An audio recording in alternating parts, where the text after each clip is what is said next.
Chapter 1. The night was tranquil and serene, the moon, cold and ethereal. Darkness enveloped the earth, while light spread across the opposite hemisphere. The realm of night was enveloped in silence and peace. In a luxurious villa on the outskirts of London, Hillfox lounged lazily on the sofa in the living room, squinting, lost in his thoughts. On the glass coffee table in front of him lay a pale yellow envelope, already opened, its contents spread out for inspection. To the headmaster of Hogwarts School of Witchcraft and Wizardry, Albus Dumbledore, president of the International Confederation of Wizards, chairman of the Wizards Association, first-class magus of the Order of Merlin. Dear Mr. Hillfox, we are delighted to inform you that you have been granted admission to Hogwarts School of Witchcraft and Wizardry. Enclosed is a list of required books and equipment. The term is set to commence on September 1st. We eagerly await your owl's response by July 31st. Sincerely, Minerva McGonagall, Deputy Headmistress. Reflecting on the words he had previously read, savoring every word and letter, Hill shook his head, his silver hair dancing gently with emotion, tracing shimmering arcs in the air. As if resolved, he opened his eyes wide, revealing silver orbs transparent, lucid, profound, and ethereal, akin to the untouched ice and snow atop a mountain, illuminated by the moonlight flowing like a cold stream through the night. Finally received it, the wait has been long. His words were rather mundane, lacking the joy and excitement that many children exhibited upon receiving their acceptance letters from Hogwarts children, who often erupted in exuberant celebrations. The floor of the living room was adorned with a thick, hand-woven black carpet, crafted by artisans from the Middle East using traditional methods, a luxury typically reserved for royalty and the affluent, a masterpiece worthy of admiration. However, the Hillfox family had never been short of wealth. Upon the carpet, a small white fox was playfully tearing at a book, clearly delighted with this toy. The book remained unscathed, despite the fox's relentless assault, showing no signs of damage and offering a delightful challenge as it fought back. Fool! Don't bite there, that's my cover. Ruining it would tarnish my image. A truly remarkable book, as it possessed the ability to speak. Moreover, it writhed and twisted like a living creature, attempting to escape the fox's clutches, but its struggles were repeatedly thwarted by the small fox, unwilling to relinquish such an entertaining plaything. The little fox seemed accustomed to this peculiar talking book, readily abandoning its attempts to shred the cover. In the next moment, before the enchanted book could breathe a sigh of relief, the fox shifted its focus to the pages within, eager to test whether the book was truly indestructible. Help! My dearest little master, please drive away this silly fox. Your beloved Uncle Book is about to be torn to shreds. This book, or rather Uncle Book, cried out for help, struggling as it sought the only one who could save it. Hill had, after all, been the one to toss it to the fox as a toy. Hill lifted his teacup, savoring a sip of his favored black tea, then furrowed his brow. The three essentials of brewing tea: the ratio of tea to water, the temperature of the water, and the timing. Today's cup of black tea had steeped a tad too long for some reason, resulting in a flavor that was far from perfect, a stark contrast to his usual meticulous preparations. Observing the white fox eagerly stretching one of Uncle Book's pages from a mere 3 inches to a full half-foot, while listening to the book's incessant complaints and pleas for mercy, Hill's lips curled into a slight smile. "Kaka, let go of Uncle Book. If you continue like this, you'll ruin it." Hill gently nudged the white fox with his foot, and Kaka immediately released Uncle Book, instead climbing onto Hill's shoulder. To Kaka, a book that could not be torn was merely a toy. The master was everything. Finally freed from Kaka's torment, Uncle Book propped itself up with its pages and stood, showing Hill its soiled and claw-marked pages. "Look at what that fool has done to me. Truly disgraceful. I am the illustrious, wise, and learned, and many more accolades Lord Book. My handsome visage has been marred by this imbecile, and I am covered in drool and paw prints. How am I to face anyone in this state?" Hill, amused by Kaka's antics, turned his head at Uncle Book's complaints, a smirk playing on his lips, his silver eyes gleaming with unfiltered mischief. "Well then, my dear Uncle Book, would you like me to assist you in tidying up?" In the face of Hill's concern, Uncle Book relished the attention, though it failed to notice the sly grin on Hill's face. After all, it was preoccupied with attempting to scrub off the stains on its pages against the carpet. Of course, just a thorough cleaning will suffice, and I also require a soft, large bed to rest upon, and furthermore. Before Uncle Book could finish its long list of demands, Hill interrupted. Clear water like a spring. Splash. Before Uncle Book could utter a sound of protest, it was doused by a sudden torrent of water, experiencing a thorough and refreshing shower, albeit with some reluctance. Cleansed. With the incantation, all the moisture and stains vanished, leaving the book pristine, resembling a brand new copy except for Uncle Book's disheveled expression, which was rather unfortunate. Placing his wand on the coffee table, Hill cradled Kaka in his arms, gently scratching its chin, and observing the look of contentment on Kaka's face, he smiled and asked, "My dear Uncle Book, how do you feel after a refreshing shower on this sweltering summer day? My most beloved little master, I acknowledge my mistakes." Having endured various harrowing experiences, Uncle Book chose to relinquish its dignity and pride, admitting fault. Well, those two qualities had long been squandered. You erred? No. How could my dear Uncle Book ever make a mistake? Hill shook his head, eyeing Uncle Book's conflicted expression. He lifted his teacup with a smile. Uncle Book did splendidly. The tea was merely steeped an extra 3 minutes. While the flavors suffered greatly, it did inform me that black tea can indeed be quite unpleasant. With that, he downed the tea in one gulp. Uncle Book appeared despondent, as it seemed Hill was genuinely upset.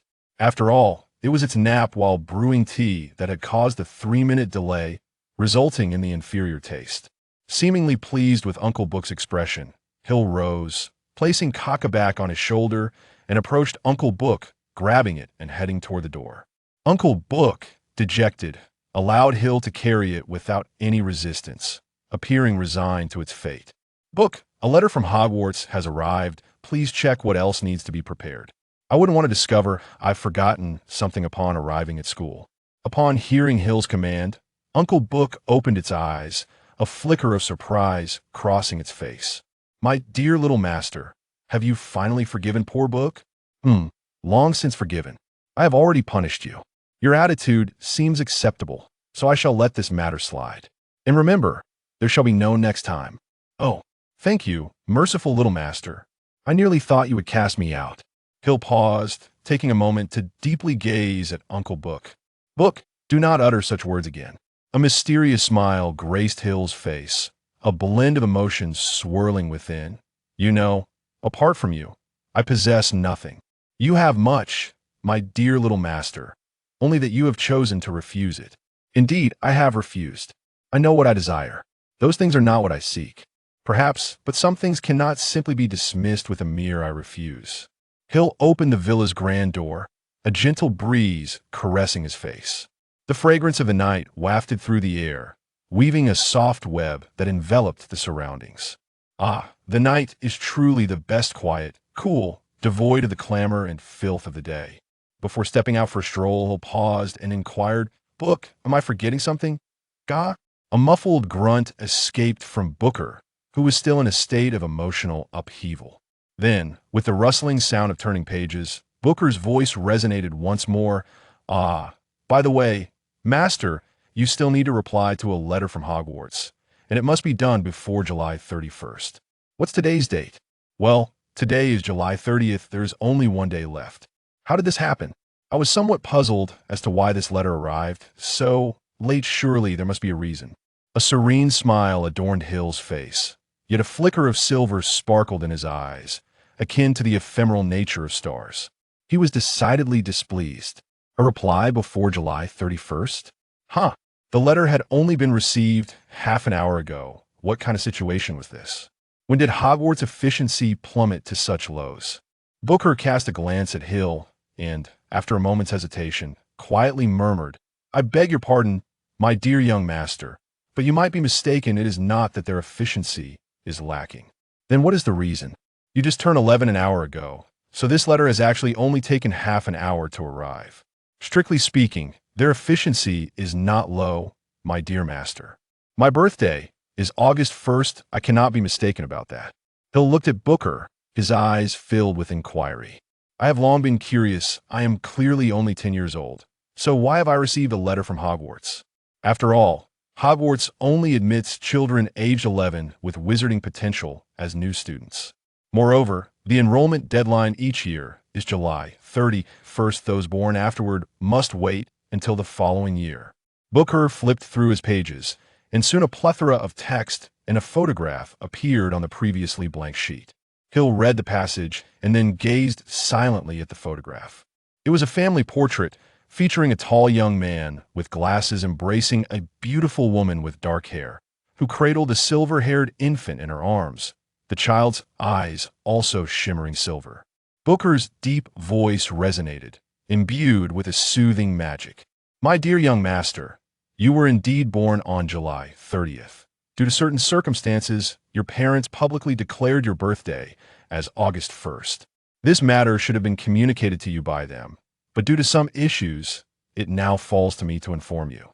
I understand you have made no mistake in this matter." An array of emotions surged within Hill's eyes, only to dissipate like a receding tide, as if they had never been present.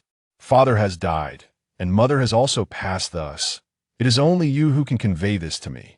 You have done well in this regard. Of course, it would have been better had you told me sooner. My dear young master, your father is merely missing. No one has found his body. Perhaps his remains are non-existent," Hill interjected, shaking his head. He pointed to the wand on the table, stating, "Do you see that? That is my father's wand. It was discovered at the doorstep of the Potter residence, along with a pool of blood, all of which has been confirmed to be his. My father is dead." Booker fell silent. Adric Fox was known to have been murdered 10 years ago, not far from the Potter's doorstep, by that terrifying figure, a fact well known to many. It is a tragic tale. Adric survived the most harrowing times, only to fall at the very precipice of victory, leaving behind no trace of his body. Hill brushed a stray lock of hair from his forehead. His hair had grown long enough to obscure his eyes, necessitating frequent adjustments to clear his vision. "This matter ends here. Today is my birthday. Well then, is there anyone who wishes to bestow upon me a birthday blessing?" Kaka gently licked Hill's neck a few times, producing a series of ah-ah sounds. After giving Kaka's head a light pat, Hill nodded. "All right, I accept Kaka's blessing. Thank you for your concern. I am fine, merely a bit irked. My dear young master, shouldn't we send a reply to Hogwarts?" "Tomorrow is the 31st, Booker remarked, subtly shifting the topic, sensing his master's lack of enthusiasm. "Understood. I shall attend to it now." Casting a wistful glance at the night outside, which would have been perfect for a stroll, Hill closed the door he had just opened and ascended the staircase to the second floor. He then pushed open a room's door and stepped inside. This was a study, furnished with bookshelves, a desk, several chairs, and a few sofas, all amidst towering shelves brimming with an abundance of books. The collection here rivaled that of a small library, enhanced by an expansion charm, making the space significantly larger than a conventional study. At the age of 1, Hill's parents had both vanished from his life, leading him to be placed in a nursery, where he remained until the age of 6, before returning to this villa to begin a solitary existence. From an early age, he had been alone, and now he still found himself alone. As for the future, whether he would remain alone was uncertain. However, Hill had grown accustomed to a life of solitude. Approaching the grand floor-to-ceiling window, Sierra drew back the curtains and opened the window. The silvery moonlight poured into the study, enveloping everything it touched in a delicate veil of silver. Gazing at the full moon, Sierra paused for a moment. In the ancient and mysterious East, there exists a festival known as the Mid-Autumn Festival. There, the moon symbolizes reunion. On this day, everyone gathers with their families to celebrate together. On that day, the moon in the sky is exceptionally round, perhaps even more so than tonight's moon. Why ponder such things? I'm not a child anymore. I'm already 11 years old.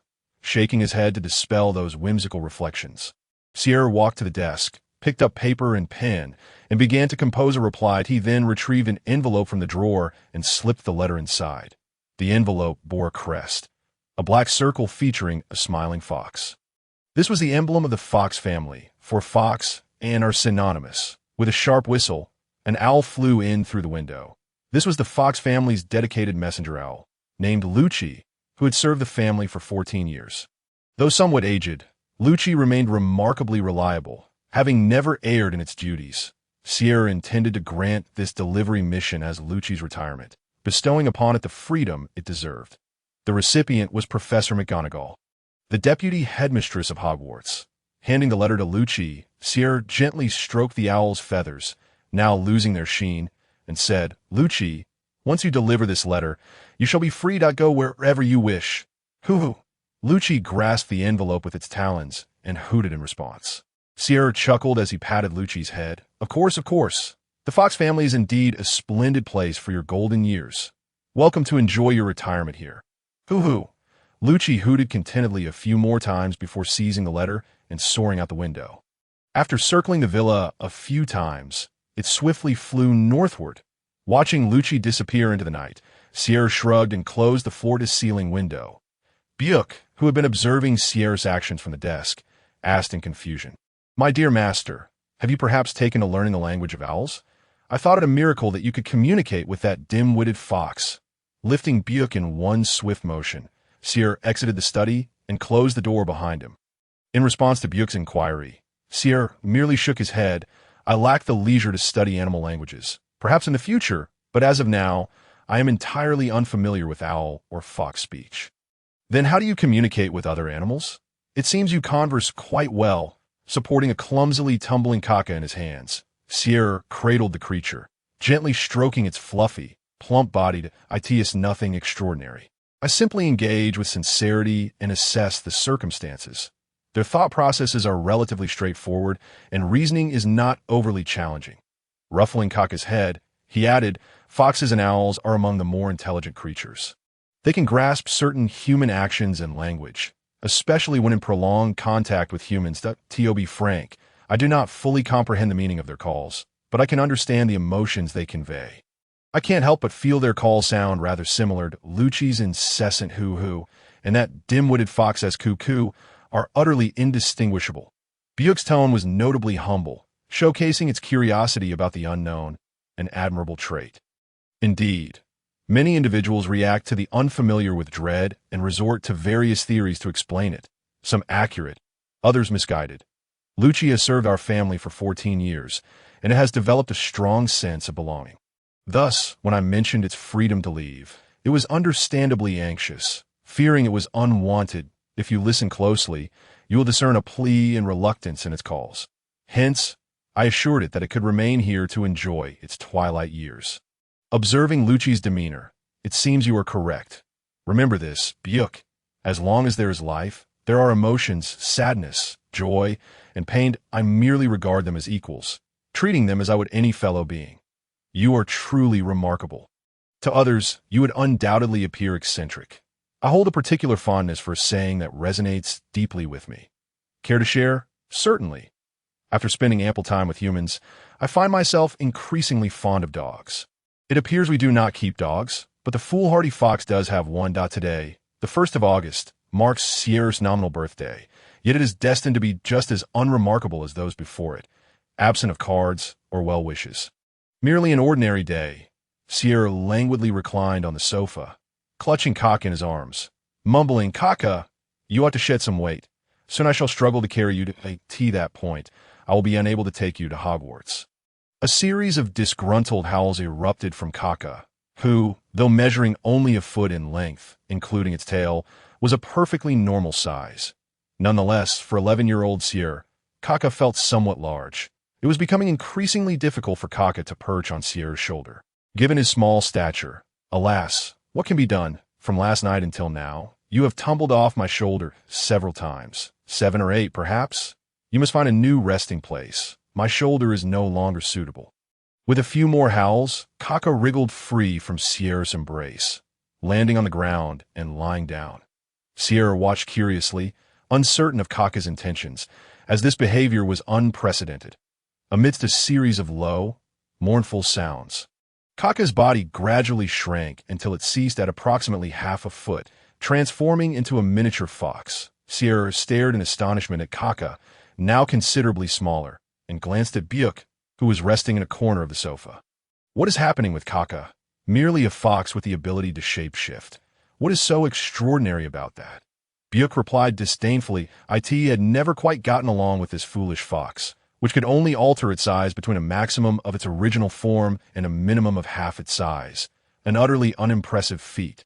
Upon hearing Buick's critique, Kaka's reaction was ambiguous. Perhaps it understood, or perhaps it did not, but it certainly sensed Buick's disdain. Kaka expressed its irritation. Seer chuckled softly, bending down to lift Kaka and placing it upon his shoulder. Fitting perfectly. Having soothed the somewhat irritable Kaka, Seer turned to Buick. Today, that boy who lived, Harry Potter, will be visiting Diagon Alley for supplies, correct? A newspaper, the Daily Prophet, lay on the coffee table before him. It was yesterday's edition. The front page prominently declared, "The boy who lived returns," followed by extensive accounts of the remarkable Harry Potter. Indeed, it should be today. Hagrid likely delivered the letter to him yesterday, and he will take him to Diagon Alley today. They are bound to encounter that unfortunate Quirrell, possessed by the Dark Lord. Buick attempted to rise, but, after several attempts, conceded that his mobility was virtually non-existent, being merely a book. By the way, have you not already read the complete Harry Potter series? Sierra rubbed his temples, still groggy from sleep. That it is a hard truth to swallow. Who would believe it? The boy who lived, Harry Potter's 7 years at Hogwarts, including his confrontations with that individual, have all been documented. The style resembles a novel rather than the vague, convoluted prophecies I have encountered. Were it not for certain confirmed events, I would never have believed the contents of that book. You believe it now. There exists a modicum of faith in my heart. After all, the tome left by my esteemed ancestor must have a purpose, and I surmise that the majority of its content is indeed accurate.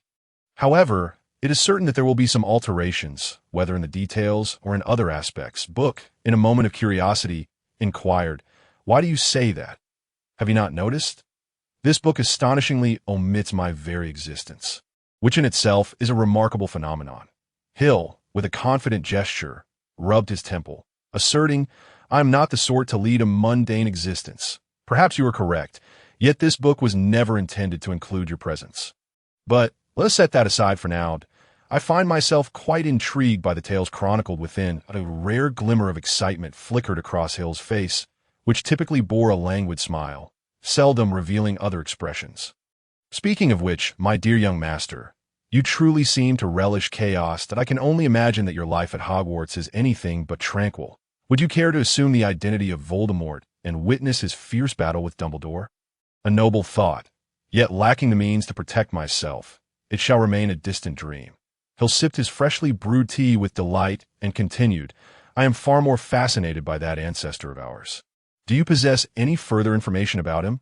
Reclining on the sofa, Book opened its cover, allowing the gentle breeze to caress its pages, a favored method of repose.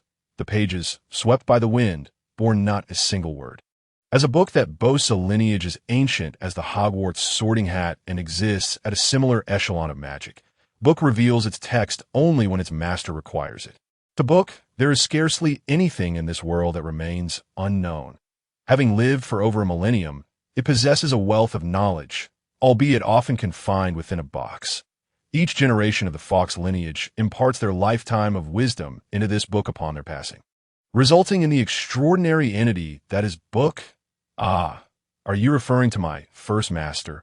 I know little more than you do. By the time I was created, he had already aged, entrusting me to his descendants before departing, never to be seen again. For the most part, I was confined within a box, only brought forth at the end of their lives to bear their accumulated knowledge, before being returned to my prison. Was that not exceedingly dull? Not particularly. I often slumber, and when I do, it may last for decades at a time. When one considers a millennium, it translates to merely a handful of days. I am but an infant. Hill's lips twitched as he restrained the urge to cast Book aside, for he had further inquiries to pursue. Did my ancestors not discover the existence of the book Harry Potter? I presented it to each of them.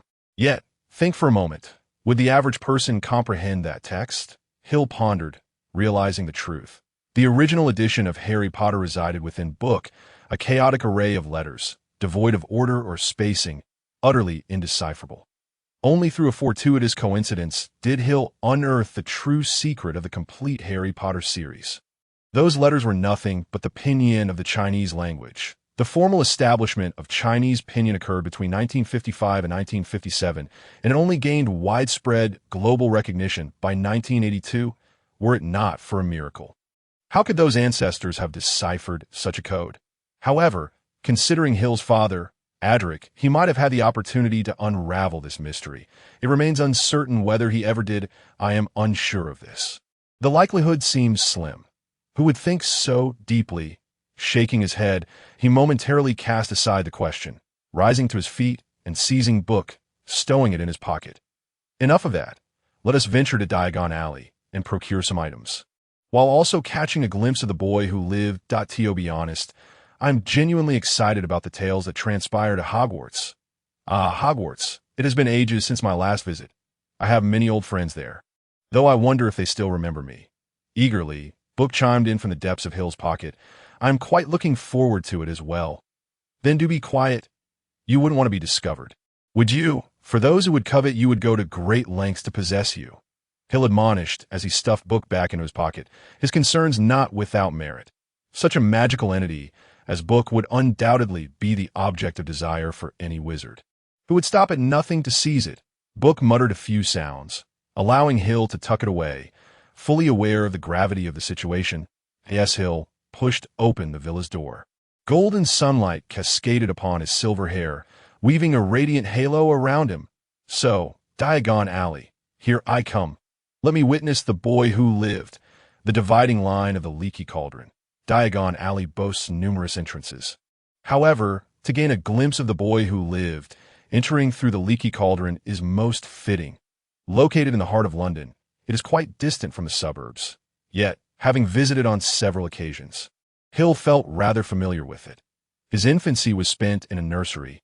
It was not due to a lack of relatives, he had a few, but he instinctively recoiled from them, preferring minimal contact.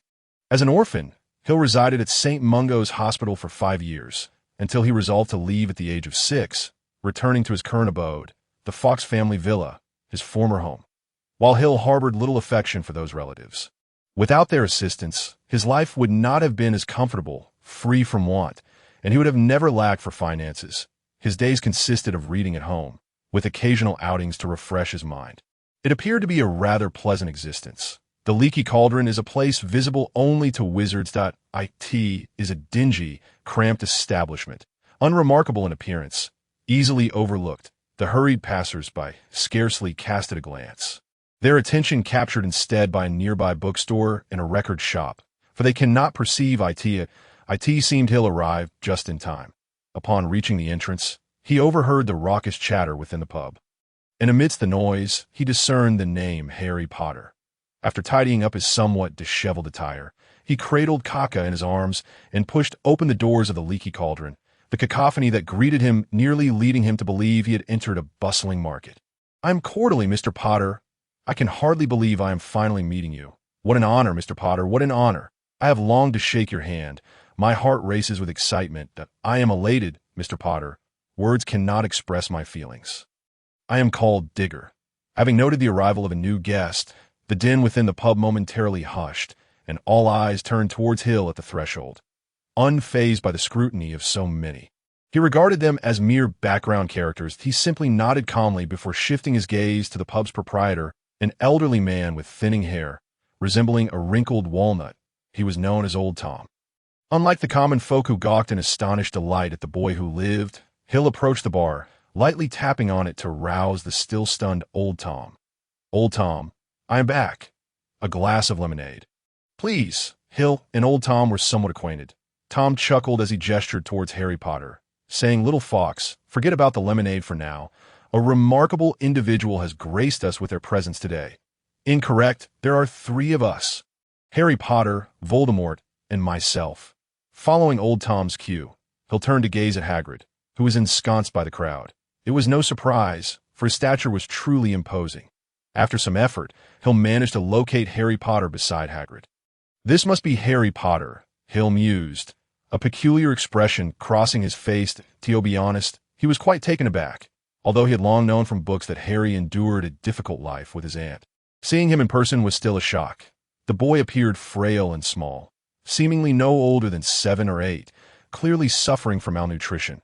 The inky black hair, disheveled and sprawling in all directions, seemed to possess an uncanny desire for self-expression, as if each strand yearned to assert its own will. Perched upon the bridge of his nose was a pair of exceedingly shabby, rustic black round glasses. Their fragmented lenses held together by layers of transparent tape, further emphasizing their dilapidated state. His striking emerald green eyes contrasted sharply with his small, palm-sized face, which tapered down to a pointed chin, the contours of his cheeks narrowing rapidly below. His complexion bore a slight pallor, indicative of someone who rarely basked in sunlight.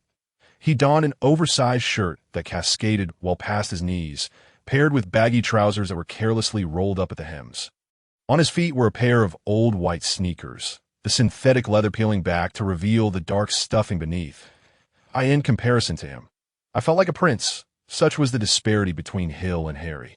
Both orphans, even sharing the same fateful day of loss. The differences were not merely superficial. They extended to their very essence. With some effort, Hill squeezed through the crowd of onlookers to stand before Harry.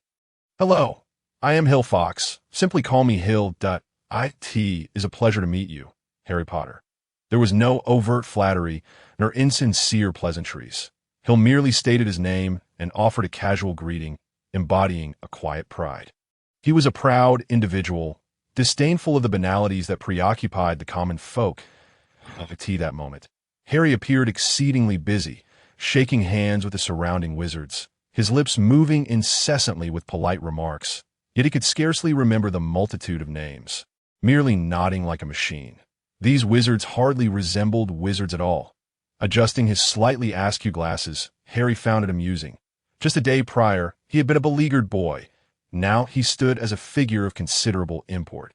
"Hello, I am Hill Fox. Simply call me Hill. It is a pleasure to meet you." Harry Potter, a voice distinct from the rest, reached Harry's ears, one devoid of flattery, lacking any hint of insincerity. It was merely a plain greeting, as if the speaker were acknowledging a passerby.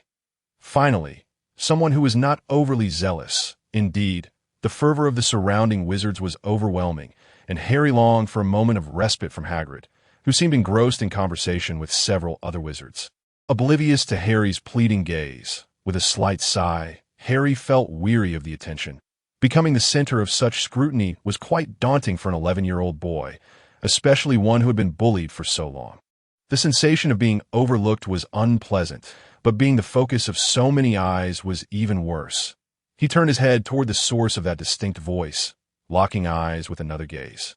Before him stood a boy of similar age, yet he was not as diminutive as Harry, already displaying the elongated form of youth. His somewhat disheveled silver hair cascaded casually, yet it exuded an effortless charm. Though silver in hue, his hair was neither gaudy nor glaring, but rather a soft, almost warm tone that evoked a sense of purity. His silver eyes sparkled like stars, their brilliance flickering as if the very stars themselves were dancing. Against the backdrop of his dark attire, his skin appeared almost translucent, glimmering faintly in the morning light, reminiscent of an angel. That he stood casually, cradling a small white fox in his arms, and even in his relaxed stance, he drew the attention of those around him, rendering the air nearly suffocating. It was as if the very dust around him fell silent, and the restless atmosphere transformed into a serene calm. Cold, aloof, imbued with a subtle detachment. Harry felt an undeniable urge to connect with this boy, not for any particular reason, but because he sensed something familiar within him. "I am Harry Potter. You might already know that. It is a pleasure to meet you." Harry couldn't help but mentally chastise himself for such a lackluster introduction. Moreover, he had failed to grasp the hand extended toward him. What a breach of etiquette. "Merlin above, you are Hill Fox?" Harry had never felt such genuine gratitude toward anyone before. Hagrid's words had liberated him from his awkwardness. Thank goodness. "Hagrid, I am truly grateful." Yet a question lingered in Harry's mind. Did this unfamiliar boy, Hill Fox, know Hagrid? Hill retracted his outstretched hand with a somewhat puzzled expression, the entire exchange flowing with an ease that belied the earlier awkwardness. He then looked curiously at Hagrid. "Hagrid shouldn't know me. I do not recall having met him before. Forgive me, I have yet to inquire. Who are you?"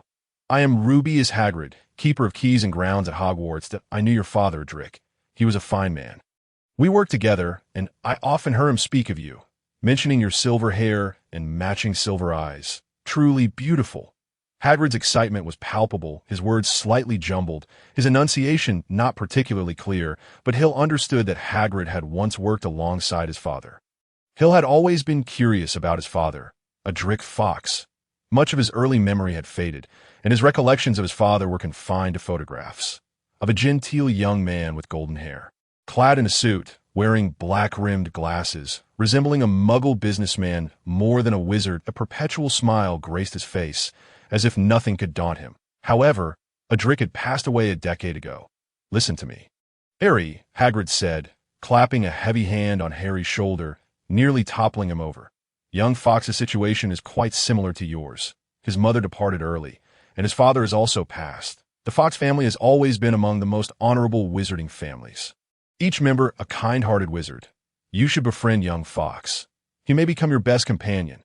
Harry's mouth fell agape.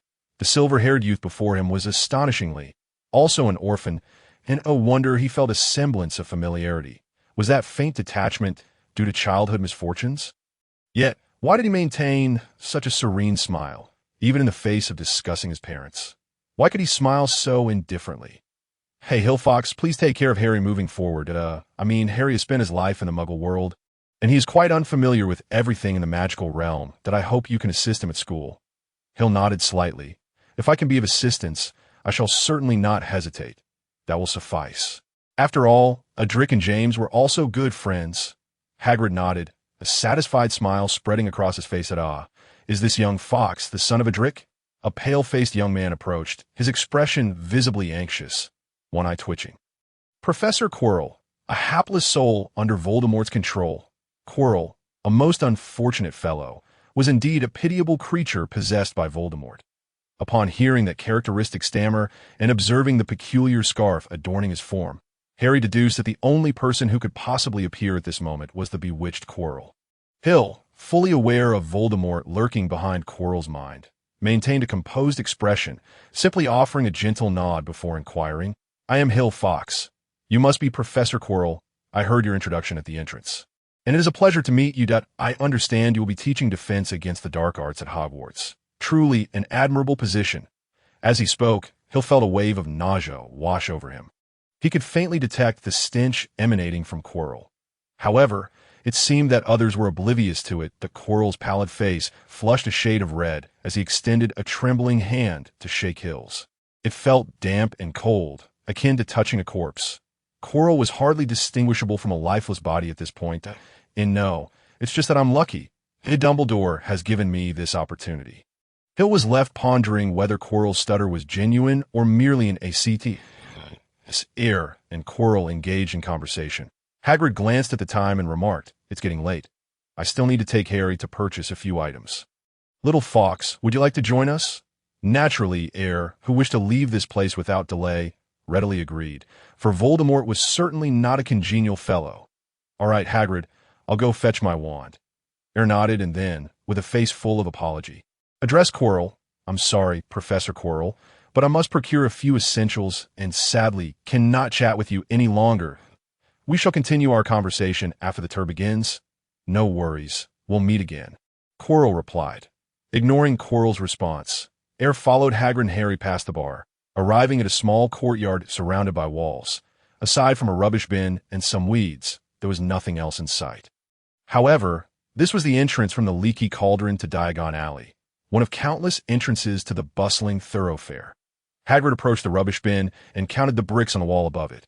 What is he doing? Harry inquired of Eyre, feeling a sense of camaraderie due to their shared age and similar backgrounds. Given Eyre's lineage from a wizarding family, he should also possess a fair understanding of such matters. There were numerous entrances to Diagon Alley, and this particular one in the Leaky Cauldron's backyard was cleverly concealed. Hagrid was preparing to reveal it. Eyre smiled, for he had visited this place several times and was not unfamiliar with the method of unlocking it. Of course, Harry was oblivious to this. Remember Hagrid's method of opening the door. You may find it useful in the future. Yes, I will, Harry replied. Just as Eyre was conversing with Harry, Hagrid had found the specific brick. resembling a keyhole. "Count up 3 bricks, and over 2, he muttered quietly. "All right, step back, Harry and Little Fox." Hagrid produced his small umbrella and gently tapped the wall 3 times with its tip. The brick he had tapped began to tremble and shift, revealing a small hole that gradually expanded until a wide archway sufficient for Hagrid to pass through appeared, leading to a winding, cobblestone street that seemed to stretch endlessly.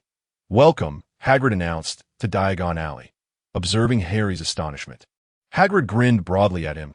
As they walked through the archway, Harry turned back to glance, only to see the archway narrow abruptly before reverting to the solid wall from which they had just emerged.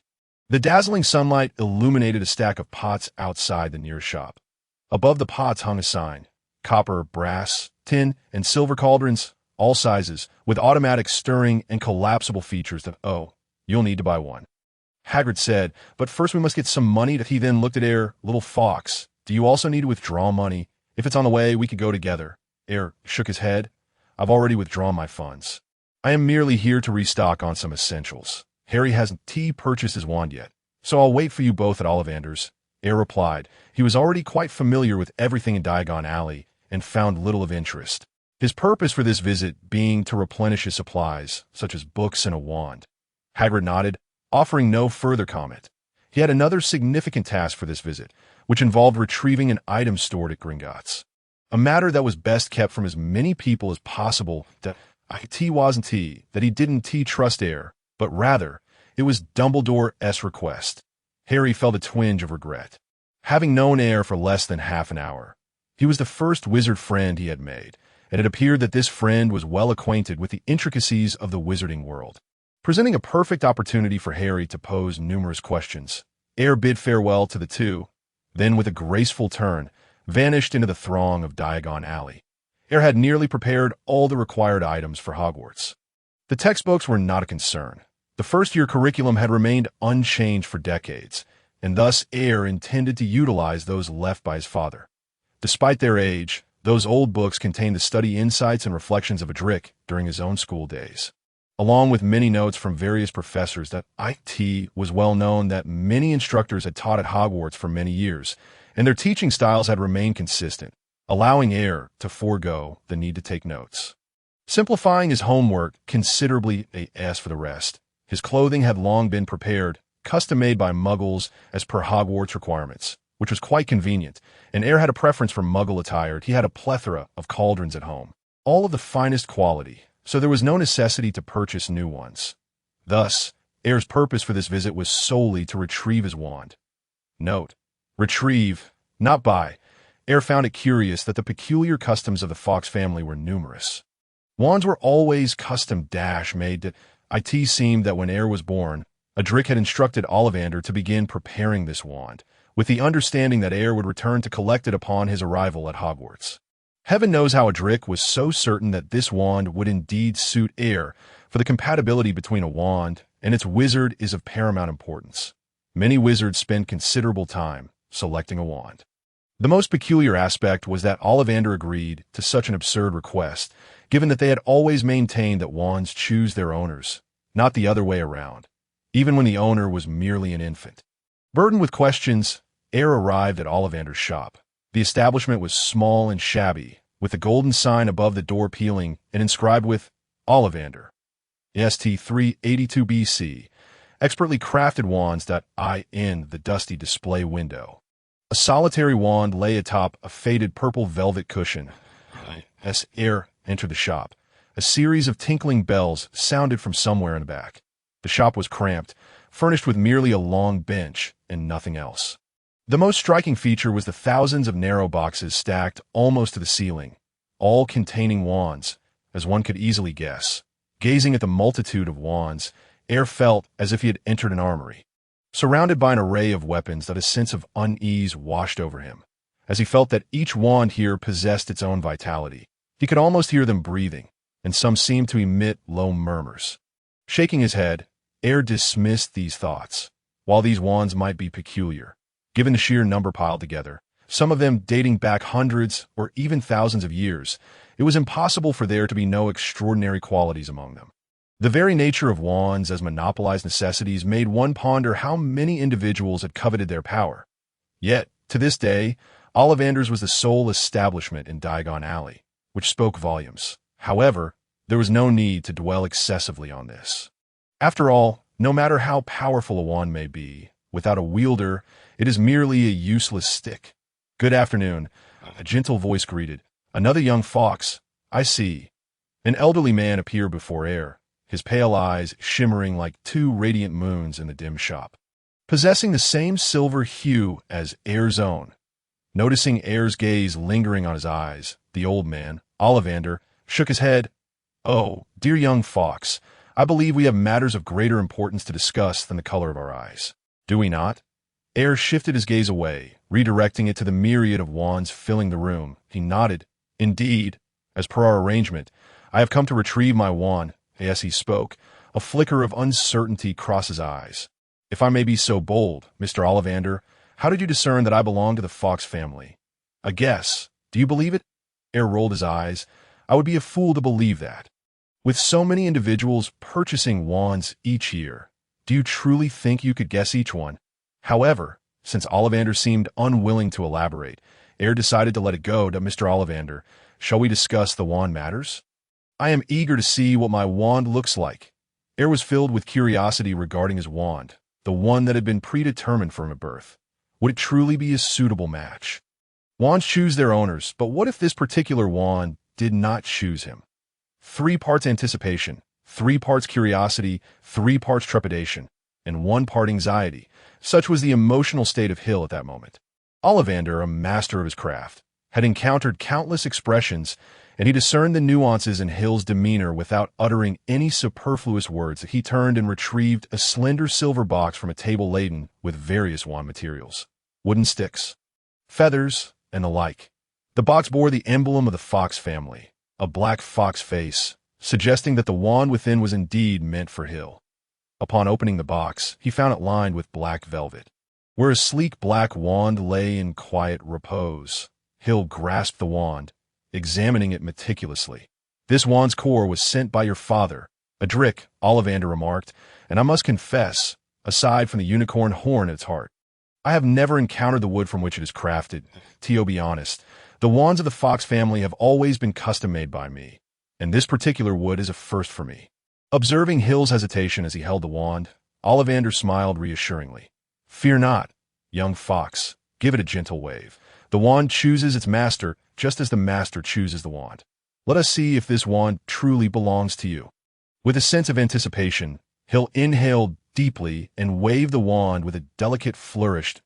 He traced a beautiful arc through the air, banishing the darkness that cloaked the shop, and a brilliant silver light erupted from the wand's tip, illuminating the entire room as if a glow had been set ablaze. This silver light resembled moonlight, cool and ethereal, a distinction Hill would recognize without fail. "Splendid. Congratulations. It appears this wand has indeed chosen you," Ollivander remarked, stroking his disheveled beard with a look of satisfaction. For this esteemed wand maker, there was no greater joy than witnessing a wand he crafted find its rightful owner. These wands were akin to his children, each one cherished deeply. Hill returned the wand to its box, thoroughly pleased with it. It was undeniably a wand that suited him well. "How much do I owe you?" he inquired. Ollivander shook his head, opting not to disclose a price. Instead, he spoke in his deep voice. "According to an ancient agreement, a rather old one, I must add, my ancestors wagered with yours. It has been established that all wands for the descendants of the fox family are to be custom-made by me at the time of their birth. When they come to claim their wand, if it feels just right, they need only pay half the price. If it feels perfect, then the wand is free. Thus, my dear boy, this wand costs you nothing." Reflecting on the peculiarities of his ancestors, Hill found himself amused by the quirks of their agreements. Since Ollivander stated it was free, Hill had no objections. As Harry had yet to arrive, he resolved to take a stroll, perhaps to stumble upon something delightful. Speaking of which, Kakko was something he had discovered during a previous amble through Diagon Alley. Now that he thought of it, Kakko seemed to be running low on its food supply. He would need to procure some more. Gently lifting Kakko from his shoulder, Hill murmured, "Let us go get you something to eat. Once we're at Hogwarts, you won't find any here, so we ought to stock up." "Oh, Kakko readily agreed. Its specialized food was unavailable at Hogwarts. only found at the pet shop in Diagon Alley. If he didn't tea-stock up, life at Hogwarts would be quite uncomfortable. Cradling Kaka, Hill made his way toward a nearby pet store named the Magical Menagerie. As he approached, he pondered aloud, Kaka, the notice from Hogwarts states that students may bring either an owl, a cat, or a toad. But you're a fox. How do we resolve this dilemma? Oh. Disregard it, a splendid idea. After all, it never specified that a fox couldn't accompany me. You truly are clever, Kaka. Pushing open the shop's door, a cacophony of animal sounds greeted him, reminiscent of a zoo. The store was cramped, with cages filled with creatures lining the walls, and the air was thick with an unpleasant odor. Ignoring the clamor of the various animals, Hill approached a shopkeeper and inquired, "Do you have fox food available?" The shopkeeper, preoccupied with changing the water in a fish tank housing a small black octopus, replied without turning around, "Sir, we have several types of fox food. They're on the shelf to your right as you enter. Feel free to grab what you need. I'm quite busy dealing with this troublesome octopus who keeps muddying the water." Not wishing to disturb the busy shopkeeper, Hill proceeded to the shelf he had indicated. There he found an array of pet food. Cat kibble, dog food, fish flakes, and so on. Kaka's food was tucked away around the corner, with about 3 or 4 bags, not in abundance, but sufficient. 4 bags should suffice. I can return for more during the holidays, he decided. After stuffing 4 bags of specialized fox food into a paper bag, Hill paid another attendant before exiting the noisy, odorous pet shop, considering that Harry had many tasks ahead of him. And buying a wand was his last errand. Hill resolved to wander a bit longer before returning to the wand shop. As he passed the leaky cauldron, he hesitated before stepping inside, that he wished to purchase a book as a gift for Harry Potter. A token for their first meeting. However, upon pushing open the bookstore door, he felt an overwhelming urge to turn and flee. Not for any particular reason, but because someone he wished to avoid was present. "Good day, Mr. Malfoy. It has been quite some time." Yet despite this impulse, Hill remained, for the individual in the shop had already shifted their gaze toward him. Lucius Malfoy, father of Draco Malfoy, and in a sense, Hill's uncle. Hill's mother was the youngest daughter of the Black family, and his sister Narcissa was Lucius's wife. Lucius, with his striking golden hair meticulously styled back, possessed a tall and imposing figure, exuding an air of elegance. He could see that moment. He was scrutinizing Hill with his gray eyes, betraying no emotion on his composed face. Hill chose to ignore Lucius's gaze and continued to peruse the store, seeking an appropriate gift.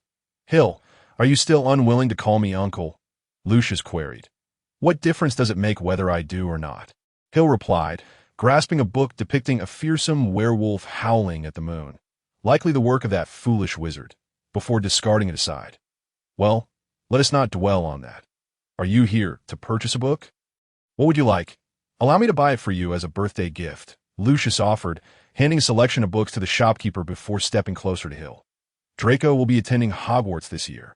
What a pity you must wait another year. But fret not. I shall ensure Draco looks after you. I hardly need your assistance. Who knows who will be taking care of whom?" Hill retorted, his expression tinged with mockery. "Oh, and I should mention, I too will be attending Hogwarts this year. We are relatives, a fact you cannot deny. Besides, if it weren't for our continued care, would you be enjoying such comfort?" Lucius persisted. Hill regarded him with a smirk, akin to watching a bumbling jester perform. "However, I have already compensated you for that, have I not? The seat at Wisingamot seemed to have been temporarily assumed by you in my elderess stead. Correct?" Lucius's expression darkened as Hill deliberately brushed past him, giving him a sharp shove. The Malfoy family motto rang in his ears. "Born noble, interests above all." Lucius's face was etched with fury, yet his refined demeanor kept him from exploding. In truth, he had seized numerous advantages from the Fox family following the death of Hill's parents, benefits that were not rightfully his. Rather than dwell on this, he shifted the conversation to another topic. Fixing his gaze on Hill, a glint of cunning flickered in his gray eyes. "Wait, you haven't turned 11 yet. It's impossible for you to be accepted into Hogwarts. My birthday has always been mistaken. It is not August 1 SD, but July 30. Lucius nodded, and with that, the matter was settled. Though his face betrayed nothing, a subtle unease was nonetheless caught by Hill. Did he truly believe I was oblivious to what this entailed? In that case, have all the supplies required by Hogwarts been procured? If not, You should accompany Draco to make those purchases. He is currently at Madame Malkin's robe shop, but I've already acquired everything. Lucius took hold of the neatly packaged books, but did not leave. Instead, he lingered at the entrance, quietly scrutinizing Hill. Hill, with a slight smirk, thought to himself that if Lucius was keen on watching, he was welcome to do so, for he had numerous matters to attend to and would depart once his book shopping was complete. The mere thought of interacting with someone like Lucius filled Hill with aversion, even if he was indeed a relative. In truth, Hill had many relatives. His mother, Helena, was the youngest daughter of the Black family, with 2 older brothers and 3 sisters, all considered kin. Bellatrix Black, who married Rodolphus Lestrange, both now imprisoned as Death Eaters. Andromeda Black, disowned by the family, married to Ted Tonks, with a daughter named Nymphadora Tonks, who is Hill's cousin.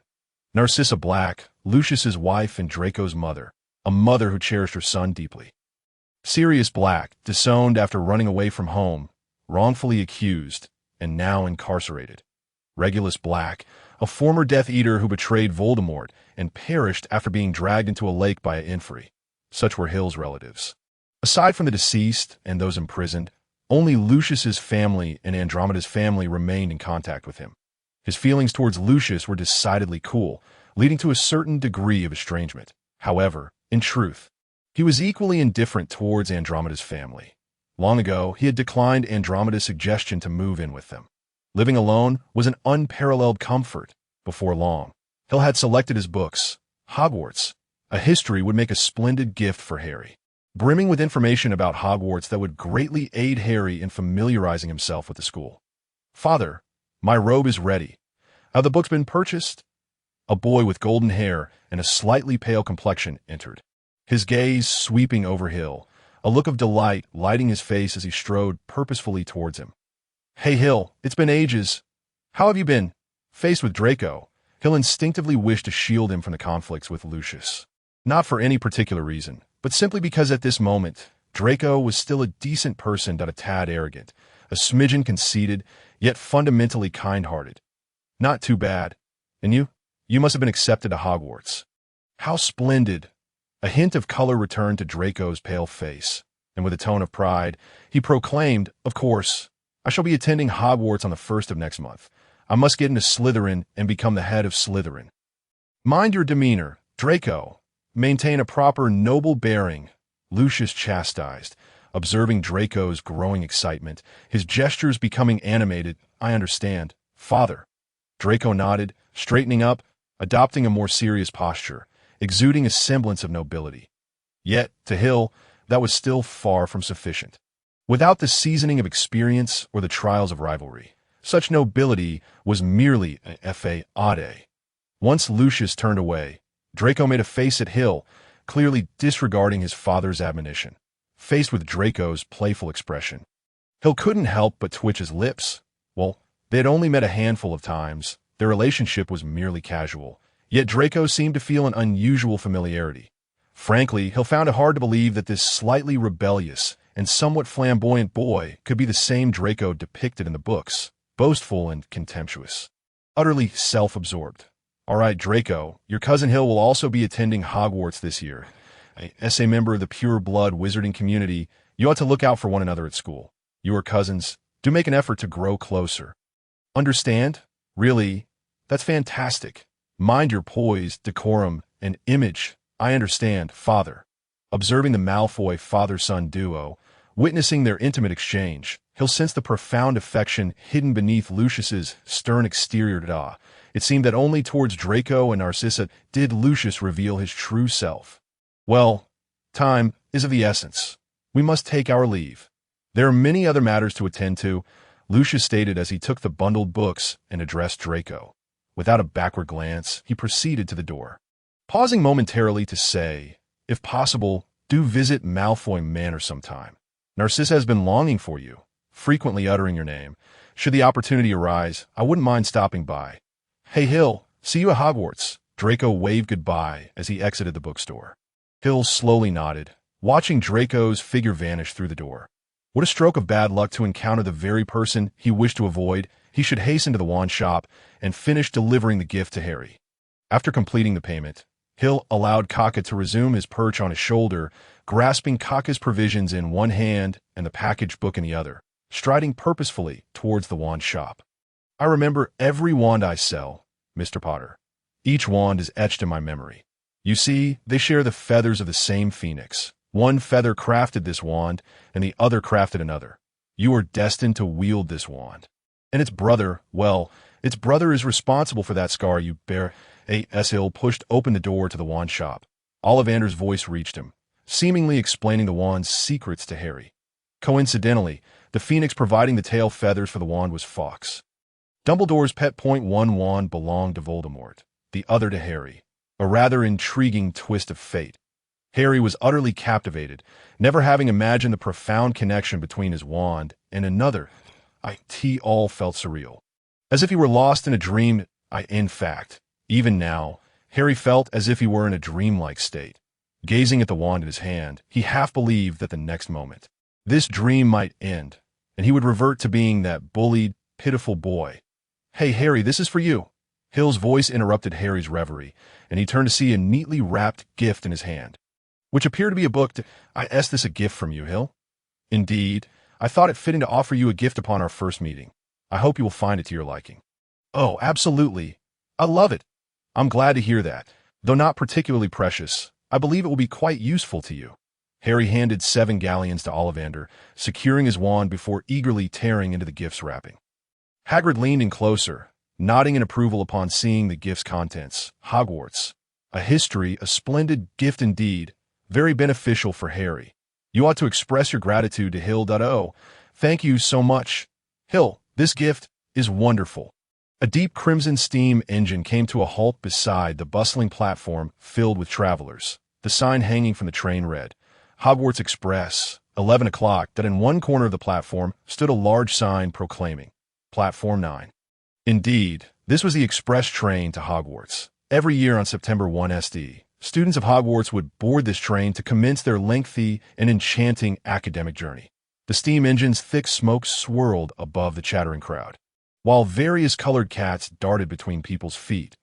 Amid the buzzing conversations and the clattering of heavy luggage, owls hooted sharply, responding to one another. The first few carriages were already packed with students, some leaning out of the windows to converse with their families, others frolicking in their seats. Hey, John, how was your summer? Not bad, though my grades suffered a bit. Dad gave me a good thrashing. Well, cheer up. We're heading back to Hogwarts soon, and then we'll be free. Let us hope so. Just the thought of Snape's greasy hair makes me nauseous. Alas, last year he bestowed upon me a failing grade. What can one expect when you are a Gryffindor? Listening to the cacophony outside, Hill shook his head and turned to close the window, instantly silencing the carriage significantly, leaving only the soft sounds of breathing and the rustling of pages, accompanied by the incessant croaking and shrieking. Rolling his eyes, a fleeting look of helplessness crossed Hill's face as he offered a sheepish smile to a chubby boy seated opposite him, then remarked, Kaka, release that toad. You're going to crush it? On the floor, Kaka was indeed pinning a toad down, incessantly tapping its head with its paws, clearly bullying the poor creature. Meanwhile, the round-faced boy across from Hill fidgeted nervously, casting furtive glances at the commotion on the floor. Observing the toad's desperate croaks, a look of sympathy appeared on his cherubic face. At Hill's command, Kaka reluctantly released the nearly lifeless toad, which promptly leapt onto the seat beside Hill and climbed onto his shoulder. Settling down, of course, Kaka's eyes remained fixed on the toad, ready to pounce at the slightest opportunity to torment the poor creature once more. The toad, freed from Kaka's torment, lay on the ground, lethargically still. Had it not been for its heaving belly, Hill might have presumed it was dead. The round-faced boy cradled the toad in his arms, gently stroking its slimy skin, murmuring softly, Neville, are you all right? You mustn't wander off next time. The outside world is perilous. This. The chubby boy stealthily glanced at Hill, hastily diverting his gaze upon noticing Hill's attention. Hill set down his book on magical history, intrigued by the boy opposite him, surprised to encounter a character from the pages so effortlessly to a round face, a toad as a pet, an introverted disposition, and a hint of timidity. All signs pointed to Neville Longbottom. That I apologize. Kaka is a bit mischievous. Yes, only 8 months old and rather clueless. I expressed my regrets on his behalf. Faced with Hill's apology, Neville frantically shook his head, softly replying, "It's all right." Neville merely experienced a little fright. He'll be fine shortly. That essay relief, by the way. Are you also a first year at Hogwarts? Neville looked at Hill and the book he held, a flicker of confusion crossing his eyes, as if sensing something amiss. I am Neville Longbottom. Are you a first year as well? Indeed, I am Hill Fox. You may simply call me Hill, at a first year at Hogwarts. I should be a Ravenclaw. I have a fondness for Ravenclaw. My entire Fox family is Ravenclaw. A look of surprise flitted across Neville's face, followed by a pained slap to his forehead as he muttered, "I've heard of you from my grandmother. What did she say again?" "Oh dear. I've forgotten." Well, Neville's forgetfulness is quite notorious, but Hill had the pleasure of witnessing it firsthand. Observing Neville's flushed face as he strained to recall, Hill shrugged, deciding it was inconsequential if he couldn't remember. Likely something trivial. I too can be a bit forgetful, especially regarding unimportant matters. Within a few days, they tend to slip my mind. Hill was merely being modest. The Fox family had always been exemplary Ravenclaws. And having inherited such distinguished lineage, Hill's memory was undoubtedly exceptional. Neville's expression softened as he knocked his head a few times, awkwardly smiling before seemingly discovering something startling.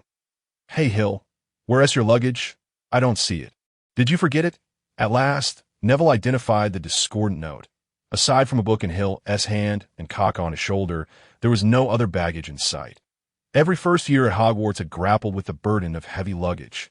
Yet Hill appeared devoid of the large trunks that typically accompanied new students. Hill chuckled lightly, preparing to explain when the carriage door swung open.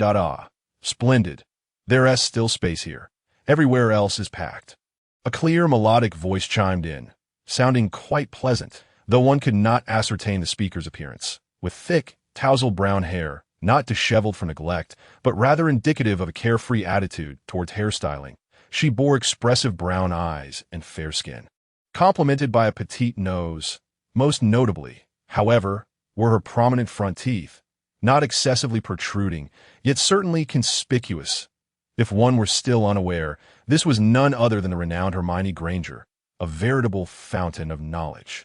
One of the fabled trio of the future, intelligent, clever, and seemingly well-versed in everything.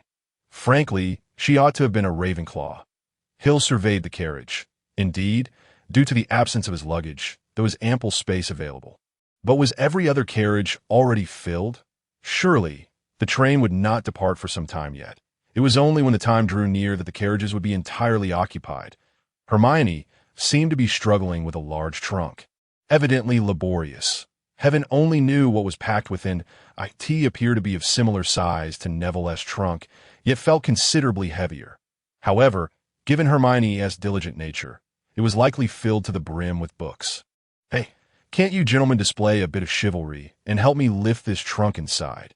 Hermione, after much effort, still found herself unable to maneuver the trunk over the threshold, which, while not particularly high, posed a challenge. Noting that Neville was still lost in thought, Hill shrugged, retrieving his wand and giving a flick towards the trunk. "Wingardium Leviosa!" A silver light shimmered as the trunk levitated effortlessly, gliding into the corner of the carriage before gently settling down. All without a sound. "Perfect!" Hill nodded lightly. He had practiced this spell before, using his father Adric's wand, yet had never achieved such finesse. He recalled the time he had attempted to move a water bottle, only to accidentally drop it, causing caca to tumble from his shoulder in fright. Was this magic? The incantation was listed in the standard spells at the beginner's level, yet it seemed quite challenging to grasp. He had practiced a few simple spells at home, merely for the sake of honing his skills, and they had all worked. In 01 and his family understood magic, so when he received his acceptance letter, he was utterly astonished, yet overjoyed, for, as far as he knew, this was the finest school of magic. "I've memorized all the textbooks, by the way. My name is Hermione Granger. May I ask what your names are?" Hermione spoke in one breath, clearly taken aback by the levitation spell she had just witnessed. For a Muggle-born child, there was nothing more exhilarating than witnessing magic in action, were it not for a modicum of restraint and feminine decorum. Hermione would have already seated herself beside Hill to engage in discussion. Neville remained absent-minded, though this time his focus was on the spell Hill had cast, his mouth agape in astonishment as he gazed at Hill and the trunk. Honestly, his current expression mirrored that of the toad cradled in his arms. Putting away his wand, Hill gestured towards the vacant seat beside him. Apologies. This is the only space available. I hope you won't mind. By the way, I'm Hill Fox, a first year at Hogwarts. Hermione unabashedly took a seat, shaking her hands vigorously. It was evident that the previous trunk had caused her considerable trouble. I could see that moment. Neville finally snapped back to reality. However, his return to consciousness was prompted by the fact that Neville's toad, which had been nestled in his arms, suddenly broke free, leaping out of his grasp and bounding out of the carriage. "Neville, you can't go out. It's dangerous out there." Jumping to his feet, Neville chased after it, calling out, "Neville, where are you? Come back." Hill glanced at Kaka perched on his shoulder. If he wasn't mistaken, Kaka had just made a threatening gesture towards the unfortunate toad with a swift flick of his paw, prompting the creature's escape. Hermione's expression had also shifted momentarily. Few girls had an affection for toads. The thought of having shared space with a toad just moments ago, within a mere 3 feet of her, made Hermione's lips twitch in distaste. Fortunately, that toad managed to escape. Thank heavens! Oh, that was Neville Longbottom, and the one who fled was his pet, a toad named Trevor. He's also a first-year student at Hogwarts. Hill offered a sheepish smile, for it was indeed Kaka who had startled the toad into flight. Yet, one must ponder, had Kaka not been present, what would have compelled the toad to flee? Hermione, returning to the moment, smiled, revealing her well-maintained, pearly white incisors. "You hail from a magical family, don't you? It's evident that your spells are performed with great proficiency. Surely, someone must have guided you." Without waiting for Hill's response, she continued, "In my household, no one possesses magical knowledge, so I practice alone. Some basic spells are manageable, but the more advanced ones prove quite challenging." Listening to Hermione, Hill smiled knowingly. If he were not mistaken, Hermione was likely inspired by his levitation charm. It was no wonder, considering that Hermione, a top student among Muggles, was witnessing her peers performing spells for the first time. The levitation charm, being rather complex, would undoubtedly be quite an eye-opener for her. Thus, Hermione had rationalized her feelings, attributing Hill's advantages to his upbringing in a wizarding family, with parental guidance positioning him far ahead of most, especially Muggle-born wizards. Essentially, her previous remarks were a means of reassuring herself, salvaging her dwindling confidence. Having come to this understanding, Hill refrained from clarifying anything. After all, with a remarkable tome like book, which chronicled boundless knowledge, the assistance he obtained far surpassed the guidance of ordinary wizards. Speaking of book, it was currently nestled in Hill's pocket, dozing peacefully. According to its own words, it was in search of a method to communicate with Hill without uttering a sound, thereby allowing it to converse freely without fear of being discovered by other wizards. Hermione cast her gaze around the compartment, noting that besides Neville's large trunk and her own, there were no other bags in sight. "Where's your trunk?" "I don't see it anywhere." Hill smiled enigmatically, retrieving a small cloth pouch from his pocket and placing it on the table. "All my belongings are contained within this." The pouch was black, appearing somewhat antiquated, with a mottled hue that rendered it rather inconspicuous. All of Hill's luggage was housed within this unassuming little bag. Observing Hermione's astonished expression, Hill nodded in satisfaction. He then drew his wand, murmuring a few incantations before waving it toward the opening of the pouch. Instantly, the originally teacup-sized opening expanded to about a meter, revealing a trove of neatly folded clothing, stacks of books, and various other items. As you can see, this is a magical artifact designed specifically for storage. Its capacity is approximately 3 cubic meters, and it can only hold inanimate objects. Kaka, perched on Hill's shoulder, spotted the pouch's contents, fox food, and urged him to retrieve it quickly, eager for a feast, gently tapping Kaka's head with his finger. Hill shook his head. "No, Kaka, that's your food for the next few months. If you consume it all now, there will be nothing left. Besides, didn't you just devour a whole bowl this morning?" Kaka protested vehemently, insisting that it wanted the food now. Hill remained resolute in his refusal. After all, fox food was not easily obtainable. He had only seen it for sale at a pet shop in Diagon Alley. Moreover, Kaka was quite particular, refusing to eat anything else. However, Hogwarts operated under a closed system management, preventing students from venturing outside. With another flick of his wand, he'll return the pouch to its original size, stowing it away before picking up his History of Magic book once more. Hermione's attention drifted to Kaka, and it was impossible to resist the allure of such an adorable creature, especially one as quintessentially charming as Kaka. Where did you acquire this fox? It appears so delightful and tranquil. I had intended to procure a pet myself, but I am not fond of owls, rats, or toads, and I couldn't find anything suitable at the pet shop. Glancing at Kaka, who was snoozing contentedly on Hill's shoulder, Hermione couldn't help but ask, "May I pet it?" Hill generously handed Kaka over to Hermione. I discovered Kaka while wandering through Diagon Alley. That wizard charged me a whopping 10 galleons for him. Quite the ripoff, considering Harry purchased a wand for only 7 galleons. Nonetheless, Kaka has turned out to be quite a delightful companion. He is remarkably clever. Hermione cradled Kaka on her lap, her fingers gently stroking his plump body and feeling the softness of his fur. Observing Kaka's expression of contentment elicited a laugh from Hermione. I must acquire a pet next year. It's simply wonderful. However, finding a pet like Kaka would indeed depend on luck, in accordance with ancient Eastern philosophies. This is referred to as fate. As the train's whistle blared, signaling its imminent departure, the red Hogwarts Express rumbled to life, gradually accelerating as it departed the platform. Its destination? Hogwarts, where young novices would embark on their educational journey, ultimately becoming competent wizards. Neville had yet to return. It seemed his pet was thoroughly enjoying a game of hide-and-seek, though Neville was likely on the verge of tears, having forgotten to tether himself to his toad. Hill glanced at his History of Magic book, initially an intriguing read, but now he found himself unable to focus on a single word. Perhaps it was merely a figment of his imagination, but he felt as though Hermione was stealing glances at him. Each time he pretended to turn a page and looked over. However, he only found Hermione engrossed in playing with Kaka. Perhaps he was overthinking it. After all, it was merely their first meeting. Nevertheless, he decided not to dwell on it. Unable to continue reading, he closed the book and set it aside, leaning back to gaze at Hermione.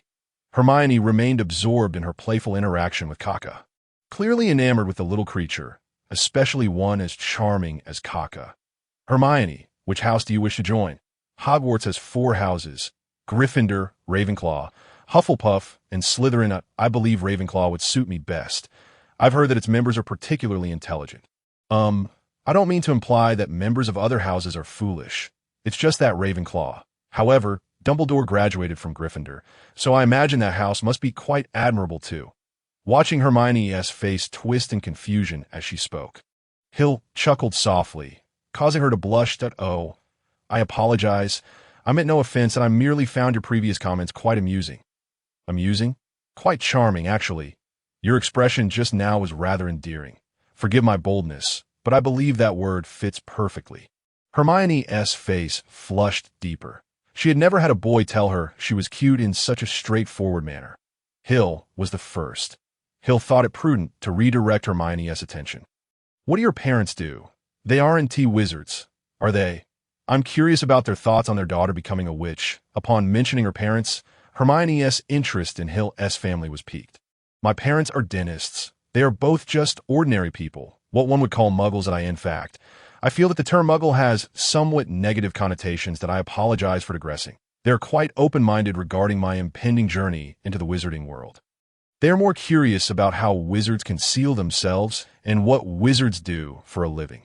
They have always supported my decisions, and I take great pride in having such parents.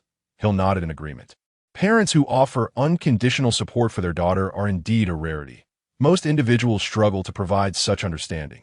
They often approach the unknown with both curiosity and trepidation. And your parents? What do they do? Do they work every day? After discussing her own parents, Hermione suddenly became intrigued by Hill's family. Curious about the structure of a wizarding household and their daily lives they have long since departed to meet Merlin. I'm sorry, I didn't mean to. It's quite all right.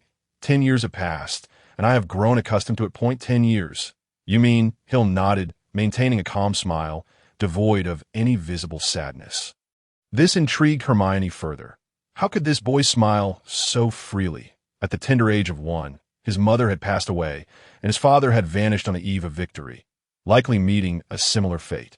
I resided in St. Mungo's Hospital until the age of 6, after which I returned to my home, inheriting everything from my parents. Hermione's face flushed as she recalled her earlier words, where she had claimed that those born into wizarding families like Hill's had a considerable advantage over Muggle-born wizards due to parental guidance.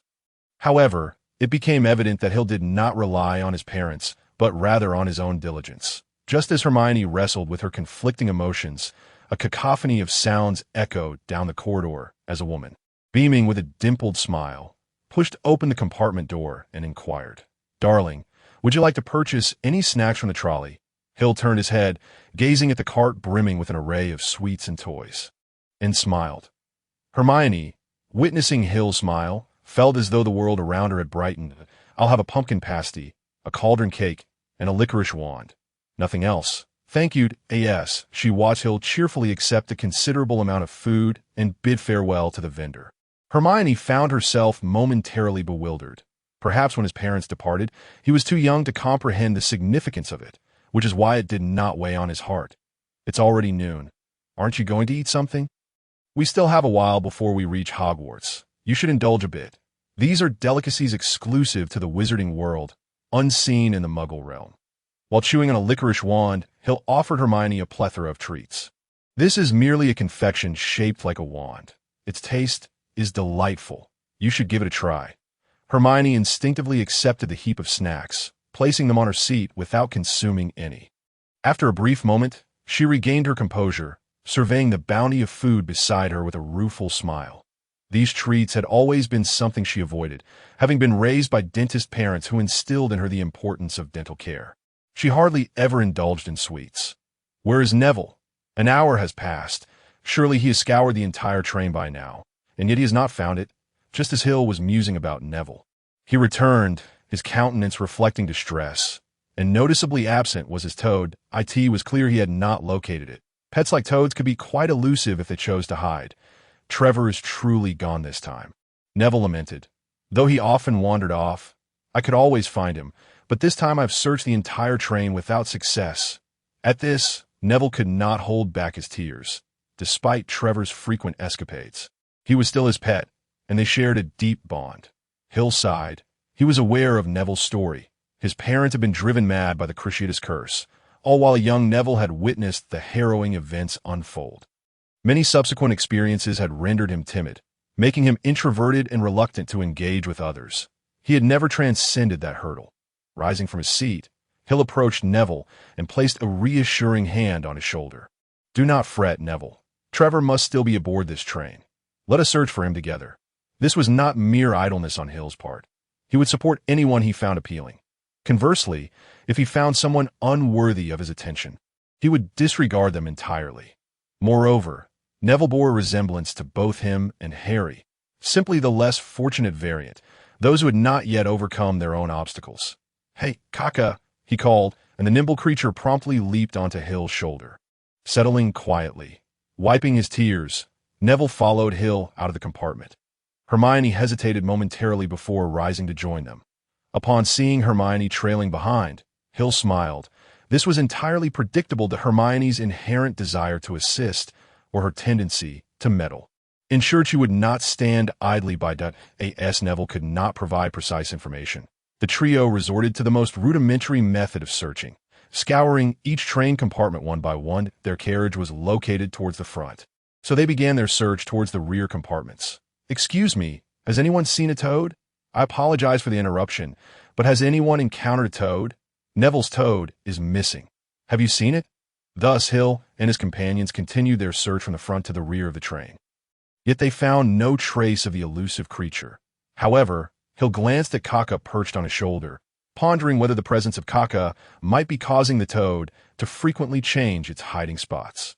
Hermione opened the door to one compartment and asked, "Has anyone seen a toad?" "Neville lost one, but we've already told him we haven't seen it," came a voice. "Are you casting a spell? Then let us see it." Hermione's attention was drawn to a boy in the compartment, seemingly preparing to cast a spell. Hill also stepped closer. If memory served, this boy with red hair and a smudge on his nose must be Ron Weasley, one of the trio who would later emerge as the least capable among them. "Hey Hill, you've come too." Harry, sharing the compartment with Ron, happily greeted Hill. After their trip to Diagon Alley, he had frequently chatted with Hill over the phone. Upon boarding the train, he had searched for Hill, but had not found him. "Hello, Harry. So this is where you are. No wonder I couldn't find you in the front compartment." Hill's gaze shifted to Ron. "Have you made a new friend, Harry? Would you care to introduce us?" "Of course. This is my new friend, Ron Weasley." Harry gestured towards Ron, who nodded and looked at Hill, feeling a tinge of jealousy at the sight of the striking silver-haired boy before him. He could not help but feel rather ordinary by comparison. "I am Hill Fox. A pleasure to meet you, Ron." Hill extended his hand for a handshake. A flicker of confusion crossed Ron's eyes as he pondered.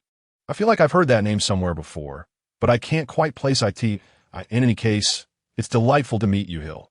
Hill nodded, noticing the wand in Ron's hand. It appeared that Ron was about to attempt that ill-fated spell. Did he not realize the incantation was flawed? However, the mouse he had disguised was quite convincing. Peter Pettigrew, the traitor who had betrayed Harry's parents, once a friend of Sirius, now an enemy.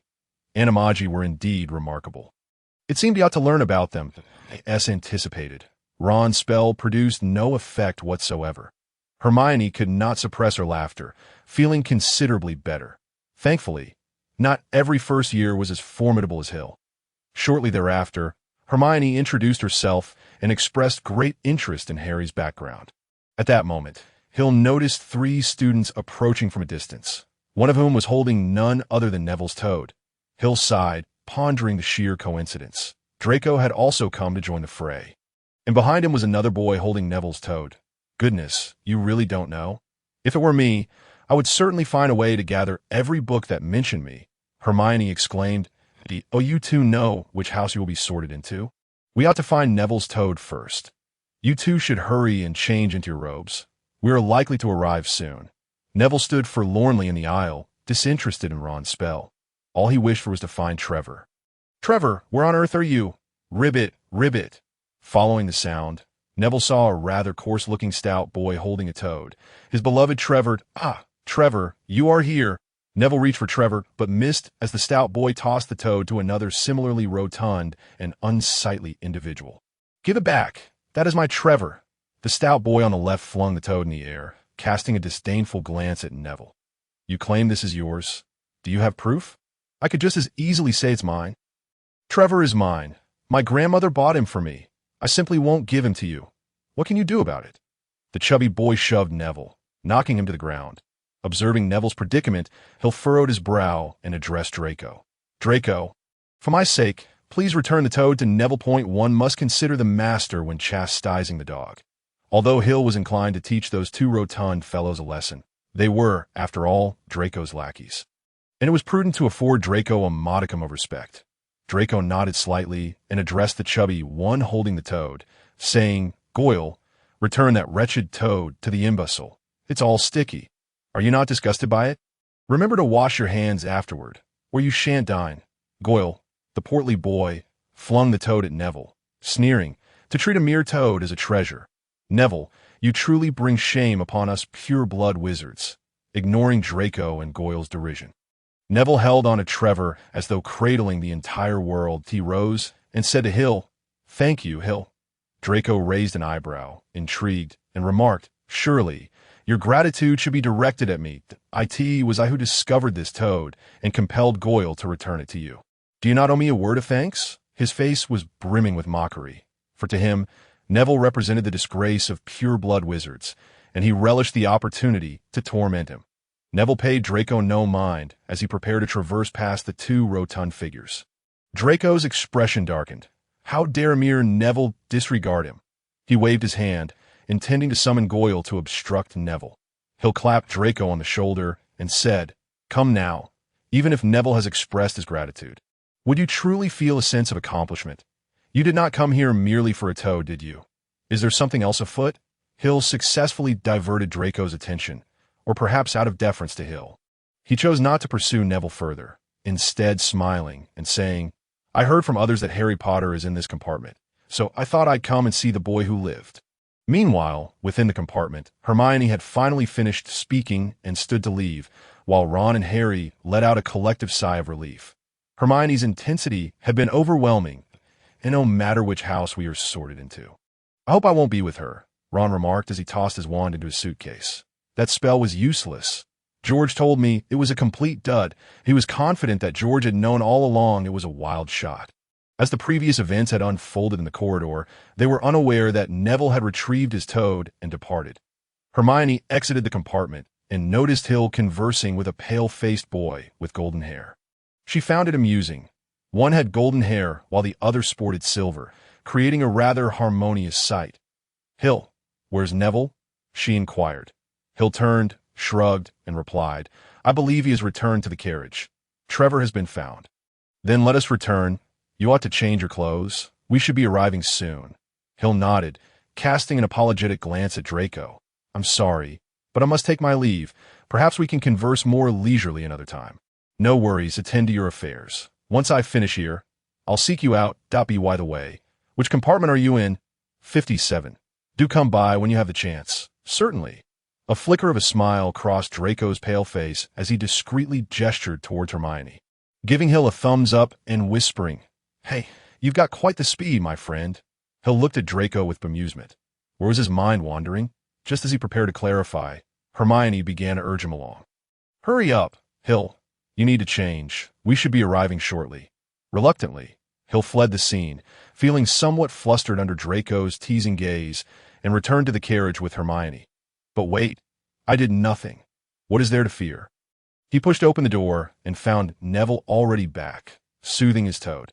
However, judging by the toad's vigorous wriggling, it appeared to be quite unperturbed and rather normal. "Hill, do you know that boy from earlier?"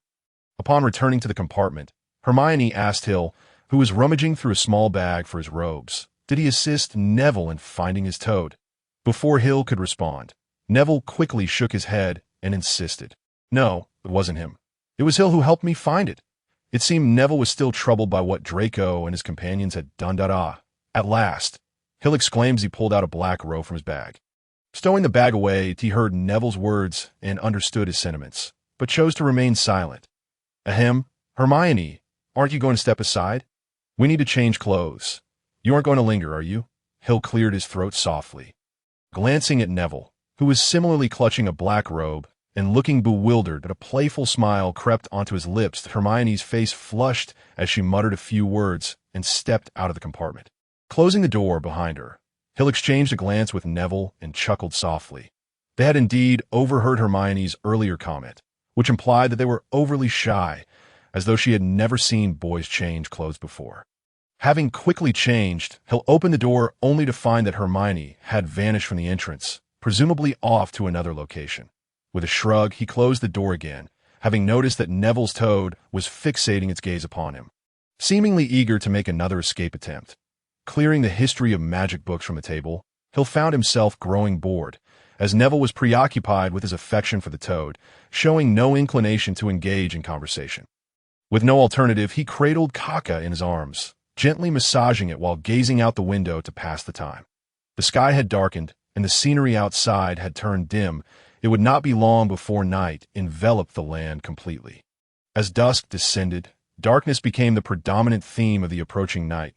At last, the sky was wholly shrouded in darkness, and the train began to decelerate, indicating that Hogwarts was drawing near in 5 minutes. "We will arrive at Hogwarts. Please leave your luggage on the train, and we shall transport it to the school for you," a voice announced. Hill did not observe any loudspeakers or similar devices in the compartment, deducing that magic was at play. With a swish, the compartment door swung open, and Hermione entered, surveying the already dressed Hill and Neville with satisfaction. "Prepare yourselves. The train is nearing its destination. There are quite a few people outside, so we must hasten to the door," Hermione urged, exhibiting her competitive spirit, even regarding disembarking the train. Hill stretched his limbs slightly, feeling an inexplicable thrill, a rare sensation that had only surfaced a handful of times over the years. Is this the beginning and the end of everything? Then here I come. Neville, on the other hand, appeared pale with anxiety. Hogwarts held an air of terror for him, born of the unknown and thus evoking fear. However, with Hermione present, Neville had no choice but to press on, nearly being dragged to the train door by her. Hill observed Neville's apprehensive demeanor and merely shook his head. The current Neville was not yet the brave soul who would draw the sword of Gryffindor and vanquish the basilisk with a single strike. Just as Hill contemplated the sword of Gryffindor, a voice resonated in his mind. The sword of Gryffindor? Oh, that is a fool. All he knows is destruction. Hill was taken aback. The voice belonged to Book, which had discovered a means of communication without words. Indeed. Book, I have found this method. Interestingly, it was devised by one of your ancestors who fell in love with a girl who was both deaf and blind. After extensive research, he developed this method of communication, allowing thoughts to be conveyed directly between individuals.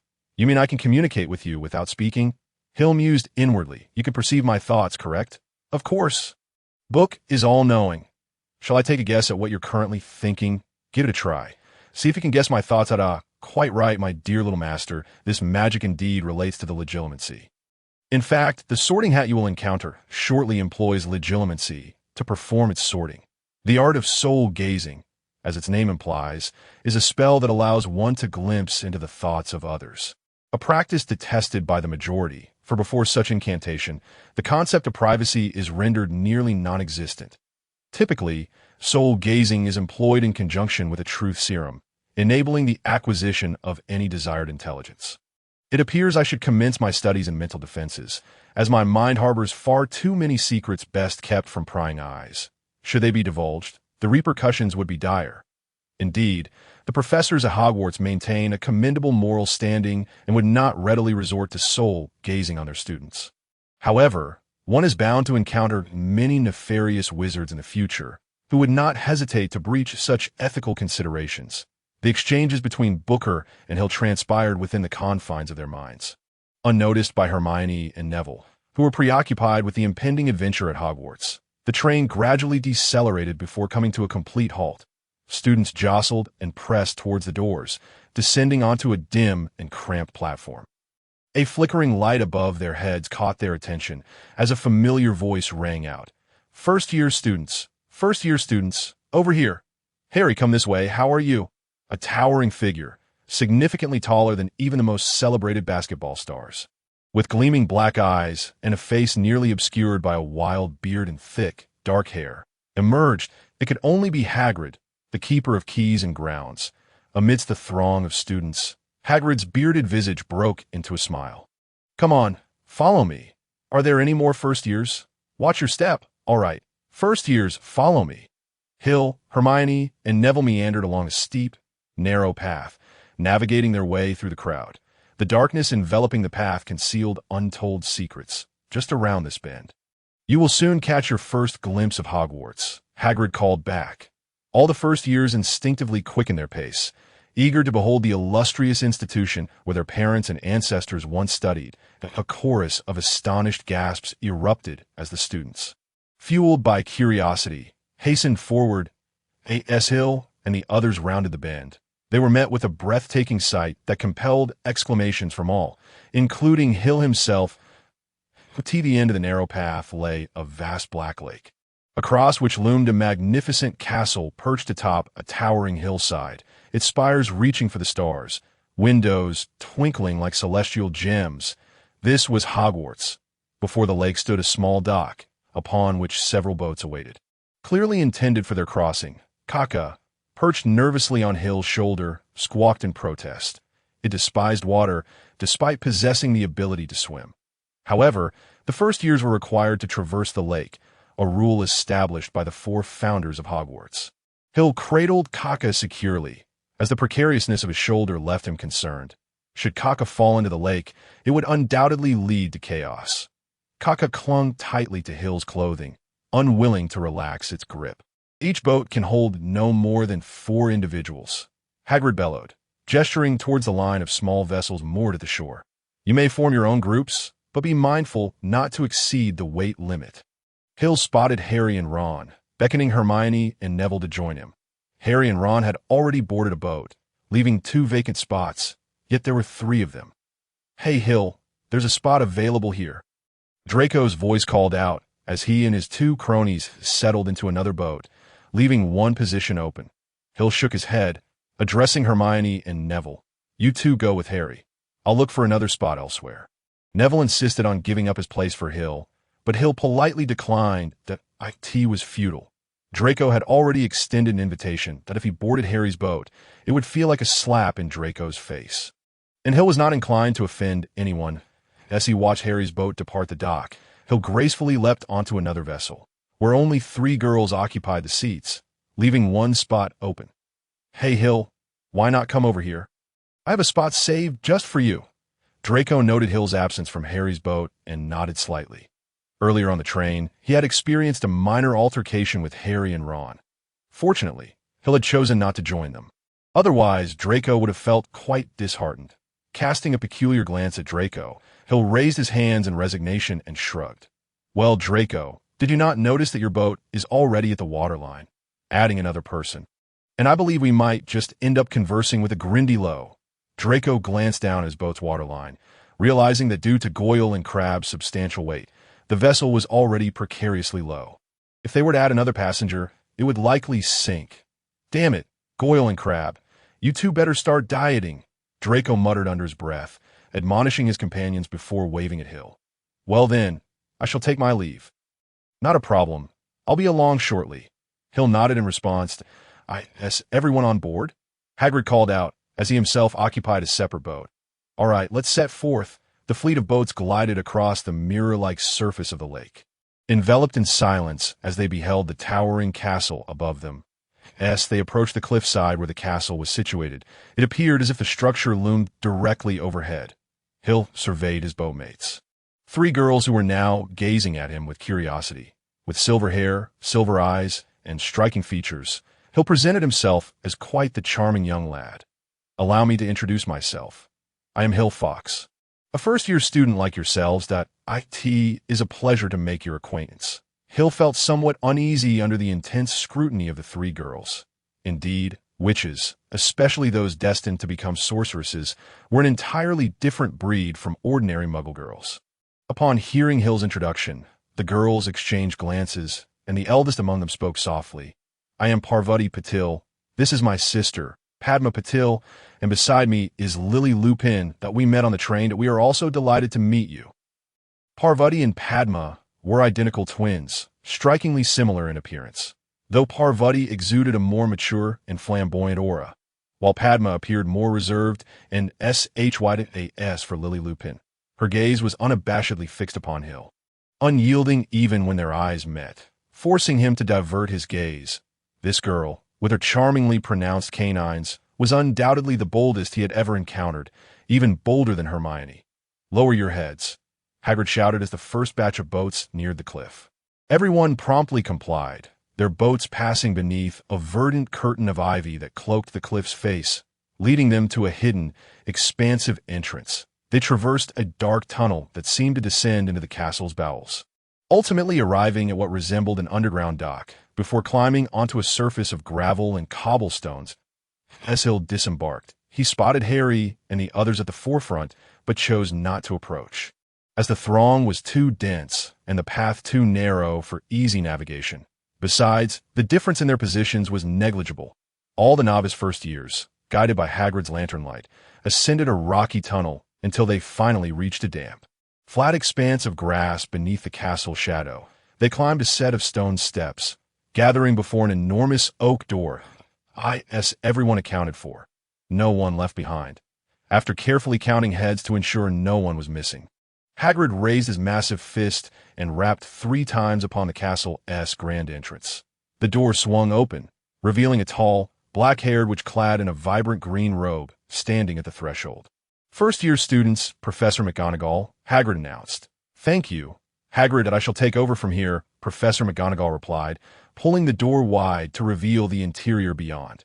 The stone walls were encircled by blazing torches, and the ceiling soared so high that its summit was nearly invisible. Before them lay an opulent marble staircase that ascended to the upper floors. Professor McGonagall ushered the first-year students into a small, empty room at the far end of the hall, not far from the bustling Great Hall, where the clamorous sounds were distinctly audible. "Welcome to Hogwarts," Professor McGonagall announced. "The feast is about to commence. However, before you take your seats in the dining hall, you must first determine which house you will belong to. The sorting is a significant ceremony, for during your time at school, Your house will be akin to your home at Hogwarts. You will attend classes with your fellow house members, reside in the house dormitories, and spend your leisure time in the house common room. The four houses are named Gryffindor, Hufflepuff, Ravenclaw, and Slytherin. Each house boasts its own illustrious history and has nurtured remarkable witches and wizards. Your exemplary performance during your studies will earn points for your house, while any misdeeds will result in point deductions at the end of the year. The house with the most points will be awarded the House Cup, a prestigious honor that I hope that regardless of which house you are sorted into, you will strive to bring glory to in a few moments. The sorting ceremony will take place before the entire school. That I suggest you take this time to compose yourselves and present a more spirited demeanor. Once they are ready, I shall come to fetch you, Professor McGonagall instructed, adding a request for silence before departing, presumably to report to Dumbledore in the Great Hall. Bored, he'll listen to McGonagall's account, which he was already familiar with. Yet he had no choice but to wait here. Booker, for some reason, was unresponsive to his calls. Thus, Hill entertained himself by teasing Kaka, passing the time in a state of ennui. Meanwhile, the first-year students around him wore expressions of unease, whispering to one another about what was to come. Parvati glanced over at Hill, who appeared calm, perhaps even a tad bored, and curiously inquired, "Hill, aren't you worried about the impending sorting?" All the other first years seemed quite anxious. Indeed, many students exhibited signs of nervousness, some even turning as pale as parchment, for they were uncertain of how the sorting would unfold. I heard that the sorting process is quite terrifying and could inflict significant harm on us. Is that true? Padma, who had remained silent until now, voiced her concerns. Will it hurt? I'm most afraid of pain. Hill rolled his eyes, casting a glance at Ron, who was fervently spreading tales about the sorting. Well, this chap certainly has a knack for being a little reporter. He can make such a fabricated tale sound convincing enough to frighten so many first-years. It's not that frightening. I want to elaborate further, as that would spoil the mystery. Nevertheless, it is indeed an exhilarating experience that I assure you, it will be absolutely fascinating. Just as Hill was calming the anxious Padma, a sudden shriek pierced the air. 20 or so ghosts erupted from the walls, their pearlescent, translucent forms gliding across the room, whispering amongst themselves, seemingly oblivious to the first-year students, as if engaged in a debate. These were the ghosts of Hogwarts, each possessing its own unique story, including Professor Binns, the history of magic instructor, who was a ghost himself. That a plump, monk-like ghost remarked, "One must forgive and forget. I say that we should give him another chance. That my good monk, haven't we granted Peeves enough opportunities? He has bestowed upon us all manner of unpleasant nicknames. You know, he doesn't even qualify to be a ghost." A ghost clad in a ruffled collar suddenly noticed the first-year students. Hill observed the terror-stricken expressions of his fellow newcomers, utterly petrified by the sight of the ghosts, a reaction quite understandable for their first encounter with such entities. We are the first years of this year, awaiting the sorting hat ceremony. Are you ghosts? Hill stepped forward when no one responded. The plump monk floated closer to Hill, gazing curiously at the brave newcomer. Aren't you afraid? We are ghosts, after all. Haven't you heard the ghost stories? Ghosts are all quite malevolent. The first years recoiled, while Kaka shielded its eyes and ears with its paws. Well then, why don't you come and catch me? Hill spread his arms wide, adopting an air of surrender. Hogwarts is the finest school. Surely its ghosts must be the finest as well.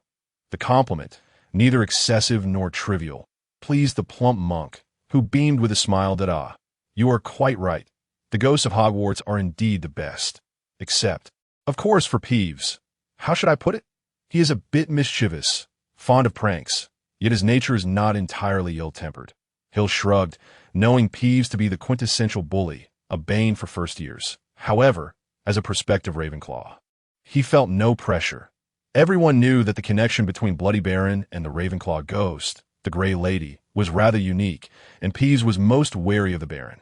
Seeing Hill converse effortlessly with the plump monk without any terrifying incidents unfolding, the surrounding first years began to relax, resuming their discussions. Lily, not to be confused with Harry's mother, but this year's new first year, Lily Depan, was the boldest girl Hill had encountered. She uttered a sentence that left Hill momentarily stunned. "Hello, may I touch you? I've never touched a ghost before, and I'm curious about the sensation." The corners of the plump monk's mouth twitched, acknowledging that this year's first years were indeed quite remarkable, having encountered two who were unafraid of him. "Certainly, child, go ahead and give it a try."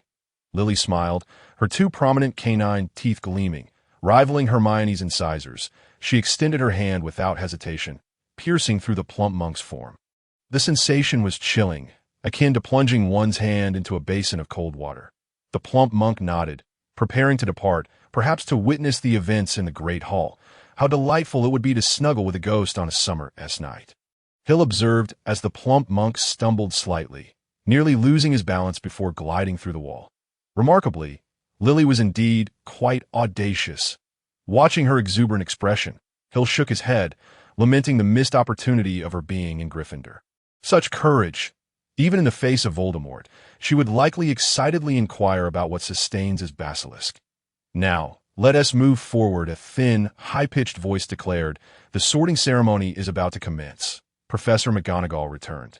Indicating that all arrangements had been made, the ghosts drifted through the walls, vanishing from sight, as the Great Hall was certainly the best vantage point for the spectacle, necessitating an early claim on a good position. "Now, form a single line," Professor McGonagall instructed the first years. "Follow me." Hill trailed behind a sturdy boy, with the Patil sisters and Lily following closely behind. They exited the room, traversed the foyer, and passed through a set of grand double doors into the lavish dining hall. Students from other classes were already gathered around 4 long tables, illuminated by thousands of floating candles hovering above. Gleaming gold plates and goblets adorned the tables, while a long table at the head of the hall was reserved for the faculty. Professor McGonagall brought the first years to the front, positioning them before the array of upperclassmen, with the teachers standing behind them. The flickering candlelight cast a glow on hundreds of faces that stared back at them like pale lanterns. Ghosts mingled among the students, shimmering with a ghostly silver light. Under the scrutiny of so many eyes, all the first years felt a twinge of nervousness, with the impending sorting test heightening their anxiety. Hill, however, stifled a yawn, finding it rather dull to be the focus of so many inexperienced gazes. Ironically, he felt no tension at all. The stares of these individuals lacked the piercing intensity of Lily's. Leaving him unperturbed, gazing upward, he beheld the velvety, jet-black ceiling speckled with twinkling stars. This place has been enchanted, resembling the sky outside so closely that it is hard to believe there is indeed a ceiling above. It is equally difficult to accept that the dining hall's roof is not open to the elements. Professor McGonagall gently placed a 4-legged stool before the first-year students, atop which she set a pointed wizard's hat. The hat was patched, worn, and exceedingly dirty. All eyes in the hall were fixed upon this peculiar headgear, and a profound silence enveloped the room. Then, the hat began to twist and turn. The brim split open like a wide mouth. And the hat commenced to sing. "You may think me unappealing, but do not judge by appearance alone. Should you find a hat more beautiful than I shall devour myself whole. You may polish your top hats to a brilliant sheen, or ensure your bowlers are sleek and pristine. I am the sorting hat, designed to assess your worth, far superior to any mere hat you possess. Any thought hidden in your mind cannot escape my keen perception. Try me on, and I shall reveal to which house you belong. Perhaps you are destined for Gryffindor, where the brave reside, their courage and spirit setting them apart. Or you may find your place in Hufflepuff, known for their integrity and loyalty, steadfast and diligent in their endeavors. If your wits are sharp, you might join the wise and learned in Ravenclaw, where those of intellect gather. Or perhaps you will be sorted into Slytherin, where true friends may be found. Yet beware of those who would use cunning to achieve their ends. Come, try me on. Fear not. Do not panic. In my care, though I possess no hand, you are utterly safe. For I am a thinking hat." As the hat concluded its song, thunderous applause erupted throughout the hall. The sorting hat bowed to each of the 4 long tables before coming to a standstill. Professor McGonagall stepped forward, holding a scroll of parchment. "I shall call out a name, and that student will don the hat, sit upon the stool, and await their sorting," she announced. Hannah Abbott, a rosy-cheeked girl with 2 golden braids, stumbled out of the line, placed the hat upon her head, which just covered her eyes, and sat down. After a brief pause, the hat declared, "Hufflepuff." The table to her right erupted in applause, welcoming her to their ranks. which indeed was Hufflepuff. "Susan Bones, Hufflepuff," the hat called again. Susan hurried to sit beside Hannah. "Terry Boot." "Ravenclaw." This time, the second table on the left applauded. Terry joined their ranks. Several Ravenclaw students stood to shake his hand. Mandy Brocklehurst was also sorted into Ravenclaw, while Lavender Brown became the first Gryffindor newcomer, prompting cheers from the farthest left table, where a pair of twins, presumably Ron's older brothers, jeered. Then Millicent Bulstrode was sorted into Slytherin, taking her place at the Slytherin table. Justin Finch Fletchley, Hufflepuff. Sometimes the sorting hat would instantly declare a house, while at other times it took longer to decide. For instance, a boy with light brown hair, Simon Finnegan, sat upon the stool for nearly a full minute before the hat finally announced that he was to join Gryffindor. Hill let out a soft sigh. The entire Fox family had always been in Ravenclaw, and though he wouldn't be adventuring with Harry and the others, he felt no regret. My dear young master, I've been in contact with some of my old friends, many of whom are no longer at Hogwarts, but that sorting hat is still around, and it seems quite interested in you. The voice of Buck echoed in his mind, revealing that it had just been communicating with old acquaintances at Hogwarts. "Well then, have it place me in Ravenclaw. I wish to avoid any complications. The Fox family has always belonged to Ravenclaw, and I wish for no disturbances. Rest assured, my master, the Fox family is destined for Ravenclaw. This was established when Hogwarts was founded." "What do you mean?" "We shall discuss it later. It is almost your turn." Hill snapped back to reality as another first year was sorted into Hufflepuff, followed by McGonagall announcing the next name. Hill Fox. Hill turned and slowly walked to the stool, even taking a moment to glance at the staff table, his gaze landing upon Albus Dumbledore, who sat in the grand golden chair at the center of the guest table. The current headmaster of Hogwarts was widely recognized as the greatest wizard of the age, with notable contributions including the defeat of the dark wizard Grindelwald in 1945, the discovery of 12 uses for dragon's blood, and significant achievements in alchemy alongside his partner, Nicholas Flamel. Dumbledore, with his crescent-shaped glasses and a crooked long nose, his silver hair and beard cascading down, was currently looking at Hill with a gentle smile.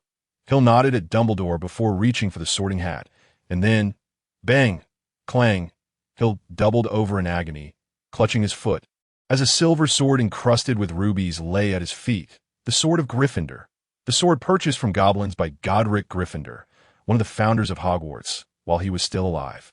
The hilt of the sword was adorned with rubies, and the blade bore Gryffindor's name. How was Hill so certain this was the sword of Gryffindor? What else could possibly fall from the sorting hat?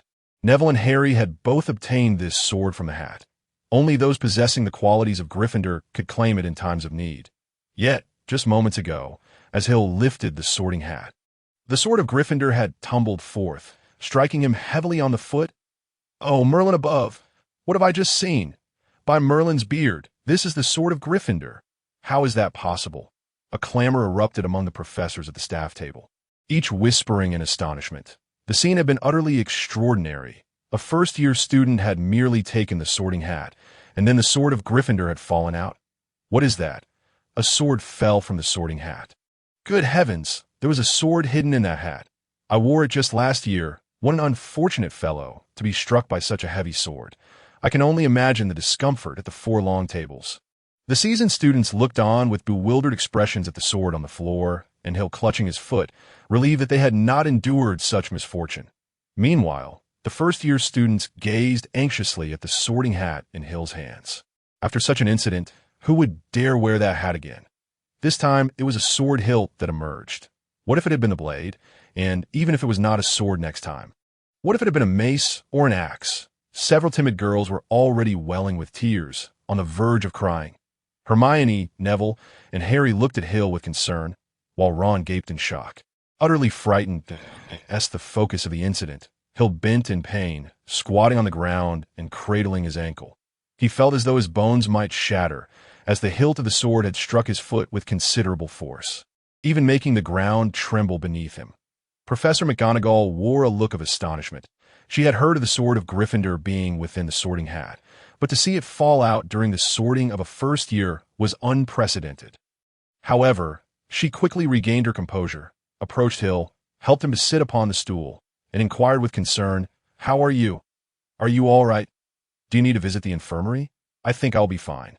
My bones should be intact. It was just a rather hard blow that a bit of rest should suffice. Hill shook his head, the pain in his foot beginning to subside. It appeared he had not injured any bones. And a brief period of rest should suffice for recovery. Professor McGonagall nodded, casting a glance at Dumbledore, seeking the esteemed headmaster's thoughts. Dumbledore was grasping a few strands of silver beard, which had only moments ago adorned his chin. With a look of concern, he tucked the hairs into his pocket, and a smile blossomed once more on his face as he addressed Professor McGonagall. Professor McGonagall, is Mr. Fox unharmed? McGonagall shook her head, reassuring him that he was fine, merely sustaining a minor injury that would likely heal with a bit of rest. Well then, let the sorting ceremony continue. Dumbledore nodded that, Mr. Fox, may we proceed? No problem. My head remains firmly attached to my neck. I deem that sufficient, Hill replied with calmness, having inwardly berated both the sorting hat and Gryffindor's sword. Laughter erupted from the students seated at the 4 long tables, dispelling the previously tense atmosphere. From the Gryffindor table, someone shouted enthusiastically, Hey, come to Gryffindor. This is where the brave reside. Dumbledore shook his head, a broad smile on his face. Let us leave everything to the sorting hat. Mr. Fox, you may begin. Hill took a deep breath and placed the sorting hat upon his head. Instantly, an excited voice resonated in his mind. Hey, do you enjoy my surprise? Was it you? Oh, not just me. That sword had a hand in it too. Good grief, my foot nearly broke. Relax, it's not broken yet. While that sword may be a bit clumsy, it knows its limits. And even if it were to break, Hogwarts nurse will mend it for you. So, I should be thanking you then. If you insist, I wouldn't oppose to Hill's expression twisted in turmoil. With his hat not the sorting hat of Hogwarts, or were he not in Hogwarts, he would undoubtedly devise ways to give it a thorough reprimanding. Ah, such dark thoughts, such wicked intentions. The voice of the sorting hat echoed, not just in Hill's mind but addressing the entire hall. I believe you should go to Slytherin. Pure blood, brilliant intellect, and enough cunning. You shall find your companions there. The corner of Hill's mouth twitched. What an unreliable hat. Impossible. Every fox is a Ravenclaw. I shall not go to Slytherin. Hill rejected vehemently, for the principles of Slytherin did not suit him. Ah, quite right. Slytherin is not for you. The sorting hat nodded. Very well. This is merely a reasonable conjecture. How about Gryffindor? You just drew forth Gryffindor's sword, demonstrating your courage. Gryffindor would be your finest stage, the moment the hat's words were uttered. A wave of astonishment swept through the hall, particularly from the Gryffindor table, where many students could not help but rise, their gazes fervently fixed on this side. Alas, Gryffindor's sword had already been secured by Professor McGonagall and was now beside Dumbledore, safely tucked away. The sword of Gryffindor? That sword belongs to Gryffindor. Merlin above. That is the sword left by Godric Gryffindor. Only the bravest may wield it. Goodness, that first year drew forth Gryffindor's sword. I am beginning to envy him. I too wish to be struck by that sword. How splendid! Among the first years, whispers erupted as they exchanged excited glances. It seemed that sword was indeed extraordinary. The sword of Gryffindor. What is that? You don't know. It is the sword left by Godric Gryffindor, one of Hogwarts' founders. They say the sword went missing long ago, and no one could find it. It turns out it was hiding in the sorting hat. Though unsure of the conversation's details, it certainly sounded impressive. Forget it. I can't be bothered to explain. Harry, Ron, and Neville gaped in astonishment, their mouths agape and eyes wide. Merlin above, that fellow actually drew forth Gryffindor's sword. I just remembered, he belongs to the Fox family. That explains it, Neville exclaimed, smacking his forehead as realization dawned upon him, and why grandmother mentioned that the Fox family is a renowned pure blood line. Their members are exceptionally intelligent. She hopes I become as clever as they are. Ron, too, appeared enlightened. Neville's words stirred fragments of memory within him, as he had heard his parents speak of this family. However, Ron's expression turned peculiar as he muttered, Now, this is going to be entertaining. Harry and Hermione exchanged puzzled looks. While they knew a bit about the sword of Gryffindor, they were entirely unfamiliar with the Fox family. Ron, what do you mean by entertaining? Harry could not help but inquire, for he and Hermione were largely ignorant of many wizarding families in the magical world. The Fox family, as Neville mentioned, is famous for producing prodigies. Every fox is a top-notch wizard. Ron reiterated, his expression growing increasingly odd. So, their family has always been composed of Ravenclaws, with no exceptions. What?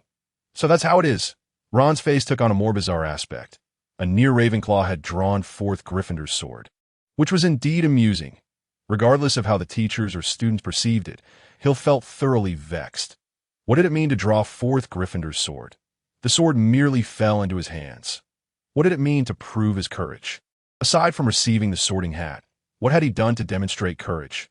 Shaking his head in annoyance, Hill grumbled, "No Slytherin, no Gryffindor, and certainly no Hufflepuff. I only want Ravenclaw. Oh, I was just about to recommend Hufflepuff to you." "Very well, since you are so determined to join Ravenclaw, I shall grant your wish." The sorting hat's mischievous voice resonated in Hill's mind, followed by a loud proclamation. "Ravenclaw!" Silence enveloped the hall. All eyes were wide with astonishment as they gazed at the sorting hat. Merlin above, was it not supposed to be Gryffindor? Did you not see Gryffindor already preparing to celebrate? Did you not notice Percy, the head boy, rising to welcome this unprecedented first year? Did you not see that even the faces of Ravenclaw's members reflected that this fellow ought to be in Gryffindor? Applause erupted as Dumbledore led the way, followed by the teachers, and finally, the students from all four houses joined in. Thus Hill, setting the hat aside, limped toward Ravenclaw amidst the clapping on the Ravenclaw side. All eyes were fixed upon this new addition, their expressions a mixture of bewilderment.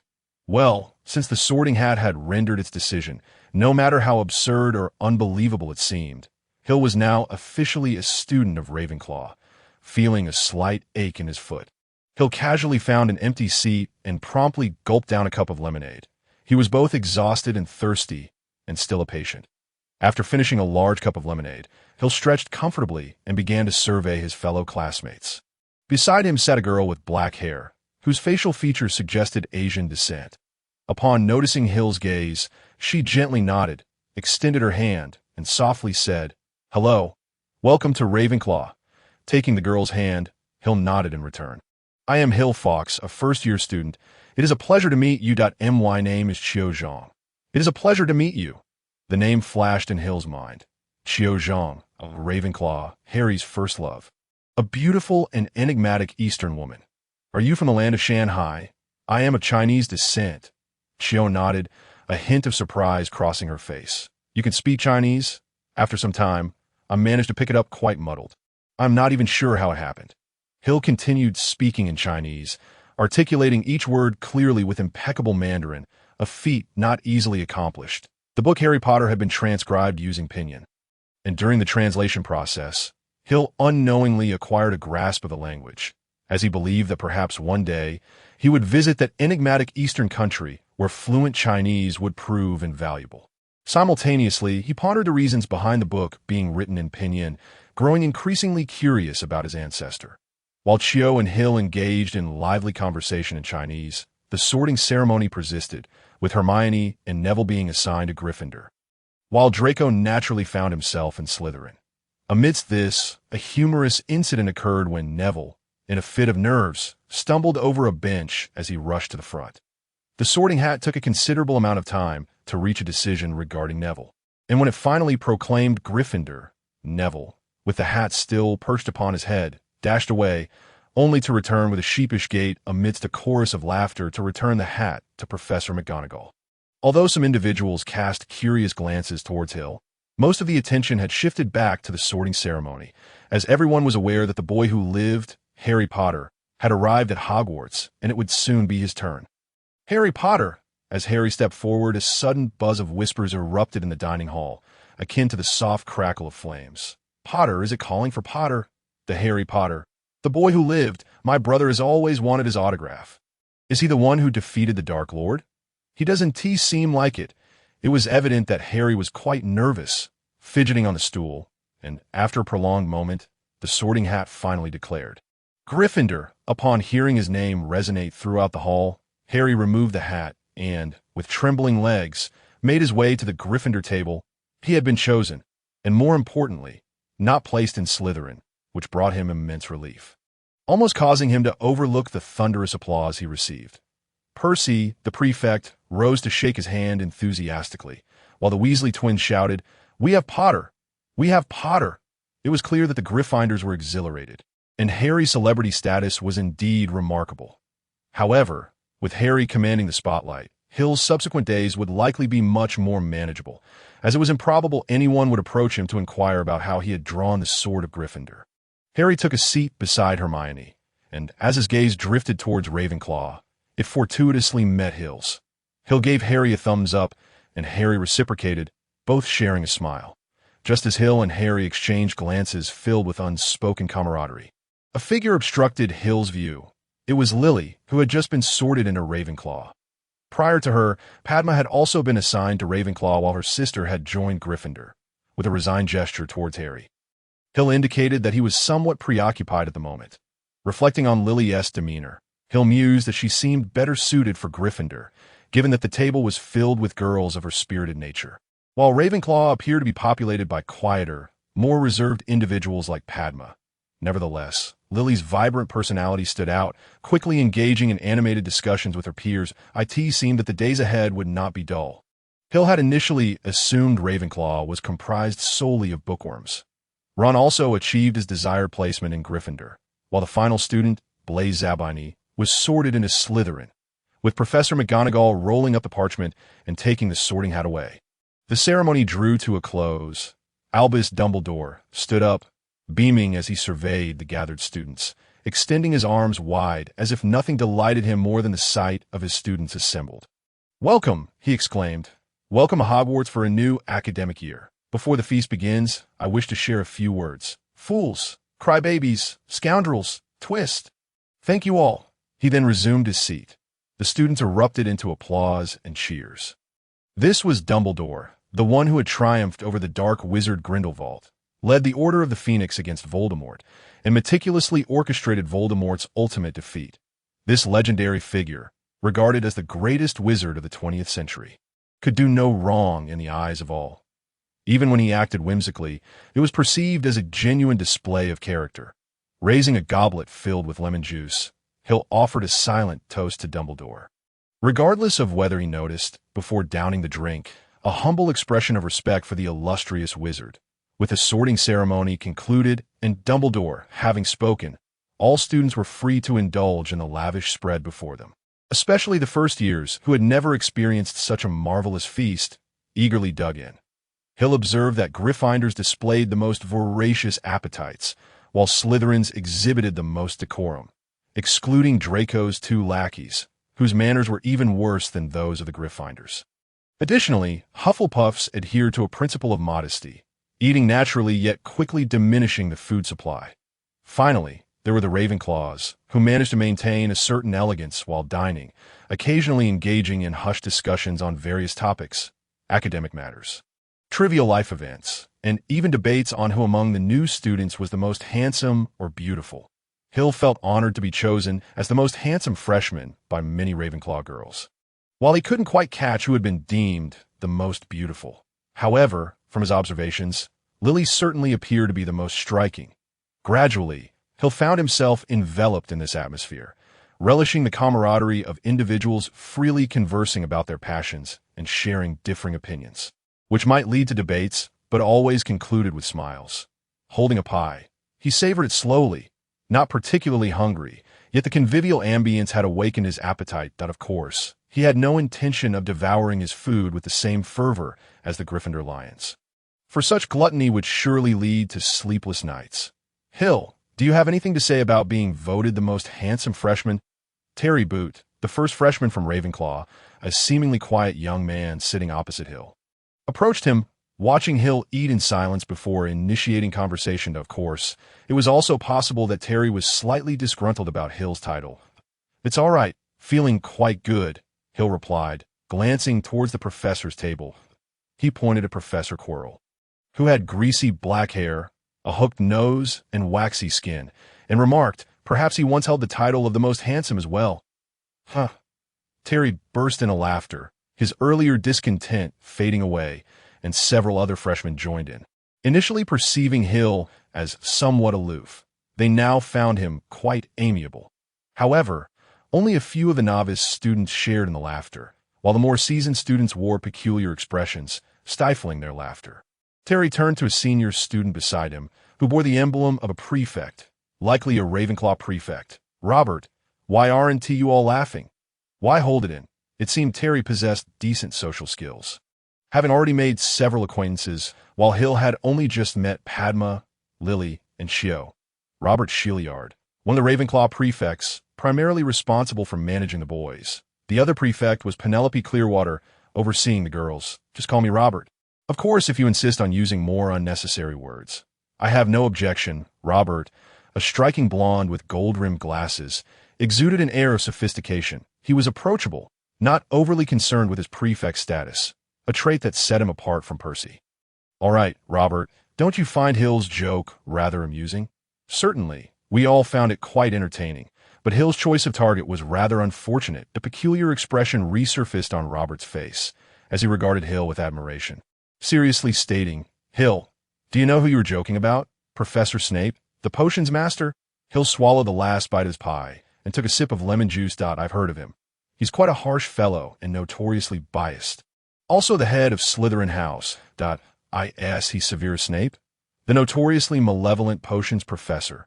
It is evident that Terry has also heard of Snape's name. It appears that Snape's infamy is indeed widespread. "Fear not, for the rivalry between Gryffindor and Slytherin has long been established, and his targets have consistently been the students of Gryffindor. He hardly pays any heed to those from Ravenclaw and Hufflepuff." Observing the flicker of anxiety and concern on the faces of several first years, Hill felt compelled to offer some reassurance. "Really? He wouldn't punish us just for jesting about him, would he?" Clearly, Hill's words did not entirely assuage everyone's fears. As Padma cast a worried glance at Robert, seeking a more definitive answer from him, "Oh, certainly, Hill is correct. Snape only has it out for Gryffindor," Robert affirmed with a nod. "You need not worry, as long as you do not err. He cannot touch you." Robert's words brought a sense of calm to the newcomers, redirecting their attention to other topics of interest. "Robert, it seems you harbor quite a fear of Snape," Hill whispered. "If Snape were truly so amiable, then why do the Ravenclaw students bear such expressions of suppressed anger?" Robert nodded, leaning slightly forward. "You are not mistaken, Hill. Your keen observational skills and quick reactions are among the finest I have encountered. We do indeed fear him, but I shall leave it to you to deduce the reason. Here, essay hint. Snape is the head of Slytherin." Robert regarded Hill, whose expression turned contemplative, a glimmer of satisfaction flashing in his eyes. This newcomer's responsiveness and observational prowess were exceptional. However, Robert pondered how Hill's critical thinking and leadership abilities would measure up. If potential were to be gauged, he would make an excellent candidate for head boy. Despite the intelligence of Ravenclaw over the years, they still appeared somewhat ordinary, lacking any truly outstanding individuals. Everyone is aware that Snape is the head of Slytherin, but what relevance does this have to the fear felt by Ravenclaw students? Ravenclaw had not offended him. Surely, it is Gryffindor he despises. Wait, Ravenclaw has not wronged him. Suddenly, enlightenment dawned on Hill. "Who?" With a knowing look, said to Robert, "I understand now." Yet Hill did not voice his thoughts as he sensed a piercing gaze fixed upon him, making him feel as though he were pricked by 1,000 needles. He slowly turned to glance behind him. There sat a figure, coldly observing him, devoid of any emotion in his eyes, oily black hair, a hooked nose, sallow skin, accompanied by the ridiculous scarf-clad Professor Quirrell. Who else but Snape could it be? But why was Snape fixating on Hill with such intensity? What fueled that flicker of resentment in his gaze? Snape, a man of complexity, whose heart only belonged to Lily. Not the Lily seated beside Hill, but Lily Potter, Harry's mother. If memory serves, this should be Hill's first encounter with Snape. Yet why would Snape regard him with such a look? Hill had not wronged him. Certainly, that jest could not have reached Snape's ears, for he was engaged in conversation with Professor Quirrell at the time. Upon noticing Hill's gaze directed at the professor's table, Snape turned to converse with Quirrell for a moment, then ceased his scrutiny of Hill. "What is it, Hill? Is something troubling you?" Robert inquired, concern etched on his face. From Hill's earlier demeanor, he had surmised that Hill possessed remarkable deductive reasoning skills. In Robert's eyes, Hill was an exceptional candidate for head boy. If subsequent year students did not surpass him, Hill would undoubtedly ascend to that position following Robert's graduation. Seeing Snape divert his gaze, Hill also turned back. Suppressing his lingering curiosity, he smiled, adopting a nonchalant expression. "Oh, it's nothing. I merely felt someone was watching me from the professor's table. But upon looking back, I found nothing. Perhaps it was just my imagination." "You certainly stirred quite a commotion earlier, a Ravenclaw drawing the Gryffindor sword. It is only natural that some professors would take an interest in you. Have you arrived at an answer to your earlier query?" "I am quite eager to hear your thoughts. I this a test. You seem to hold me in high regard." "Consider it so. Ravenclaws are a collection of intelligent individuals, but intelligence does not always equate to making the right choices." Robert lifted his cup, clinking it against Hill's. "Thus, they require someone to steer them in the right direction." "Head boy, you mean?" "Indeed." Robert nodded, openly expressing his admiration for Hill. The head boy of Ravenclaw is assessed not by seniority or grades, but by ability, the capacity to lead Ravenclaw down the correct path. Hill shrugged, sensing that Robert seemed inclined to see him as the next head boy. "How should I put it? The mindset of Ravenclaw differs from that of most wizards. Making such a decision based solely on first impressions might be somewhat hasty. Wouldn't you agree? Of course, we will continue to monitor your performance. That if you falter, we shall consider others, should someone more exceptional arise. You too may find yourself replaced." Robert appeared to grasp Hill's thoughts and offered clarification. "Currently, several candidates are under observation, but none possess your level of excellence, nor do they realize they are being assessed." That sounds quite promising." Hill nodded. "Being head boy is undoubtedly a high honor. Only one or two from each cohort may attain such a position, making it the aspiration of all elites. Now, share your thoughts." "You were just about to express something before you were interrupted." Hill instinctively considered turning back to Snape. His curiosity piqued regarding the source of Snape's hostility and why it was directed at him. However, Robert awaited his response, and thus he suppressed the urge to look back. In truth, even if he turned around 100 times, the answer would not be inscribed upon Snape's face for him to see. "I heard earlier that Slytherin has seemingly won the House Cup 7 times in a row. That sounds quite impressive." "Indeed, Slytherin is undeniably formidable," but Robert's words trailed off, his meaning clear. "Although Slytherin is powerful, they have not demonstrated the true capability that warrants 7 consecutive victories in the House Cup. The Slytherin motto is the ends justify the means, and one can imagine that Severus Snape, born of Slytherin, is in full agreement with this philosophy. The ends justify the means? Yes, by any means necessary, including the abuse of his privilege as a professor, arbitrarily deducting points from students of other houses while awarding points to his own. Thus, through such unscrupulous tactics, they have achieved 7 consecutive House Cups." Robert nodded emphatically, a smirk curling at the corners of his mouth, his expression tinged with mockery. "Indeed, but they did not win 7 times consecutively. They began employing these underhanded methods 6 years ago. Their first victory was earned through their own merit. Then they fell from grace, fixated on honor and victory, neglecting self-improvement and relying not on their own strength to earn points, but rather diminishing those of other houses to secure their triumph." Hill shook his head, gazing towards Slytherin with eyes filled with pity. "At this rate, Slytherin is destined for ruin, sooner or later, when Snape can no longer shield them. Should they falter, they may never rise again." Well versed in the narrative, Hill understood that in a few years, Snape would perish, and the majority of the students' parents would face reckoning for their involvement with Voldemort's machinations. While the outcome remained uncertain, the reckoning was inevitable. That time, Slytherin would be at its weakest. If they stumbled, Hogwarts could very well be left with only 3 houses. Whether they would ultimately endure remained to be seen. "The future is ever-changing." Robert shrugged, a flicker of resignation crossing his face. "At least I shall not witness that day. I will graduate in a few years, while Snape is likely to live for decades more." "Are you not discontent? To be vanquished by such vile means must weigh heavily on your heart." "Certainly.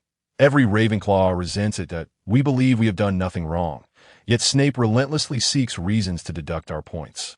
Especially before finals, he is virtually omnipresent.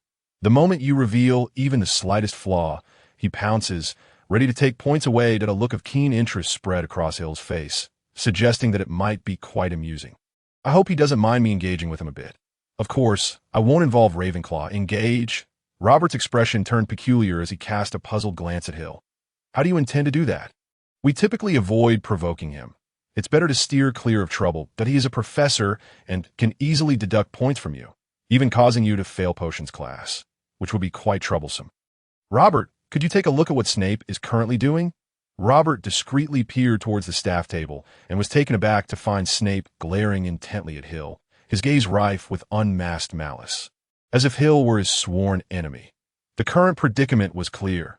Snape disapproved of me, and he would surely seek to cause me trouble. Hill chuckled wryly.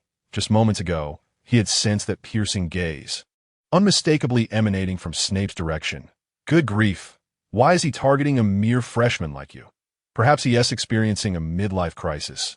Truly, he is an insufferable mad dog. Given Snape's blatant hostility, Hill felt no obligation to feign magnanimity.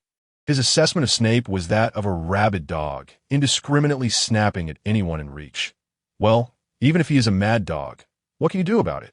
He will undoubtedly find various excuses to pick on you, deducting your points. Moreover, potions is a mandatory course, so there is no escaping it. If you want to deduct points, let him. I'll take it all. If he deducts 1 point from me, I'll earn 2 points in another class. Hill's lips curled into a confident smile. Indeed, Hill exuded a formidable self-assurance. Even among the many prodigies of the Fox family, he undoubtedly ranked among the foremost. With a wealth of books at home and the presence of Booker, who safeguarded the accumulated knowledge and experience of generations of foxes, Hill began his studies earlier than others, far surpassing his peers. And no matter how many points Snape deducted, he could only take away small amounts, at most 5 points. Deductions exceeding that threshold would constitute a significant infraction, and Hill was not foolish enough to provoke such a situation willingly. According to his calculations, the points deducted by Snape would balance out with those he earned in other classes, thus avoiding any repercussions for Ravenclaw. At worst, the points gained from answering questions would simply vanish in a thin air. I shall eagerly await the outcome. Do not disappoint me, Hill. Robert raised his cup once more to clink glasses with Hill. If Hill truly managed to achieve this, Robert would be unable to escape his role as the prefect. A.S. Hill and Robert conversed. All the students had finally finished their meals, signaling the imminent conclusion of the feast. As the food and utensils vanished from the table, Dumbledore rose once again, and the dining hall fell silent. Now that everyone is well fed and satisfied, I wish to share a few words with you all. At the beginning of this term, I must remind everyone of a few important matters. First-year students, please take note. Students are strictly prohibited from entering the forest on campus. This is something that some of our older classmates should remember as well. Dumbledore's bright gaze swept over the Weasley twins. Additionally, Mr. Filch, the caretaker, has asked me to remind everyone not to cast spells in the corridors during breaks. The tryouts for the Quidditch team will take place in the second week of this term. Anyone wishing to join the house team should contact Madam Hooch. Lastly, I must inform you that anyone who wishes to avoid unexpected accidents and painful demises should refrain from entering the corridor on the right side of the 4th floor. Hill rolled his eyes. Given that statement, it was only natural that the curious students would be inclined to investigate. This warning might deter those of a timid disposition, but the Gryffindor Lions would only be more eager to venture there.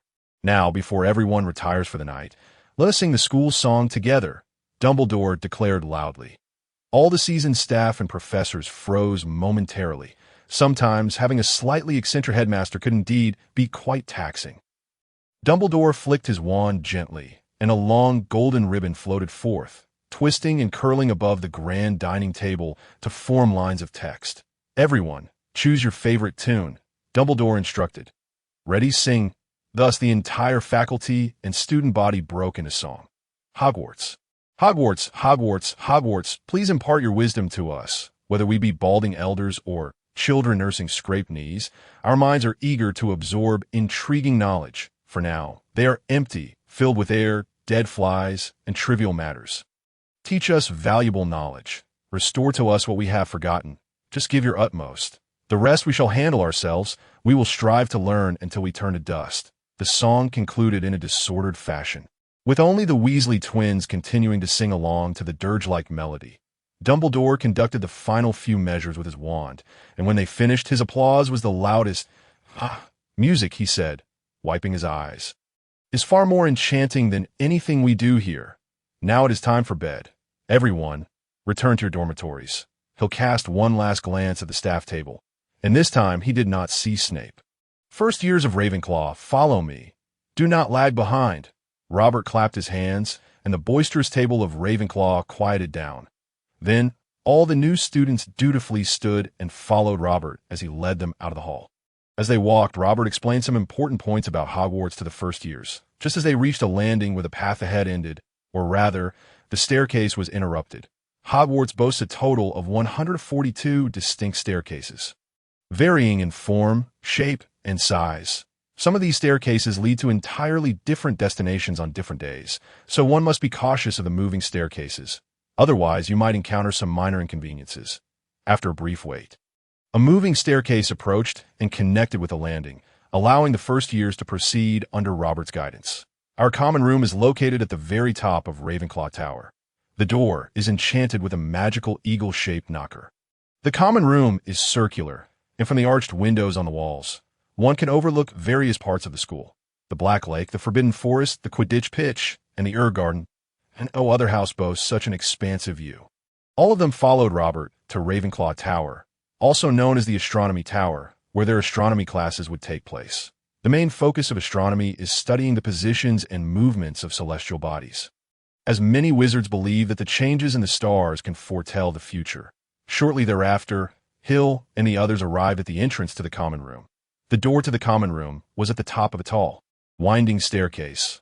It had no handle, only a magically enchanted eagle-shaped knocker. I do not wish to boast, but it is indeed the most intelligent wizards who reside in this house. Our founder, Rowena Ravenclaw, believed that knowledge is the most valuable treasure, and we share that belief. While other houses conceal the entrances to their common rooms, we do not, for we have no need to do so. When you knock, the knocker will pose a question, and you must answer correctly to gain entry. For nearly 1,000 years, this simple barrier has kept all but Ravenclaw members at bay. Robert turned around, looking at the new students with a smile. Who among you would like to give it a try? The questions aren't too difficult.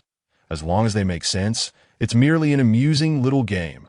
All the new students exchanged glances. And finally, Lily stepped forward, her face alight with excitement, clearly intrigued by the magical door. She approached the entrance, grasped the bronze knocker, and gently rapped it several times. The eagle's beak suddenly opened, issuing a soft and melodious voice that inquired, "What is the relationship between life and the soul?" Lily furrowed her brow. The question was rather tricky, with numerous possible answers. What could be the correct one? Ravenclaw values wisdom. Simply demonstrating your intellect would suffice. Robert observed Lily pondering with a furrowed brow and offered a slight hint that a life with a soul is a complete life, and a soul with life is a complete soul. Upon receiving Robert's prompt, Lily hesitated for a moment before articulating her answer. "Excellent." The eagle nodded, the grand door swung open, and Lily stepped inside, only for the door to close once more behind her. Quite intriguing, isn't it? Robert surveyed all the freshmen, many of whom nodded in agreement, finding the method of entry indeed fascinating. Next, Hill stepped forward, having been preempted by Lily earlier. He was eager not to wait any longer. Approaching the door, he gently rapped on the knocker, and the familiar sound echoed. What is it that eludes capture? Time. Splendid. Amidst the envious gazes of the other freshmen, Hill entered the common room. The Ravenclaw common room was a spacious, circular chamber adorned with charming arched windows draped in silk curtains of blue and bronze. By day, the Ravenclaws could relish the scenic views of the surrounding hills. Stars were painted on the vaulted ceiling, harmonizing beautifully with the deep blue carpet below. The lounge was furnished with tables, chairs, and bookshelves, and directly opposite the entrance stood a niche housing a white marble portrait. It was the likeness of Rowena Ravenclaw. She was exceedingly beautiful, her face adorned with a gentle smile, crowned with an exquisite circle crafted from white marble, the famed diadem of Ravenclaw. Inscribed upon a golden crown were the words, "Immeasurable wisdom is a person's greatest treasure." Such was the Ravenclaw common room. Lily, who had entered before, was now absent, presumably having ventured to the girls' dormitory. Hill noticed a junction ahead with two staircases, one leading left and the other right, each marked with the letters M and W, indicating the entrances to the dormitories, after a brief wait in the common room. Hill was joined by Terry, who also appeared to have passed the entrance with ease. Wow, this place is truly magnificent. It was evident that Terry was thoroughly impressed. He wandered around the common room several times before finally halting, his face alight with excitement at the prospect of living here in the days to come. Terry, let us proceed to the dormitory. I am utterly exhausted and in dire need of rest. Hill stifled a yawn. The day's events had been overwhelming, and the initial thrill and anticipation had given way to fatigue. Ow, ow, ow. Kaka opened its eyes. It had been asleep since the sorting ceremony and was only now waking. No worries. I shall provide you with food shortly. Just hang in there. Kaka had only eaten once that morning and was now quite famished. Hill had no doubt that if he delayed feeding Kaka any longer, it would undoubtedly climb onto his face in the middle of the night, leaving an impressionist masterpiece in its wake. Together with Terry, they ascended the spiral staircase and arrived at a corridor lined with numerous rooms, several of which stood wide open, likely the dormitories allocated to the new students. Hill approached one doorway, where a piece of paper affixed to the black door displayed neatly written names. Terry Butte, Hill Fox, Anthony Goldstein, Michael Corner. It seemed that Hill would be sharing his lodgings with 3 other boys. Upon entering the room, they beheld their accommodations, for poster beds draped with deep red flannel curtains, topped with sky blue silk duvets, the gentle sound of wind rustling through the window providing a soothing ambience. Their trunks had already been delivered, save for Hill S., whose belongings remained in his pocket.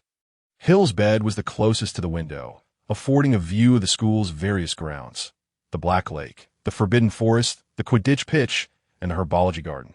Placing Kaka on the bed, Hill retrieved a small pouch and extracted his belongings. Naturally, he took a moment to explain the purpose of the pouch to Terry, who gazed at him with envy. Indeed, possessing such a useful item saved a great deal of hassle. After neatly arranging his items and placing his books on a small shelf beside the bed, Hill produced a white bowl, a white cup, and a packet of Kaka's food. Setting the bowl and cup in a corner, he poured some pet food into the bowl, then withdrew his wand and waved it gently. Clean water, as if conjured from a spring. A large mass of water materialized, and Hill deftly split it in two, directing the streams into the bowl and cup with flawless precision. Ow! Kaka leapt from the bed and dashed toward the food. Clearly ravenous, sitting on the bed, watching Kaka devour its meal. A smile crept across Hill's face. Oh, Merlin above! That spell you just cast was truly impressive. Terry had evidently witnessed Hill's adept use of magic. Such a display of skill and control was something he had only observed in a select few exceptionally talented wizards, the youngest of whom were in their 20s, twice Hill's age. Not too shabby. Once you get the hang of it. The beginning was rather chaotic. Hill shrugged. In truth, he hadn't practiced much, but his quick grasp of spells and fine control seemed more akin to innate talent. As Kaka finished its meal, Hill waved his wand once more, tidying up the bowl and cup until they sparkled anew. Such was the virtue of magic. It alleviated a multitude of tasks. Hill pulled out a large box from beneath the bed, lined with plush cushioning. This would serve as Kaka's bed. Kaka instinctively hopped into the box, rolling around and stretching with a contented sigh. Ow, good night, Kaka. Hill waved his hand and pushed the box back under the bed. Removing his shoes, Hill found his feet no longer pained. It was quite miraculous, considering the earlier agony felt as though they had been broken. After a few uses of the cleaning charm, Hill languidly reclined on the bed. Tucking himself under the covers, he was utterly fatigued. Bidding Terry good night, he closed his eyes. The events of the day flickered through his mind. Meeting Neville and others, searching for Neville's toad, conversing with the ghost, being struck by the sword during the sorting ceremony, Snape's furious gaze, Robert's regard. With a gentle sigh, Hill prepared to drift into slumber. Hey, my dear young master, I have something important to discuss with you. Booker's voice suddenly resonated in Hill's mind. Tinged with urgency, it was rare for him to be disturbed from sleep, indicating that something significant was at hand. Well, go ahead, I'm listening. Hill shook his head, temporarily dispelling his drowsiness. He had nearly succumbed to sleep moments before. Without a compelling reason, he would not hesitate to give Booker a thorough reprimand. Why, dear young master, I just reached out to a few of my old friends. But regrettably, the broken cup and the shabby box are no longer here. They are indeed absent from Hogwarts, just as the books indicated. I recall that many years ago, when I was first created, I spent some time at Hogwarts, mingling closely with them. They called me their leader because I was the cleverest among them. Booker, that unreliable fellow, has a notable trait of being loquacious, often regaling tales of his past glories. Taking an eternity to arrive at the crux of the matter. Get to the point. Am I not doing just that? Back then, Hill's lips curled into a smirk as he pulled Booker out from beneath his pillow. Concealed by the covers, he yanked on Booker's cover and spine in opposite directions with a forceful tug. Ah, get to the point. Ignoring Booker's wails, Hill reiterated his previous command. Got it. A bit gentler, please. I understand now. Hill nodded in satisfaction, releasing his grip and returning Booker to its resting place beneath the pillow. After this lesson, it would surely comprehend the importance of brevity. The cup and the pendant box are gone. And you have seen that clumsy sword. The issue at hand pertains to the diadem. Booker was referring to Ravenclaw's diadem, crafted by Rowena Ravenclaw, one of the 4 founders of Hogwarts. She had imbued it with magic to enhance the wisdom of its wearer. Subsequently, her daughter Helena Ravenclaw stole the diadem, hoping it would make her more intelligent. What follows is a tragedy. Barrow, sent by the dying Rowena to seek Helena, lost his patience, killed Helena, and then took his own life. Shortly thereafter, Rowena succumbed to illness, and the diadem was lost within a great tree in the forests of Albania. Later, Voldemort, aided by Helena, acquired the diadem and fashioned it into a Horcrux, concealing it in the Room of Requirement at Hogwarts, a chamber so secretive that even the Marauder's map could not reveal its existence. As one of Voldemort's Horcruxes, this diadem was ultimately destroyed by the Fiendfire unleashed by Crabbe, Draco's accomplice. Henceforth, the world would no longer know the existence of Ravenclaw's diadem. What does this mean? Was it not a Horcrux of Voldemort? The voice of Book was tinged with hesitation, as if burdened by concern. It spoke slowly. I am aware that in the end, the cup, the diadem, and the locket were all destroyed, that I also understand that had they not been destroyed, Voldemort would not have perished completely. Yet, after so many years of companionship, I wonder if there is a way to save them. Save them. They are Horcruxes, containing fragments of Voldemort's soul, that if he does not emerge, there is nothing we can do except to obliterate the Horcruxes. Hill empathized with Book's sentiments, yet felt powerless. Even Dumbledore could not destroy Voldemort's soul fragments without harming the objects themselves, let alone Hill, who was far inferior to Dumbledore. There must be a way. It is just that it is yet to be conceived. Book's emotions swelled. As an ancient relic, a millennium had passed, and many of its memories had turned to ash. The only remnants were the Sorting Hat and the artifacts left by the 4 founders. They were all its friends, having coexisted at Hogwarts for an extensive period, their bonds deep. Hill remained silent. If there truly were a way, he would assist Book without hesitation. Yet at this moment, it was simply unfeasible. The diadem still resisted, as did the cup and the locket. They were battling against Voldemort's soul fragments. What? Book hesitated. Some matters had long since vanished from history with the passing of those involved, and it had not intended to mention them again. But now silence was not an option. Each of the 4 founders had crafted a Horcrux. Book's voice trembled, seemingly recalling past events. Death, the very thing all feared. Even the great founders could not evade this truth. They watched their loved ones grow old one by one, witnessing their friends falling into eternal slumber. Even the wise Rowena, the brave Godric, the finest among them began to tremble in fear. Horcruxes. They chose to create Horcruxes, the sword of Gryffindor, Ravenclaw's diadem, Hufflepuff's cup, Slytherin's locket. Each of them forged a Horcrux, yet they still met their demise. Hill spoke calmly. Although the 4 founders created Horcruxes, they did not conquer death. They passed away and became part of history. Indeed, they died. Book's voice lowered. The requirements for this method were exceedingly high. A successful Horcrux was always accompanied by murder, a splitting of one's soul, and the infusion of those soul fragments into the object. That is what constitutes a complete Horcrux, an exceedingly nefarious means. This was indeed dark magic, the most sinister kind. Hill discerned the implication in Book's words. Was it possible that the Horcruxes of the 4 founders were imperfect? Was it their imperfections that rendered them incapable of withstanding death's encroachment? Precisely. The founders hesitated before creating their Horcruxes, deeming the cost too great. They refused to pay the price of murdering an innocent person for the sake of their own immortality. Book's voice rose with pride. They chose the most arduous path, to shatter their own souls through their own efforts, and then create Horcruxes. They aimed to forge a pure, unblemished Horcrux. They failed, did they not? No, they succeeded. The conflict between the protagonist and Snape erupted. It was impossible to simply finish this year in peace. How could that be? Were they not all dead? If the Horcruxes had succeeded, they should be immortal. They had indeed successfully created Horcruxes, flawless Horcruxes. Pure Horcruxes, yet these Horcruxes did not grant them eternal life. It was all a grand deception. Book's voice brimmed with anger, intertwined with sorrow and regret. The so-called immortality of Horcruxes was nothing but a monumental ruse. A Horcrux hides a fragment of one's soul within an object, allowing one to evade death. Even if the body perishes, a part of the soul remains intact in the world. This is the legend of Horcrux immortality. Why must a complete Horcrux be paid for with murder? The life that is murdered becomes a sacrifice, an offering. With it, one can offset death. However, this offset is not eternal.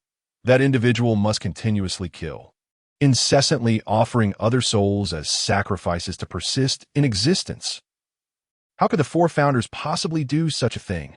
Upon discovering the truth, they chose to abandon the notion. They would rather await their demise than cling to life through such vile means. Thus, they all ultimately perished, did they not? Yes, they all died, but the Horcruxes they forged endured, preserving their essence in an alternative manner. Those four objects inherited the spirit and qualities of the four founders. So, what should I do? Or rather, what can I do? As for those three entities that are Horcruxes, they still house the soul fragments of the four founders, their most essential spiritual essence, though Voldemort successfully infused his soul fragments into them. Those three have been valiantly resisting. They have not yet surrendered. The book's pace quickened as it envisioned those three friends battling fiercely against the encroachment of Voldemort's soul fragments. It was frantic yet powerless. I need time. I will undoubtedly find a solution. My dear young master, your humble servant Book implores you to protect those three until I discover the answer. Hill nodded without hesitation, out of respect for the noble qualities of the four founders. He could not stand idly by while the diadem and other artifacts, alternate continuations of their lives, were destroyed. 5 years. No, grant me 4 years. I will find a way to rescue those three. In the meantime, I hope you will locate them and safeguard them diligently. No problem. Such a lengthy period is sufficient. I will retrieve those three items within 4 years. Splendid. Thank you, my dear young master. Book's voice softened. I shall not disturb your slumber any longer. It is time for me to rest. Wait a moment. Book, is there truly no way to attain immortality? Hill recalled this query. Is there truly no method for eternal life? Death feels distant, yet the plight of the four founders serves as a stark reminder.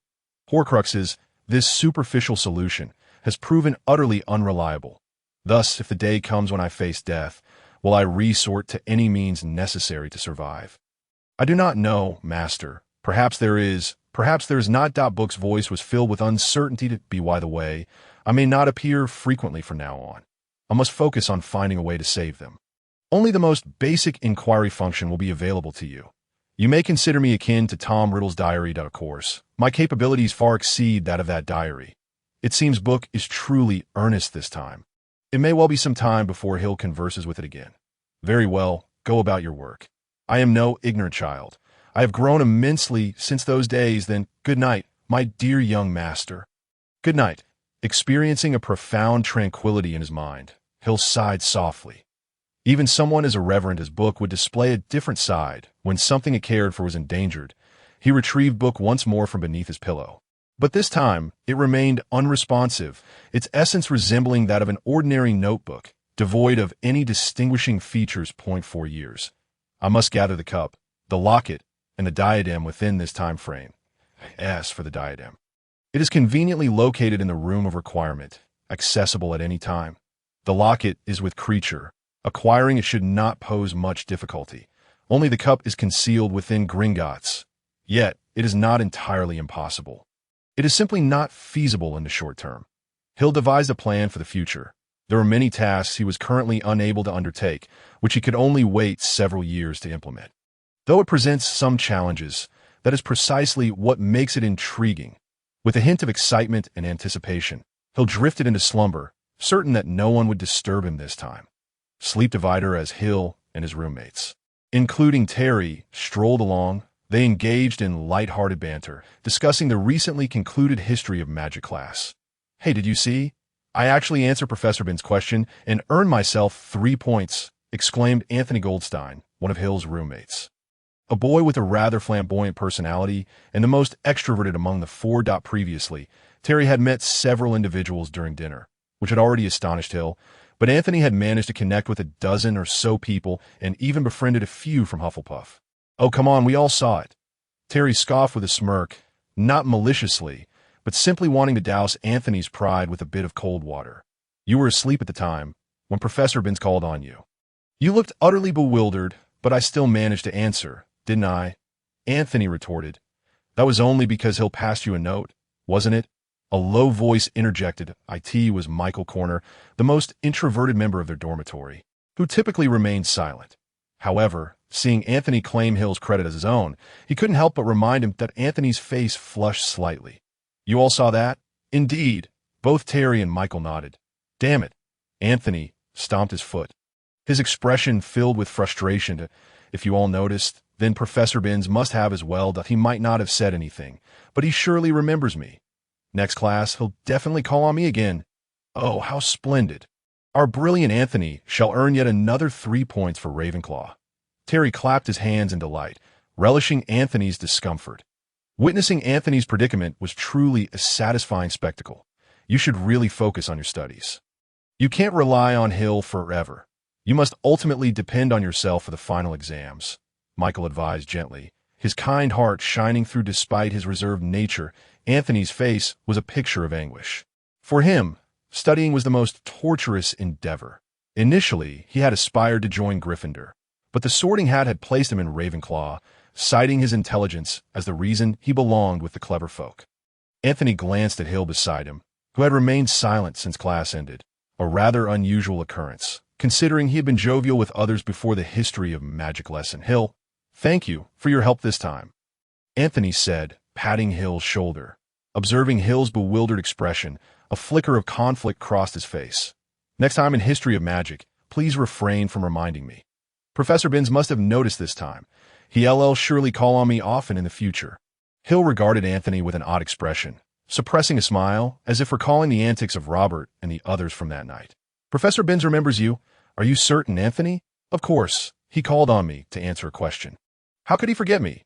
"Well then, please reflect carefully," Hill shrugged, glancing at the other two roommates who had caught on to the situation. His smile could no longer be contained. "What exactly did he call you?"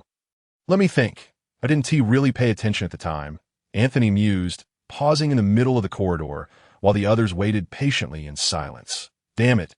Anthony's expression shifted to one of disbelief as he stared at Hill. "He called on me and said, 'Curse, you answer this question.' Was it like that?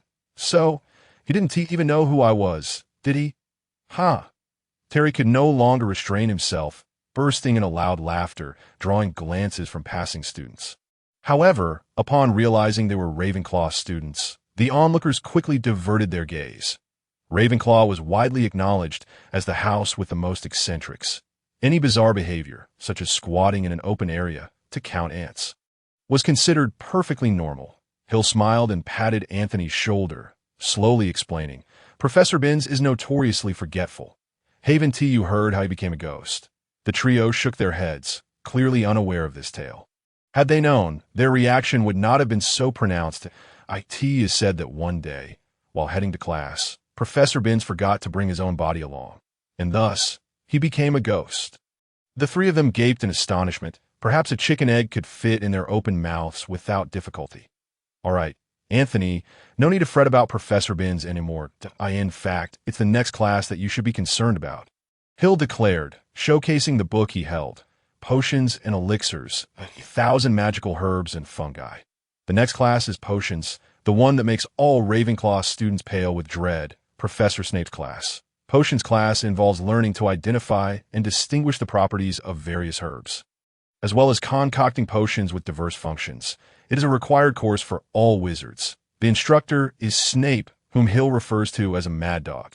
Unfortunately, the next class was indeed potions, and Hill was ready to engage in battle with Snape that he was not like Neville, a soft target to be molded at will, though he was the sole representative of the Fox family. Being a millennia-old lineage, dealing with a Snape was certainly not a challenge, despite some of the power being usurped by Lucius, as long as Hill was willing to negotiate and offer certain benefits in exchange. Lucius would have no choice but to comply. As for Snape, Hill felt no genuine fear, but he had to be cautious regarding Dumbledore, who was indeed a formidable adversary, with an air of nonchalance. Hill and the anxious Terry approached the potions classroom, located in a dimly lit underground chamber. It was far colder than the main castle above. Glass jars filled with preserved animal specimens lined the walls, sending shivers down one's spine. The dungeon was replete with various cabinets and containers, harboring rare ingredients for the most difficult potions, alongside an array of magical substances, with greasy hair, a hawkish nose, and a pallid complexion rendered even more sallow by prolonged exposure to potions. Snape stood at the podium, coldly scrutinizing each student entering the classroom. Upon noticing Hill and his companions, his gaze sharpened, locking onto Hill with unabashed hostility, an unmistakable fury and hatred radiating from his eyes. Aware of Snape's stare, Hill merely glanced back indifferently, his expression rife with nonchalance, while a flicker of disdain, mockery, scorn, and even pity flashed in his eyes. Yes, pity. No one liked him, not even Lily, whom he had always adored. Even Dumbledore merely utilized him, that he was a mad dog, ready to bite anyone in a fit of rage. Had he not held any value for Dumbledore, how could such behavior have been tolerated? Did he truly believe that the heads of the other three houses were blind? Did he think no one ever complained to Dumbledore about him? Come on, Snape, show me just how formidable you truly are. Snape stood expressionless, coldly meeting Hill's gaze until the classroom filled to capacity, signaling the commencement of the lesson, as per tradition. The first class commenced with roll call, which Snape concluded with barely a word. You are here to learn the intricate science and meticulous craft of potion making, he began, his voice barely above a whisper, yet resonating clearly with every student. Like Professor McGonagall, Professor Snape possessed an effortless ability to instill order within the classroom. Since there will be no foolish wand-waving, many of you may not believe this is magic. I do not expect you to truly grasp the marvel of a simmering cauldron, wafting fragrant vapors. You will not genuinely comprehend the liquid flowing through veins, a mystical power that captivates the heart and clouds the mind, that I can teach you how to enhance your reputation, brew glory, and even stave off death. But there is one condition. You must not be the kind of fools I frequently encounter. A smirk ghosted across Hill's lips. It seemed the events that would transpire on Friday for Harry were about to unfold prematurely. Did they truly believe everyone was a soft target? As anticipated, following a brief introductory remark, Snape immediately turned his attention to Hill. Fox, what would be the result if I were to add daffodil root powder to wormwood infusion? The combination of daffodil root and wormwood can concoct a highly potent sedative, known as a draft of the living dead. The corners of Hill's mouth curled into a smirk. The question remained unchanged, proving to be rather mundane. That if I were to request you to fetch me a piece of bezoar, where would you go to find it? A bezoar is a stone extracted from the stomach of a goat, possessing remarkable detoxifying properties. And what distinguishes the Aconitum camerum from the Aconitum lycoctonum? The two are merely different names for the same plant, collectively referred to as monkshood. Snape's inquiries were swift, but Hill's responses were even swifter. Often he answered before the question had fully left Snape's lips. Hiss! How impressive! He must have memorized the entire 1,000 magical herbs and fungi. Perhaps so. Indeed, he was a Ravenclaw student. After all, Hill maintained a nonchalant demeanor, betraying no change in emotion. One student accurately remarked that he had indeed memorized 1,000 magical herbs and fungi, along with numerous other texts. He prided himself on his memory, believing it to be quite commendable. Snape, however, was visibly taken aback. He had heard of the Fox family's erudition, but Hill was an orphan, lacking any formal instruction, which is why Snape sought to embarrass him. Yet, unexpectedly, Hill was well prepared. Why don't you write all of this down? Listening to the whispers of surrounding students, Snape scoffed and addressed Hill. Not bad. I hope you continue to enjoy such fortune in the future. Hill merely smiled noncommittally. Snape would not relent. This battle had only just begun. Snape divided the class into pairs, instructing them to concoct a simple potion for treating scabies. It was not overly complicated, but for first-year students unacquainted with potion making, it posed a considerable challenge. Snape strode through the classroom, his long black cloak trailing behind him, as he observed students measuring nettle, crushing snake fangs. Nearly all were subjected to criticism, save for Hill. Naturally, Hill would not afford Snape the opportunity. He adeptly and precisely prepared all the ingredients. His movements skilled and accurate, leaving his partner, Michael, utterly astonished. This straightforward task had been performed countless times in the basement of his family's villa. Such simple potion preparation had become second nature to him. Following a specific sequence, he placed all the ingredients into the cauldron, and after several operations, extinguished the flame, revealing a light green viscous liquid within that it resembled a potion, marred only by a few minute black impurities. This was unavoidable. While Hill's execution was flawless, the potion's purity was inherently an issue. The higher the purity, the fewer impurities present, resulting in a clearer color and greater efficacy, savoring the faint medicinal aroma emanating from the concoction. Hill nodded in satisfaction. This was likely his finest preparation, yet he owed a debt of gratitude to Snape. Had it not been for his hawkish gaze, he might not have achieved such perfection. Are you truly so pleased with such a simple potion? It strikes me as merely mediocre. Snape offered a disparaging review. This was patently redundant. If a first-year student outperformed Snape, what purpose would Snape serve? Hill remained silent, merely gazing coolly at Snape. Snape scoffed again, then turned his attention to Michael, who had been idle throughout Hill's performance. Why has your partner not participated? Due to his laziness, Ravenclaw loses a point. Mad dog. Hill articulated the term clearly, having reached his limit, unabashedly displaying his contempt for Snape. The classroom fell abruptly silent, every student acutely aware of Hill's utterance. Fear etched on their faces as they regarded Snape. He would undoubtedly retaliate, and Snape indeed would not let Hill escape unscathed. He had finally found his opportunity. What did you say? I said mad dog, Professor Snape. For your disrespect towards the teacher, Ravenclaw loses 10 points. A cold smile flickered across Snape's face. Fawkes, should you attempt to challenge my authority with your foolishness, I would welcome it. Hill brushed aside a few strands of silver hair that obstructed his vision. His hair had grown long enough to impede his sight. His silver eyes sparkled with mischief as he addressed Snape in a serious tone.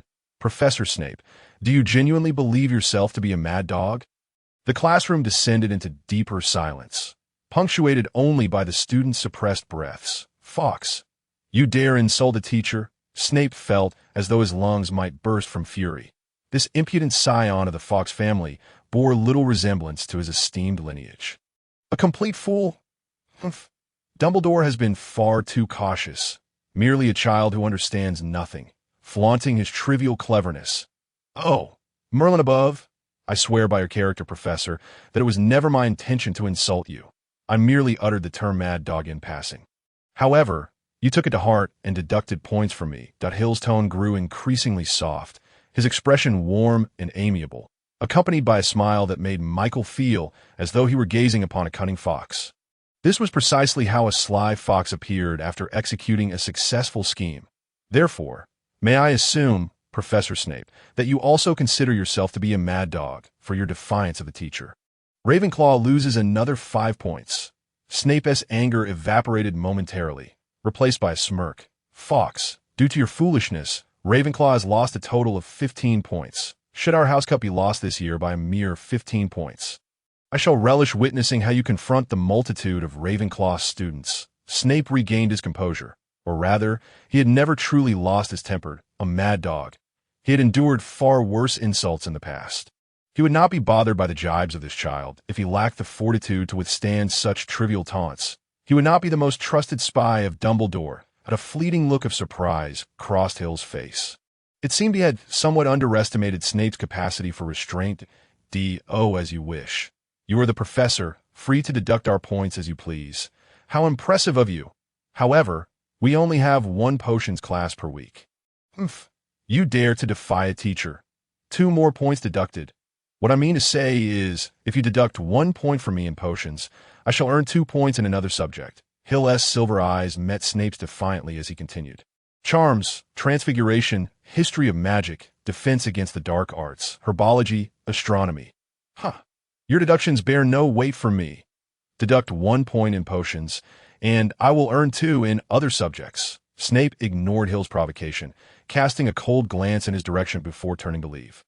Just a child's challenge, hardly worthy of his concern. Besides, he had already deducted 17 points from Hill, meaning he needed to earn 34 points in other classes within a week, before the next potions class. As Snape turned to depart, Hill chuckled softly. 34 points. Rather challenging, yet a challenge adds excitement. Otherwise, watching Harry and the others embark on their adventures would be dreadfully dull. Ah! Seated behind Hill were Lily and Padma, the 2 of them in a pair. Although Lily was spirited, she worked with remarkable efficiency. Apart from Hill, theirs was the only group that had not faced Snape's ire. Hill caught a whiff of an acrid scent, reminiscent of sulfuric acid, which he had encountered in a Muggle laboratory. A noxious green smoke began to rise from their workstation, accompanied by a loud hissing sound. Their cauldron had toppled over, spilling its contents onto the table. Sizzling as it burned through the stone floor, some of the liquid splashed out. Initially intended for Padma, who was frozen in fear, the scream that erupted was hers. However, Lily pushed her aside, allowing her to escape unharmed. At the cost of several drops of the corrosive substance splattering onto her arm, red, swollen welts appeared on Lily's arm, a sight both alarming and distressing. "Fool!" Snape bellowed, waving his wand to vanish the potion spilled on the ground. "I suppose you did not remove the pot from the fire before adding the porcupine quills, did you?" Lily's forehead glistened with cold sweat, yet she bravely endured the agony without uttering a word, continuously comforting the softly weeping Padma. Hill shook his head, realizing that Padma had committed the same blunder as Neville. However, her fortune was slightly better. Lily had pushed her away, and she had merely suffered a fright. Drawing his wand, Hill gently waved it a few times, extracting a portion of the potion from the cauldron before him, which was precisely intended for treating scabies, and it should prove effective. "Fox, what are you doing?" Snape glared coldly at Hill, halting his attempt to apply the potion to Lily's wound. "Saving a life. Do you truly believe that your pathetic potion is of any use?" Snape seized every opportunity to belittle Hill. "I have confidence in this," Hill retorted defiantly, aware that if treatment did not commence swiftly, Lily would be left with a scar for life, and Padma would bear the burden of guilt eternally. "Your confidence holds no value in my eyes," Hill scoffed, ceasing to argue with Snape. He cast his gaze upon the overturned cauldron on Lily's desk, where a small amount of residual liquid remained. A glint of determination flashed in his eyes as he set down his wand, rolled up one sleeve, and grasped the cauldron, pouring the remaining liquid onto his own arm. Merlin above. He poured that stuff onto his own arm. What on earth is he doing? I presume he is testing the potion. Good grief. Does he not feel pain? Just watching it makes me wince. As Hill engaged in this almost self-destructive act, all the students averted their eyes, having never witnessed someone inflict such harm upon themselves. Instinctively, a sense of muted awe began to grow towards Hill. Hiss! The liquid, akin to sulfuric acid, dripped onto Hill's arm, producing several grotesque welts, rendering his arm a ghastly sight. Lily's eyes were fixated on Hill's arm, which had become as injured as her own. No, even more severely. The typically carefree and boisterous girl felt a peculiar emotion welling up within her at that moment. This left Lily feeling somewhat disoriented. She was at a loss for words and actions.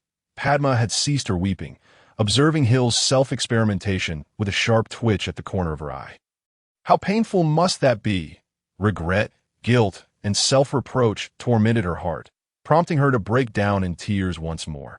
Hill merely regarded Snape with a cold stare, a serene smile still gracing his face. He then waved his other hand, extracting a portion of the pre-prepared scabies treatment potion, and sprinkled it over his arm. Sizzle. The still warm potion splashed onto the welts, contorting Hill's face in agony.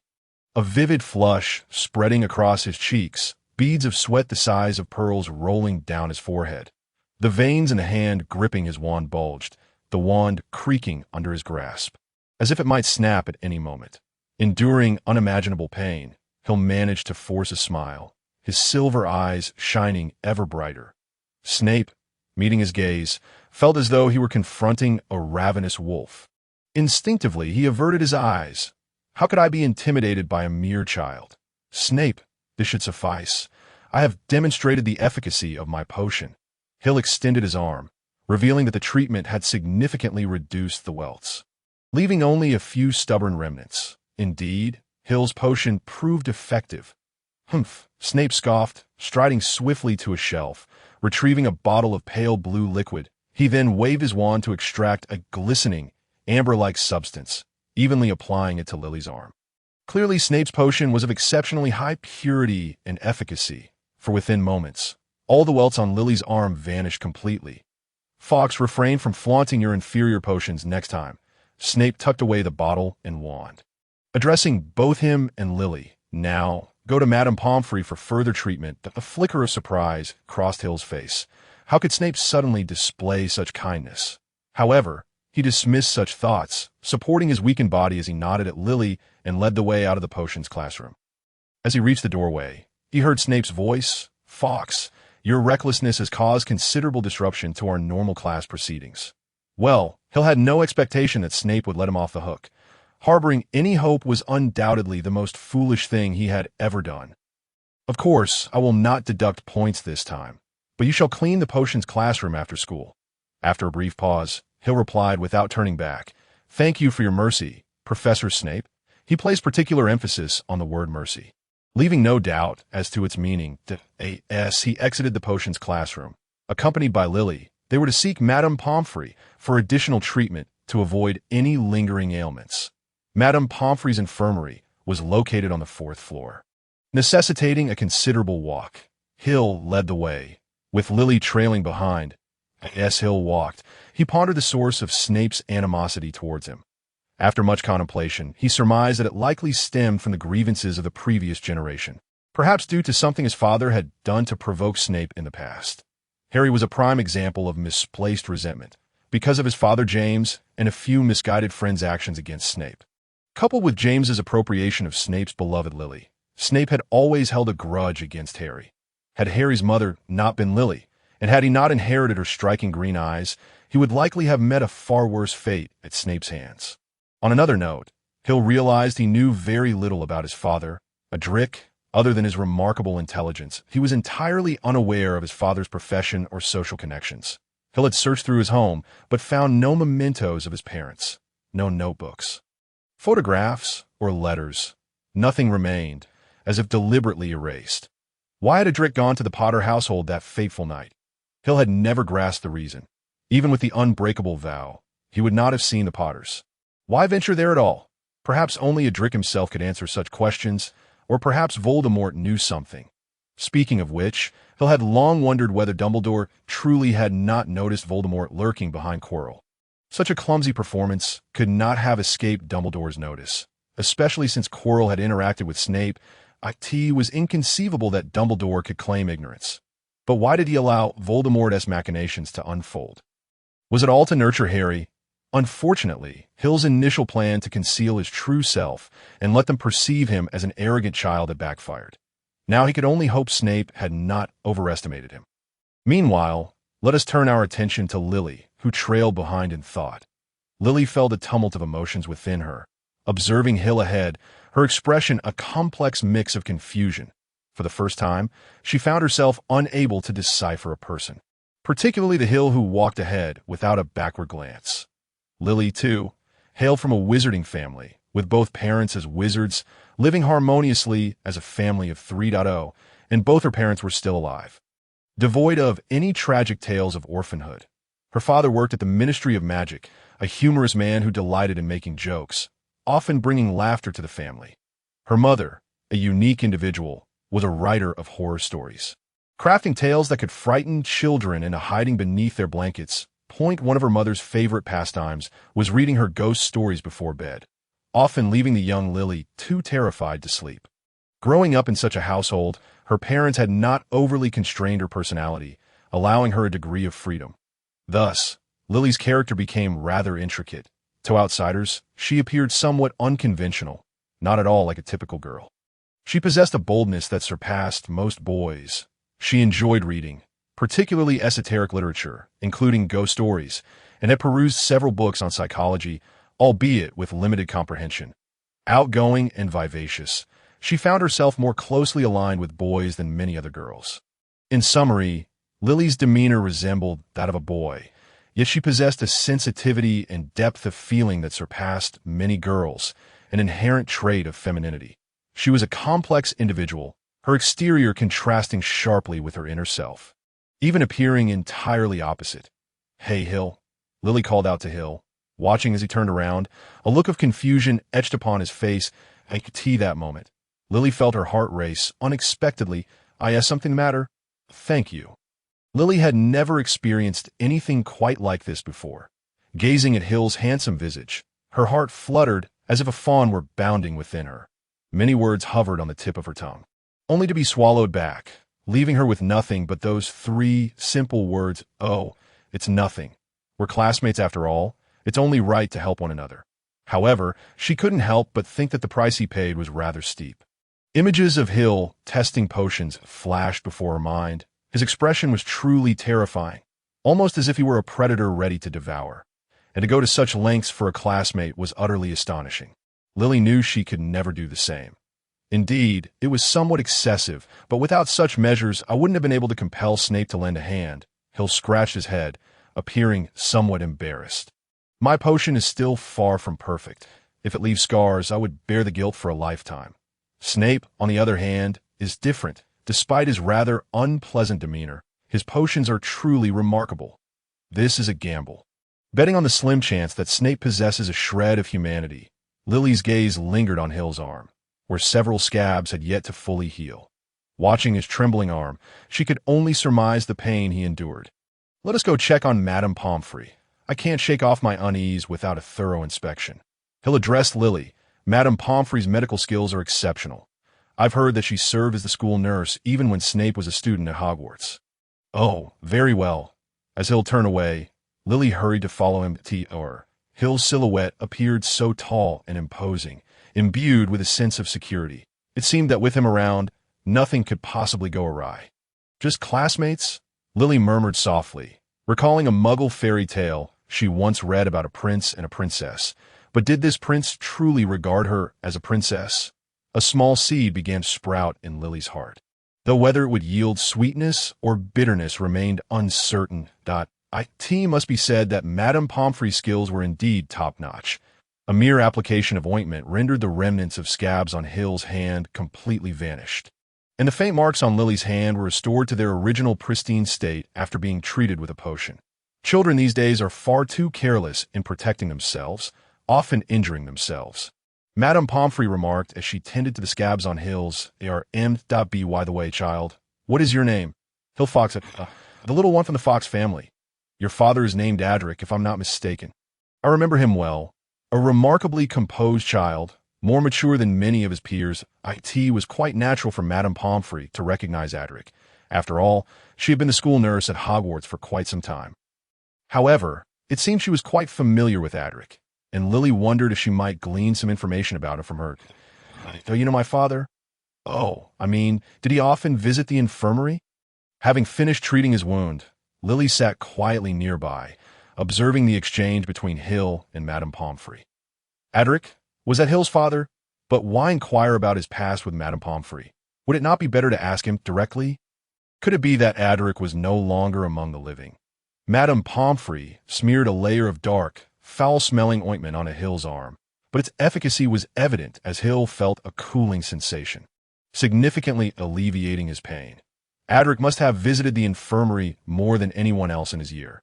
Let me think, due to Quidditch, he came in 3 times, and there were 2 instances due to potion mishaps. For a while, Slytherin and Gryffindor were at odds, playing pranks on each other, which inadvertently involved Ravenclaw. Ultimately, your father led Ravenclaw into the fray, resulting in him being treated in the infirmary a total of 5 times. Madame Pomfrey recounted Adric's frequent visits, indicating that he had been quite an active student. Beneath his calm and mature exterior, a fervent spirit lay hidden. Hill smirked, realizing that his father had been quite the troublemaker in his youth. Is he well? I haven't heard any news about him in quite a while, to be honest. I miss him quite a bit. He was such a polite young man, gracious and charming, with many girls visiting him in the infirmary when he was injured. He is dead, or rather, missing. I mean, perhaps the outcome is the same. That Hill's voice was remarkably calm, as if discussing an unconnected matter. That fateful night, he encountered the Dark Lord at the doorstep of the Potter residence, and thereafter the Dark Lord vanished, forever haunted by the legend of the boy who lived. His father, however, simply disappeared, leaving behind only his wand and a pool of blood. After a pause, he added, I think he may indeed be dead. Oh, Merlin above! Madame Pomfrey's hand trembled, causing a vial to slip from her grasp, only to be caught deftly by Hill. Lily, who had been quietly seated, displayed a look of astonishment. Hill's father had passed away a decade ago. Poor child. What of your mother? I heard Adric married shortly after graduation to the youngest daughter of the Black family. Was it Helena? Adric is dead. She raised you alone. That must have been quite a challenge. My mother passed away before my father went missing. Oh, Merlin above! Madame Pomfrey's eyes glistened with tears as she pulled out a handkerchief to dab at her eyes, appearing deeply saddened. It was evident she had a close bond with his father. Lily, unable to contain herself, finally inquired, Hill, how have you managed all these years? It was difficult to fathom how a child who lost his parents at the age of 1 had endured the past decade. Surely he must have suffered greatly. I managed well enough. My father's and mother's relatives lent considerable support. With their assistance, I fared reasonably well, Hill replied with a smile. Indeed, he had lived rather comfortably, free from want. Though living alone could be somewhat lonely, however, he had grown accustomed to it. Observing his arm now wrapped in a breathable bandage, Hill stood up and addressed Madame Pomfrey. I think I should be going now. I won't disturb you any longer, Madame Pomfrey. Although Madame Pomfrey wished to retain Hill's presence, she noted the determination in his eyes and sighed, allowing him to depart. Seeing Hill rise to leave, Lily quickly bid farewell to Madame Pomfrey and hurried to catch up with him. Adric, what a wonderful child he was, Madame Pomfrey sighed, shaking her head as she closed the infirmary door, seeking a moment of tranquility. Watching Hill, who remained silent, Lily was at a loss for words. What could she say to comfort him? Surely he must have grown weary of such platitudes. Earlier, when Madame Pomfrey had offered her condolences, his expression had been remarkably placid, suggesting he had heard such reassurances countless times before. What could she possibly say? Frustrated, Lily lightly thumped her head. Usually so eloquent and fearless, why was she rendered speechless now? Upon reaching the staircase, Hill paused and turned to Lily, who was still trailing behind him. You should return to the dormitory and rest. I'll bring your books back. And you? Me? Hill shrugged, a look of helplessness crossing his face. Snape has tasked me with cleaning the potions classroom. I still need to tend to that. His expression of resignation was genuine. Heaven only knew how many troubles Snape would conjure from this opportunity. Seeing the dejected and helpless look on Hill's face, Lily couldn't help but let out a chuckle. His expression was simply too endearing. What a relief. Who cares about sadness? What are you laughing at? Hill's expression shifted to one of exasperation as he gazed at Lily, who struggled to suppress her laughter. It's all because of you. Lily repressed the urge to continue laughing as she observed Hill's glum demeanor, suddenly realizing that despite his mature facade, he was still merely an 11-year-old boy. His actions may have been mature, but deep down he was still only 11. Well, I must head to the potions classroom. Class should have ended by now. Blast it! It seems that my dinner hopes have been dashed. Hill estimated the time. Hogwarts prohibits the use of electronic devices, which is exceedingly frustrating for him, as he is accustomed to the gadgets produced by muggles. That I will bring you something to eat, as a token of my gratitude for your assistance. Lily remarked with a smile, genuinely pleased to be of help to Hill. Fantastic! Hill exclaimed joyfully, nodding his head repeatedly. Then I shall take my leave, watching Hill vanish around the corner of the staircase. Lily shook her head, reflecting on Hill's complexity, sometimes composed, at other times capricious, occasionally wise, yet at times rather dull. Having resolved his greatest worry, Hill strode lightly towards the potions classroom. Indeed, the lesson had concluded, yet Snape remained, presumably waiting for Hill. Not too shabby. You haven't kept me waiting long, Snape remarked coolly, his expression perpetually one of disdain, as if others owed him a debt. There are brooms, mops, and buckets over there. Remember, clean thoroughly. Do not give me a reason to deduct points. Hill lethargically approached the area where the cleaning tools were stored, seized a broom, and began sweeping the dust from the floor. Such tasks were typically performed by house elves. Yet some professors preferred to use cleaning as a punishment for misbehaving students. Clearly, Snape was among the foremost practitioners of this method, as his potions classroom had seldom seen the intervention of house elves. With ample time at his disposal and his dinner being brought back by someone else, Hill was in no hurry, merely taking his time sweeping the floor, so leisurely that even Snape could hardly bear to watch. "Fox, haven't you eaten? At this pace, you won't finish until tomorrow night." Snape's acerbic tongue mercilessly taunted Hill, yet Hill remained unfazed. The events of the day had proven that battling Snape was destined to be a long-term affair, not something to be resolved in a few words that, "Oh, dear Severus, so this is where you've been. I've searched high and low for you." A gentle yet authoritative voice interjected, "Ah, Mr. Fox is here as well. What seems to be the trouble? Has he erred?" Hill lifted his gaze, and, as expected, it was none other than Dumbledore. But what was his purpose in coming here? Observing Hill ceasing his sweeping, Snape frowned. "Continue your work. I shall step out for a moment, and if I return to find you slacking off..." "Oh, Severus, the young, especially children, are prone to mistakes. We ought to be more forgiving," Dumbledore said kindly, looking at the silent Hill. "Speaking of which, young Fox's father, Adric, had a rather amiable relationship with you. If I recall correctly, Hill's movements faltered momentarily, yet he resumed sweeping, his attention now diverted to the dialogue between Dumbledore and Snape. Believing Adric was my greatest folly in life." Snape shot Hill a fierce glare before addressing Dumbledore. "If there is something to discuss, let us do so outside." Dumbledore nodded, stepping out alongside Snape. Just before exiting, he cleared his throat and seemingly spoke to himself. "I recall that using spells to clean is quite effective, and Severus hasn't explicitly prohibited it." Watching Dumbledore's figure fade from view, Hill paused, then tossed aside the broom and retrieved his wand, gently waving it a few times. With the wand's movement, the fallen broom stood upright, swiftly sweeping the floor. The bucket filled with clean water, and the mop, once moistened, began gliding over the already swept surface. Meanwhile, the cloth flew onto the table, autonomously wiping it down. All the tools operated as if guided by an unseen hand, efficiently and elegantly cleaning the entire potions classroom. A smile of delight spread across Hill's face. Had it not been for Dumbledore's timely distraction of Snape, he might still be fumbling through the task, sweeping bit by bit. Gradually, beads of sweat began to form on his forehead.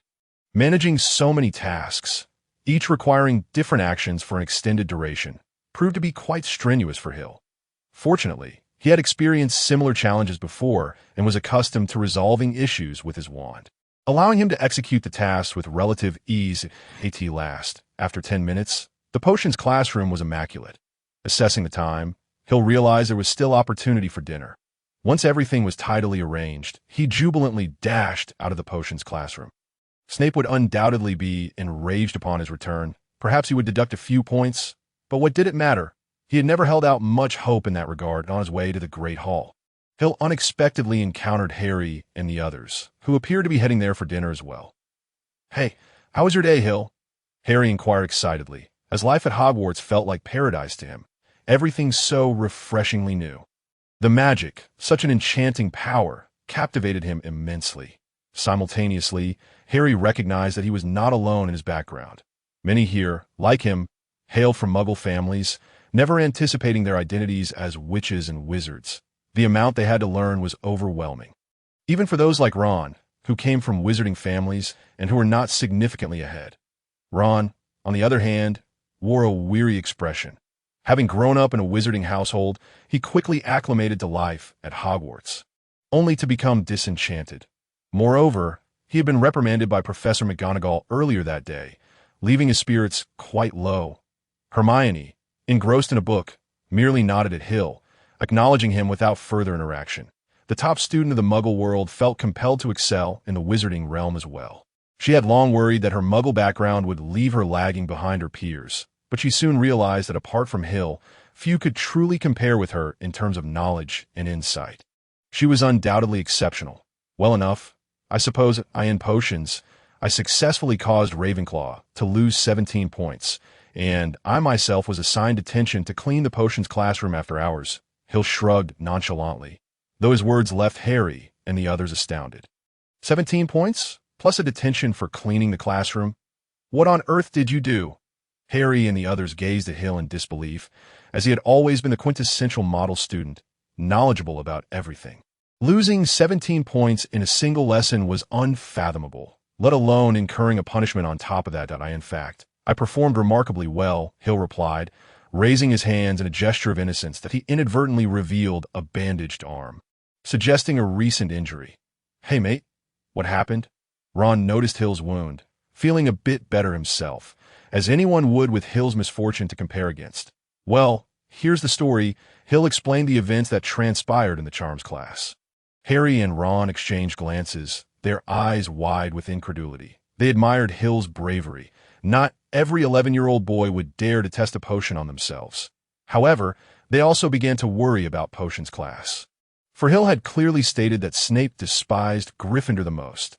Hermione set her book down, previously frightened by Hill's audacity. She was acutely aware of Hill's prowess. She had struggled to master the levitation charm herself, only managing to succeed after numerous attempts to achieve the level of ease that Hill exhibited would take her quite some time. Moreover, he was self-taught. As they conversed and walked, they soon arrived at the Great Hall, where many had already begun their meals. Bidding farewell to Harry and the others, Hill took a seat amidst the curious gazes of all the Ravenclaw students, with a slightly astonished Lily beside him. Lifting his favorite lemonade, he savored a sip while listening to the surrounding chatter. The flicker of amusement crossed his face. It appeared that news of his 17-point deduction had already spread. Glancing at Robert, who sat across from him, hesitating to speak, Hill calmly smiled. Robert, how long do you think it will take me to earn back those 17 points? Or perhaps, how long until I reclaim 34 points and deliver a resounding blow to Snape's pride? Confident, almost to the point of arrogance. In the relatively insular environment of Hogwarts, news traveled swiftly, especially when it concerned intriguing tales. The news of Hill being deducted 17 points and receiving a penalty swiftly spread across the 4 colleges, taking less time than it would for a meal to be consumed. Ignoring the peculiar gazes of others, Hill calmly finished his meal, engaging in discussions with the surrounding students about the day's lessons and the lengthy, troublesome paper assigned by Professor Binns, which was, fortunately, optional. Well, Professor Binns did mention that the best-written paper could earn an additional 5 points.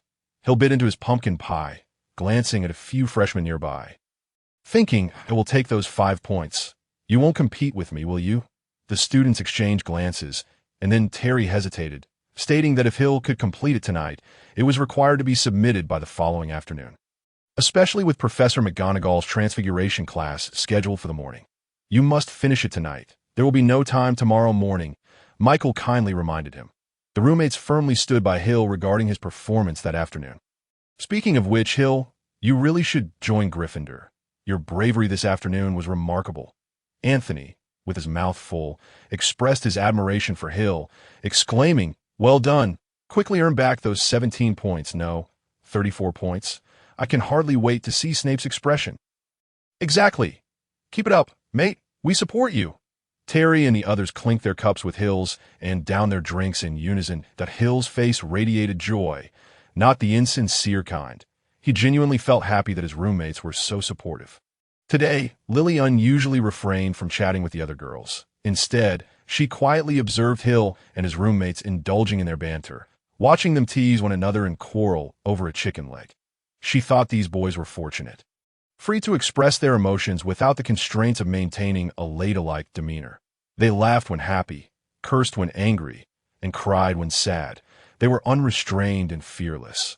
Hey, Lily, do you have anything to say about Hill's actions today? Aren't you moved? The boys quickly steered the conversation towards Lily, teasing her without any malice. Of course, Lily smiled, revealing her two gleaming canine teeth. "How should I thank you, Hill?" Hill shrugged, ready to downplay his assistance, saying it was merely a small favor, nothing to dwell on. However, Terry and the others interrupted him. "A kiss. Just one kiss will suffice." Indeed, the prince saved the princess, and the princess kissed the prince, Terry and Anthony. Ever the instigators fanned the flames of mischief, suggesting that this year's Ravenclaw boys should really be in Gryffindor. Although Michael remained silent, his eyes sparkled with excitement, clearly supporting Terry's proposal. "You lot." Hill gave him a wry smile before turning to Lily, saying, "Don't mind them." Hill's words were cut short as his lips were suddenly silenced. It was a brief moment, yet the soft sensation lingered on his lips, the faint fragrance still wafting before him. He was momentarily dazed. When he regained his senses, he was met with the teasing remarks of Terry and the others, their tones dripping with sarcasm. "Who proposed this, anyway? Are you all still feeling sour about it?"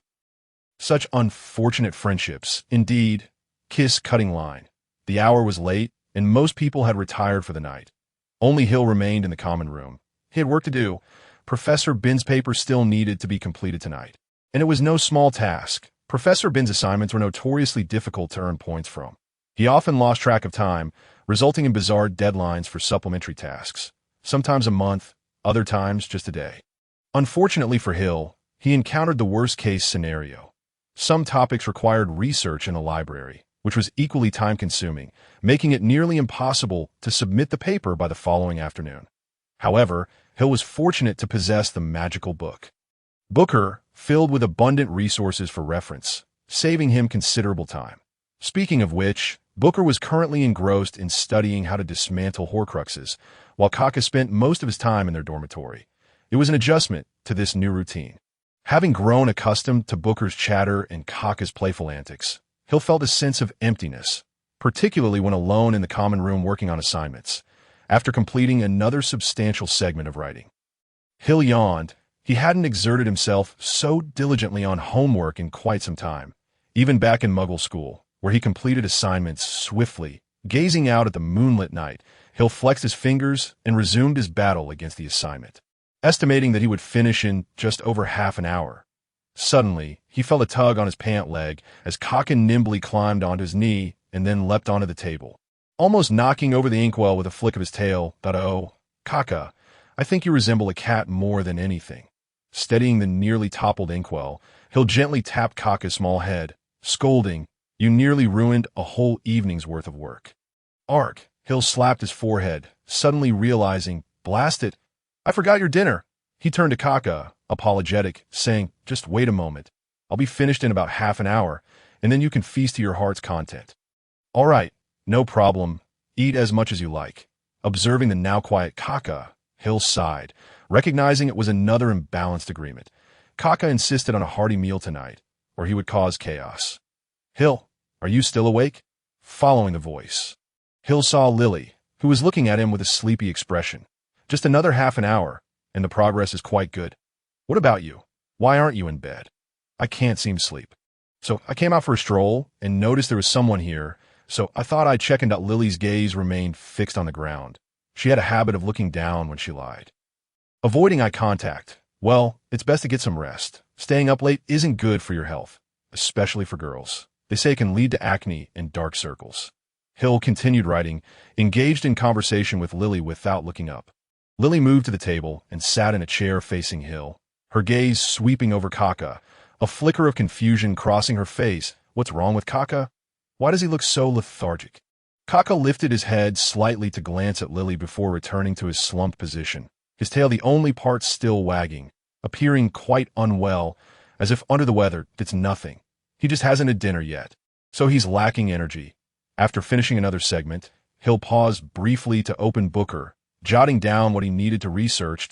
A moment later, a substantial amount of text appeared on the blank page, precisely what he sought to find. Due to the angle, Lily could only see Hill writing and sketching on a notebook without perceiving the content that materialized on the page.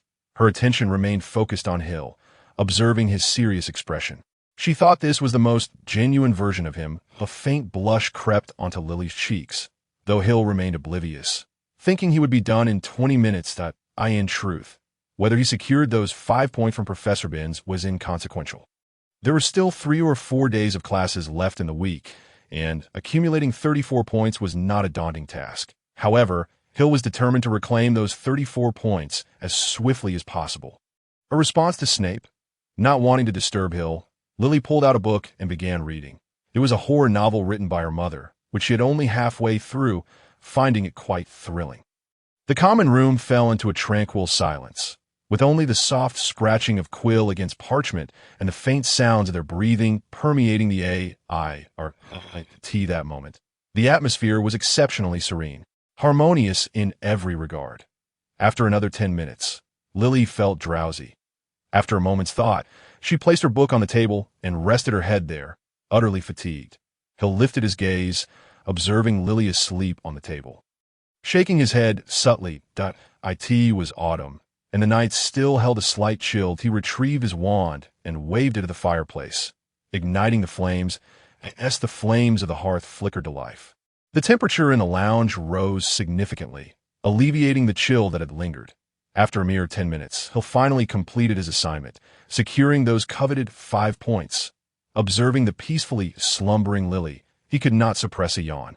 Having avoided late nights for quite some time, he found himself utterly disinterested in coffee or any such stimulants, relying solely on sheer willpower to persevere. With the completion of his work, a wave of fatigue washed over him. And despite a momentary struggle, he succumbed to the pull of exhaustion, resting his head on the table. However, Hill retrieved a small alarm clock, setting it to awaken him in half an hour, at which point he would rouse Lily and return to their dormitory for a much-needed sleep. Fatigued, he drifted off almost immediately after setting the alarm, sinking into a deep slumber from which he would not easily rouse without significant disturbance. Yet, in his slumber, Hill overlooked one crucial detail. He had neglected to feed Kaka. Leaving the promised dinner unfulfilled. A few minutes later, Kaka, enraged by its master's breach of promise, scurried over to Hill, vociferously demanding attention. However, the slumbering boy remained oblivious. Frustrated, Kaka paced around the table until, in a fit of exasperation, its tail swiped the alarm clock off the edge, sending it crashing to the floor. The sound startled Kaka, which now beheld the broken clock, its components strewn about, rendering it useless for its intended purpose of rousing Hill. Realizing it had transgressed, Kaka promptly leapt down from the table and scurried back to the dormitory, slipping beneath the bed to its cozy nook, where it stretched languidly and nestled into the plush mattress, drifting into a deep sleep. Clearly, Kaka was not responsible for the destruction of the alarm clock. Absent the clock's reminder, Hill was destined to remain in the lounge throughout the night. Yet, with the enchanting presence of Lily nearby, solitude was surely not on the horizon. After all, Hill was merely a mortal, and a child at that, making it unreasonable to expect him to endure such strain without consequence. "Hey, Hill, why do you look so lackluster?" "This is Professor McGonagall's class, and she can be quite formidable," Terry remarked, casting a concerned glance at the fatigued and foggy-eyed Hill. Since being awakened in the lounge that morning, Hill had been in this state, clearly lacking proper rest. Hill shook his head, attempting to loosen his stiff joints, which cracked audibly. Indeed, he had not slept well the previous night, merely leaning against his chair for support. Upon awakening, he felt as if he had been petrified, his body rigid and unyielding. "You should pay more attention. Aren't you aiming to earn points in this class? Pull yourself together," Michael chimed in, reminding Hill that he needed to secure 34 points before the week's end. Terry and the others had already learned that among Professor Binns' extra assignments, Hill was the only one who had completed it. Thus, securing those 5 points was a certainty, leaving him with 29 more to obtain. Although Professor McGonagall was known for her strictness, she never withheld deserved points, and her questions were notoriously challenging, necessitating genuine skill and knowledge to earn them, as far as Terry and the others knew. No student in their Transfiguration class was as astute as Hill, making his point accumulation nearly inevitable, provided he maintained a commendable state of mind. Acknowledging their sound reasoning, Hill nodded and drew forth his wand. Giving it a gentle flick, a large sphere of water materialized from thin air, hovering in mid-air at his command.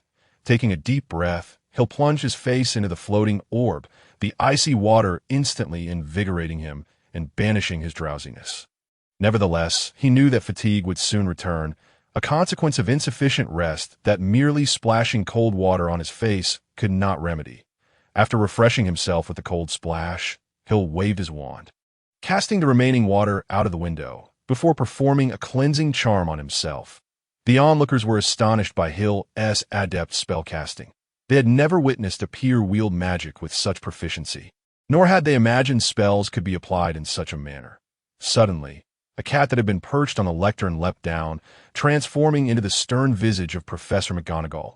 She applauded softly, her face reflecting admiration. The commendable spell, Mr. Fox, quite adept, precise, and aesthetically pleasing. Thank you for your praise, Professor McGonagall, Hill replied, though she remained as serious as ever, her expression unchanged even in acknowledgement. After a brief pause, she issued a stern warning to her restless students. Transfiguration is the most complex and perilous magic you will encounter in your Hogwarts curriculum. Any mischief in my classroom will result in expulsion, and you will never be permitted to return. Consider this your warning. With that, she transformed her lectern into a pig and back again, capturing the students' attention, who were eager to begin their own transformations, only to quickly realize that such feats would require considerable time and effort. Who can identify the various factors of the transformation formula?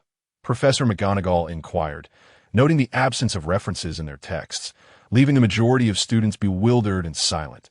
Wait, concentration. Hill raised his hand and, with McGonagall's permission, softly articulated his answer. Excellent. Ravenclaw gains 3 points. The class looked at Hill with envy. He had effortlessly secured 3 points. Harry and Ron were visibly excited, discovering that points could be earned simply by answering questions. They were eager to try their hand at the next inquiry. Meanwhile, Hermione furrowed her brow as she flipped through her book, unable to find the answer to the question, which left her vexed. Could it be that Hill's book was different from theirs? Hermione was correct. Hill possessed a book passed down from his father, filled with meticulous notes from class, containing answers to many of Professor McGonagall's questions. As the lesson progressed, Ravenclaw gains 1 point. Very good. Ravenclaw gains 2 points. Ravenclaw gains 2 points.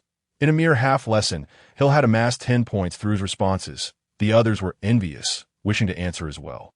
But Professor McGonagall's questions were typically beyond the reach of most. Only Hermione managed to interject before Hill, answering a question and earning 2 points for herself.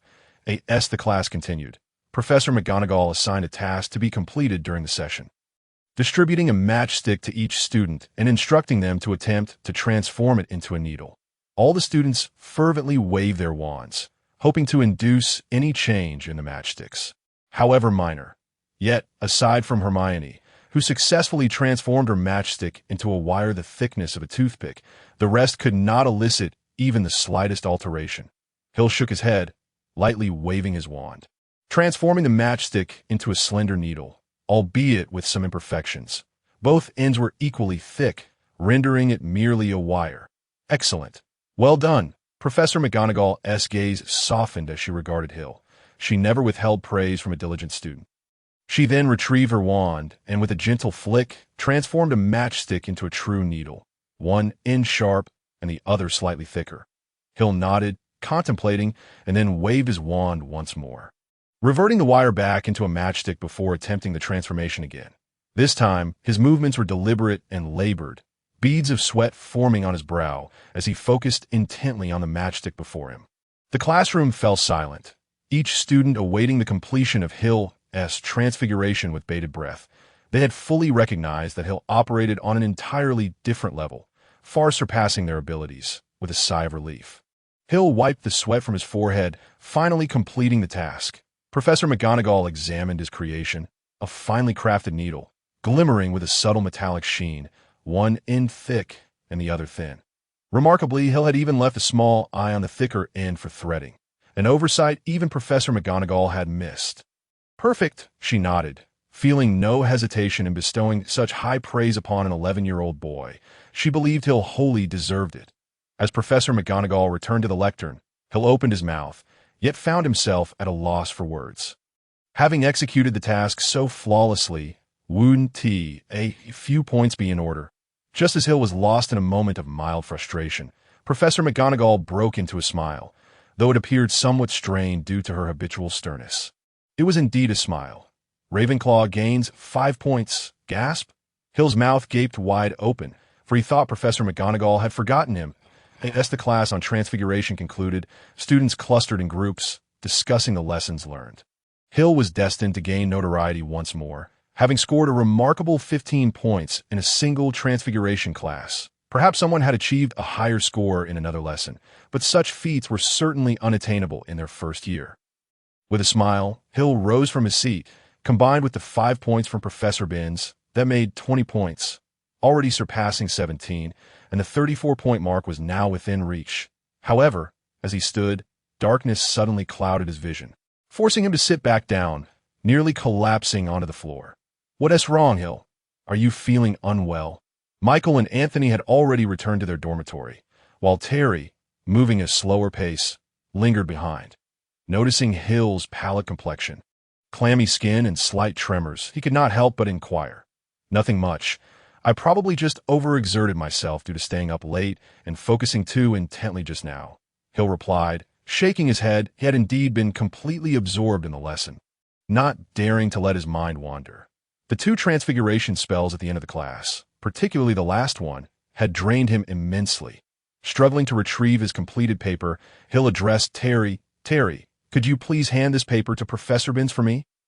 I think I need to return to my dormitory to rest." Given his current condition, Hill could not personally deliver the paper to Professor Binns, and with the submission deadline looming at noon, he had no choice but to ask Terry for assistance. "Of course, I'll deliver it to Professor Binns," Terry affirmed, taking the paper without hesitation. However, a flicker of concern crept into his gaze as he asked, "What about you? Can you manage returning to the dormitory alone?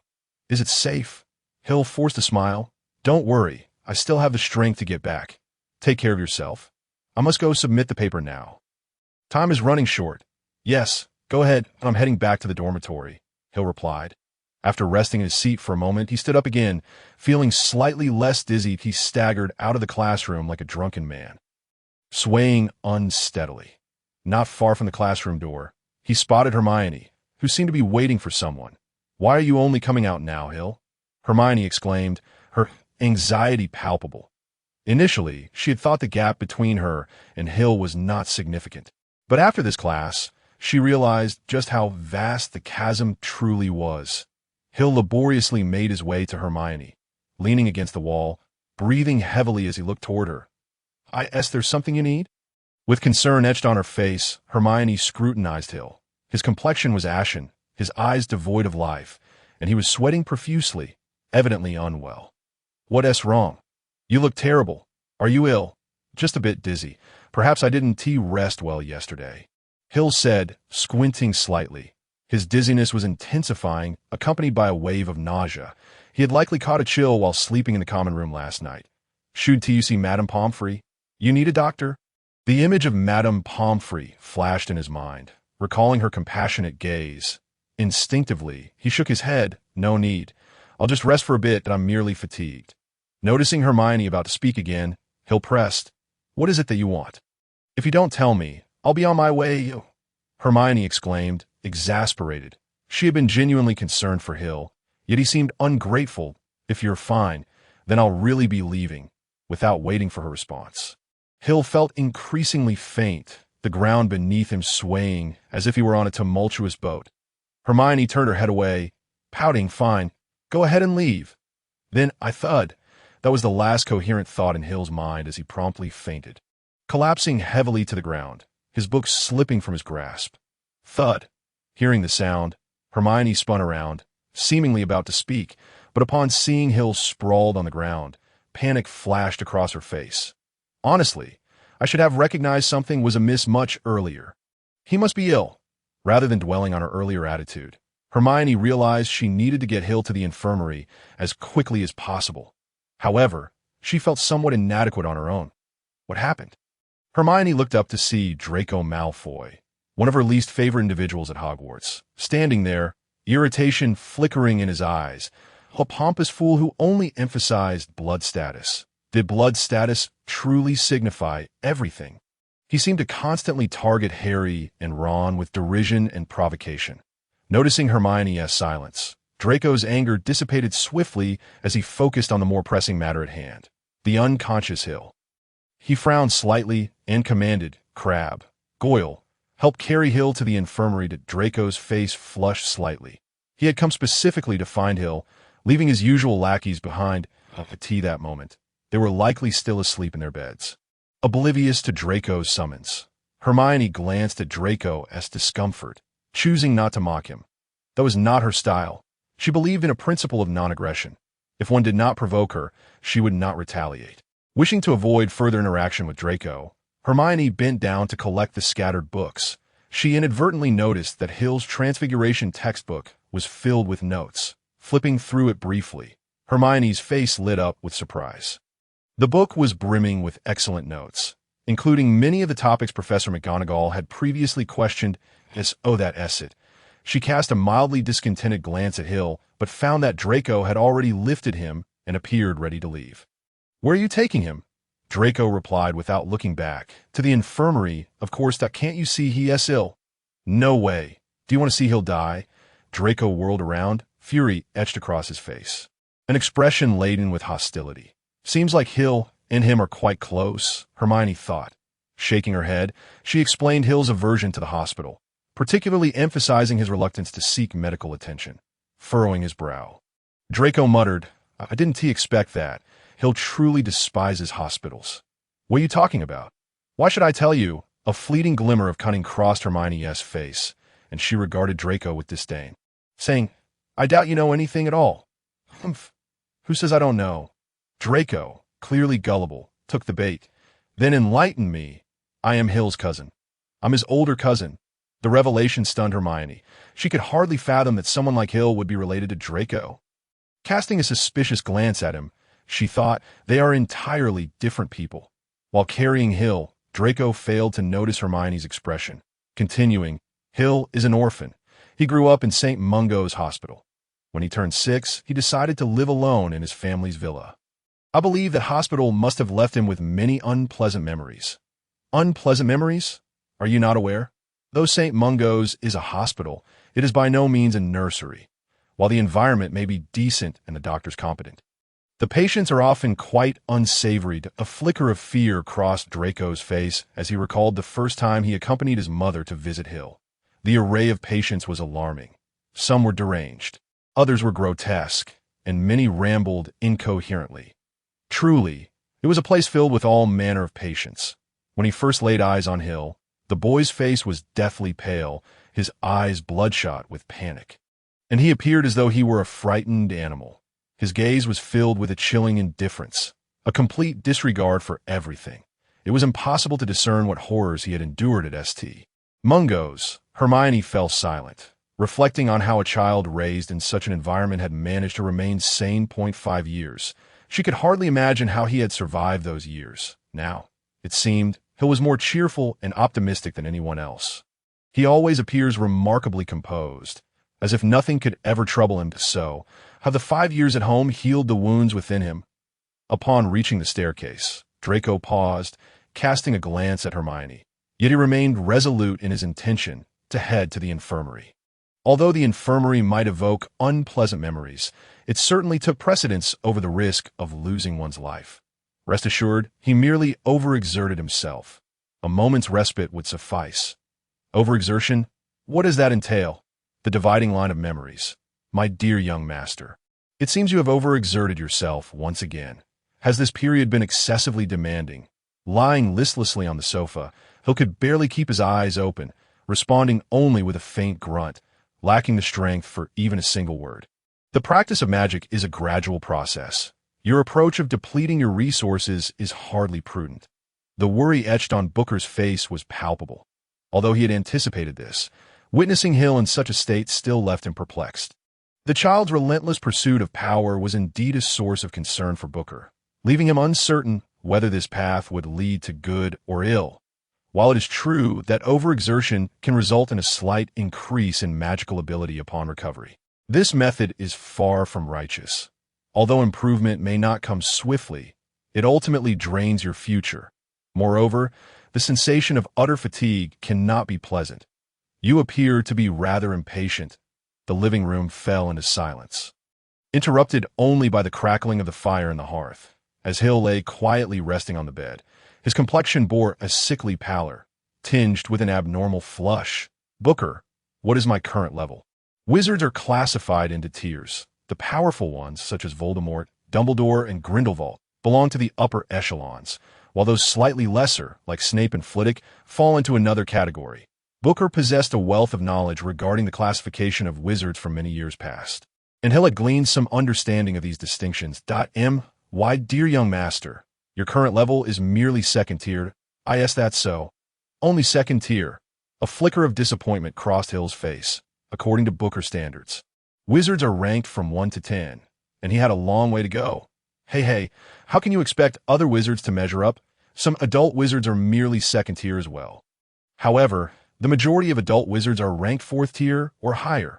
Booker sat up with a resigned expression, gazing at Hill. The only difference between you and them is time. You are merely a child after all. Surely, one cannot expect a 9-year-old to surpass an adult wizard in strength. After resting for a while, Hill finally regained a measure of composure. He opened his eyes, staring blankly at the ceiling, murmuring, "What I lack most is time. At the very least, I must possess basic self-defense abilities that if not, then what do you think I still need to improve upon, Booker? Considering your age, you have already demonstrated considerable excellence. Speak candidly. Even a millennium ago during the golden age before the founding of Hogwarts, you would undoubtedly have been among the most gifted." Booker's words brimmed with admiration. Truly, the Fox family had produced a prodigy after 1,000 years. During that golden era, countless geniuses emerged, each one more extraordinary than the last. Yet, when compared to Hill, they seemed vastly inferior. What tier were Dumbledore and Voldemort? Hill inquired suddenly. Their status depends on the period in question. At the time of his duel with Grindelwald, Dumbledore had just reached the 8th tier, and now he's on the cusp of the 8th tier's pinnacle, just a step away from tier 9. By the time of his death, he likely hovered just above the 7th tier. Booker pondered for a moment before providing his answer. As for Voldemort, during his peak, he too was at the 8th tier, and in his weakened state, he probably remained just above that level. Upon his return, he needed time to adapt and likely only achieved mid-8th tier status. During the final confrontation, he should have still been at the pinnacle of the 8th tier, with a clear vulnerability marking his position. Even formidable figures like Voldemort and Dumbledore remained trapped at the pinnacle of the 8th tier, forever out of reach of the 9th tier, the legendary realm of demigods. And what a Nickleby! That ancient creature who has lived for over 6 centuries. Surely he must have reached the 9th tier by now. Aside from the 3 great wizards of that time, there was also a renowned wizard and alchemist who had achieved fame centuries prior. Logically speaking, he should have amassed enough power to reach the 9th tier by now. You think reaching the 9th tier is as simple as acquiring cabbages? With an exaggerated eye roll, Booker looked at Hill with exasperation. Even 1,000 years ago, only a handful of individuals achieved the 9th tier, the 4 founders included, with your ancestor being one of them. It is not something that can be attained merely through the passage of time. What is the difference in strength between the 9th and 10th tiers? This represents a qualitative leap. Even an 8th tier wizard remains merely a mortal. Aside from their magical abilities, they share little in common with a 1st tier wizard. Ultimately, they are still but humans. However, a 9th tier wizard can be regarded as a demigod, while a 10th tier wizard is a true god, existing in a realm that transcends mortals. God, a being that transcends the existence of mortals. Ultimately, what do you believe magic is? Hill fell silent. He had never contemplated this before, as he had solely pursued the enhancement of his magical power. True magic seeks the essence and origin of this world, striving to perceive its reality in comparison to muggles. Wizards are merely more attuned to the truth of this world. It is akin to a radio. They can receive signals, while muggles cannot. Spells. Wizards cannot wield magic without spells. These incantations are the summations of the ancestors' understanding of the world's truths. For instance, flames blaze forth. Why do flames exist? There are certain laws governing this world, and the portion concerning flames is influenced by spells, resulting in their manifestation. Simplify. It is akin to a piano. When you press a key, a note sounds. This note represents the effect of the spell, while the key pressed is the incantation itself. Serving as the catalyst, the strings within the piano symbolize the rules and laws. Under the guidance of the spell, they produce sound, yielding the desired effects. Thus, the distinction between 8th and 9th tier wizards lies in the latter's ability to access the truths of this world. They can manipulate simple, fundamental laws and rules on a small scale, rendering them invincible to those below the 8th tier. To illustrate, the roaring flames require resonance with the laws governing fire. A 9th tier wizard can momentarily distort this spell with a mere thought, eliminating the foundation, yet the spell can still be cast, correct? Hill's eyes widened in astonishment, for it was only at this moment that he could glimpse the semblance of an ordinary child within him. Magic transcends mere power. Raw magical strength alone limits one to the peak of the 8th tier. You are closer to the truth of this world than anyone else, from the very beginning. You have not been on the same starting line as them. When Hill awoke, he found himself in the dormitory, resting on his own small bed. He felt a lingering dizziness, yet was a vast improvement compared to before. Ow, ow, ow. Kaka had been lying beside Hill's pillow, and upon seeing him awake, it gently licked his face several times with its tongue, clearly having been frightened by Hill's unconscious state, grabbing Kaka into his embrace. Hill struggled to sit up, leaning against the bed as he attempted to recall the events during his unconsciousness. I could see that moment. I was speaking with Hermione, and then I blacked out. Following that, a girl, seemingly named Hermione, along with another boy, presumably Draco, brought you to the entrance of our common room. Then Robert and I carried you back, administering a bit of medicine, and you slept for 3 hours before finally waking up. Hill shook his head, unable to recollect anything from that period of unconsciousness. That memory was entirely blank, that he glanced toward Anthony, who leaned against the door, but only saw him alone, unable to restrain himself from asking, "Where are the others?"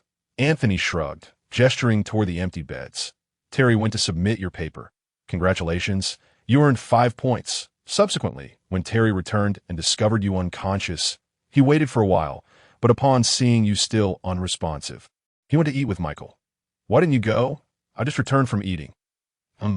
What about the 2 who brought me back?" Hill inquired. "Did they say anything?" Anthony regarded Hill with a peculiar expression, and after a long pause, he sighed and said, "I never would have guessed you had something special about you. It's only been a few days since school started, and you've already found a girlfriend. Moreover, 2 of them."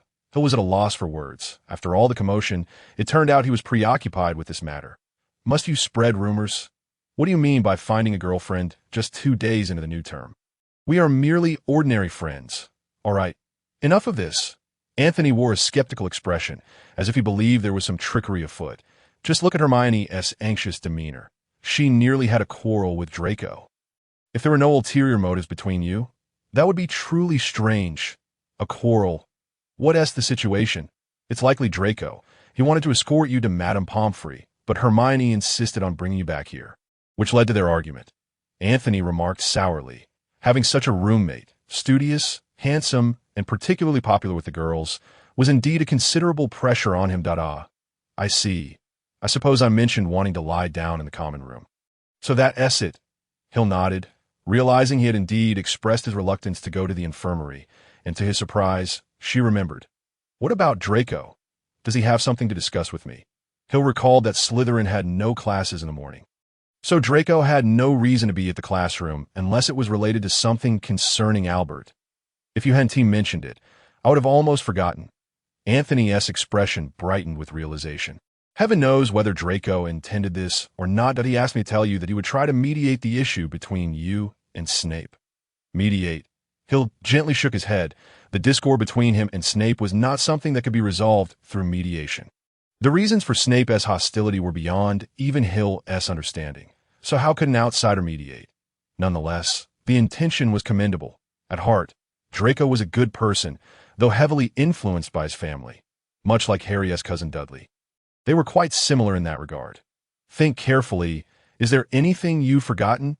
Setting aside matters concerning Draco, Hill was more concerned about whether Anthony had overlooked anything. Given past experiences, he now harbored doubts about Anthony's memory. "By the way, Hermione took your book. She said the notes were quite good, and she would return it after copying them. Indeed, had Hill not reminded him, Anthony would have certainly forgotten this detail. Regarding Hermione borrowing the book, Hill had no objections. He had already read those books and memorized the contents, that it wasn't tea, as if he would become inept without them.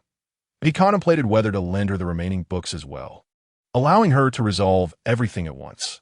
After confirming that Anthony had indeed said all that needed to be said, Hill allowed him to leave, leaning back against his bed and gazing out at the scenery. Reflecting on his recent fainting spell, Hill could only sigh. After all, he was still an 11-year-old child, and his stamina could not compare to that of an adult. He needed to be more cautious in the future. Experiencing this once was quite enough. With no classes in the afternoon, after a day of wandering thoughts, Hill decided to take a nap to recharge, considering he had a deficit of 14 points to make up.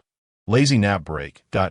In the following days, Hill continued to accumulate points in various classes. However, since he was left with only 14 points and other professors seemed intent on preventing him from answering questions, he did not encounter another instance of scoring 15 points in a single class, instead earning just a few points here and there. Hill privately inquired with Professor Flitwick, the amiable head of Ravenclaw, who explained, "Hill, you're simply too outstanding. Thus, our questions pose no challenge to you, making it difficult for you to earn points that it was akin to an adult wizard attending Hogwarts starting for the first year, which would be quite unfair to others." Naturally, Hill felt quite disheartened. Would Snape ever consider fairness? With a headmaster providing cover, that was certainly not an ordinary privilege.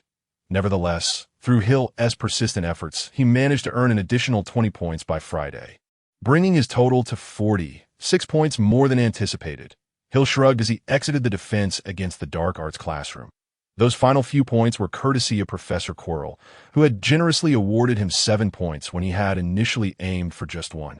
Speaking of which, Professor Quirrell's eccentric behavior had gradually become something the students were accustomed to, and they had begun to spontaneously rationalize his actions. For instance, his classroom was often filled with a strong odor of garlic, with everyone claiming it was to ward off a vampire he encountered in Romania, fearing the creature might return to haunt him. His large scarf also emitted a peculiar scent, which the Weasley twins insisted was stuffed with garlic as well. In any case, the students had grown accustomed to Quirrell's various oddities, and even many teachers had become desensitized to him, merely considering him a bit peculiar without giving it much thought. Every time Hill encountered Quirrell, he felt an urge to tug at his scarf, eager to witness the battle between the exposed Voldemort and Dumbledore. It must be quite the spectacle. The two maintained a mutual understanding, feigning ignorance while fully aware of each other. It was truly fascinating. However, upon weighing the gap between himself and those two, Hill had to abandon this intriguing plan, knowing he would have ample opportunities in the future. At worst, he could join the trio later on to observe Voldemort. Surely they wouldn't refuse him. Exiting the classroom, he silently calculated that the next class would likely be potions with Slytherin and Gryffindor. With 6 points in hand, Hill felt a surge of excitement. He was now eager to take the initiative. Reciprocity is only polite. Merlin bless, Hill encountered Harry and the others right at the potions classroom door. Their expressions were unusually serious. Or rather, Ron and Harry appeared quite grave, while Hermione seemed somewhat excited. Women, truly formidable creatures. I've done some digging, and it seems Professor Snape harbors a strong grudge against Gryffindor, supposedly due to events from his student days, which he later redirected at Gryffindor. Are you saying he will target us, Ron? Exactly, Fred and George. Well, they tend to be unreliable. Angelina, the Quidditch player, also mentioned that Snape would deliberately cause trouble for us, advising us to be cautious, seeing Ron and Harry lagging behind. Hill could not help but chuckle. If they continued at this pace, arriving late would surely lead to worse consequences. Hey Hill, what brings you here? Ron noticed Hill's laughter, now particularly sensitive to any disturbances. Glancing around nervously, "Oh, I'm just passing by. I didn't expect to run into you." Harry and Ron exchanged odd looks. The potions classroom was located in the basement. How could one simply pass by the basement? Hill glanced at Hermione, who was focused on the floor, clutching her books and ignoring him. It was clear she still held a grudge over Hill's previous behavior. "I'm truly sorry, Hermione." Hill recognized his mistake and promptly apologized. He wouldn't throw a tantrum over it. A wrong is a wrong, and his attitude had indeed been poor that day. He had been somewhat dazed. Thus, he sincerely apologized, hoping she would accept it. "All right, I accept your apology." Hearing Hill's somewhat incoherent words, Hermione offered a slight smile. In truth, she had not taken the matter to heart. She was not a person lacking in understanding. What she was still mulling over were those books of Hill's and the neatly detailed notes within. Why hadn't he shared such valuable resources sooner? That was Hermione's grievance. Clap, clap, clap. Ron and Harry applauded from the side, though they were unaware of the specifics of Hill and Hermione's disagreement. Nonetheless, they were pleased to see them reconciled. Particularly Ron, who had never seen anyone comprehensively overshadow Hermione before. He had long hoped for a boy to keep her arrogance in check. By the way, can I borrow your book for a while? The notes are quite impressive, and I want to copy them. No problem. Go ahead and copy them, but I've memorized everything anyway, and I have others too. Do you want those? Really? Of course I do. All right, I'll bring them to you during dinner. Sounds good. Where did you get your book from? It was left by my father. All the notes are his as well, and they're quite useful. Watching the two dive into a lively discussion, Harry couldn't help but ask Ron, "Does your book have notes? They seem quite good." "Goodness, my brother's doodled a bunch of nonsense in mine. Percy might have taken notes, but he wouldn't lend it to me." Ron wore a face of exasperation, lamenting how splendid it would be to possess a book brimming with notes. Then, homework would pose no challenge whatsoever. After a brief conversation, Hill noticed Snape emerging from around a corner behind him. Feigning ignorance, he turned to Harry and the others, inquiring, "Would you care to learn about the intricacies of Snape's class procedures?"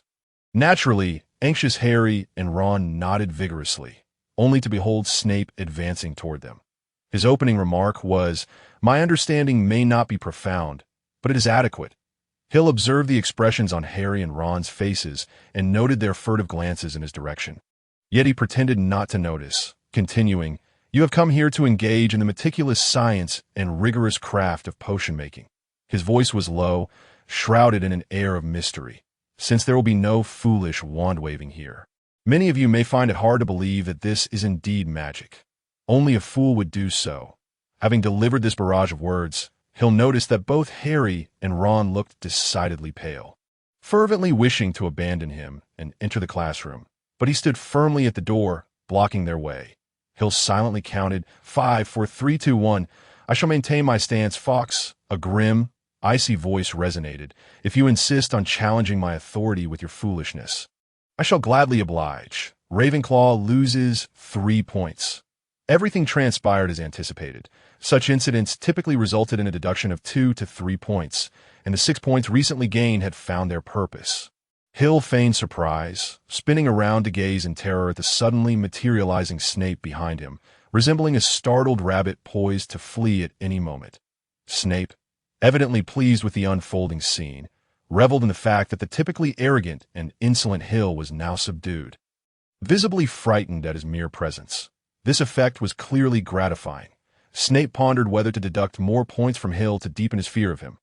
"Harry, see you at dinner," Hill exclaimed, hastily retreating, seemingly genuinely frightened of Snape.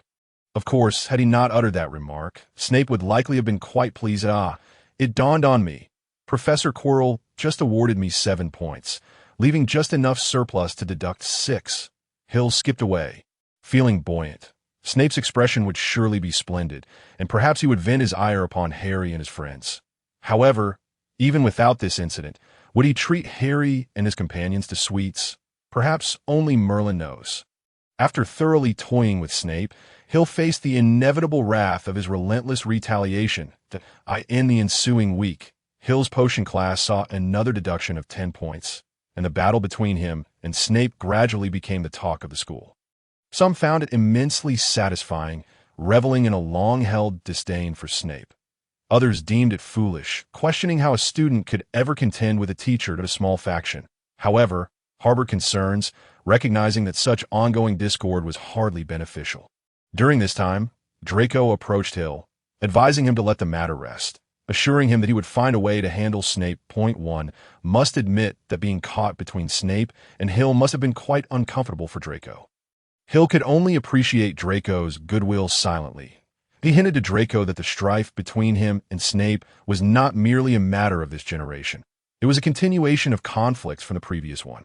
Draco departed, visibly disappointed. Once the previous generation was invoked, even he was powerless to intervene.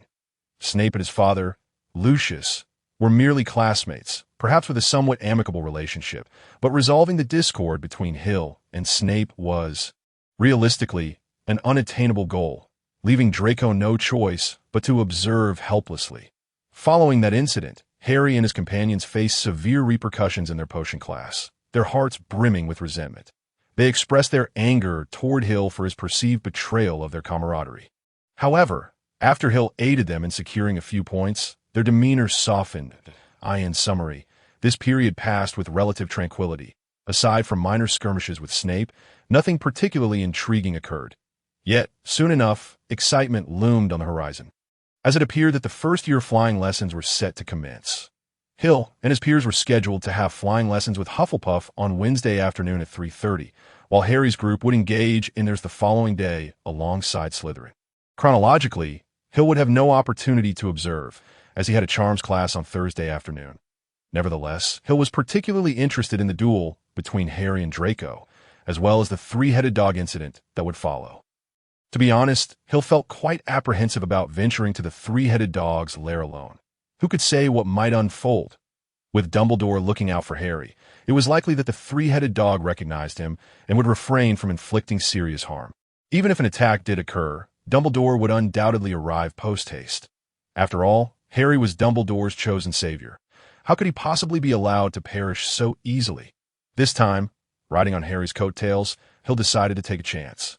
He was also quite intrigued by the fabled Philosopher's Stone, said to grant eternal life and the ability to transmute stone into gold. Alas, he could not currently converse with Buckbeak. Otherwise, he would have inquired about the true nature of the stone and whether it genuinely conferred immortality. On Wednesday afternoon, Hill attended his first flying lesson, which was rather uneventful. Madame Hooch merely instructed them to familiarize themselves with their brooms and attempt to take flight, placing a limit of 10 feet on their altitude. Bored by the prospect of riding a broom, watching his fellow students revel in excitement, Hill couldn't help but sigh. He had mastered such brooms long ago at the age of 9. He had even purchased a Firebolt 2000 for himself and secretly brought it to school. This fundamental flying lesson held no allure for him whatsoever. His dormitory mates, Terry and others, were having a grand time, likely having been severely restricted by their parents at home, leaving them no opportunity to enjoy flying brooms. Speaking of which, without parents, one truly enjoys an unparalleled sense of freedom. Riding the broom was always somewhat uncomfortable, especially with the school's antiquated model, which wobbled and felt utterly unstable, proving to be quite a nuisance. Finding it unbearable, Hill simply dismounted and sought a patch of ground to sit upon. After all, it was free time, and taking a break was hardly objectionable. Moreover, Madame Hooch had witnessed Hill's adept maneuvers and would likely not raise any concerns. This flying lesson did not see any students soaring high into the air only to plummet, with only a few instances like Neville's that at least the students from Hufflepuff and Ravenclaw exhibited commendable composure. Avoiding such incidents. "What's the matter, Hill?" Observing Hill casually setting down his broom and resting beneath a large tree, Lily also dismounted and joined him. Recently, Lily and Albert had been somewhat distant, their relationship rather lackluster. What can one do? With restrictions on flying freely, it hardly seems worth the effort, especially since I have already mastered flying brooms. Hill regarded the exuberant first years, his lips curling into a faint smile of resignation. It was all rather tedious. "Did you teach yourself?" Lily appeared quite astonished, perceiving Hill as a veritable fountain of knowledge, proficient in all things. "I had nothing else to do, so I taught myself." Lily paused, her eyes glimmering with curiosity. She wondered what Hill's childhood had been like. Hesitating slightly, she ventured, "May I ask, did you not feel lonely being all by yourself?" Despite her concern about prying, she still felt compelled to inquire. "Lonely, perhaps at one time, but like sorrow, that feeling which I despise has long since been discarded." "Discarded?" "Indeed, discarded, lost to an unknown place. Are you having your last meal, Potter? When do you return to the Muggle world by train? Now that you are back on solid ground, accompanied by your little friends, your courage has certainly swelled. I am ever willing to engage you in a duel, should you be amenable. Let us say tonight. A wizard duel, utilizing only wands and no physical contact. What's the matter? I presume you have yet to hear of wizard dueling. He had certainly heard of it. I am his assistant. Who is yours? As Draco made his way toward Harry, Hill smirked. It seemed the show was about to commence, and to refrain from participating would be an affront to his long wait, pretending to pass by. Hill sidled up to Harry and Draco, feigning surprise as he exclaimed, "You two are going to duel? How splendid! Be quiet! Lower your voice!" Draco and Harry simultaneously called out to Hill, their voices resounding loudly enough to attract the attention of several professors seated at the staff table, who were compelled to feign casual conversation. Once the teacher's focus had shifted away, Draco and Harry exhaled a sigh of relief. After all, it would certainly spell trouble if the teachers found out about their antics. "Are you truly going to duel?" Hill asked, astonished, his eyes sparkling with genuine excitement. IT was not merely for show, as the prospect of a close encounter with a three-headed dog could significantly aid him in his quest for the Philosopher's Stone. "Lower your voice. We nearly got caught by the teachers," Draco replied. Exasperated as he observed Hill's enthusiasm, a sudden apprehension crept over him. Perhaps his plan was on the verge of unraveling. Sure enough, Hill nodded eagerly. "You really are going to duel, right? With Harry. Have you secured a referee?" The thought of impending disaster flashed through Draco's mind, prompting him to hastily interject.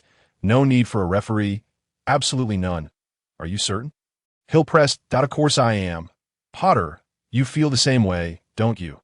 Draco shot several meaningful glances at Harry. Understanding Draco's silent cues, Harry was keenly aware of the stakes. If this escapade were to be discovered, those involved could face expulsion, and he certainly did not wish to implicate Hill. "Apologies, Hill, but we really don't need a referee." Hill nodded in agreement, but then inquired, "Do you need an audience?" Draco and Harry exchanged incredulous looks at Hill. Incredulous at his suggestion. "What do you think this is, a circus?" Draco retorted that if we're caught, the punishment will be severe. "This is my first time witnessing a duel. Don't say you're going to prevent me from attending. I merely wish to observe." Hill had anticipated Draco's objections, thus resorting to intimidation tactics. "If I can't attend, I shall be quite displeased. What if I accidentally let it slip?" "All right, you can come, but do not tell anyone else." Harry relented, left with little choice. Would he truly allow Hill to inform the teachers? Draco hesitated momentarily before nodding in agreement. After making arrangements to meet in the trophy room later, he departed with his two followers. Watching Draco leave, Harry hesitated before advising Hill. "You shouldn't involve yourself in this. If the teachers discover it, the consequences will be dire, possibly even leading to our expulsion." Ron, however, appeared unconcerned. After all, they had already made plans. Backing out now would only invite ridicule from the others, so he might as well forge ahead. "Relax, there are only a few possible outcomes. Either we won't be discovered, or we'll be caught on the spot.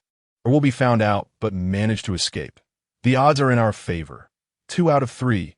Hill waved his hand dismissively, jokingly declaring that he would refuse participation. 2/3 is a fair chance. If we were caught on the spot, I would still gamble if the odds are 50-50. Hill declared with confidence, having meticulously planned the evening's events, memorizing the route so that even in darkness, he felt no anxiety. "However, I believe you ought to focus on how to defeat Draco. That is of utmost importance. Well, I must take my leave. See you tonight."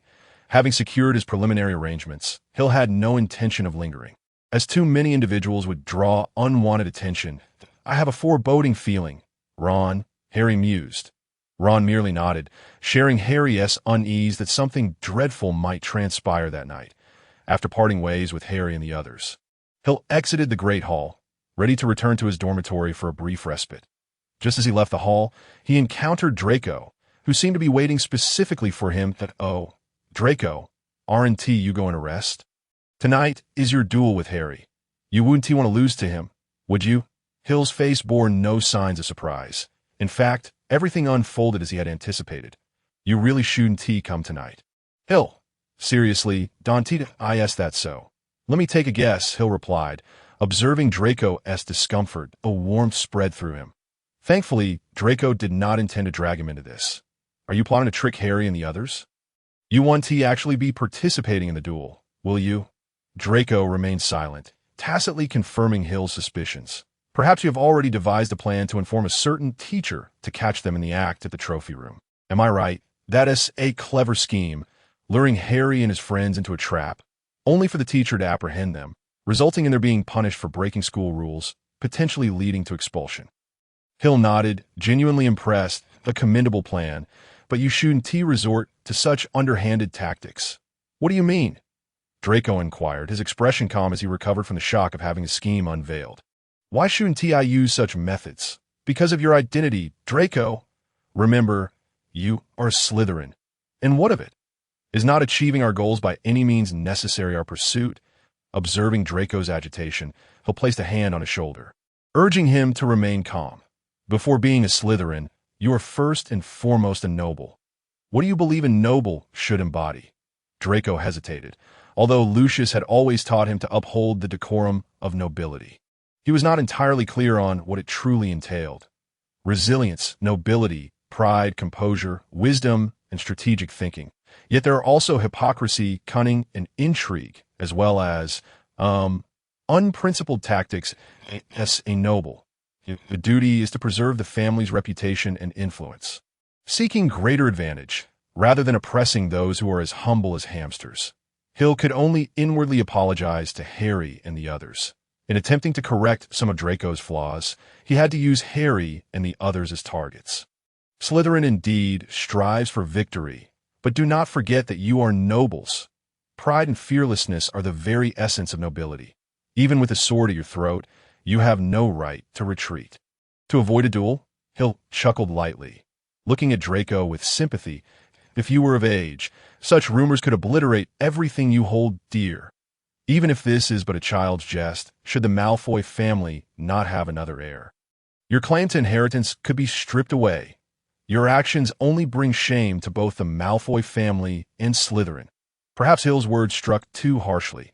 After all, he was merely an 11-year-old child, spoiled by his family and indoctrinated with his parents' ideologies without ever contemplating their true meaning. Hill's words might just help him grasp some essential truths. He'll turn away, pausing momentarily before stating, I hope to see you tonight. Otherwise, I shall be quite disappointed. Without waiting for Draco's response, Hill strode away, leaving Draco in contemplation as for the outcome. He would make the right choice. If he failed to grasp this lesson, their relationship would forever remain merely one of nominal cousins. By midnight, Harry, Ron, Hermione, and Neville cautiously traversed the corridors, striving to make not a sound, their destination being the trophy room on the 3rd floor. Ron and Harry were there to keep their appointment, while Hermione aimed to dissuade them from going. But in a moment of inattention, she accidentally exited the door and found herself unable to return. Neville, on the other hand, had forgotten the password and remained outside until midnight, though he eventually learned the password. The door had already closed, and fearing solitude, he decided to follow Harry and the others. The crystal glass cabinets displaying trophies sparkled brilliantly under the moonlight. In the darkness, trophies, shields, medals, and statues gleamed with silver and gold. The 4 of them crept along the wall, their eyes fixated on the doors at either end of the room. Harry brandished his wand, prepared for a sudden onslaught from Draco. Seconds ticked by. He is late. Perhaps he is too frightened to come, Ron whispered. Just then, a voice echoed from the adjacent room, startling them. Harry raised his wand, only to hear someone say, Not Malfoy. Sniff around, my dear. They may be hiding in some corner. This voice was not unfamiliar to Harry and the others. It was Filch speaking to Mrs. Norris. Hey, Harry, over here. A faint sound resonated through the air, followed by a hand emerging from the shadows, waving towards Harry and his companions. Without hesitation, they followed, for it was the voice of Hill. They found themselves behind a large shelf, where Hill and Draco were huddled in a corner, seemingly having been there for quite some time. What was going on? How had Filch arrived here? Harry and his friends squeezed closer and whispered. It seems Filch arrived at the most inconvenient time. Hill shrugged, his expression one of exasperation, and replied, I have no idea. Draco and I just got here not long ago, and then you all barged in, startling us, and finally, Filch showed up. We're not quite sure what happened. Someone must have tipped him off. Ron glared at Draco, his tone laced with indignation. He had always harbored a dislike for Draco, and naturally, He suspected him first, and he wasn't wrong. Had it not been for Hill's warning, Draco might indeed have done just that. A hint of sarcasm flickered across Draco's pale face. Does that dolt Weasley have any brains at all? Do you think I'm as foolish as you? Foolish enough to implicate myself? Ron was at a loss for words. He had to concede that no idiot would ensnare themselves in their own traps.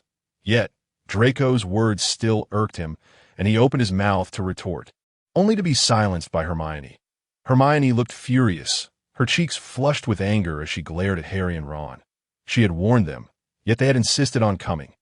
Now, they'd been caught red-handed by Filch, and they would undoubtedly face severe consequences, perhaps even expulsion. But what about one more person? Harry noticed Crabbe was absent and couldn't help but asked. He said he wasn't feeling well. So I didn't let him come to. In truth, I can manage just fine on my own. I think he has too frightened to show up. Humph. Slytherin doesn't harbor cowards, just as Draco and the others began to bicker quietly. Neville, who had remained silent until now, suddenly spoke up. His voice trembled, clearly betraying his anxiety. Have you all noticed something? What is it? Filch's footsteps have vanished. What? Hill swiftly rose, crouching low, and stealthily made his way down a corridor lined with suits of armor, with Harry and the others trailing behind him, Neville bringing up the rear. It wasn't long before they heard Filch's voice once more, that he is somewhere around here. They heard him mutter softly, likely realizing someone was hiding. The sound came from the very spot they had occupied earlier, indicating that Filch had learned many tactics to outwit students over time. This method of silent approach must have been honed through extensive practice. We need to leave this place, Hill whispered, and Harry and the others nodded in agreement. 5, 4, 3, 2, 1. As they walked, Hill silently counted in his mind. By the time he reached the end of his count, a thunderous crash reverberated throughout the trophy room. Neville stumbled, crashing into Ron, and both tumbled against a suit of armor. Instantly, a cacophony erupted, loud enough to rouse the entire castle. At this point, no further words were necessary. Hill led the way, guiding them out of the trophy room and into a nearby classroom for charms, where they finally paused. Hill surveyed their surroundings, relieved to find he was familiar with the route. Just ahead lay the forbidden corridor Dumbledore had mentioned at the start of the term, and soon they would encounter Peeves, who would force them into that room, ultimately leading to the three-headed dog. Fluffy, I think we managed to shake him off, Harry panted, leaning against the cold wall and wiping the sweat from his forehead. Neville bent over, breathless and exasperated, gasping for air.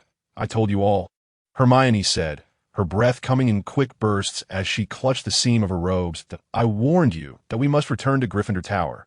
Ron insisted. The sooner the better. We could discuss our duel later.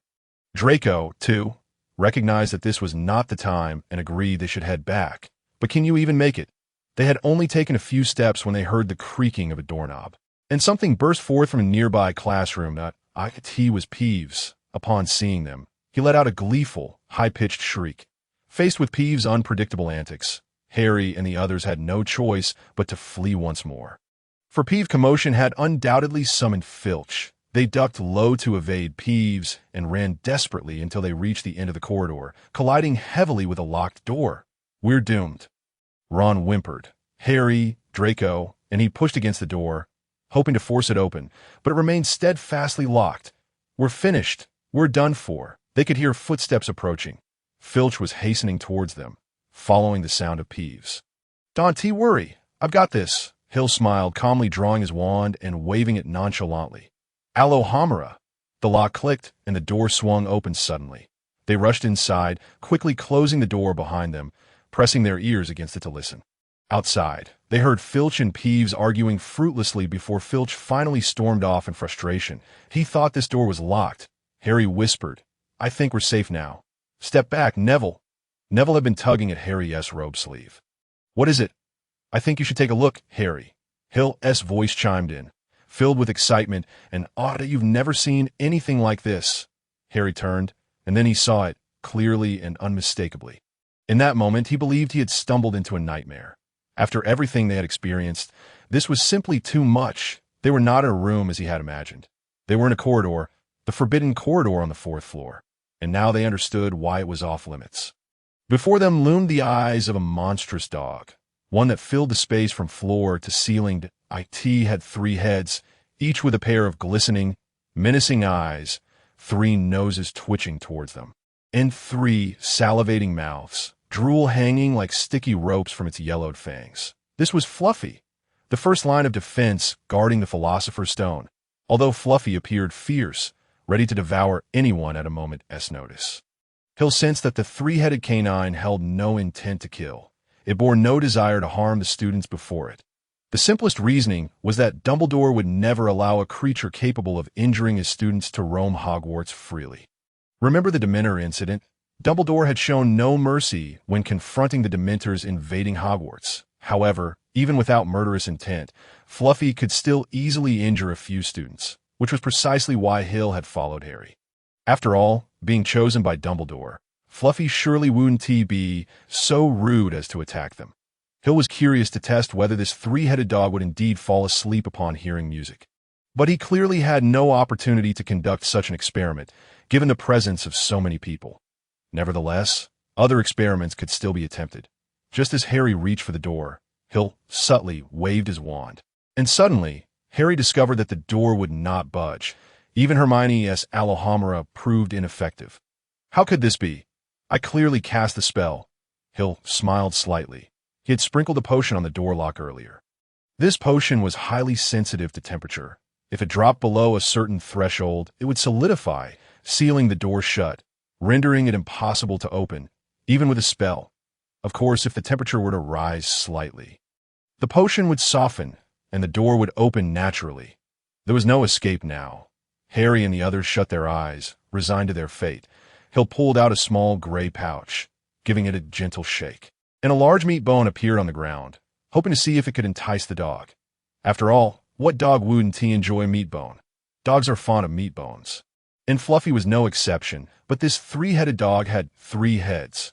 One head seized the bone while the other 2 remained fixated on Hill and the others, making it clear that even with more meat bones, at least one head would always keep watch on them. In no time, Fluffy devoured the meat bone, licking its lips, seemingly still craving more. In its gaze lingered a hint of disdain, as if it were challenging. Go ahead, unleash all your tricks. Hill had anticipated this. That piece of meat was no ordinary bone. Hill mused to himself. It seems this bone may not suffice. Nervously, Neville observed the 3-headed dog, its appetite seemingly ignited by the morsel. As Cerberus, known as Louis, edged closer, its massive head now only mere feet away from Hill and the others. Rest assured, I've added a little something to that bone. I just hope it works as intended. Hill watched Louis with eager anticipation, for within that bone resided a secret potion, a concoction so rare that only a single vial existed in the Fox family's basement, reputed to possess potent anesthetic properties, though its efficacy remained uncertain. Gradually, Harry and his companions sensed that the 3-headed dog bore them no ill will, prompting them to cautiously open their eyes and survey the creature. Suddenly, Hill noticed a flicker. Louis's eyelids blinked several times before it yawned widely and collapsed onto the ground. Eyes shut, seemingly slipping into slumber. Surely, it can't be that simple, Hill muttered. Though confident in the potion, he found it hard to believe that the 3-headed dog could be so easily subdued. What is that? Hermione queried, her expression one of perplexity. It appears to be a trapdoor. Draco interjected, his gaze fixated on one of Louis's paws, which concealed something resembling a trapdoor. With his wand drawn, Hill inhaled deeply and cautiously approached the dog's paw. He pushed aside the massive claw, revealing the full extent of the trapdoor. Hey, Hill, what are you doing? Get back here! Hermione exclaimed in shock as she watched Hill venture near the slumbering beast and even move its paw aside. Calm down. This foolish dog is fast asleep. Hill waved dismissively, feigning nonchalance, though internally he remained vigilant. That aren't you curious about what such a fearsome creature is guarding? However, this is far too perilous. We should retreat, just a moment longer. Once I open this door, we'll take a quick glance and be on our way. Ultimately, Harry and the others acquiesced, driven by their curiosity, and the 3-headed dog indeed appeared to be in a deep sleep. Taking a steadying breath, though he had an inkling of what lay below, Hill felt a surge of nervousness. Mingled with excitement, he grasped the handle of the trapdoor, yanked it open, and in that instant, The trio noticed Louis's 6 eyes snap wide open. Hill, it's awake. Before he could even glimpse what lay beneath the trapdoor, Hill heard Harry's alarmed voice. Cursing under his breath, he thought, how unfortunate, with no time to ponder. He instinctively waved his wand, and a dazzling light erupted. Hill had long since discovered that his wand amplified certain spells, and this flash of light was one such enchantment. The brilliance it emitted resembled a miniature sun, its intensity akin to a flashbang in the darkness. Close your eyes. Hearing Hill's command, Harry and the others obeyed, and suddenly, their world was engulfed in blinding white. Indeed, even with their eyes shut, they could still feel the piercing brightness. With no forewarning, Louis was caught unawares, letting out pained yelps as it shook its head in distress, clearly disoriented by its sudden blindness. Hill exhaled in relief. Fortunately, he had prepared adequately. He was ready to depart. Having gleaned much from this foray, and future visits would be considerably easier. With a gentle flick of his wand, the potion smeared on the door lock began to dissolve, poised for their escape. Harry and the others opened their eyes to find Hill beside them, while Louis continued to paw at its eyes, tears streaming from its swollen lids, indicating that its vision would not return anytime soon. Let us go. In a while, it will regain its sight, and then we'll be trapped. Hill opened the door and stepped through first, followed closely by Harry and the others. Once the door was shut, they collectively sighed in relief, nearly having been frightened to death moments earlier. By the way, Hill, why do I feel like you knew about this dog all along? Hermione, now alert to the incongruity, noted Hill's unervingly calm demeanor, which starkly contrasted with the expected reaction to encountering such a creature. A piece of meat, coated in a potion. Who would just happen to carry something like that? The well-timed spell in that door, which only Hill could open. He clearly knew something. Well, I do have some knowledge on the matter. Hill began to spin a yarn, having long prepared his response out of course. I didn't know such a beast was lurking within. I merely suspected it was carnivorous. How did you come to know that? Draco inquired, his pallor still evident, though he maintained a steady tone, betraying his anxiety with beads of sweat upon his brow. One day I witnessed someone approach with a large bone, open the door, and then exit without it. Does that suffice? Who was that person? Someone you all know, but let us leave it at that. We can't deal with the 3-headed dog. While it may be guarding something, it is of no concern to us. Hill deftly shifted the topic, guiding their thoughts toward the purpose of the creature's existence. Dumbledore was aware of it. Thus the item it guarded must belong to him. And there was no need for them to worry about Dumbledore's capabilities. The boys' curiosity could hardly be quelled by Hill's words alone, but time was of the essence, and they ultimately parted ways with a mutual vow of silence regarding the incident. As Hill watched Draco, Harry, and the others depart, he cast one last glance at the door before turning away. Unbeknownst to him, shortly after his departure, Dumbledore appeared before the door. He entered, and moments later emerged, a mysterious smile illuminating his face. What a clever little fellow. You'll return, one to you. When you do, I shall have a surprise for you. In the days that followed, Hill continued to excel as a diligent student, amassing points, only to lose them all during potion class, a routine he seemed to relish. However, Terry and the others lamented such wastefulness, for those were valuable points.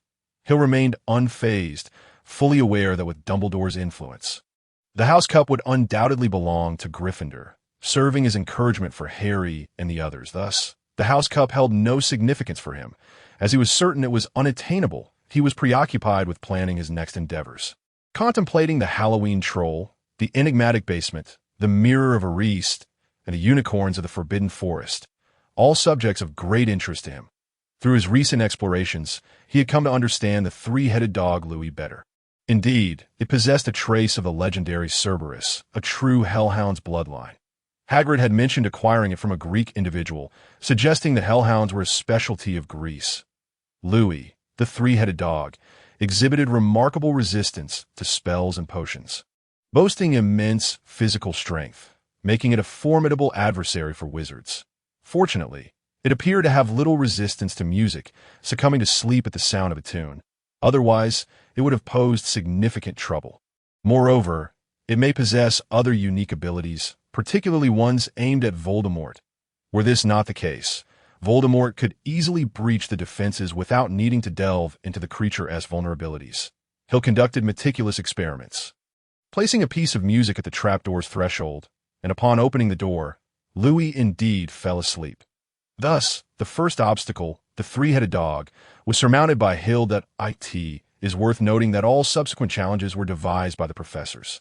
The three-headed dog was Hagrid's doing, the devil's snare was Professor Sprout's assignment. The flying key was crafted by Professor Flitwick, the wizard chess was the work of Professor McGonagall, the troll was Professor Quirrell's contribution, and the final potion riddle was set by Professor Snape.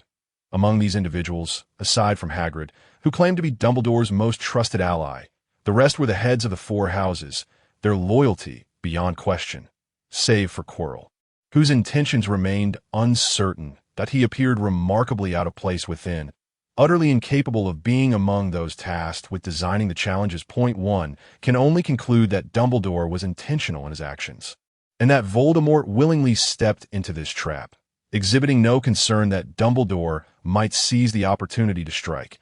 A tacit understanding had formed between them. Voldemort, relying on his Horcruxes, was confident of his immortality, while Dumbledore sought to uncover Voldemort's vulnerabilities through a series of tests, simultaneously nurturing Harry. Thus, the Philosopher's Stone might not be as enigmatic as it seems, or perhaps the one at Hogwarts is very likely a counterfeit. Even if it is not a forgery, its powers may not be as extraordinary as legend suggests. Otherwise, would Dumbledore have so carelessly stored the stone in the basement and departed Hogwarts at such a critical moment? With these thoughts in mind, Hill set aside his quest for the basement, for Halloween was fast approaching. The incident with the troll on Halloween marked the inception of a profound camaraderie among the trio. Prior to this, Hermione, Harry, and Ron often felt somewhat disconnected. It was through this event that they officially became close friends. Yet, one wonders whether this incident was orchestrated by Dumbledore himself. If so, then Dumbledore becomes quite a terrifying figure. In the blink of an eye, Halloween was upon them. On the eve of the celebration, Hogwarts held a grand feast in honor of the occasion. This was an age-old tradition, as Robert and his friends recounted. Festivities accompanied various holidays each year. 1,000 bats flitted against the walls and ceiling, while another 1,000 swirled like low-hanging clouds above the dining tables, causing the candle flames within the pumpkins to flicker wildly. Delectable dishes suddenly materialized upon golden platters, reminiscent of the feast at the start of the term.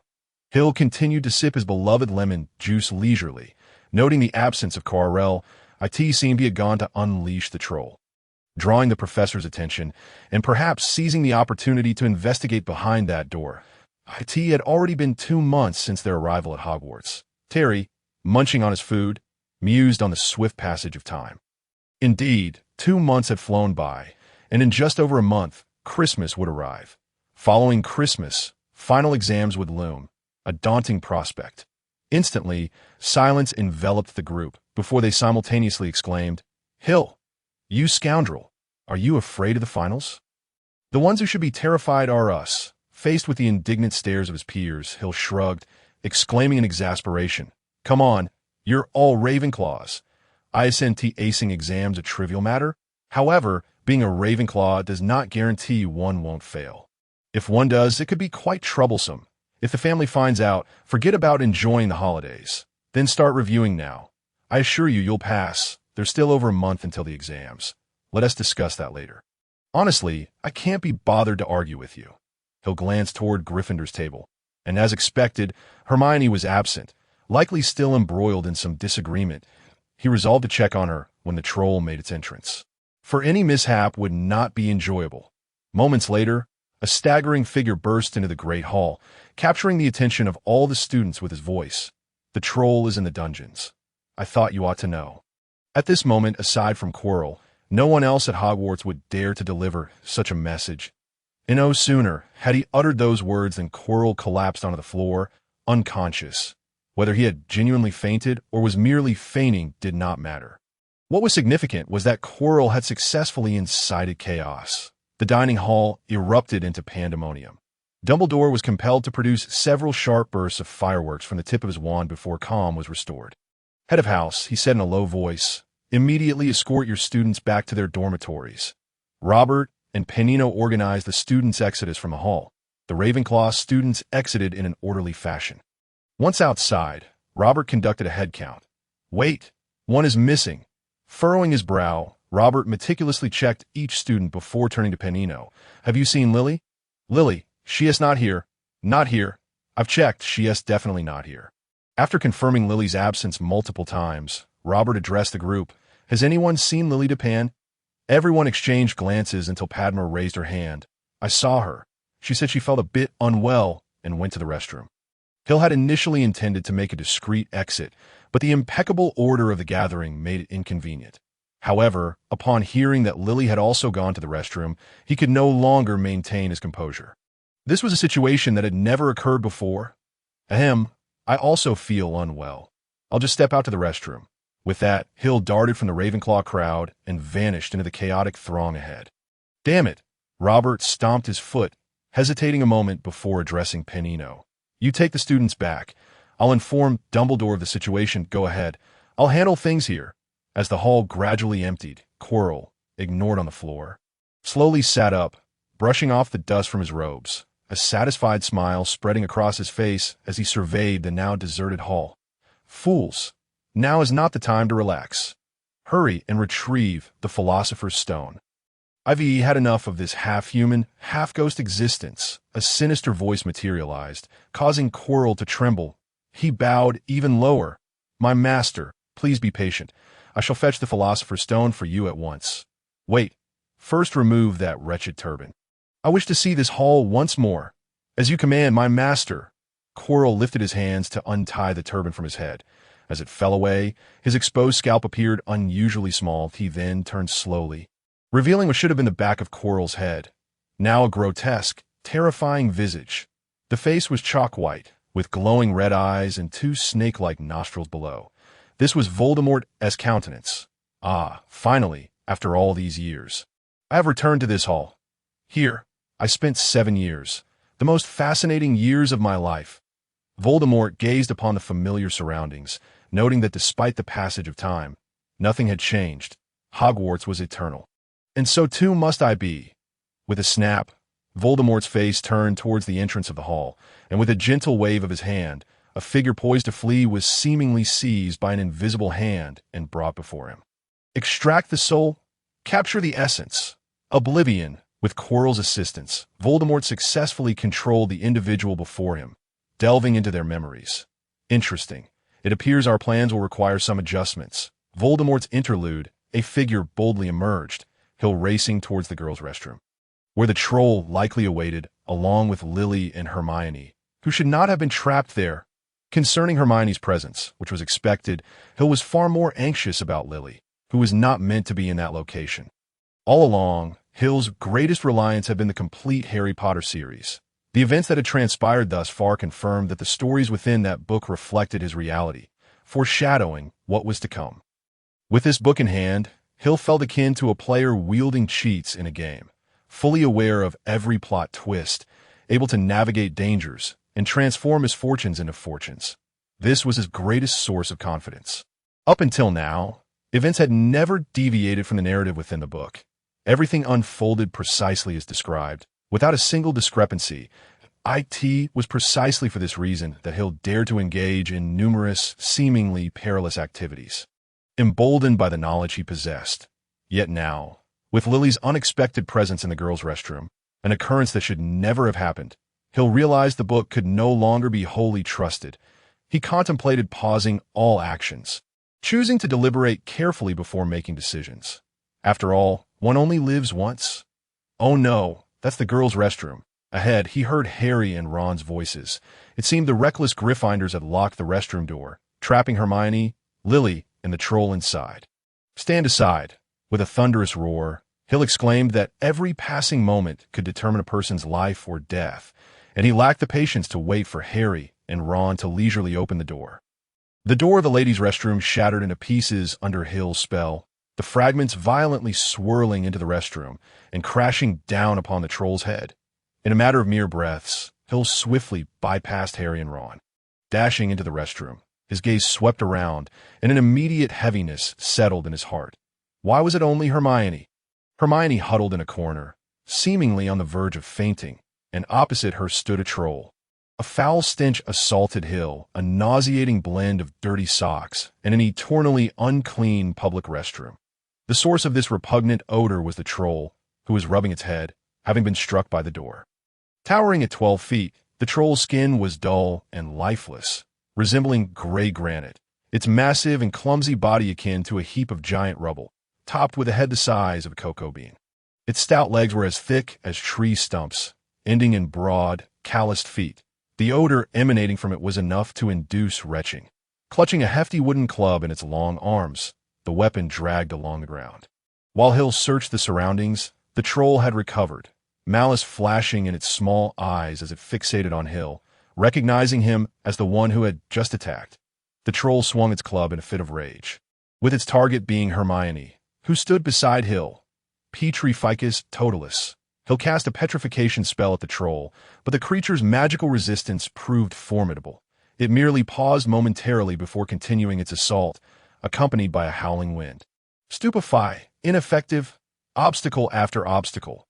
A single strike shattered. After attempting several spells, Hill waved his wand to shift Hermione out of the troll's attack range, then turned his full attention to the beast, huffing and puffing. Seeing Hermione had escaped danger, the troll wasted no time and swung its club toward Hill, who was closest. "Watch out!" Harry and Ron shouted, realizing that with a 12-foot troll swinging a heavy club, everything in its path would be obliterated. "Get Hermione out of here. I will deal with it immediately," Hill shouted without looking back, leaping aside to evade the troll's blow if it were merely a troll. He wouldn't be overly concerned.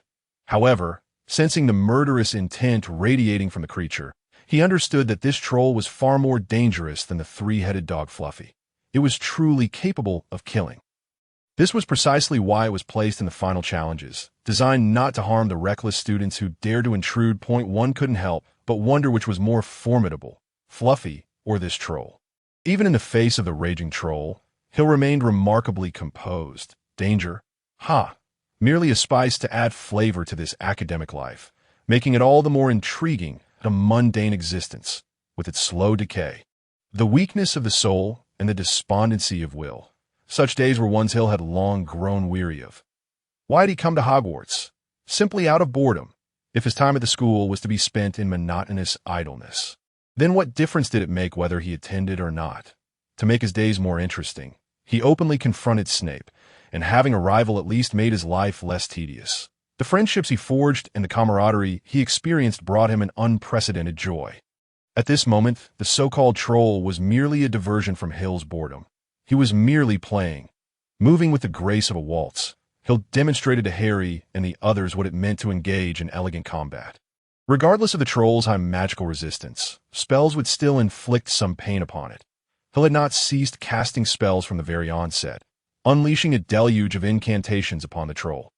Whenever the troll attempted to strike him, various restraining spells rendered its attacks futile. It was a one-sided mockery. In contrast to its immense strength, the troll's intellect was quite lacking. Yet, foolishness did not equate to a complete absence of thought. Frustrated by its inability to land a blow on the diminutive figure before it, the troll finally erupted in fury. With a mighty effort, it aimed at Hill's next position and hurled its club. This was its final gambit. Simple, brutal, devoid of elegance, yet exceedingly effective. Hill was taken aback, for as he halted, he witnessed the massive club flying straight towards him. "Damn it!" He cursed under his breath, quickly casting a barrier and reinforcing himself with a protective charm. Then leaping to the side, boom! A wall crumbled to dust under the weight of the club, shards of tiles, stone, and glass scattering in every direction, a testament to the ferocity of the blow. Thanks to the prior application of the protective charm, the debris caused him no harm, merely obscuring his vision momentarily. As his sight cleared, he found the troll looming before him. Facing the troll's menacing grin, Hill merely waved his wand, remarking with a hint of irony, "Who said trolls are all dimwits? Clearly, they possess a degree of intelligence." He then gazed at the troll with a mocking glint in his eyes. "So your magical resistance is high, is it? Is that due to your tough skin? Then, do your eyes share the same resilience?" Huffing and puffing, "My wand seems to enhance light-based magic. Perhaps it is due to the unicorn hair core." Unfazed by the troll's roar, Hill continued to speak leisurely. While beside him, a now conscious Hermione and Harry watched as the troll swung its massive fist. "Watch out! My ancestor, who blinded himself during an experiment, devised a spell aimed at causing blindness.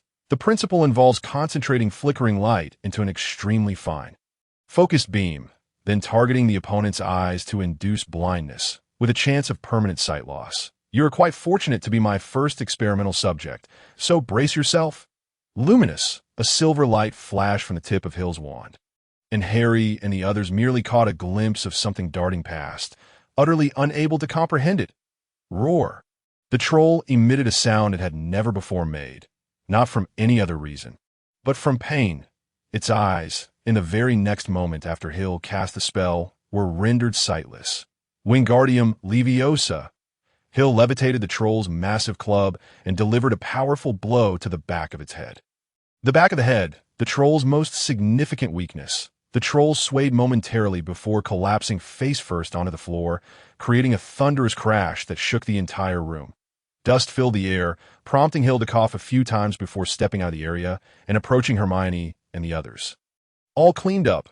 Observing his now pristine robes, Hill nodded, though a lingering odor from the troll remained. A quick bath upon returning would suffice. You defeated the troll?" Ron's mouth gaped in astonishment, his stammering betraying his incredulity.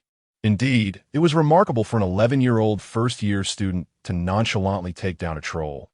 It seemed utterly unbelievable.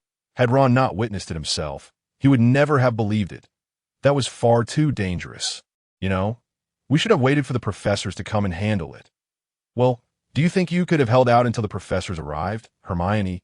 Hill replied with a resigned expression, knowing Hermione would soon begin advocating her good student principles. Unfortunately, aside from his studies, he was an unrepentant troublemaker. In fact, he diligently studied so that one day he could use his knowledge for mischief. Hermione faltered. Had it not been for Hill, she would likely have been reduced to a mere puddle of flesh. What right did she have to criticize others? "You ought to be grateful to Harry and the others. They came specifically for you." To Hill's words flushed Harry and Ron's faces with embarrassment, as they had indeed locked the troll in with Hermione. Leaving everything that followed out of their hands, that of course, they wouldn't be foolish enough to disclose this information. Would they? Hermione's demeanor softened, her previous haughty attitude fading as she sincerely addressed Harry and Ron. "Thank you." Harry and Ron's faces turned even redder. Then Hermione turned her gaze to Hill, her eyes shimmering with complex emotions. "Why did you come here? This place is incredibly dangerous, don't you realize?" "Well, I am aware. But I had my reasons for coming." "What reasons?" Hermione's eyes sparkled with excitement as she eagerly pressed for more information. "Well, the situation is as follows." Suddenly, a loud clamor of footsteps interrupted Hill's words. It seemed the professors had finally arrived, and what lay ahead was the tedious formality of it all. Moments later, Professor McGonagall burst into the room, closely followed by Snape, with Quirrell trailing behind. Quirrell merely cast a fleeting glance at the troll before emitting a feeble whimper, collapsing onto a toilet and clutching his chest tightly. Hill smirked. "Who are you trying to impress?" Snape leaned down to inspect the troll, while Professor McGonagall surveyed the fidgeting students, her lips pale and her expression filled with ire. "What on earth are you up to?" she demanded, her voice laced with icy fury. "Consider yourselves fortunate that it didn't kill you. Why weren't you all quietly tucked away in your dormitories?" "I'm sorry, Professor McGonagall, but I came to use the restroom.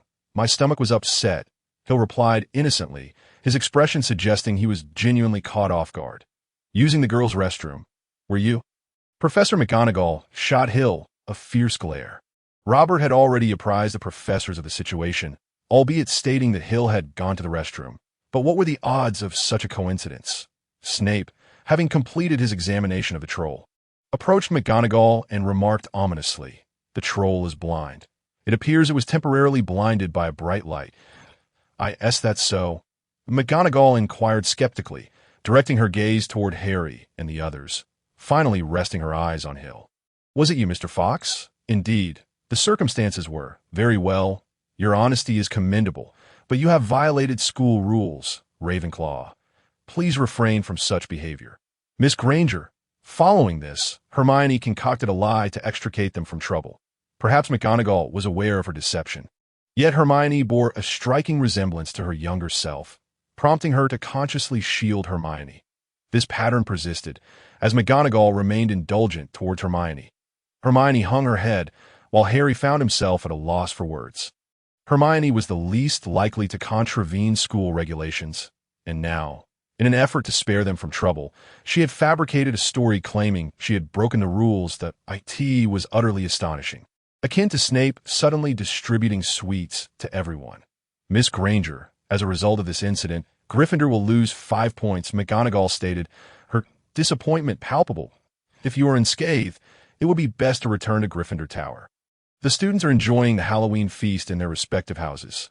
Hermione departed, and McGonagall turned to Harry, Ron, and Hill. Well, I must still say you are fortunate. Very few first-year students can contend with a fully grown troll. Her gaze lingered on Hill for a prolonged moment. You two have earned 5 points for Gryffindor, and Mr. Fox, while your lie was rather clumsy, it does not detract from your merit. Ravenclaw gains 10 points. Remember, this bonus is not a reward for your rule-breaking, but rather an acknowledgement of your courage and capability. After bidding farewell to the professors, Hill, Harry, and Ron exited the room, preparing to return to their common rooms, where their respective feasts awaited. Have you seen Lily? Not at all. When we arrived, we only encountered the troll and Hermione. I asked that so. Then I shall check with Ravenclaw. Perhaps she has already returned. Are you specifically looking for Lily? Not entirely. Well, never mind, it's nothing worth discussing. Farewell. Goodbye. Ah, it seems that the account in that book is not entirely accurate. Indeed, one must rely on one's own experiences. Upon reaching the entrance to the common room, Hill answered the customary riddle and stepped inside. The room was bustling with students, each indulging in the food provided and quietly conversing about various topics. As Hill entered, they offered him only a cursory glance before returning to their activities. How did it go? Everything all right? Robert handed Hill a glass of lemonade, his expression one of exasperation. Please, next time, consult me before you decide to leave. The situation was urgent, and you might not have agreed. Hill took a sip of the lemonade, nonchalantly replying, a troll wandered into the girls' restroom, and I took it down. Ravenclaw gains 10 points. That's the gist of it. That Robert's expression was one of astonishment. A first-year student had bested a troll, which was indeed impressive. However, I did not locate Lily. She wasn't in the restroom. That I'm right here. Following the voice, Hill turned to see Lily, who was seated with several girls, seemingly engrossed in an amusing conversation. Their faces adorned with a light blush. She returned long before we did, Robert clarified, noting Hill's puzzled expression. She went to the restroom and came back shortly after, having learned about the troll incident on her way. Hill felt a wave of realization wash over him. So that was it. She had gone but did not linger there. Yet, why did it seem that there was something unusual about Lily's gaze? Shaking his head, he dismissed the thought, attributing it to fatigue, and upon looking at Lily again, everything appeared perfectly normal. I am heading back to rest. You all carry on. After bidding farewell to Robert and the others, Hill returned to his room, tidied up, and lay on his bed, eyes closed, reflecting on the events of the recent days. Next would be the Quidditch affairs. Professor Quirrell had made an attempt on Harry, but Snape intervened, ultimately leading to Hermione's unraveling of the situation. There seemed to be nothing particularly extraordinary about it. Simply follow the storyline. Yet, could it truly be that simple? The original tale was riddled with coincidences. Hermione had inadvertently disrupted Quirrell's spell, but what if Quirrell had not been interrupted or had delayed just a moment longer? His plan seemed exceedingly naive, unlikely to be orchestrated by Voldemort. It was probably concocted by Quirrell in an attempt to curry favor with Voldemort. The rationale was simple. Falling from a broomstick was a common occurrence in Quidditch, and Madame Hooch, as the referee, had the vital responsibility of rescuing those who fell. Furthermore, how could such an arrogant individual as Voldemort allow someone else to deal with his adversaries? If necessary, he could simply hover near Quirrell during the match, and once it commenced, set fire to the competition, thereby resolving the issue, especially since Voldemort himself held little faith in this plan. Having unraveled everything in his mind, he'll finally set aside his burdens and drifted off to sleep. However, some changes in circumstances may not always be visible. After Halloween, November officially arrived. With the onset of November came a biting chill. The mountains surrounding the school were shrouded in a gloomy haze, blanketed in ice and snow, while the lake's surface resembled hardened steel. Each morning greeted the ground with a frost. From the window above, one could see Hagrid, swathed in a long moleskin coat, donning rabbit fur gloves and enormous beaver fur boots, clearing frost from the brooms on the Quidditch pitch. The Quidditch season was finally upon them, and in just 2 days, Gryffindor would face Slytherin in a significant match. If Gryffindor triumphed, their standing in the House Cup would elevate to second place. Currently, Slytherin held the top position, followed by Ravenclaw, Gryffindor, and Hufflepuff in fourth. This ranking had persisted for the past 7 years. The morning's lesson was herbology with Professor Sprout, conducted in the greenhouses outside the castle, focusing on the properties, uses, and cultivation of various magical plants, closely linked to potions class. However, Professor Sprout was far more amiable than Snape. After concluding herbology, Hill prepared to return to the castle. During this time, he had taken to spending his days in his room, engrossed in reading. The content of his books was eclectic, encompassing a myriad of topics. "Hill, would you care to walk with me?" "Where to?" Hill inquired, glancing at Lily. Her words carried significant weight. Following the events of Halloween, especially after Terry and others had embellished the story of that night, particularly regarding his departure, the bond between Lily and Hill seemed to have rekindled, reminiscent of the early school days. During this period, Lily frequently sought Hill out, collaborating on homework, sharing meals, and basking in the sun by the lakeside. In summary, their current state is incredibly akin to that of a couple. One might say they are indeed a couple, save for the thin veil that is yet to be pierced. 11 years of age. Hill can only manage a bitter smile, pondering that such discussions might be premature.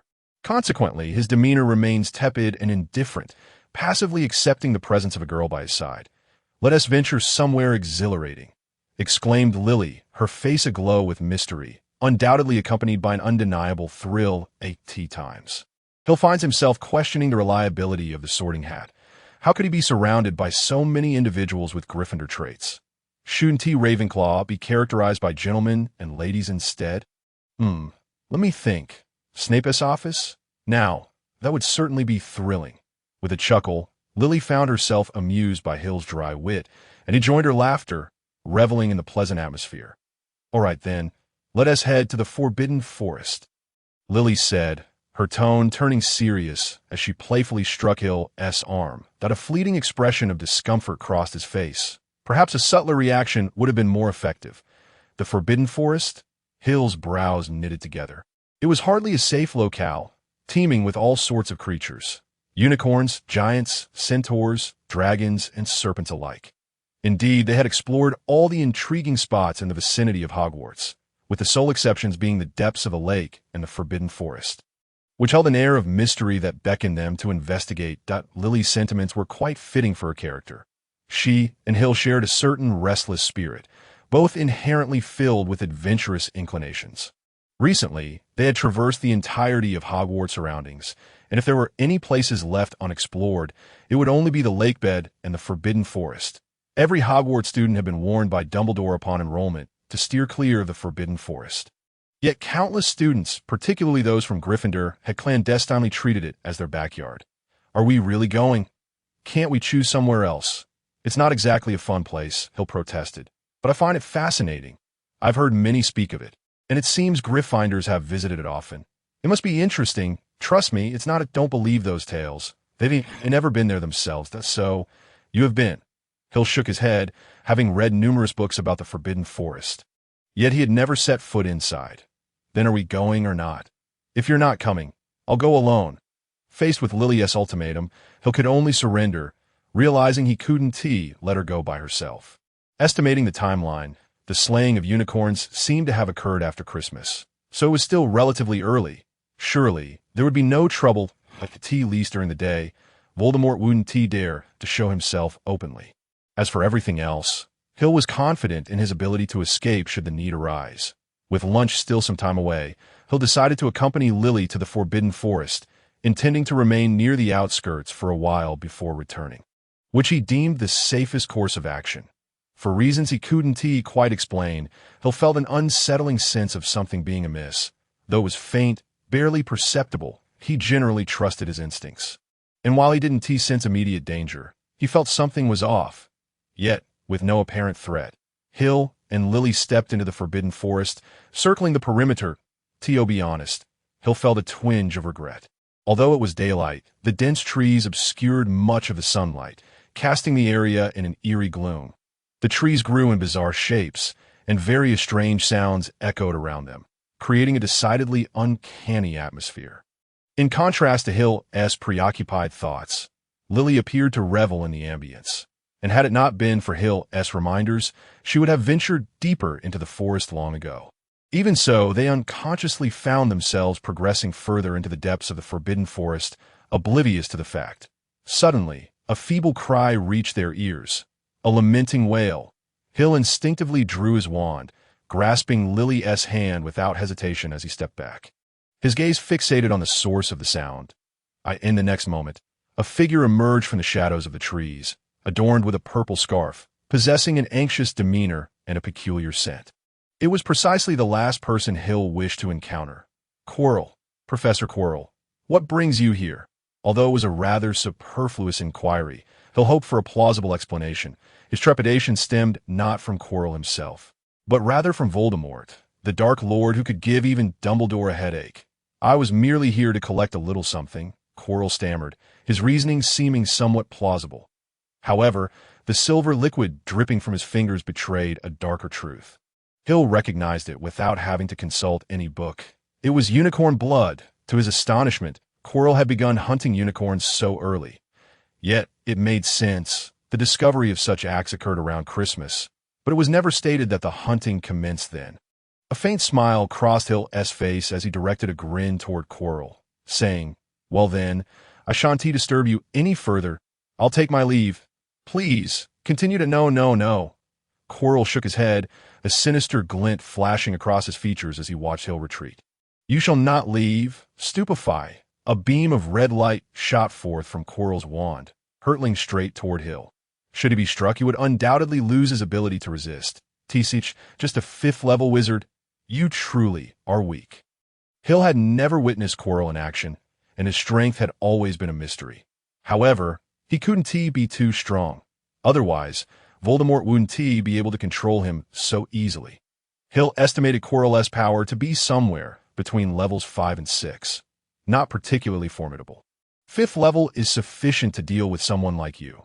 Quirrell's words trailed off, as in the next instant, his wand slipped from his grasp. Professor, did you not know about the art of silent casting? With Quirrell's wand now in his possession, Hill regarded the situation with amusement. Despite his outwardly calm demeanor, he was prepared to activate an item he had at hand. Voldemort. Would he remain silent when Quirrell faced an opponent he couldn't handle? The Dark Wizard, who, despite his weakened state, remained among the most formidable, the very enemy who had once left Dumbledore at his wit's end, the leader of the Death Eaters who nearly upended the magical world single-handedly. Even in the face of Voldemort, Hill maintained a sliver of confidence, for he possessed a certain item. It was common knowledge that the use of apparition was prohibited around Hogwarts. However, this was not an absolute restriction. Hill had a method to circumvent this prohibition. Safety first. While that item was precious, it paled in comparison to his own life. Concealed beneath his robes, Hill clutched a piece of paper, ready to activate this item. Considering it one of his trump cards, freedom, a concept that could break all chains, an item that allowed for the use of apparition. Indeed, this item had been specially crafted to counter Hogwarts restrictions. Historically, as a magical institution, Hogwarts had often drawn the attention of many nefarious wizards that, in their attempts to thwart Hogwarts prohibitions, those individuals had devised methods to break such constraints. Yet before their plans could come to fruition, that group of dark wizards had been eradicated, and this item, freedom, was seized as a trophy by the Fawkes family. As the name suggests, using it grants one freedom. For dark wizards, it meant an opportunity for unrestrained slaughter. For Hill, it meant a chance to escape. "Grab my arm," Hill whispered to Lily, stepping back and waiting for her to clutch his arm so he could activate the item. Lily grasped Hill's arm tightly. Enough for him to feel a slight ache. Nervous? he mused. In such circumstances, who wouldn't he feel anxious? In the next moment, Hill finally comprehended the source of the earlier dissonance. Expelliarmus, gazing at his empty right hand. A rueful smile appeared on Hill's face as he realized the truth. Everything had been orchestrated since that fateful Halloween night. Ah, how careless of me. After sailing smoothly for so long, I unwittingly let my guard down. I suppose I deserve this. Taking a deep breath, he ignored the menacing Quirrell, who was now advancing toward him. He turned his head, casting a glance at Lily, who had been shielded behind him but had ultimately betrayed him in the crucial moment. Lily wielded her wand in one hand while clutching Hill's wand in the other. It was she who had cast the second Expelliarmus. A mere glance at Lily was all it took for Hill to turn away, realizing he had indeed been ensnared. Whether it was the effects of the Cruciatus curse or a potion was now irrelevant. As for when the spell was cast, it has ceased to matter. Your magic incantation is indeed quite impressive. It is no wonder that even the formidable giants have been vanquished by you. His words remained halting and stammered, indicating that this was not a mere guise of Chilo. A triumphant smile spread across his face. His strength was undeniably lacking, yet he had still managed to capture Hill. Hill felt utterly helpless. Although he had the means to escape, he could not bring himself to abandon Lily, who was under control. Moreover, he was curious about the purpose of this trap. "Speak. What is it you desire?" he inquired. "Why do you ask? Can we dispense with the trivialities?" At this juncture, Hill's demeanor became more resolute, his mind regaining clarity. "With such an elaborate trap designed specifically to lure me here, if there were no ulterior motives, you would truly be a fool. Allow me to converse with him." A dry, ominous voice drifted from Chilo. Hill squinted. It seemed the worst had finally come to pass.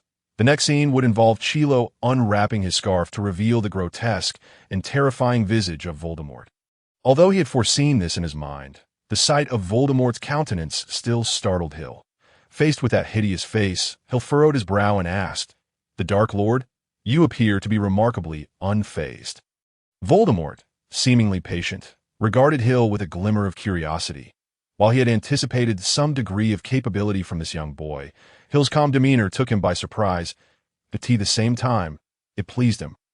"Do you believe I am terrified?" Hill shrugged. It seemed Voldemort had no intention of killing him, which allowed him to regain his composure. Furthermore, he noticed that Voldemort still possessed a semblance of reason. As long as there was reason, there was a glimmer of hope. An intriguing little brat, Voldemort chuckled, his laughter grating like a blade against glass. "Indeed, I seek something of yours, something of considerable significance." "My life?" "Not quite. It is of even greater import, the soul-reaping spell." Hill watched as Voldemort merely waved his hand, a crimson light shooting forth from his fingertips and penetrating Hill's forehead. Yet, against this relatively slow spell, he found himself unable to evade. Even a decrepit camel surpasses a horse in size. Even in a state of decline, Voldemort found it effortless to deal with Hill. The soul-reaping spell aimed to seize Hill's memories. Within Hill's mind lay many unspeakable secrets, particularly his greatest secret, or rather, the Fox family's most significant secret, Booker. Additionally, the memory of the Harry Potter book he had read lingered there. It appeared Voldemort possessed a degree of knowledge regarding the Fox family, and he approached Hill with unwavering resolve, leaving no room for hesitation. Before the start of the school term, Hill had planned to begin practicing mental defense spells to shield himself from memory probing. However, before he could commence his training, he encountered Voldemort's soul-reaping spell. In that moment, Hill's mind became chaotic. He felt powerless as a tendril extended into his brain, extracting something from within. Yet he could only stand there, dazed and immobilized, an interesting childhood orphan, living in solitude. Let me glimpse what lies deeper within. The thing I seek is not present here.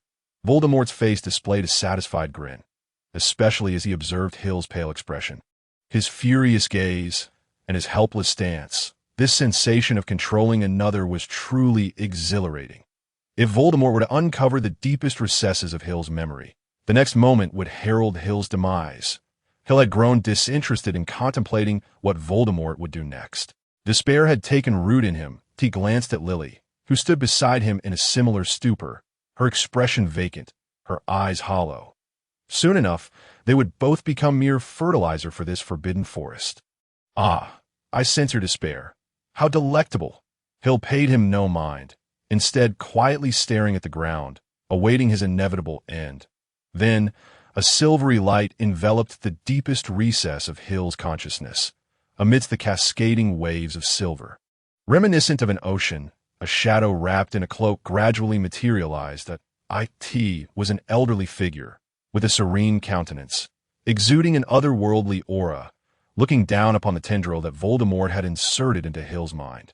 "This child's soul is under my blessing and protection," the apparition spoke softly, and the tendril Voldemort had extended slowly disintegrated into ashes, ultimately fading into nothingness. Voldemort's eyes widened in horror, blood gushing from his orifices. Soul Guardian! Hill was oblivious to the events unfolding within his mind. He merely felt a refreshing clarity, only to see Voldemort's astonished expression. "Why, dear young master, you are on the verge of encountering great peril." "Booker." "Indeed, it is I. No mistake about it." His voice retained its usual irreverent tone, imbued with a hint of mischief. "Quintessentially Booker's, weren't you focused on researching the means to break the soul vessels? Have you succeeded?" "I've made some progress. Yet there remains much to be done. That I must return to my studies shortly." Booker's voice was a touch hurried, suggesting he had temporarily halted his work to converse with Hill. "Having activated the Soul Guardian, you need not fear others using the soul reaping spell or similar curses against you." "What does that mean? What on earth is happening?" Hill's mind was a flurry of questions. He was intensely curious about the recent occurrences.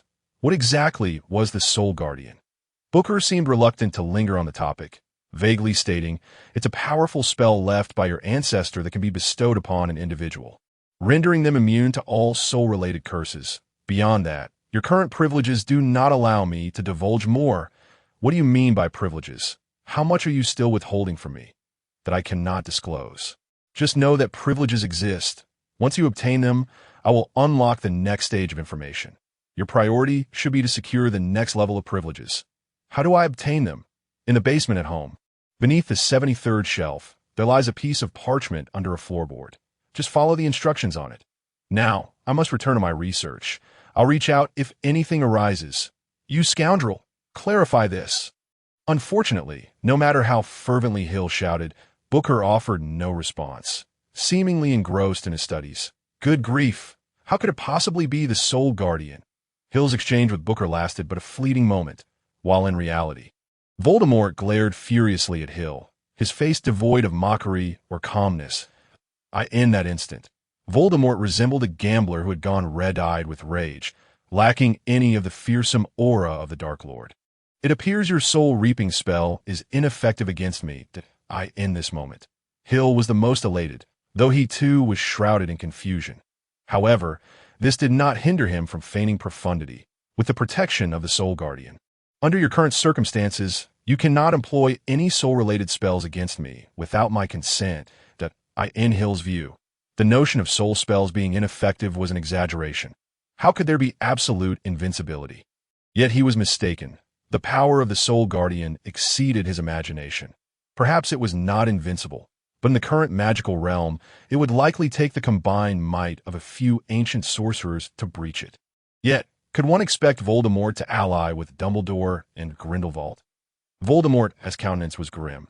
He held some understanding of the Fox family, knowing they concealed something of great significance. However, outsiders had long been oblivious to this knowledge. "Ha ha! Indeed, I cannot breach the Soul Guardian. It appears the original plan must be scrapped." Voldemort regained his composure, his face revealing nothing but a slick smile, devoid of any visible emotions. "So, shall we converse? What is there to discuss?" Hill scoffed, recognizing that Voldemort's primary objective was unattainable. Yet Lily remained in his grasp, leaving them both in a standoff. It appears that Voldemort intends to conceal this matter, perhaps by employing some means to compel himself to keep the secret. A transaction, one that is mutually beneficial for both you and me. I am quite uneasy about making a deal with you. You have no choice in the matter, and the terms of the transaction will surely satisfy you."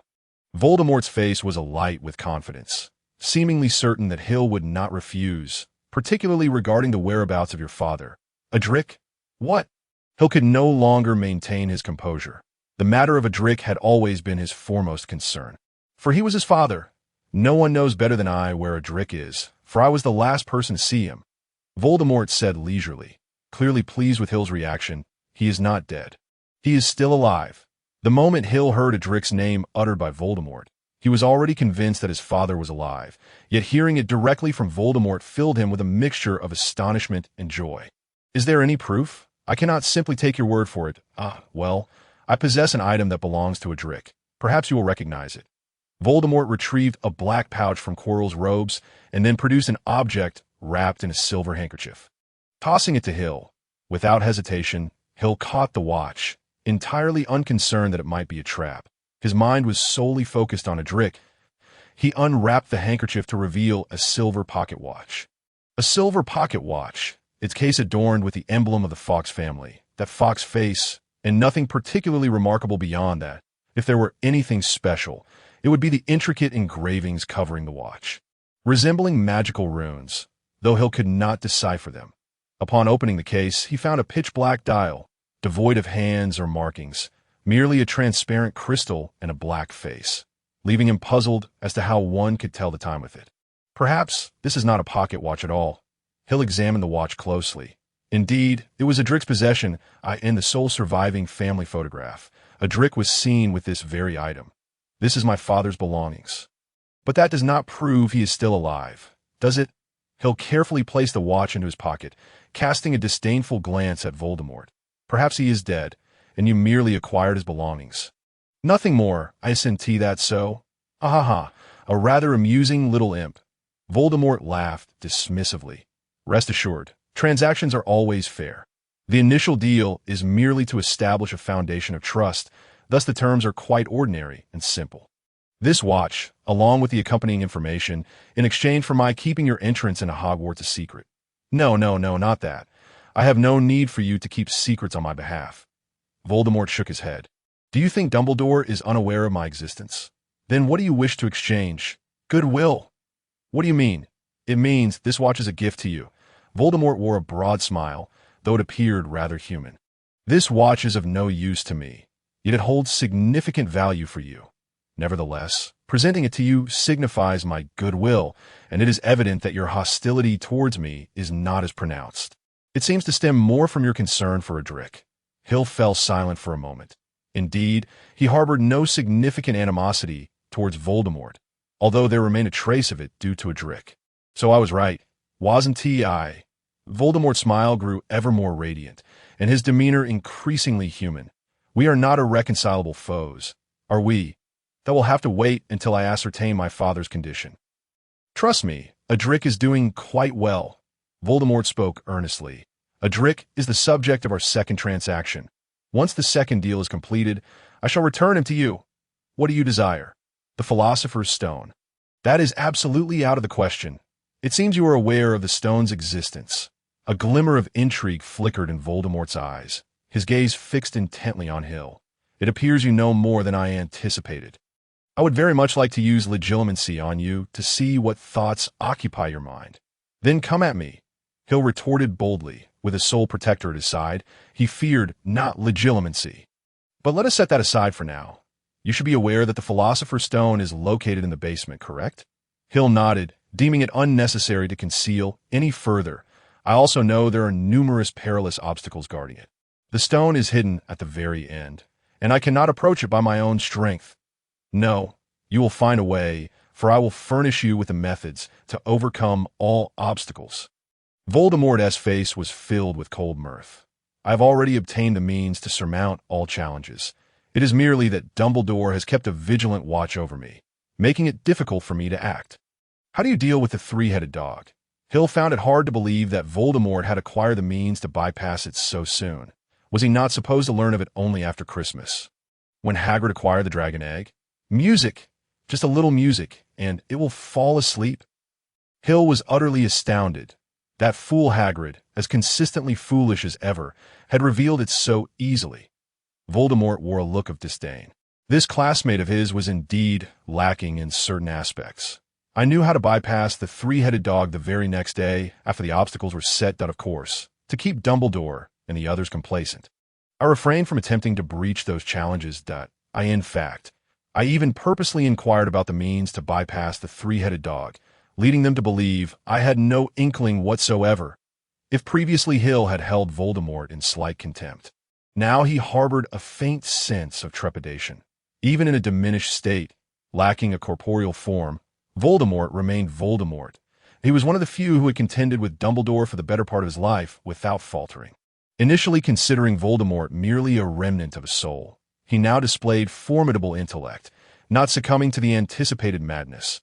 Moreover, he was even seeking assistance. There is no need for such tension. I require your aid. Thus, until your success or failure, I shall not do anything to you.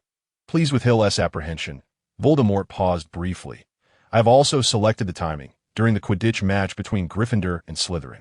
Why choose that moment? All the professors will be present, and I shall be there as well. Since I go, Dumbledore will also attend. He may not show himself, but he will undoubtedly be present. After all, I intend to kill Harry Potter. A sinister smile crept across Voldemort's face, for he was filled with murderous intent towards Harry Potter. You cannot kill him with so many professors around, unless you reveal your identity. Hill shook his head. With so many professors present, including former core members of the Order of the Phoenix, it would be impossible to rely solely on a broomstick to cause Harry's demise. Unless Voldemort were to reveal his identity and unleash chaos, there might be a chance.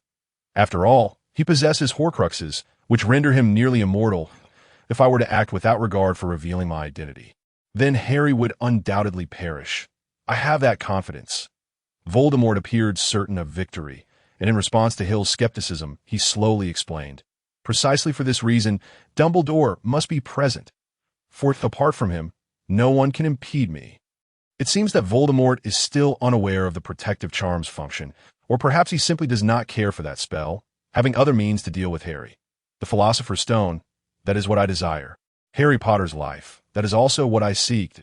If I cannot obtain the stone, then taking Harry Potter's life first would suffice. It is not worth it. A single Harry Potter is not equivalent to the Philosopher's Stone. Of course, this is also the reason Dumbledore has not pressured me. He has left me a sliver of hope, granting me the possibility of acquiring the stone, for he is waiting for me to make a move. Even the leaks from those professors were tacitly approved by him. Hill felt that the shocks he had experienced in a single day eclipsed those of the past 11 years. These old schemers, each more cunning than the last, were far beyond his capabilities. Therefore, your objective that day was to delay time as much as possible and prevent the match from concluding. Precisely so, I will interfere with both teams' chasers, ensuring they cannot catch the golden snitch for a while. If they cannot catch the snitch, the match will not end anytime soon, allowing you ample time to secure the Philosopher's Stone. Then, what if I do not obtain the Philosopher's Stone? Or if the stone is not even there? Or if I am obstructed by those challenges? That is quite simple.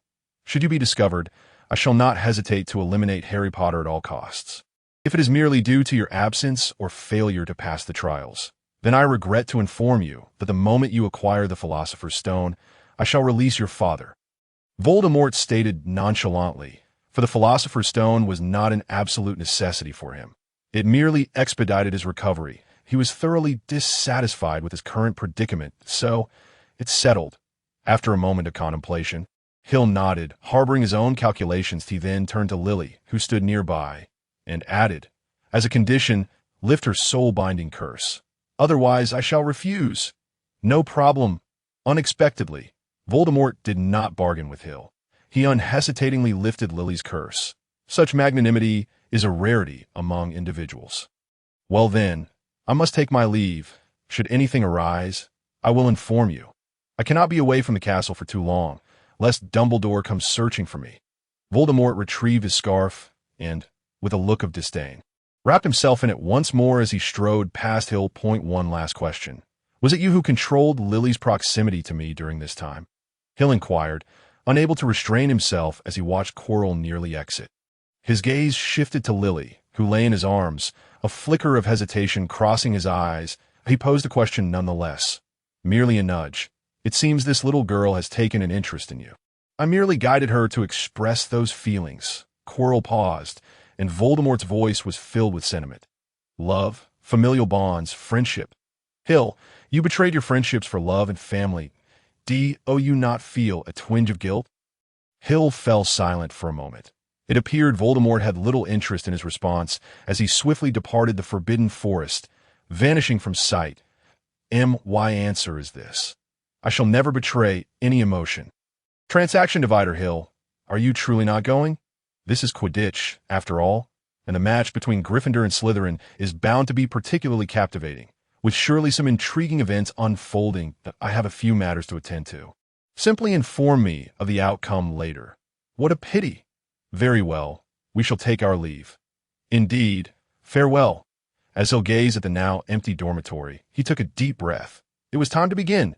Several weeks had passed since his meeting with Voldemort, and he had gradually acquired all the information regarding the trials from Quirrell, which largely aligned with the accounts and books. Quirrell had divulged a piece of information, indicating that the difficulty of the trials would be somewhat reduced when faced with students, presumably to avoid harming those attempting to navigate them. However, these details were of little consequence. Soon enough, Hill would embark on his own trials, and as for whether he could obtain the Philosopher's Stone, Hill harbored not a shred of confidence. He could navigate all the challenges, but he was destined not to acquire the stone. Moreover, how could he possibly hand the stone over to Voldemort? Indeed, from the very beginning, Hill had no intention of fulfilling that transaction. As long as he knew his father was alive, that was sufficient. As long as he possessed something Voldemort desired, his father would remain unharmed. Continuously reassuring himself, Hill sought to calm his heart. He would not obtain the Philosopher's Stone. If Voldemort wanted it, he could fetch it himself. With a light step, Hill approached the corridor and hesitated before a door, retrieving a small silver box from his pocket. This was a magical artifact. Its function quite simple. It played music. Legend had it that this box was a whimsical creation of an ancestor who, in a fit of inspiration while researching magical mechanics, crafted this toy. Indeed, this box was merely a toy. It was called the Moonlight Music Box, and that ancestor had acquired a wondrous mechanism technique from ancient Eastern lands, refining it and merging it with his own concepts to ultimately create this music box. What was particularly special about this music was that it did not rely on springs or batteries. It drew its power from moonlight, or more accurately, from the magical energy transformed from moonlight. Indeed, that ancestor discovered that moonlight could be transformed into magical energy. Furthermore, many forms of energy could be transmuted into magical energy. He even proposed a theory that magical energy was merely one manifestation of the myriad energies in this world, all energies interchanging without loss or gain during the process. From Hill's understanding gleaned from the Muggle world, this was akin to the magical version of the law of conservation of energy. Alas, his ancestors' thoughts were far too advanced for the times, and misunderstood, he ultimately burned all his records, leaving behind only this music box, as his son had been particularly fond of it and could not bear to destroy it. Thus, the box persisted purely as a music box, a toy passed down through generations, even as others attempted to unravel the principles of energy transformation within it, all to no avail did I in the end. This music box had completely transformed into a mere toy. Gently caressing the carved patterns of the sandalwood, Hill hesitated briefly before activating it. He had already exposed the box to moonlight, and its magical energy was sufficient to last an entire day. The reason for utilizing this music box was to remind himself that there awaited a father in this world whom he must save, the father who had cradled him as a child. Sitting under the moonlight, listening to the enchanting melodies emanating from the music box, his dearest in this world. Steeling himself with determination, Hill pushed open the grand door and strode in, accompanied by his favorite moonlight melody. With remarkable ease, the three-headed dog Fluffy succumbed to slumber under the soothing music. Hill opened the trapdoor, stowing the music box away, and leaped down before Fluffy could awaken. The cold, damp air rushed past his ears as he plummeted, falling, until he landed with a thud. With a peculiar and muffled sound, Hill found himself atop something soft. He sat up and began to explore his surroundings. His eyes narrowed, the silvery irises glimmering with intensity. Without hesitation, Hill drew his wand and cast the Lumos spell. Just before the devil's snare ensnared him, he unleashed the spell, and under the intensified glow of the light, the plant writhed and recoiled. evading the illumination. Casting a levitation charm upon himself, Hill landed safely and pressed onward toward the next trial. He arrived at the end of the corridor, confronted by a brightly lit room with a high, arched ceiling. Small keys flitted about, soaring like a flock of birds in delightful freedom. Opposite him stood a massive wooden door, which Hill had inspected. While it could be forced open, doing so prematurely would result in being pelted by the keys. How could I not have anticipated this? Of course, there would be brooms here, and conveniently, 3 of them. Hill chuckled softly. There were no brooms to be found here to deter Voldemort or perhaps to delay his progress. It was unlikely they would leave a key here. Luckily, he was well prepared. Hill was also an adept flyer. He had purchased a Nimbus 2000 for himself. After a quick scan, he surveyed the vibrant whirl of small wings and soon noticed a large silver key with drooping wings, as if it had once been seized and roughly shoved into a keyhole. After a bit of effort, Hill managed to catch the slippery key and darted to the door, using it to unlock the entrance. With a click, as soon as the lock sprang open, the key flew away once more. 3 more trials remained: the chessboard, the troll, and the potion riddle. There should have been a mirror of Ariste, but it had likely not yet been placed there, and Quirrell's information had not mentioned it either. Adjusting his somewhat disheveled attire, Hill stepped boldly into the darkness before him, and suddenly the room was illuminated.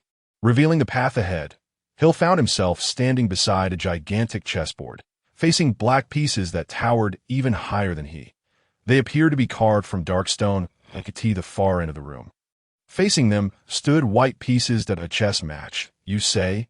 Though I find it distasteful, this poses no challenge for me. Engaging in chess is not a troublesome endeavor for Hill, unlike Harry and his friends, who had to sacrifice one of their own to advance through the trials. As the Black King, Hill effortlessly commanded the black pieces, swiftly bringing the battle to a close. The White King removed his crown and cast it to the ground, while the white pieces bowed and retreated, clearing the way. Without a hint of deference, Hill strode through their ranks, acutely aware that his time was precious. The sooner he concluded this affair, the sooner he could depart. Yet, before he could venture far, a foul stench assailed his nostrils. Without hesitation, he donned a mask and hastened towards the nearby giant creature. Its eyes seemed to have regained their sight, and upon spotting Hill, it let out a thunderous roar and took a few menacing steps forward.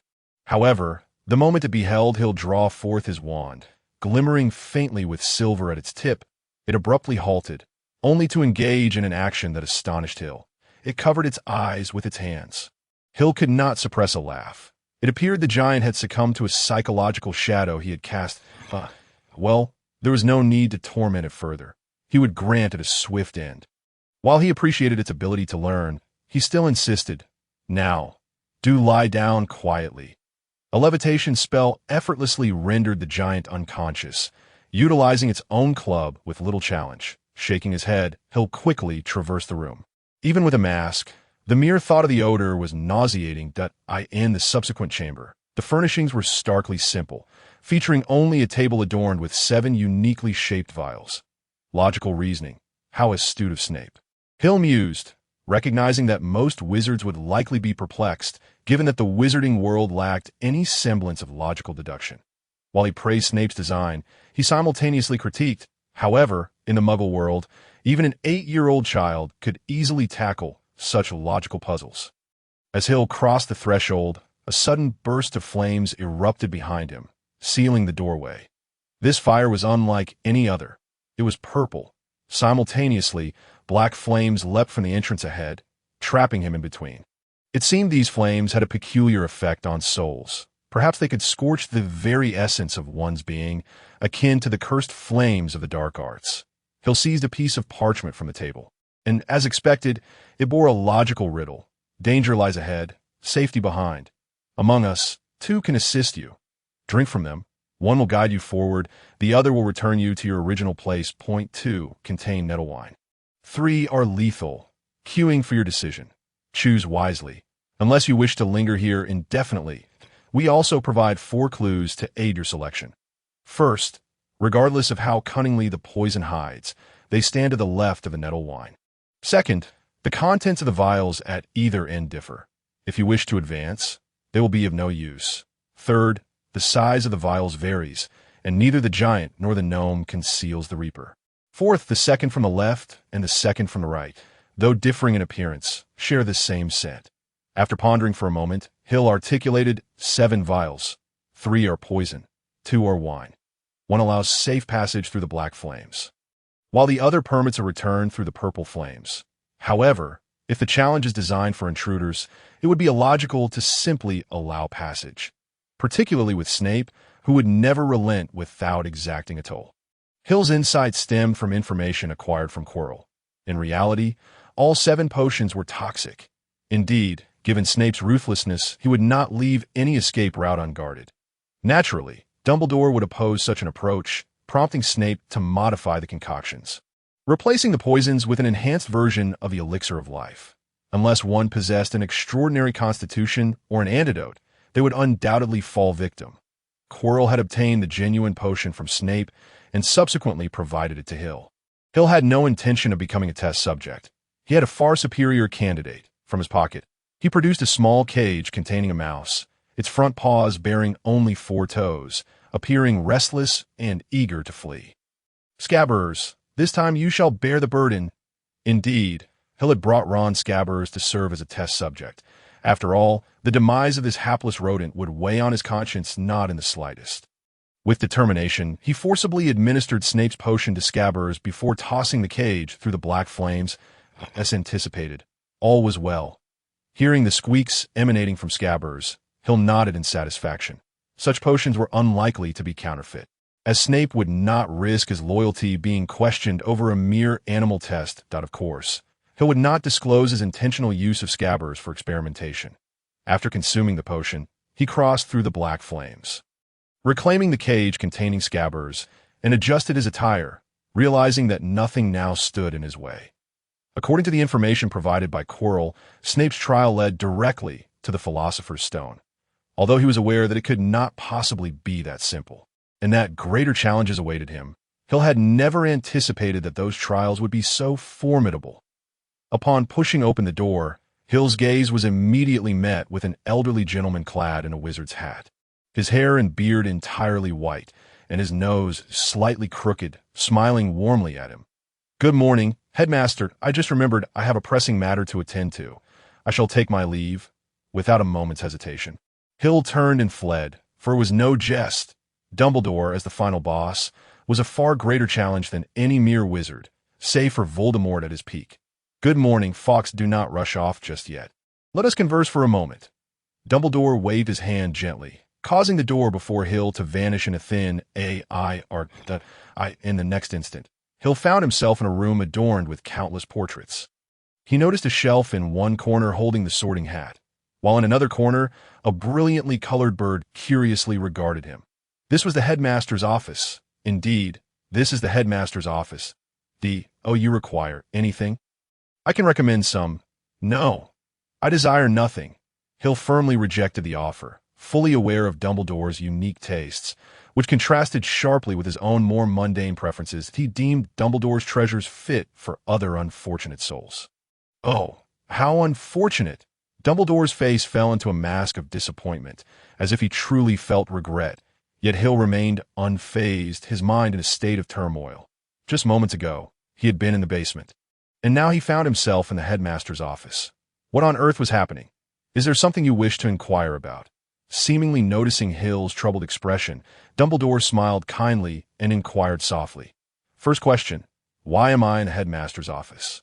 Hill took a deep breath, striving to maintain his composure in the presence of such a cunning old fox. He could not afford to appear flustered or disorganized. Hogwarts is a magical institution, and as headmaster, I possess certain privileges not granted to others. That sounds remarkable. The ability to traverse wherever one desires within Hogwarts is surely a splendid power, Hill mused. Indeed, the headmaster's privileges extend beyond that. But what others can accomplish remains a mystery to me. Hill felt a jolt. The term privileges resonated with him in a profound way. Second question, what are privileges? That is a complex inquiry. I learned the term from my predecessor, akin to a form of power, Dumbledore replied, his eyes shimmering with an unusual light. It seems you harbor an interest in this term. May I deduce that you have encountered it elsewhere? Old fox, Hill mentally chastised him, yet his expression remained unchanged, feigning curiosity as he nodded. I have indeed heard of it. Oh, when was that? Just now. Ha ha. Dumbledore chuckled, and Hill joined in laughter, as if they had stumbled upon something exceedingly amusing. In the corner, the sorting hat opened a seam and uttered, boring. Beside it, there existed a bird of vibrant hues, extraordinarily resplendent, aptly referred to as Fox the Phoenix. With its head tilted inquisitively, it gazed curiously at two individuals who were laughing for reasons unknown. As for the third inquiry, what do you intend to do? After a moment of laughter, the smile on Hill's face faded, replaced by a serious expression as he fixed his gaze upon Dumbledore, his hand already reaching into his pocket to grasp his wand. Should the situation take a turn for the worse, he would fight with all his might, even if he knew failure was imminent. Dumbledore, however, maintained his gentle smile, and upon hearing Hill's question, merely nodded. Observing Hill's demeanor as if he were facing a formidable adversary, he chuckled. Do relax. I harbor no ill intentions towards you. Then please enlighten me as to why you have brought me here. Hill inquired. Merely for conversation. There is nothing of significance, Dumbledore replied. Hill scoffed with a cold laugh, relinquishing his grip on the wand he had been holding. It appeared that this old fox had his own schemes. Mr. Fox, you have posed 3 questions to me. May I inquire one of you? Dumbledore, with a beaming smile, responded, his expression reminiscent of Voldemort's smile. Setting aside the matter of aesthetics, their smiles bore an uncanny resemblance when they laughed. Casually, may I refuse? Of course. I shall not compel you to do anything, Dumbledore assured. As long as you remain my student, I shall treat you equally. Well then, ask away, though I cannot guarantee my response. Very well. Here comes my question. What is your perspective on Voldemort? In that instant, Dumbledore's eyes sparkled with intensity, his gaze fixed intently on Hill, scrutinizing every reaction he exhibited. With a weary frame, Hill departed from the headmaster's office. And on his way back, he encountered Ron and Hermione. You all witnessed it. Snape intends to harm Harry. He has been secretly casting spells to disrupt Harry's broom. Indeed, Snape is also trying to steal that item. Although they were unaware of what it was, he had been fixated on it. Hagrid let it slip that the object was related to the Chamber of Secrets and Dumbledore. Thus it must be of considerable importance. Observing the trio whispering among themselves, Hill shook his head and approached them, greeting them. Hello, what are you discussing? Only then did Harry and the others notice that Albert had approached them, and they looked like children caught in a misdeed, their faces betraying a sense of panic. Oh, it's nothing. We were just talking about what happened to Harry during the Quidditch match, Ron stammered, casting furtive glances at Harry and Hermione. But he certainly did not wish for others to learn of this matter, fearing that it might provoke Snape's ire. Of course, this was merely Ron's way of comforting himself in Hogwarts, who was unaware that Hill and Snape were sworn enemies. In truth, witnessing Hill effortlessly amass points ignited a flicker of jealousy within Ron.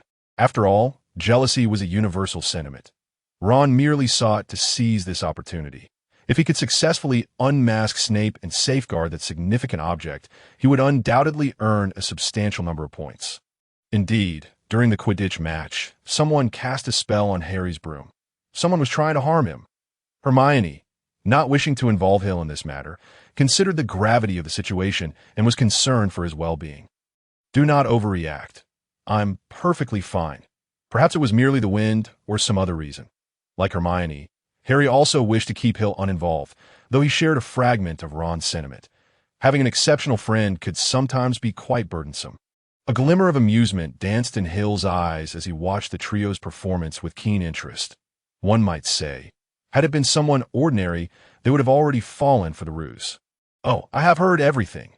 As Hill spoke, he observed the trio's expressions shift simultaneously, though they endeavored to maintain their composure. So, Snape cast a spell on Harry's broom and sought to steal a rather valuable item connected to the Chamber of Secrets and Dumbledore. Did he? The trio's faces paled, and a singular thought surged within their minds. It's over, they simultaneously thought. Hill knows we have been deceiving him.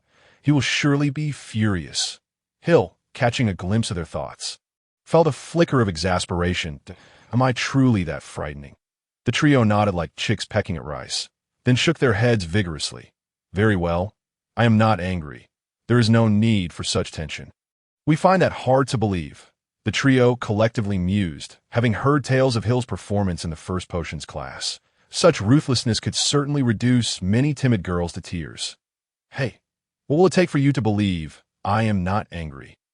After much effort, Hill finally convinced the trio that he bore them no malice out of course. Had they still not been convinced, Hill would have truly been incensed.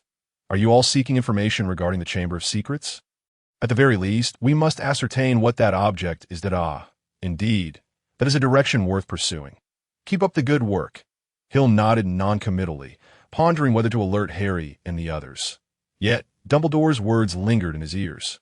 20 minutes prior, Mr. Fox, I am aware of your intelligence. However, I implore you to direct your wisdom towards a righteous path. The path I tread is indeed the righteous one. Such confidence. Voldemort possessed a similar assurance in his day.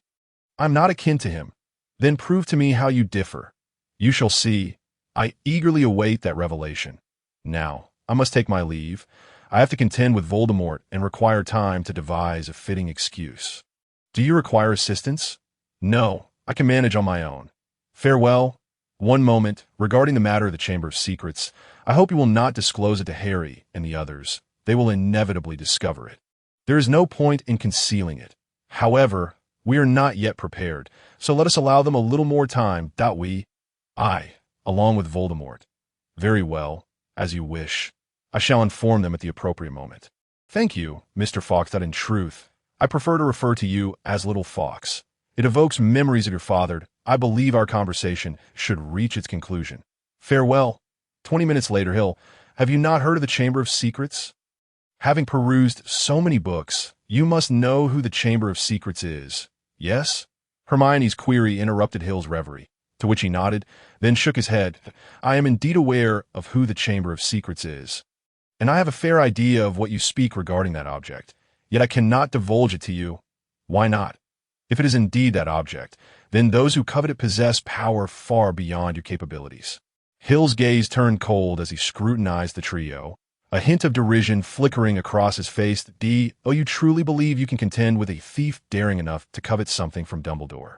Or a burglar capable of infiltrating Gringotts? Have you overestimated your own strength? Ron's face flushed crimson. He could hardly tolerate being spoken to in a disparaging tone, angrily fixing his gaze upon Hill. He enunciated each word. How can you be so certain we cannot? Such matters can sometimes be a matter of life and death. I merely wish to ask, are you prepared to confront the specter of death? With that parting remark, Hill disregarded the trio's response and strode away, a group of children oblivious to their own limitations. Were it not for Dumbledore's secret protection, they would have squandered their lives long ago. Hill felt a surge of irritation. Was the story he had anticipated about Harry Potter merely a tale of a few ignorant children embarking on adventures under the aegis of an old fox? Never mind. Let us first deceive Voldemort and see how it unfolds. As for the excuse to deceive Voldemort, any random reason will suffice, as long as it is plausible. What do you mean by the so-called dividing line? So, you did not obtain the Philosopher's Stone. Indeed, I have not even seen where it is located. Why? Did I not provide you with all the information? Did you not notice? The four house heads, along with Hagrid, are among Dumbledore's most trusted individuals, and he has included you as well, even tacitly allowing them to leak information to you. Why would he do that? To lure me into retrieving the Philosopher's Stone. Are you suggesting this is a trap? Almost, given that so many professors are involved in setting the challenges, yet Dumbledore himself has not established any obstacles, which is inherently irregular. So, the final challenge is Dumbledore himself. Is he waiting there for me to confront him? You are overthinking it. I am more inclined to believe he is yet to set the final challenge. Why?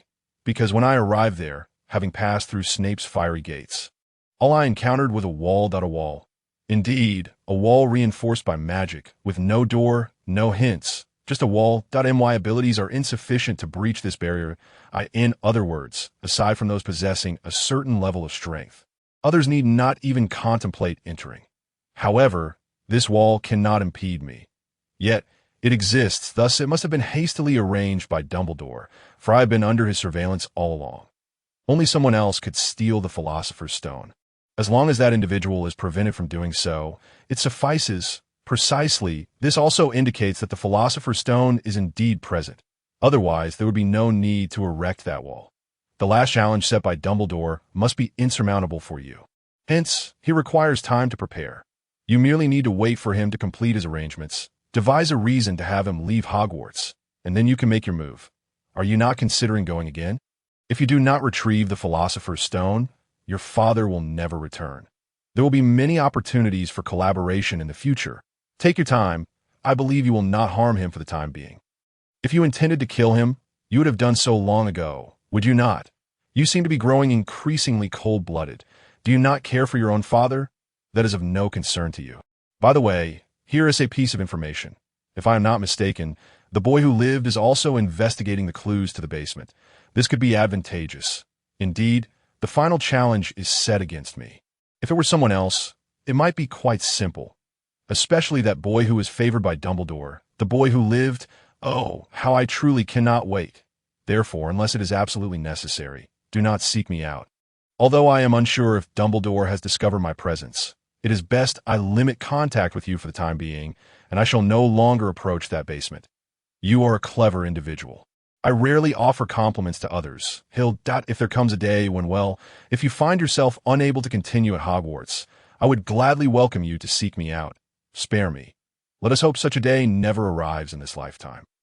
Oh, ha ha ha, dividing line of the meeting. As Christmas approaches, on a morning in mid-December, the students of Hogwarts awaken from their slumber to find the grounds blanketed in several feet of snow.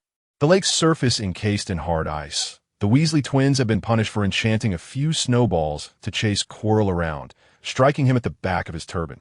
Speaking of which, how would they react if they knew that Voldemort resided behind Quirrell's head? A number of owls flutter through the snow-laden skies, delivering letters.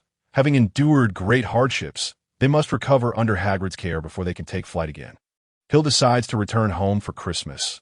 The matter of the permissions mentioned by Booker lingers in his mind, and he wishes to return to unravel its mystery. However, before that, he is eager to witness the legendary Mirror of Arist, said to reveal one's deepest desires. Thus, on the night before his departure, Hill stealthily makes his way to the room he had previously discovered. Though lacking an invisibility cloak, the disillusionment charm suffices.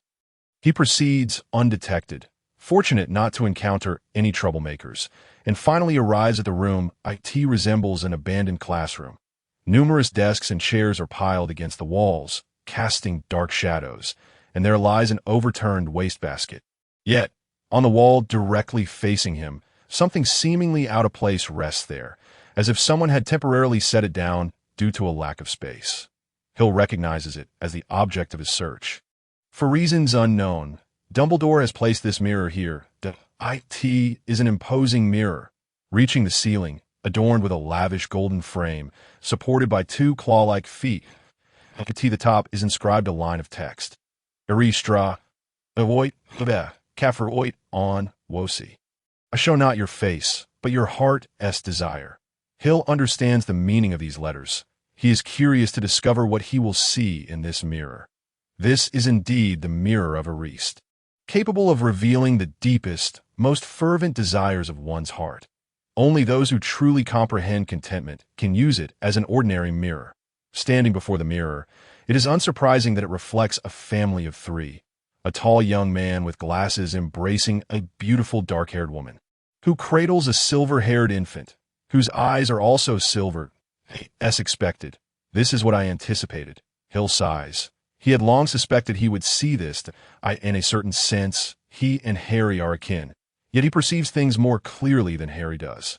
Thus, he also endures greater suffering. He will never forget the blissful life of that family of three, which keeps him ensnared in anguish. Until one day, he encountered Booker, who taught him a method. Hill shakes his head. He will allow those painful memories to remain undisturbed, for he has many endeavors ahead, the very least. His father is still alive, and that is the direction he must strive towards. Casting one last glance at the mirror, Hill turns to leave. However, he halts mid-step as he notices the reflection within the mirror has shifted. Hill gazes into the mirror as a new image materializes, his eyes widening involuntarily. The scene within the mirror transforms into a somewhat dimly lit room. Sparsely furnished, containing only a table, a bed, and a bookshelf. It appears to be a simple bedroom. I.T. the desk, a young man with silver hair, resembling Hill, is bent over, writing something. Hill can only see his back, and he cannot discern what he is writing or what he looks like at a rather ordinary image. Yet why does it appear in the mirror of a Reist? The mirror reveals the most profound, fervent desires of one's heart. How could this scene possibly represent Hill's innermost yearning? The method of creating the mirror of a Reist has been lost to time, and very few mirrors remain intact. Many have attempted to replicate the technique, such as solidifying a soul fragment within the mirror or imprisoning a boggart inside. However, mirrors made through such means lack even half the capabilities of the authentic version. Hill is certain this mirror is genuine. A mirror that can withstand Voldemort cannot be some counterfeit. Yet, why does this image appear? Unable to comprehend, Hill quietly observes the mirror, watching the silver-haired youth's every movement. Akin to viewing a Muggle television, the silver-haired young man seems to struggle with his writing, frequently pausing to contemplate, and at times, he appears lost in thought. Fortunately, it seems he ultimately completes his task. Hill sees him rise, stretching with a sigh of relief, then turning to sip from a cup of lemonade. Hill unexpectedly discovers that the young man's eyes are also silver. In other words, his hair and eye color are identical to Hill's. Of course, it could merely be a coincidence. However, Hill notices once more that the silver-haired youth is clad in a white robe, and on the chest of the robe, there is a black fox face smiling. This is the emblem of the Fox family, Hill murmured, a familiar sight that stirred deep recognition within him. But who is this person? Gradually, Hill scrutinized the face of the young man before him, arriving at a startling conclusion. The youth bore an uncanny resemblance to himself. Or rather, this young man's appearance was identical to Hill's from over a decade ago. Could this be my future self? Hill pondered uncertainly. However, the style of clothing and the arrangement of the setting did not resemble the present. Could it possibly be a fashion of the future? The silver-haired youth finished his lemonade. And intriguingly, he shared Hill's favorite drink that he set down his cup and fixed his gaze intently on a point, his lips moving as if he uttered something. Hill was utterly transfixed. Having studied lip reading, he easily discerned the words spoken by the youth. "How are you, Hill? Who are you? Who on earth are you?" Hill could not restrain himself from asking, only to realize his indiscretion in questioning someone who appeared in a mirror. How could the person in the mirror hear what he said? "Me? You truly do not recognize me." What? Doubts began to creep in. Could this be some trick orchestrated by Dumbledore? He had never heard of the erased mirror possessing such capabilities. A peculiar expression crossed the silver-haired youth's face, and he turned away. Suddenly, the image began to ripple, as if a stone had been cast into a pond. Eventually, amidst the swirling colors, the scene reverted to that of a family of three. What in the world is happening? Hill exclaimed in frustration, stamping his foot. What was the mystery of this mirror? Why did such an image appear? Was someone truly playing tricks on him? "Dumbledore, come out. I know you are here." Hill withdrew his wand and commanded loudly, "Reveal yourself at once." A silvery light erupted from the tip of his wand, rapidly spreading and illuminating the entire room, as if 100 lamps had been lit simultaneously, banishing the darkness. Yet, nothing happened. The room remained unchanged, devoid of the anticipated white-bearded, crooked-nosed old man. Only light filled the space. Albert Potter sheathed his wand, departing the room without hesitation. Regardless of the circumstances, he had no mind to ponder them further. That silver-haired youth was undeniably a member of the Fox family. He abruptly realized that the depths of the Fox family's history seemed profound, and it was high time to delve into his lineage. Not long after Hill's departure, a figure emerged from behind the erased mirror. An old man with white hair, a white beard, a crooked nose, and clad in wizarding robes. It was none other than Dumbledore. The very person Hill had been seeking. "What did you see, young Fox?" Dumbledore's eyes were profoundly deep as he approached the erased mirror, casting a lingering gaze upon it before speaking. "It appears that the Fox family indeed harbors many secrets." With a wave of his hand, Dumbledore erased an inconspicuous mark on the mirror, as if it had never existed, an emblem of a fox's smile. "Hill, why are you going home?" Isn't your family just you? Staying at school would be far more lively. In response to Hermione's inquiry, Hill merely smiled. I have a few matters to attend to at home. Once resolved, all will be well. And what gift do you wish for this Christmas? Hermione asked, having chosen to return home as well, while Ron and Harry opted to remain at school. By the way, due to recent events, Hill's relationship with Harry and Ron had grown somewhat strained, and they had not spoken in quite some time. In contrast, Hermione maintained her usual amicable rapport with Hill. Nothing in particular, really, Hill replied nonchalantly. Indeed, what he desired was beyond Hermione's capacity to provide. Whatever she could offer, he could easily obtain himself. Very well. Then I'll get you that. Hermione seemed to have already decided on a gift, clearly confident in her choice. I have also determined what I shall gift you. Await my present, Hill replied with a smile, having already formulated his plan for Hermione's gift, one he was certain she would appreciate. As Hill gazed at Hermione, another figure suddenly flashed through his mind. It was rather strange that Lily had chosen to remain at Hogwarts. Despite her parents being home, it was indeed peculiar not to reunite with family during the holidays. Although Voldemort had lifted the soul-binding curse on Lily, it appeared that he had merely guided her emotions, as he had claimed. Thus, the bond between Lily and Hill remained as intimate as ever.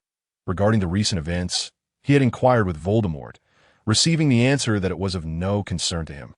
As for the gift for Lily, Hill had not yet decided. The others were simpler. Harry would receive a brand new pair of glasses, enhanced with a minor charm to improve clarity and durability. Ron would be gifted a set of Muggle currency, both coins and notes, as he seemed quite fascinated by Muggle items. Terry and the others also had prepared gifts, and Hill believed they would all be satisfied. The somewhat lengthy journey concluded as Hill and Hermione chatted, discussing a myriad of topics freely and without constraint. Hermione was astonished by Hill's extensive knowledge of Muggle matters, and his breadth of understanding regarding many aspects of the magical world was equally impressive. Hill, in turn, could not help but admire Hermione's remarkable intellect and comprehension. Aside from himself, none of their contemporaries could rival her academic prowess. After bidding farewell to Hermione, Hill hurriedly returned to his family's villa. Clutching Booker as he dashed towards the basement, by the way, Kaka did not accompany Hill on his return. It seemed that the creature had been getting along splendidly with Lily, so Hill decided to leave it with her. This villa appeared to possess a rich history, having undergone several renovations. Protective enchantments had been placed upon the house to prevent Muggles from entering. Most importantly, the basement was heavily safeguarded with powerful spells. A misstep could result in an explosion that would send the entire villa skyward. Carefully unraveling a series of protective charms, Hill wiped the sweat from his brow, pondering why the ancestors of the Fox family deemed it necessary to install such formidable spells beneath their home. Was it truly comfortable to sleep atop a pile of explosives? The basement had been enhanced with an expansion charm, rendering it remarkably spacious. Countless bookshelves stood tall, rivaling the collection of the Hogwarts Library, an accumulation of knowledge spanning a millennium. Indeed, a formidable repository. In addition, there were various individual rooms, each serving distinct purposes, some for potion experimentation, others for spell practice, and some for the storage of various items. Hill had spent the majority of his childhood here, learning spells and conducting potion experiments under Booker's guidance, poring over seemingly endless tomes. That period was destined to be one of solitude and anguish, lasting for a full 5 years. Slowly, he approached the 73rd bookshelf. According to Booker, a particular section of the floor was movable, revealing a piece of parchment detailing how to gain access. Not particularly difficult to find, Hill soon located the movable floorboard. Lifting it revealed a silver metal plate adorned with intricate patterns, several lines of text, and a groove. Upon inspection, Hill noted the text read, "Place the token in the groove to unlock the seal. Forcibly breaking it will result in unforeseen consequences." As for the groove, Hill felt fortunate. It seemed that the token had indeed come into his possession. As for the unforeseen consequences, it likely referred to a mutual demise. Hill produced the pocket watch that Voldemort had returned to him. Indeed, this was the token originally belonging to his father, Adric. It had passed into Voldemort's possession before finally returning to Hill, truly a case of rightful ownership. Previously, he had been unaware of how the watch indicated time. However, It now appeared that it was not merely a watch, but a token. Perhaps it possessed other functions as well. The ancestors of the fox family were known for their eccentricities, placing the watch into the groove. Hill anticipated grand displays of light, resonant roars, and enchanting fragrances. Instead, he was met only with the sound of mechanisms clicking open. Disappointed, Hill gazed at the now-opened silver plate. Within lay a single piece of parchment, ensorcelled with protective spells, and nothing more. He lifted the parchment, which simply stated, "To activate the token, the password is I bought a watch last year." Further instructions will follow. Hill's expression was somewhat peculiar as he discovered that the password was inscribed in Chinese, and in simplified characters at that. However, upon examining the paper, it appeared to be quite worn, despite the protective incantations added to it. It must have been several centuries old at the very least. Did simplified Chinese characters even exist hundreds of years ago? Never mind, these ancestors have certainly had their own peculiarities.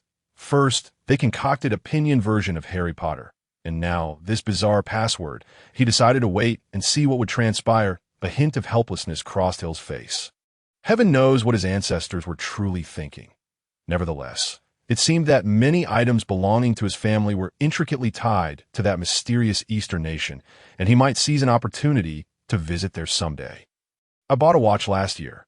Hill recited these words with utmost seriousness, feeling that they held an odd significance, as if they conveyed some deeper meaning. Yet he had no time to ponder the meaning of those words. For as he uttered them, the pocket watch that had been resting in the recess suddenly began to transform. The intricate patterns on the silver watch glimmered to life, and the entire object levitated, emanating a gentle silver glow, with resplendent light dancing about, as if the watch had suddenly been imbued with life. It was breathing, celebrating its own revival. Of course, this was merely Hill's perception. He had encountered only a handful of animated, sentient objects in his lifetime, and they were not something one would find in abundance on the streets. Still, this pocket watch exuded an aura of vitality, albeit lacking something essential. After a brief moment, the watch's case opened automatically, revealing a crystal surface and a black dial within. Immediately, a faint silver beam emanated from the black dial, casting a column of light onto the floor. Hill lowered his gaze, and the silver beam illuminated the ground, where a line of text began to materialize, stating, "To follow the original covenant. Inscribe I am willing on the 7th page to unlock Level 1 access." Level 1 access? Could there be Level 2 or Level 3 access as well? Hill found himself increasingly perplexed. It appeared that his family's affairs were indeed quite convoluted. However, acquiring Level 1 access should grant him greater insight. The number 7 is often regarded as a number of mystique. Although Hill dismissed it lightly, he nonetheless inscribed his name along with the phrase, "I am willing" on the 7th page of the book. In a hazy vision, Hill seemed to witness countless children, akin to his own stature, kneeling on the ground with pious expressions, repeating the same actions as he did. Each bore a black fox smile insignia upon their chests. What was this? A manifestation of the past, or merely a glimpse of the future? What exactly was I willing to do? Hill felt an unsettling sense of having signed a contract of servitude. Yet he remained unaware of the price he had paid. Why, dear young master, you have obtained Level 1 access so swiftly. The voice of Booker echoed in Hill's mind, tinged with astonishment and a hint of delight. It was rather straightforward, wasn't it? Hill replied, gathering his belongings, including the parchment and the watch, restoring the floor to its original state before departing the basement. The matter of researching access privileges was best conducted in a more comfortable environment. The basement was simply too dreary, devoid of sunlight. You have acquired the astrolabe. Booker inquired, then mumbled to itself, "That's odd. Wasn't this astrolabe lost alongside your father?" Hill felt compelled to explain the situation. Indeed, much had transpired during the time Booker had been engrossed in its studies, and he relayed everything without reservation. He held absolute trust in Booker. That Voldemort truly a fool. How could he return such a crucial artifact to you? Booker's voice brimmed with disdain, directed at Voldemort, whom it deemed uncultured, truly terrifying. Hill's expression faltered momentarily. In truth, he too was unclear about the astrolabe's significance, and Booker's remarks inadvertently included him as well. However, more than that, he was curious about the astrolabe's purpose. What use does the astrolabe serve? It serves many purposes. This astrolabe is tied to a monumental secret. I apologize, but your access is insufficient, so I cannot divulge more. Booker's words were infuriating. After such arduous efforts to obtain level 1 access, only to find himself still in the dark, Hill leaned back on the sofa, adjusting to a more comfortable posture, then inquired, "So, what assistance can this so-called level 1 access provide me?" "It merely opens a portion of the family's records for your perusal. Some family secrets will be revealed to you. Is that all?" Hill found it hard to believe. After expending such effort, the reward was merely a scant amount of information. The disparity between effort and reward was utterly disproportionate. "Is that not enough?" Booker's voice rose in surprise, seemingly unable to fathom Hill's dissatisfaction. "Very well. Then provide me with a directory index. Let me see what piques my interest." Given the circumstances, Hill had no choice but to accept reality, hoping that the materials would contain something of interest to him. Booker worked with remarkable efficiency. Before long, a multitude of densely packed text appeared on its form. This was the directory of unlocked materials bestowed by Level 1 access. Hill initially glanced casually, but then found his eyes riveted. Biographies of successive heirs, 47 treasure locations, 28 secret residences, secretly transmitted spells. The enigmatic Fox family finally unveiled a glimpse of its iceberg to Hill. He had long been curious about the activities of his predecessors. They seemed shrouded in mystery, and he had only managed to grasp fleeting clues from the family's library and notes. Yet, it was akin to a blind man trying to comprehend an elephant. He still lacked understanding. The subsequent entries held far less allure for Hill compared to the biographies of the heirs, and he eagerly urged Booker to display all the content, with great anticipation. He turned to the page of the founding ancestor, only to be taken aback that on that page, there were only a few scant lines. Founding ancestor of the Fox family, birth and death dates unknown. Place of origin unknown, parents unknown, pure Muggle bloodline, master of magical theory. Hill indignantly exclaimed, "What is this? Why is it so brief, and why does the content abruptly end?" He then perused the biographies of other individuals, noting that some were relatively complete while others were lacking, but none had as many gaps as his founding ancestor. "Why, dear young master, this is due to your insufficient access. Level 1 can only reveal this much. Damn it, do you have any idea how much I sacrificed to obtain that astrolabe? My dear young master, according to regulations, this astrolabe is passed down through generations, and acquiring it is relatively straightforward." To this, what could Hill say? Had those ancestors not foreseen the possibility of the astrolabe being lost? Rubbing his aching temples, he weakly inquired, "Then how does one obtain level 2 access?" Rather than dwell on his anger regarding this matter, it would be wiser to find a way to secure level 2 access, which would presumably unlock even more secrets. It's quite simple. Just ascertain the location of the family ancestral home from the previous heir, and use the previous heir's blood to activate the mechanism to receive a hint. Just follow that procedure. Booker's tone was remarkably casual, as if it were indeed a simple task. But the problem was that the previous heir, Adric, was still in Voldemort's clutches. "Fine, I concede." Hill tossed Booker onto the coffee table, seizing a cushion and squeezing it vigorously, reflecting on how simple it was to unlock level 2 access. Yet the previous heir, had they considered the possibility of his sudden disappearance or demise? In truth, they had. Then why is the situation so dire? According to the design of your ancestors, if the conditions are not met, access cannot be obtained. The consequence of not obtaining access is merely a lack of knowledge. Sometimes, knowing less can be safer. Hill was utterly speechless. What should have been a simple matter had transformed into a convoluted predicament. In that moment, his resentment towards Voldemort deepened considerably. Why target Adric, of all people? "Booker, how is your research progressing?" Hill shifted his focus from the access issue, recognizing it as a pitfall. Whoever stepped into it was doomed. "Fairly smoothly, though I have recently encountered a bottleneck. It's a bit troublesome."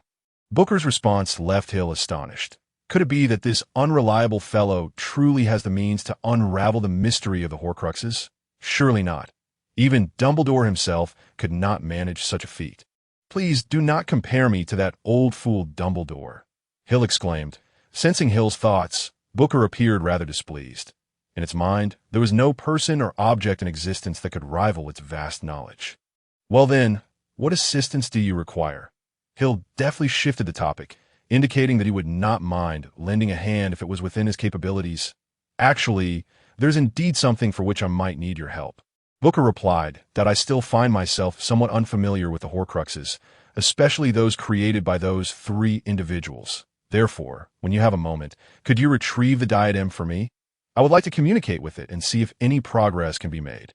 Hill nodded in agreement, noting that the diadem was perhaps the most accessible, as it was conveniently located in the room of requirement and could be retrieved before the holiday break. However, would Voldemort be able to sense his own Horcrux? And would that particular Horcrux attack him? Regarding the original text, Hill could only trust the general trajectory of events, while remaining wary of the specifics. The original diadem of Ravenclaw indeed lacked any offensive capabilities. But would the current iteration prove to be hostile? He increasingly leaned towards the notion that the Harry Potter series was merely a storybook, rather than an authentic prophecy.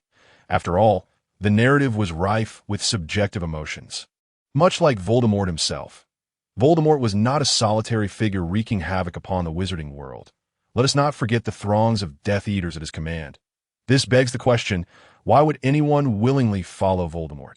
Moreover, why were the majority of Death Eaters from pure-blood families? From Hill's encounters with Voldemort, it was evident that he was a formidable figure, driven by ambition and endowed with sufficient capability. His goals aligned with those of many pure-blood wizards, who steadfastly believed in blood supremacy. They were unwilling to languish in obscurity, hiding in the shadows and evading the weak muggles. They aspired to walk boldly in the sunlight, relegating the contemptible and feeble muggles to the status of mere servants. Both Voldemort and the former Grindelwald were of the same ilk. They resembled the F-Rare of Germany during World War II, capable of being madmen and butchers, yet also geniuses and powerhouses. Thus, the realities of Hill's world diverge from those depicted in the book due to the intricacies of character personalities. I suggest you wait until Voldemort has been driven away before retrieving the diadem. If you come into contact with a Horcrux, there will be traces left on you in a short time, and the Horcrux's owner will be highly sensitive to such signs, Booker cautioned earnestly. This matter cannot be taken lightly. Should Voldemort discover that Hill dared to covet his Horcrux, regardless of how significant the secrets Hill harbors, he would not hesitate to eliminate him. As for whether the diadem would attack him, Booker believed it to be incapable of doing so. Indeed, it is currently preoccupied. Unless you seek to destroy it, it will not react to the external world. With Booker's confirmation, Hill felt a sense of relief, finally encountering a matter that was not overly troublesome. Booker, aren't you going to continue your research? He inquired. Why, dear little master, Christmas is approaching, and even a book like me has the right to enjoy the festivities. So what gift do you desire? How about a dozen copies of the latest Playboy? Get lost. Just one copy will suffice. Crystal clear? Hill's Christmas was rather uneventful. He simply prepared some food for himself and enjoyed a solitary meal before retiring for the night. When he awoke, it was already the following day, and Christmas had passed in slumber. Perhaps it was a bit monotonous, but after all these years, he had grown accustomed to it. The so-called holiday for Booker merely entailed lounging on the bed for a day. Hill made sure to give it a thorough cleaning, rendering it gleaming, albeit somewhat lethargic thereafter. Having spent Christmas in a state of sleep, Hill's first task upon rising early in the morning was to check for his gifts. He had left open a window through which the owls could enter, allowing them to deliver his presents. Meanwhile, thanks to Lucius's efforts, all the gifts had been successfully dispatched, leaving him quite exhausted. Carrying each gift box to the coffee table, Hill began unwrapping them one by one. Although he lacked for nothing, he still found great interest in the gifts from his friends. The first was from Hermione, who had sent something rather special, a set of dental care tools. Accompanying it was a lengthy letter, stating that since Hill had a penchant for sweets, she had sent him this kit along with medications to help maintain his teeth and prevent cavities. The letter elaborated on the usage of the tools in even greater detail than the included instruction manual. In return, Hill gifted Hermione a small brown pouch, also enchanted, capable of holding numerous items. This way, She would no longer need to worry about her belongings being too cumbersome when the school year commenced. Additionally, Hill had made copies of all his study notes and placed them in the pouch, confident that Hermione would appreciate this thoughtful gift. Next was Lily's present, which consisted of a book, presumably her mother's latest work, as the cover indicated. There was also a letter wishing him a Merry Christmas, expressing her joy in spending time with Kaka. Among other sentiments, Hill's gift to her was a golden music box, resembling the Moonlight music box, albeit merely a replica without the same powerful features. It required winding to function. Harry and Ron merely sent a greeting card along with a letter, expressing hopes for their relationship to mend. While a simple gift, Hill felt a surge of happiness. All he truly needed was for someone to remember him. Draco also sent a gift, a flying broomstick, the Firebolt 2000. This surely bore the sentiment of the Malfoy couple, given their familial ties. Though Hill already possessed one, he was nonetheless delighted that he gifted Draco a book titled Curses and Counter Curses. Use the latest revenge techniques to prank your friends, bewitch your enemies. Hair loss, broken legs, tongue ties, and other techniques, certain that Draco, with his penchant for pranks, would thoroughly enjoy it. Terry, Anthony, and Michael also sent numerous gifts, which Hill gratefully accepted, feeling genuinely happy. After several days spent at home, Hill delved into the materials unlocked by his first-level access. The more he read, the more frustrated he became. Unfortunately, the unlocked content was trivial, while the crucial information remained elusive. For instance, the records of his ancestor who created the Moonlight music box abruptly ceased at the energy converter's manufacturing method. In contrast, another ancestor seemingly led a rather mundane life, with every detail meticulously recorded, including when he began wetting the bed, as if there were nothing else of significance to document.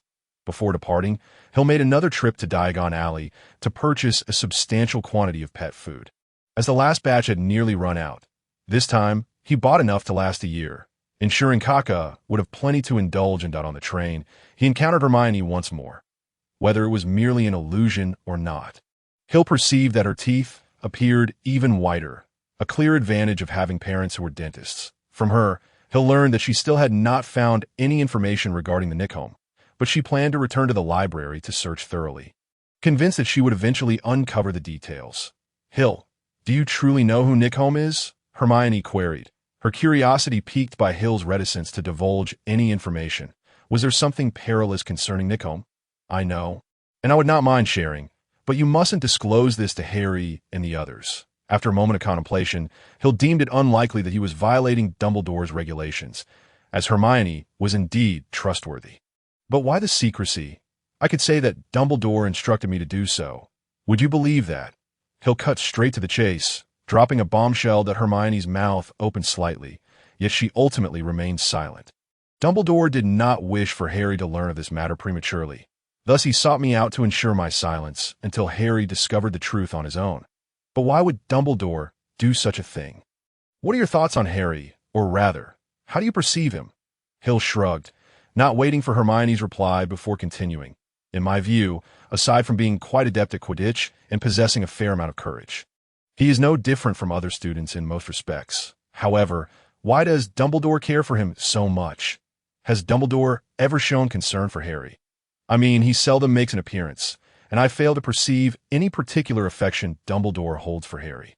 Even if there were, it might merely be due to Harry's identity. The boy who lived, orphaned and beset by hardships, the cloud of doubt deepened on Hermione's face. Could a mere Nicholas Flamel truly conjure such significance? You are correct. It is precisely because of his identity. Hill clapped his hands, sitting up straight, and lowered his voice, for Harry has vanquished the seemingly invincible Dark Lord, a status that surely commands Dumbledore's respect. I apologize, although I am aware that is the common narrative. I find it difficult to fathom how an infant of merely 1 year could defeat such a formidable dark wizard. Could they be mistaken? Moreover, what significance does that identity hold? The Dark Lord is dead, and as Hermione spoke, she could not suppress the urge to cover her mouth, staring intently at Hill. Are you suggesting that the Dark Lord is not truly dead? I hope you can keep all of this confidential, even from your closest companions. Even if I were to inquire further, you must not respond. Simply act as if you've never heard any of this. I shall have no choice but to withdraw from this conversation. Hill felt a renewed admiration for Hermione's intellect. Her ability to deduce so much from such scant words was indeed remarkable. How could Hermione, intrigued by Hill's revelations, possibly cease her inquiries? Thus, without hesitation, she vowed never to disclose this matter to a third party. The Dark Lord did not perish. I too possess some knowledge of the event from that fateful night. It was a curse that had never before been seen, and Harry's mother sacrificed herself to bestow this spell. Maternal love. This enchantment was suffused with the essence of a mother's affection. It rebounded the killing curse cast by the Dark Lord, returning it to him. Even the Dark Lord met his demise, his corporeal form shattered, barely escaping with a fragment of his soul, hiding away, gravely weakened. Yet he ultimately survived. Hill was equally astonished by the events of that night. Despite years of studying magic, wizards still seem woefully ignorant. They appear to have merely picked up a grain of sand on the beach, while true magic remains an expansive ocean. Dumbledore seems to be a fatalist, believing in a prophecy that foretells Harry as the one destined to defeat the Dark Lord. Thus, he regards Harry differently. He seeks to nurture him, he exploiting Harry. Hermione furrowed her brow. Dumbledore had always given her a favorable impression, akin to a slightly whimsical, neighborly grandfather. Yet, according to Hill, it was evident that Dumbledore was indeed utilizing Harry. I cannot ascertain his true intentions. Perhaps he is exploiting Harry, or perhaps he genuinely wishes well for him. However, I do not believe it wise to burden an 11-year-old child with such a heavy responsibility. Hill, entirely disregarding that he too was an 11-year-old child bearing his own burdens, at least Harry remained unaware of the trials ahead.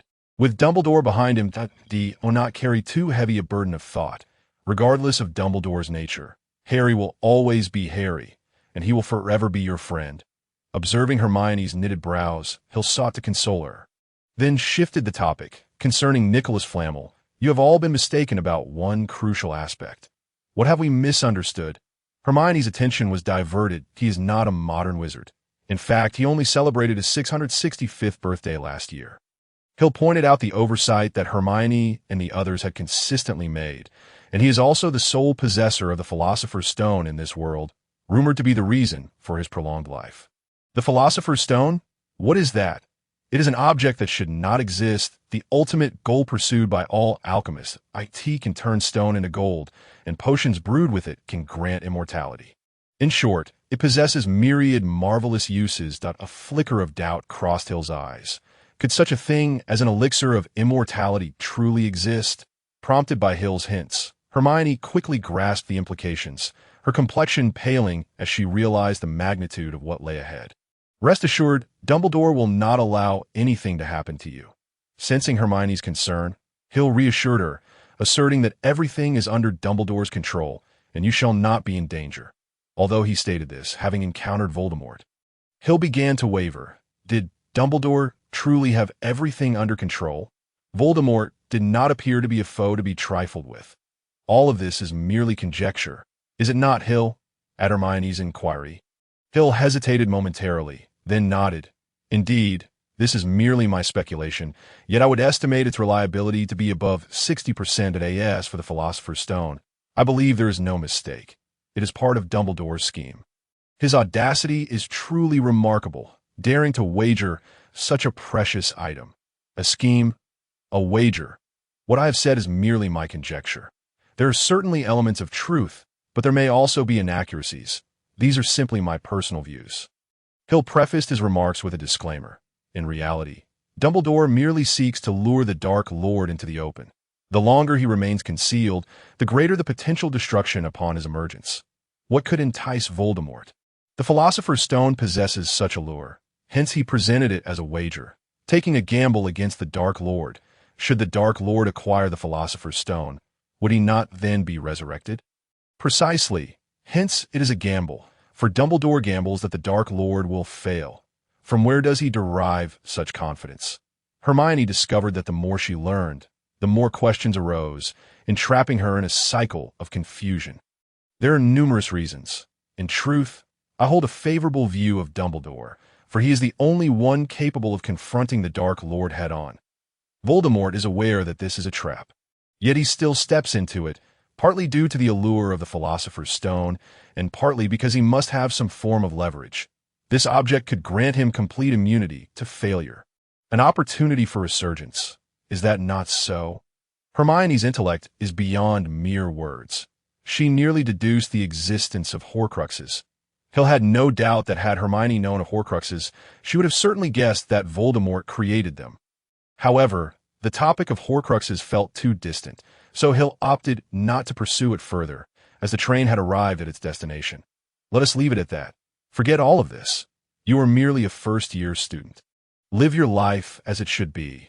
Hill rose to his feet. This journey had finally come to an end. You are Hermione Granger. Hill opened the compartment door, and students streamed past him, observing the throng. Hill closed the door once more, deciding to wait a moment longer. If so, knowing all of this, what will your choice be?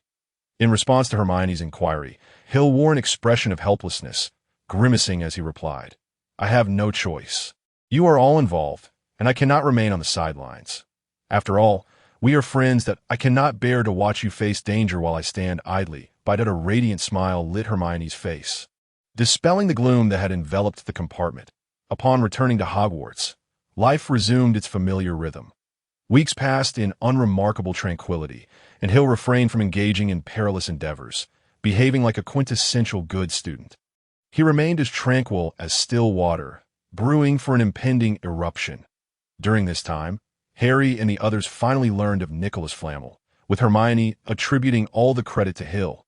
Their relationship was restored, even closer than before. Hill finally seized the opportunity to witness a Quidditch match, featuring Gryffindor against Hufflepuff. Harry showcased his remarkable Quidditch talent, capturing the Golden Snitch in a mere 5 minutes as he watched the match. Hill hesitated, pondering whether it might be enjoyable to join the Ravenclaw Quidditch team next year. Hill, you excel with your broomstick. Why not join the Ravenclaw team? The voice belonged to Lily, seated beside him, her excitement palpable as she watched Gryffindor claim victory. Yes, she observed Harry being hoisted aloft in celebration by Gryffindor students. She turned to Hill with her inquiry that in fact, Hill had recently learned that his father, Adric, was also an exceptional Quidditch player, having once played as a chaser for the Ravenclaw house team, even winning a championship. Inheriting Adric's Quidditch prowess, Hill's flying skills were commendable, making entry into the Quidditch team a feasible endeavor. This year, however, it is not possible, being merely a first-year student, and Professor Flitwick would not approve. Hill shook his head. Dean Flitwick was an exceedingly affable individual, deeply concerned for his students that he placed a paramount emphasis on their safety, continuously urging them to steer clear of any potential dangers. Whenever a confrontation arose between Slytherin and Gryffindor, his first course of action was to ensure that the Ravenclaw students vacated the area before attempting to quell the altercation. However, next year may present an opportunity, as it appeared that a few team members would temporarily depart due to graduation exams, which should create some vacancies. If so, what position are you interested in? I believe seeking the Seeker's role seems quite appealing. A Golden Snitch is worth 150 points. Lily observed Harry's demeanor, concluding that the Seeker was indeed the one who could determine the outcome of the match. Personally, I have a preference for being a chaser. My father was once the chaser for Ravenclaw, that I eagerly anticipate your performance next year. Shall I fetch a trophy for you to admire? You did mention it. If I achieve that, what rewards await me? What do you desire as a reward? I want a Quidditch division line in the blink of an eye. Several weeks had elapsed, leaving only 10 weeks until the exams. By the looks of it, Hagrid's dragon egg seemed to have arrived, and soon they would embark on their journey into the Forbidden Forest, where they would inevitably encounter Voldemort. Recently, Hill had developed a fondness for lingering in the library. Hogwarts' collection was indeed captivating. It was said that someone had once discovered a spell capable of vanquishing Voldemort within those very shelves. Hill, however, had no such intentions. He was simply growing increasingly intrigued by Hogwarts. This enchanting institution exuded a sense of vitality. Moreover, the library's extensive collection captivated Hill. After all, it had existed for a millennium, with time eroding countless families and severing countless legacies, yet Hogwarts stood resolute. As for academic concerns, should Hill fret? Harry and his friends had also been frequenting the library, not in search of information on Nicholas Flamel, That endeavor had long concluded, but primarily because Hermione insisted that with only 10 weeks until the exams, it was imperative for Harry and Ron to join her in reviewing their studies. How dreadful! I can never seem to remember this. One afternoon, Ron finally reached his limit, tossing his quill aside and gazing longingly out the library window. For the first time in months, they were graced with splendid weather. The sky was a pristine blue, reminiscent of forget-me-not flowers, and the air was imbued with the scent of approaching summer. Such delightful weather made staying indoors a lamentable waste. Hill closed his book. Since the end of Christmas, he had been entrenched in the library and was beginning to feel fatigued. Observing the splendid weather outside, he felt that remaining in the library was a squandering of time. Hermione merely huffed in response, offering no retort. In truth, she understood that someone like Hill need not worry about examinations. Their only concern was whether they could secure a commendable ranking. Clearly, Hermione was quite invested in her exam results, which explained her early start on revisions. Stretching languidly, Hill was just about to rise and step outside when Hagrid entered. Could it be the dragon egg? Subsequent events confirmed Hill's speculation. Hagrid instructed them to wait a moment before heading to his hut, where they soon discovered that Hagrid was likely raising a dragon. Although his own basement housed several dragon specimens, the prospect of encountering a living dragon, especially one freshly hatched, piqued Hill's interest immensely. However, to his slight disappointment, Hagrid had merely just acquired the dragon egg, and several days must pass before it would hatch. Still, the idea of boiling a dragon egg seemed rather peculiar. What if it were to cook? Such matters were best left for Hagrid to worry about. They conversed at length about the Philosopher's Stone.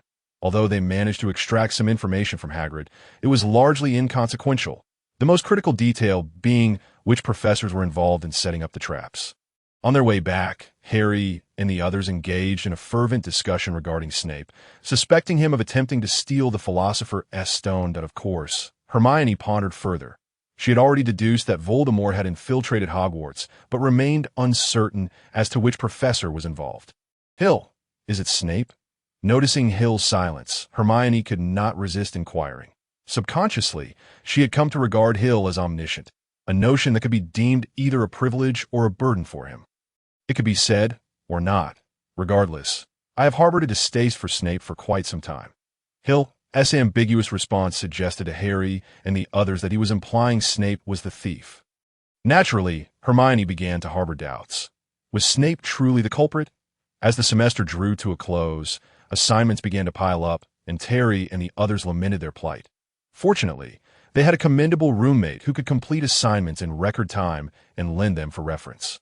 I suddenly began to feel fortunate that I was sorted into Ravenclaw. During breakfast, Terry mused while sipping his oatmeal.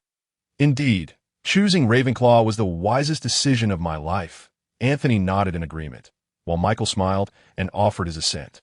Hill shook his head in exasperation, spreading jam on his bread before handing it to Lily, who smiled and reciprocated with a glass of lemonade.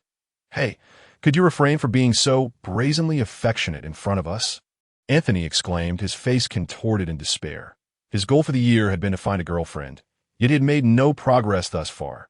Meanwhile, Hill, who had been idly passing time, suddenly found himself the object of a girl's affection, provoking feelings of inequity in him. "Just close your eyes, and you won't see it," Hill retorted, eliciting subdued laughter from Terry and the others. Now, Hill and Lily's relationship had matured. He had grown accustomed to her presence, and they shared an unspoken understanding. After finishing breakfast, Hill noticed Harry's owl flying in. It seemed the time for Hagrid's dragon egg to hatch had arrived. He observed Draco standing nearby, seemingly eavesdropping on their conversation. Moments later, Harry approached and whispered the news of the impending hatching in Hill's ear. "That I'm aware. We have no classes this morning, so I'll head there first."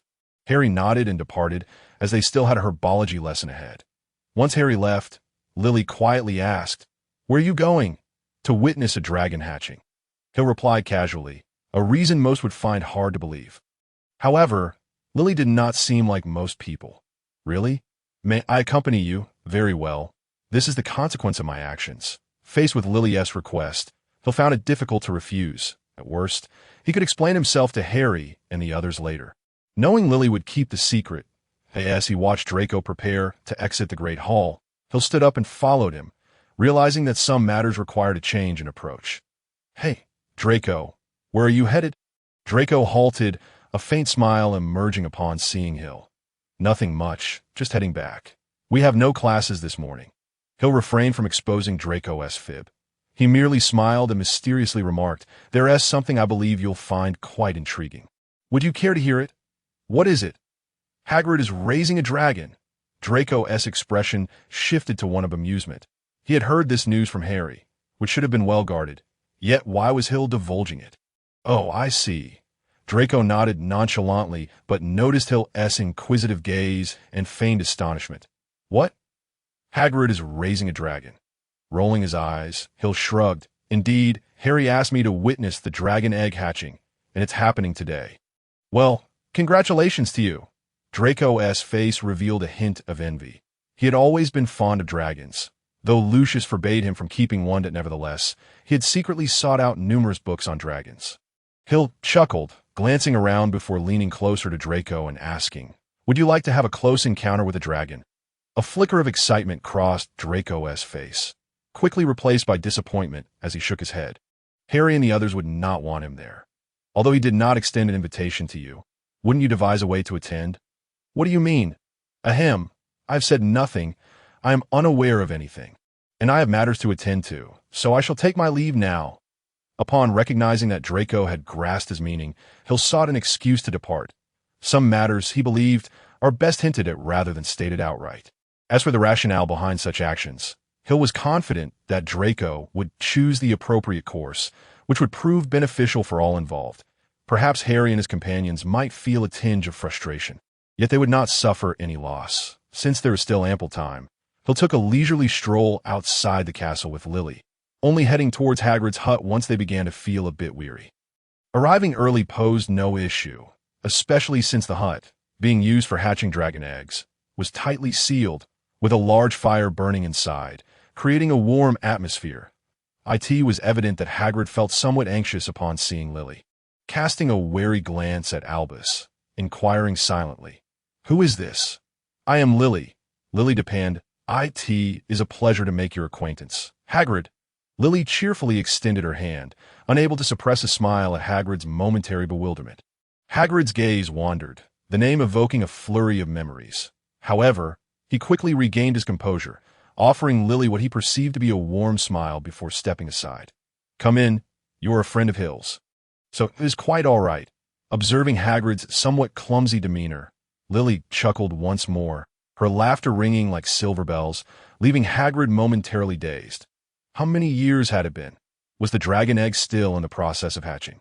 Once seated with Lily, Hill noticed the egg still boiling in the cauldron. Its hatching that it will be ready by the time Harry and the others finished their classes, when Harry and his friends finally arrived. Their expressions were peculiar, for they discovered an unexpected guest engaged in some rather unusual activities. For instance, a loud crunch echoed through the the sound. Harry and the others instinctively shivered, touching their teeth. Hagrid's rock cakes had finally found an admirer. The trio simultaneously entertained this thought, only to wonder, why is she here? Hill watched as Lily munched on Hagrid's rock cakes, producing crunching sounds while her cheeks quivered, revealing that her sharp canines were indeed not for show. It was clear that Lily dedicated considerable effort to the care of her teeth. "That you've arrived. If you had come any later, the dragon would have hatched." Hill greeted Harry and the others as they entered, and he then noticed that the trio's attention seemed to be fixated on Lily, prompting him to clarify, "This is Lily Depan, a first year from Ravenclaw. You should have met her already. I know she is Lily," Hermione interjected, taking a seat beside Hill, displaying a hint of displeasure, though Hill was oblivious. "How could you bring her here? This matter is highly confidential. You cannot disclose it to others." "Well, Lily expressed her keen interest in dragon hatching. And then you brought her along." Lily is quite discreet. She will not divulge any secrets." Noticing the exchange between Hill and Hermione, Lily hesitated, setting down the rock cake she held. She stood up and apologetically addressed Hermione. "I'm sorry. It was my insistence that led Hill to bring me along if I have caused any inconvenience. I sincerely apologize, and I shall take my leave now. Don't go." Hermione chided Hill and Hagrid with a glance, her tone softening. "Since you're already here, why not stay and watch? This is a rare opportunity. I trust you will keep this secret, won't you? Under Hermione's insistence, Hill reluctantly swapped seats with Lily, positioning himself next to Hagrid's beloved dog, Fong. Lily had been playfully teasing Fong while indulging in rock cakes, leaving Harry and the others utterly astonished. Hill exchanged glances with Fong, who instinctively shifted away, sensing the heavy discontent on Hill's face. Hagrid retrieved the dragon egg from the cauldron and placed it on the table. The egg was adorned with peculiar red patterns, and a deep crack had formed across its surface. Something within stirred incessantly, producing a delightful clicking sound. Hill and the others drew their chairs closer to the table, holding their breath in anticipation. Suddenly, with a sharp scraping noise, the egg cracked open. A small dragon wobbled on the table, flapping its wings. It was not particularly attractive, resembling a crumpled black umbrella. Its spiky wings appeared disproportionately large compared to its slender, dark body. With a long snout, white nostrils, and protruding orange eyes, it sneezed, releasing a few sparks. "Isn't it beautiful?" Hagrid murmured, reaching out to stroke the little dragon's head. The dragon nipped at his finger, revealing its sharp teeth. "Goodness, look! It recognizes its mother." Hermione inquired, "How quickly does a Norwegian ridgeback grow?" Just as Hagrid was about to respond, his face drained of color as he sprang towards the window. "What is happening?" A boy had just peeked through the curtain, making a beeline for the school. That's Draco." Harry and Ron immediately recognized the figure. Hill smirked, then stood up and swiftly dashed out the door, waving his wand over himself. Light as a feather. This was a spell invented by one of Hill's rather bored ancestors, who had lost a race against a muggle and had been brooding over it ever since. He eventually created the spell and challenged the muggle to another race. That a gentle breeze swirled around Hill's feet, lightening his body, allowing him to leap several meters at a time. He darted forward like a gust of wind, quickly catching up to Draco.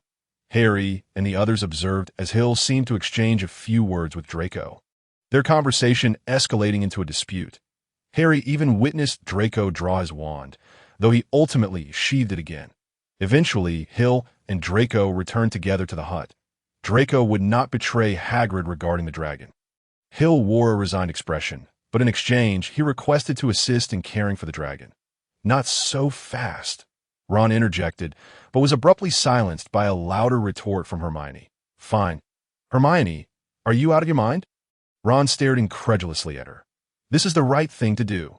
The brown-haired girl tossed her head, sending a few strands of hair brushing against Ron's face. You want Hagrid to end up in Azkaban? As long as he looks after the dragon with us, he won't spill the beans." Only Lily remained silently observant of Hill.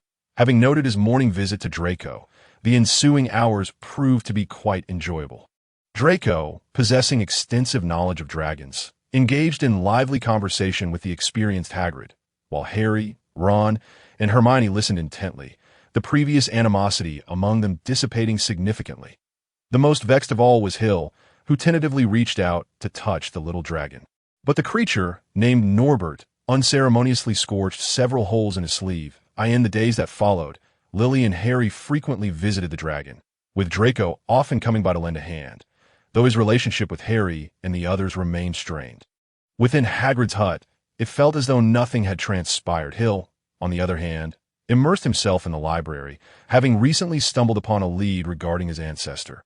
Although it consisted of merely a few words, and was primarily conjecture on his part, it nonetheless piqued his interest immensely. Under the cover of night, Hill stealthily slipped into the library multiple times using the invisibility cloak borrowed from Harry, searching diligently in the restricted section. However, progress was minimal. While he uncovered some snippets of Hogwarts' hidden history, details about his ancestor remained elusive, just as Hill concluded that the library held no useful clues. Harry and his friends decided it was time to send Norbert the dragon to Ron's brother, Charlie. Hill prevented Lily from accompanying Norbert on the journey, cautioning her that the Forbidden Forest was no place for amusement, especially at night when it was fraught with dangers beyond Voldemort. On this expedition into the Forbidden Forest, Hill had no intention of participating. He harbored little faith that Voldemort would dare to lay a hand on Harry and his companions. Dumbledore would undoubtedly be close behind, for this was not the moment to sever ties. As for Harry and the others, Hill could only express his regrets. Growth invariably demands a price, and they must confront those formidable entities eventually. It was essential to dispel some of their impractical fantasies. Not all villains are vanquished by the heroes, and without sacrifice, victory remains elusive. Indeed, Harry and his friends were apprehended by Professor McGonagall, resulting in Gryffindor losing 150 points. While Slytherin lost 50, furthermore, they were sentenced to venture into the Forbidden Forest. Hermione appeared quite despondent after the deduction of 50 points, and Harry and Neville fared even worse, particularly Harry, as the students of Gryffindor passed the enormous hourglass that recorded the House Cup scores. They believed there must have been a mistake. How could they possibly have lost 150 points overnight? Soon, word spread.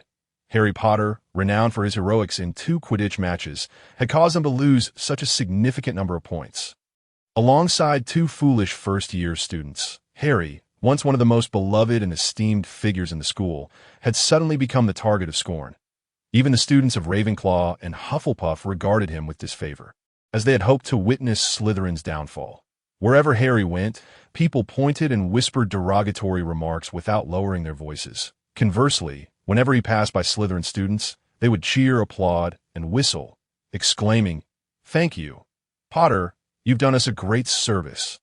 Hermione and Neville were also in distress. Their plight was not as arduous as Harry's, given their lesser fame, yet no one wished to converse with them either.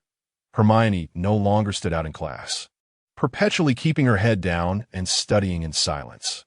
Harry found himself almost relieved that exams were approaching. The need to immerse himself in revision provided a temporary escape from his troubles. He, Ron, and Hermione would often seclude themselves, studying late into the night, striving to memorize intricate potion recipes, various spells, and the dates of significant magical inventions and goblin rebellions. "Take heart. This too shall pass," Hill reassured Harry. Observing his despondency that it's merely 50 points, hardly a formidable challenge, Harry rolled his eyes, managing a wry smile, that "I am not you, Hill. I lack your talent point 50 points. I haven't even accrued more than 10 points this semester." Ron, intrigued by Hill's point deduction, inquired, "How many points have you lost to Snape, Hill?" After a brief calculation, Hill provided a figure. 53 points. "You see, Hill has lost just as many points, Harry. Relax. In due time. No one will care about this incident." Ron attempted to console, though his words seemed only to deepen Harry's gloom. His face nearly pressed against the pages of his book. "Ron, you must understand. While Hill lost 53 points, he also earned 100. Hermione interjected, refuting Ron's reasoning, adding he loses points incrementally, not all at once like we do. However, regardless of point deductions, we still cannot win a House Cup. Can we? Ron shifted the topic, realizing his previous statement was misjudged. After all, Gryffindor was in 3rd place, Slytherin was ahead by 80 points, and Ravenclaw by more than 50. "You're mistaken again, Ron," Hill interrupted, preparing to elaborate further. "They want to reflect on this. They will merely shift the blame for not winning the House Cup onto you to mask their incompetence." "All right, Hill, I appreciate your consolation," Harry sighed, "but I am a Gryffindor. Please refrain from such comments in the future." "Very well, but remember, where there is a first, there will be a second. Don't be deceived by their adoration when you excel in Quidditch. Once you falter, they will show no mercy." Observing Harry's increasingly despondent demeanor, Hill ceased his remarks. "Ultimately, you are not a Gallian. It's impossible to be liked by everyone, is it?" At Hill's playful quip, Harry's expression lightened slightly. "But what will the punishment entail? It can't be confinement or starvation, can it? Trust me, it's far worse than that." "Oh, Hill, might you share some good news?" "Indeed, there's a piece of good news." "Pray tell. The details of your punishment have been revealed. You needn't fret any longer. Well, that's not too bad. What are the specifics? To the Forbidden Forest you must go. I suddenly feel that all the news you've shared today has been rather grim." "Hill." "Oh, is that so?" Concerning the Forbidden Forest, Hill had already ascertained that Harry and his companions were required to go. The reason was simple. He had learned from Hagrid that a unicorn's carcass had been discovered. Dumbledore would not overlook an opportunity to allow Harry to confront Voldemort up close. Naturally, Harry and the others were puzzled as to how Hill had come by the details of their punishment. Yet, Hill's sole response was a curt, "No comment." Privately, Hill had briefed Voldemort. informing him that Harry would be venturing into the Forbidden Forest. "Oh, this is splendid. Are you planning to take action? Dumbledore will certainly be prepared." "No, I merely harbor a few thoughts." "What sort of thoughts?" "Dumbledore intends to use me to hone Harry's skills. Does he not fear dulling the blade?" "What do you mean?" "Precisely. I shall instill within him the utmost terror.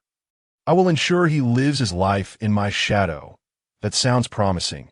Yet I hope you refrain from targeting others. I shall do my utmost. If they seek their demise, they cannot blame me." "Then I thank you. Pleasure collaborating." It seems Voldemort's performance was indeed somewhat successful. Following Harry's excursion into the Forbidden Forest, he appeared dazed for an extended period. He often sat in solitude, lost in thought, and at the slightest noise, he would startle like a frightened rabbit. He also frequently endured nightmares, awakening to find his pillow drenched in sweat. "You cannot continue like this." Observing Harry's growing exhaustion and frailty, Hill could not refrain from speaking. "Seek out Dumbledore. Perhaps he can assist you." "I'm fine." Harry stubbornly shook his head. Though his gaze was fixed on the book before him, his bewildered expression revealed that his attention was far from the material. "If you persist in this manner, you will inevitably collapse." "That I'm fine." "Please consider visiting Dumbledore." "I've told you I'm fine." "Are you annoying me?" Harry rose furiously, yet due to his prolonged lethargy, his body felt uncoordinated, and he nearly stumbled. He gathered his belongings and left the library without a word. Hill looked helplessly at Hermione and Ron. "Am I truly that bothersome?" The two exchanged glances and nodded in unison. "However, if he continues like this, he will surely reach a breaking point. Someone must guide him." Hermione hesitated, glancing at Hill's face, which was etched with concern. She sighed in relief. Indeed, Hermione had begun to harbor doubts about Hill. The reason was simple. Hill's judgments had consistently proven accurate, yet the basis for his assessments remained undisclosed to them. This inevitably raised suspicions regarding Hill's motives. The question remained, was it overly dramatic to seek Dumbledore for such a trivial matter? Ron believed Hill was being overly cautious. In his view, such matters would gradually dissipate with time. "That is because you have not witnessed Voldemort's true power." Hill, fully aware of Voldemort's capabilities, was not so optimistic. Who knows what Voldemort did to Harry that fateful night? Only Harry bore that knowledge. Yet, as Harry remained silent, they were powerless to intervene. "Never mind. Let us discuss the Philosopher's Stone. What are your plans? What else can be done?" "Harry's current state is quite dire. One can only hope that Severus does not act too hastily, especially since Dumbledore is still at Hogwarts. He should lack the audacity to strike." "But what if he were not here?" "That would indeed spell trouble." As time passes, Hill faces his first final exams at Hogwarts. Why? Oh, why? Must the quills used for the exams be enchanted with anti-cheating spells? After completing the last exam in History of Magic, Anthony emerged with a face full of indignation. During the Christmas break, he had specifically purchased a quill designed to aid in dishonest endeavors. Yet, the professors provided them with new quills, each one imbued with protective enchantments against cheating. Hogwarts has been established for nearly a millennium. Do you truly believe there are any cheating methods that our forebears have not employed? Terry looked on with disdain, relishing the opportunity to undermine Anthony. Resort to such petty tactics in front of us. I truly despair for your intellect. As Anthony and Terry exchanged barbs, Michael wore a look of distress, as though he had encountered some unfortunate event. What troubles you, Michael? Did the exams not go well? Michael nodded glumly. Yes, it's severe. Yes, quite severe. What seems to be the issue? I got one fill-in-the-blank question wrong. And alas, I fear I will not achieve a high score. You are courting disaster. Observing his three boisterous roommates, Hill could only attempt to distance himself, feeling utterly embarrassed. Following their History of Magic exam, they would have a week of respite, yet this time could very well coincide with Voldemort's onslaught. Hill noticed Draco ahead, his two lackeys nowhere in sight. From behind, he appeared desolate, enveloped in an air of despondency. Hey, Draco, how did your exam go? In response to Hill's greeting, Draco forced a smile that was more sorrowful than a frown, replying, Not bad, I suppose. Your complexion seems rather off. Have you encountered a problem? Hill noted that Draco's pallor was even more pronounced than usual. Perhaps only the ghosts could match his ghastly It seems that not only Harry was shaken by that night. You saw him too, did you not? Hill sighed, recognizing that the recent events must have been a tremendous shock for someone as coddled as Draco. Not every 11-year-old boy is as resilient as Hill. You know who he is now, do you not? Draco nodded bitterly, affirming that the events of that night were indeed a nightmare. For Draco, Voldemort had always been an idol. His power, his ruthlessness, his renown, all of it had captivated Draco completely. This was the epitome of a wizard. Draco had always held this belief, as his Death Eater parents had recounted tales of Voldemort countless times. In their descriptions, Voldemort was a paragon. Yet that night, lying on the ground, like a wild dog feasting on unicorn blood, exuding a chilling aura devoid of humanity, was that truly Voldemort? Draco's despair was not merely due to fear, but rather the disillusionment stemming from the shattering of his idol. How much do you truly know about Voldemort? Do not tell me what your parents have said. Tell me what you understand of him yourself. Do you genuinely comprehend who he is? He is powerful. He is cold, Draco stammered, uttering a few disjointed words that failed to form coherent sentences. In truth, he knew next to nothing about Voldemort. You know nothing. Do you? Hill's comment was like a bucket of cold water poured over Draco's heart. You think what you witnessed that night was the true Voldemort, do you? Draco hesitated, then nodded. Then allow me to enlighten you. What you saw was far from the genuine Voldemort. Hill scoffed, stating, the real Voldemort is even more despicable and grotesque than what you beheld. He has ceased to be a person. But he was not always like this, was he? He was indeed powerful and perfect. But mark my words, that was in the past. Hill's voice grew increasingly somber, yet his words stirred a tempest within Draco's heart. The era of Voldemort has long since passed. Why should one still linger over that half-alive wretch? You can supplant him. Casting a glance at the somewhat dazed Draco, Hill shook his head, having sown a seed within him. A seed named ambition, as for what would transpire next, that remains uncertain.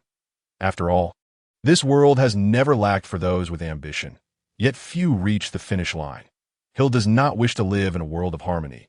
He is the type who thrives in chaos. By the way, you must still be fretting over your 50 points. Patting Draco on the shoulder, Hill prepared to depart, allowing me to offer you a hint. Harry and the others are preparing for an operation that, if successful, will yield substantial points. The choice of whether to partake is yours. Also, you may have to face that individual once more. Be mentally prepared, leaving Draco in a state of confusion and conflict. Hill merrily hummed a tune as he returned to the dormitory, and he had no interest in traversing the obstacles of the Philosopher's Stone again. After all, there was no point in attempting it if he could not obtain the stone. Speaking of which, with Floo powder, it should be a mere thought for Dumbledore to return. While it might buy some time, the likelihood of encountering Dumbledore remains substantial. Could it be that Voldemort has a backup plan? After contemplating for quite some time, without clarity, Hill decided to abandon the thought. It was already mealtime. On his way to the dining hall, Hill was intercepted by the trio, who then dragged him toward Dumbledore's office. Hey, what is happening here? There is no time to explain. We will discuss it with Dumbledore when we arrive. Let go, will you? I can walk on my own.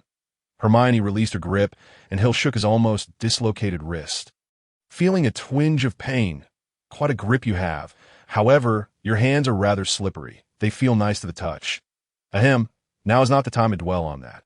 Hey, is this the way to Dumbledore's office?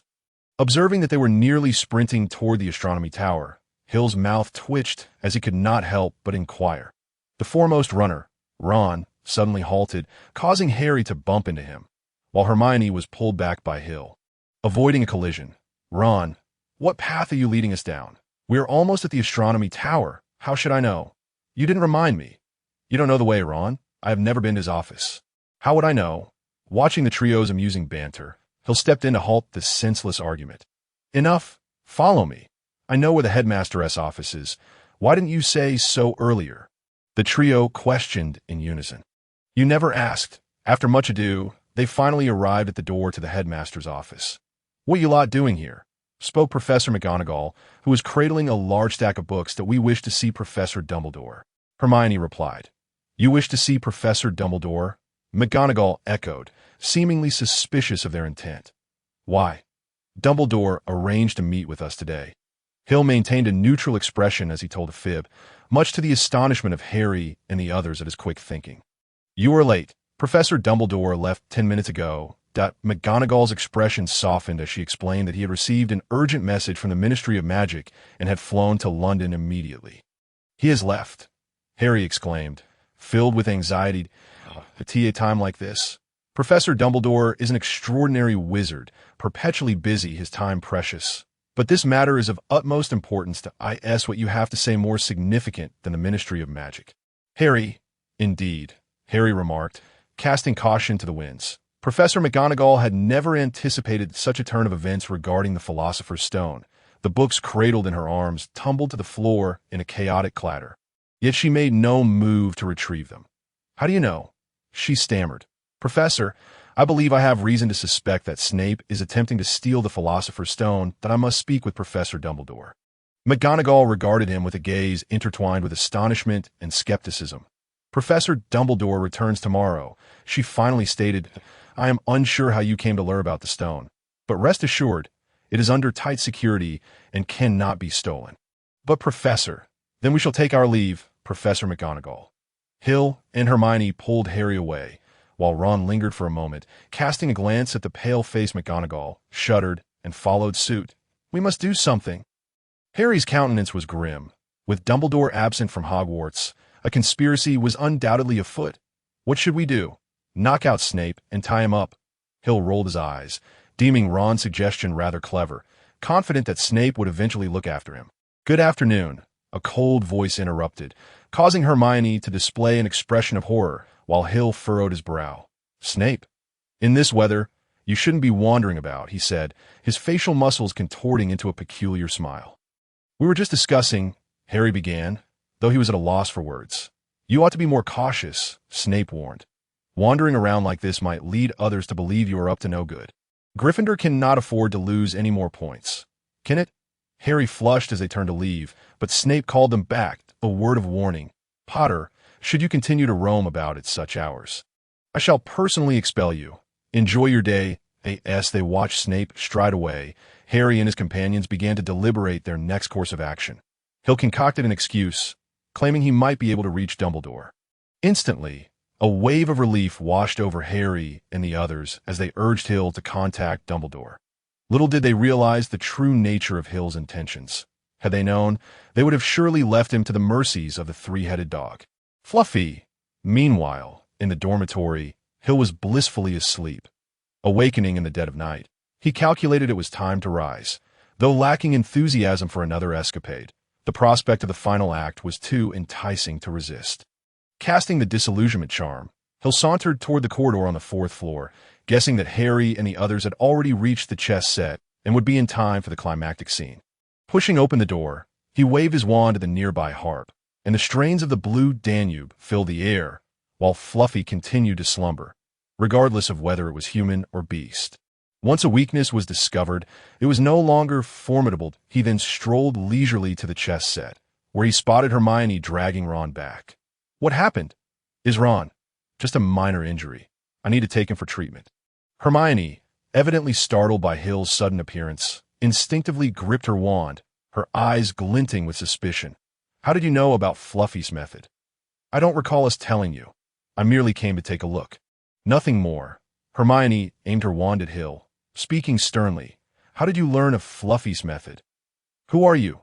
Sensing Hermione's hostility, Hill hesitated momentarily before bursting into laughter. Oh dear, you've seen through me. Hill flashed a mischievous smile. What a predicament this is.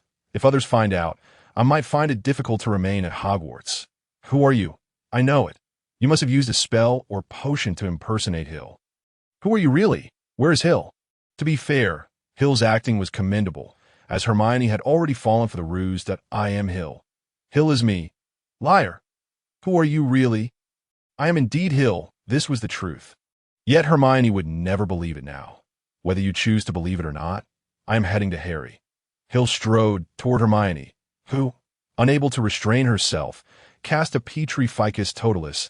I won't let you harm Harry.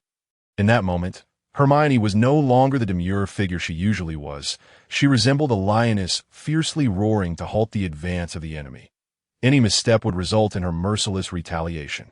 I truly am Hill. Hill did not wish to escalate the situation unnecessarily. After all, Jokes had their limits. I gifted you a bag and a pile of books for Christmas. That should suffice, no? 5 minutes later, Hill finally convinced Hermione of his true identity. Yet as a cause for deceiving her, he found himself on the receiving end of a close-range Petri ficus totalis, followed by a thorough beating. Wait here. With that, Hermione departed with Ron, entirely disregarding Hill's pleading gaze. Alas, this joke has gone awry. Hill had no choice but to wait for the effects of the Petri ficus totalis to wear off. Fortunately, Hermione's spell had a relatively short duration, and as Hill instinctively resisted, it lasted no more than half a minute before he was freed. Navigating past the chess set and the troll, Hill once again arrived at the barriers set by Snape. Oh dear! Hill observed the array of potions before him, a flicker of conflict crossing his face that I've exhausted the last potion. The potion he had previously used had originally been procured by Quirrell from Snape and shared with Hill. Yet, how much could that have been? The potion left by Snape at this checkpoint was meant for one person and had already been consumed by Harry. Meanwhile, the potion that had been sent back had been taken by Hermione. Presently, Hill found himself ensnared between two fiery gates. Well, I am not foolish enough to charge through a gate of fire. Hill abandoned the notion of forcing his way through, sitting atop the table where the potions lay, idly gazing at the black flames. By the way, where is Draco? Has he been discovered by another professor? Or has he simply given up?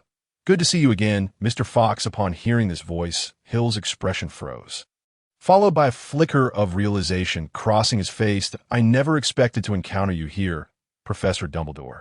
Hill turned to face the suddenly appearing Dumbledore, alongside a fidgeting Draco, standing nearby. What brings you here? Young Fox? I hardly think that violating school rules in the dead of night constitutes commendable behavior for a good student. Dumbledore's face radiated with a smile, his demeanor exuding calm and composure. As though he were sharing afternoon tea with Hill, I could claim to be sleepwalking. Would you believe me? That is a condition that requires treatment. I shall consult a doctor upon returning home for the holidays. Street Mungo's hospital might be a suitable option. That I wish you a swift recovery. Thank you for your concern, Dumbledore. Draco, standing to the side, was utterly dumbfounded, unable to fathom that they were genuinely discussing sleepwalking ailments. Yet, indeed, that was their conversation. I asked this the disparity between Hill and me. For a long time, Draco had harbored resentment toward Hill. His parents incessantly praised Hill's exceptional qualities, but Draco remained unimpressed. However, since entering Hogwarts, Draco had begun to perceive Hill's extraordinary nature. Not only Hill, but many whom he had previously underestimated exhibited remarkable abilities. For instance, Harry excelled at Quidditch, Hermione was an exceptional student, and even the supposedly inept Neville had a commendable grasp of herbology. Yet, Draco himself, aside from his lineage, was indistinguishable from the majority of other students. At the very least, he could not maintain the same poise in Dumbledore's presence as Hill did. It was time to effect a change. As Draco resolved to transform his destiny, the exchange of pleasantries between Dumbledore and the enigmatic Hill drew to a close. A chilling scream from Quirrell and the wrathful roar of Voldemort reverberated through the air. If they did not hasten, the precious object would be seized. While Dumbledore remained focused, Hill's curiosity was piqued by the enigma of Voldemort's self-assurance. What could possibly empower him so? Dumbledore shook his head. And suddenly, the fiery barrier ahead crumbled, unleashing a torrent of dark smoke. Within that haze, a silhouette of a figure emerged, accompanied by the faint glimmer of a crimson stone. The Philosopher's Stone. Tom, are you not inclined to reminisce? Dumbledore brandished his wand, positioning himself against the advancing darkness. His robes billowed without wind, exuding an aura of formidable power, his demeanor calm, yet resolute, his eyes sparkling like the stars above. There is nothing to reminisce about. You old fool. The black smoke twisted momentarily before condensing into a more defined shape. Surrender the Philosopher's Stone, or relinquish your life. That depends on your skills, Dumbledore. You cannot conquer me. Observing the undulating, elusive stone, Dumbledore suddenly burst into laughter, his mirth seemingly sparked by a delightful revelation. What is so amusing, you old fool? Voldemort roared, filling the confined space with an oppressive, sinister atmosphere. Hill, maintaining his composure, retreated a few steps, pulling Draco back into the corner. They were in no position to intervene against two of the most formidable wizards of the age. They were akin to mere insects. D-O-U-C. Draco. Hill's eyes shimmered with a silvery light, reminiscent of fading stars. This is power. Draco's gaze fixated on the confrontation between Dumbledore and Voldemort. Understanding that this was power, the seed planted in his heart by Hill quietly began to sprout. I shall surpass them. Tom, you must realize that so-called immortality is merely an illusion. Dumbledore's voice remained gentle as he regarded Voldemort, his gaze drifting as though recalling their first encounter. I know you fear death. Your thirst for eternal life is palpable. Yet, immortality is but a mirage. What do you understand? I have traversed further down the path of immortality than any of you. Voldemort bellowed. I would pay any price for eternal life. So you seek to seize the Philosopher's Stone? Indeed. Nick has lived for 666 years thanks to this stone. It possesses unfathomable power. Upon hearing Nick's name, Dumbledore's expression darkened. He looked at Voldemort and pronounced each word with gravity. No. You are mistaken. This stone is merely a curse. That is impossible. I can sense the power within it. The curse contained within this stone ensures that its possessor shall never again feel. Dumbledore's lips twitched, his expression laden with sorrow. My dear friend, Nick fortuitously created this stone many years ago, and he has suffered for over 5 centuries. Without taste, nothing savors. Without smell, no fragrance is perceived. Without pain, one feels nothing even when harmed. Without color, all is but shades of gray. Dumbledore's words resonated with a heavy weight. He had been stripped of emotion. No sorrow, no anger, no joy, no suffering. Would you choose such an existence, a life akin to that of a living corpse? For the sake of immortality, I would sacrifice everything. Voldemort emitted one final roar, charging at Dumbledore, unwilling to accept his words as truth, convinced it was merely a ruse. But had Dumbledore ever lied? With a faint sigh, Dumbledore waved his wand. I am sorry, but this stone must be destroyed. You shall not take it, Tom. Hill shrugged helplessly, producing a scroll and tearing it open without hesitation. Ultimate protection.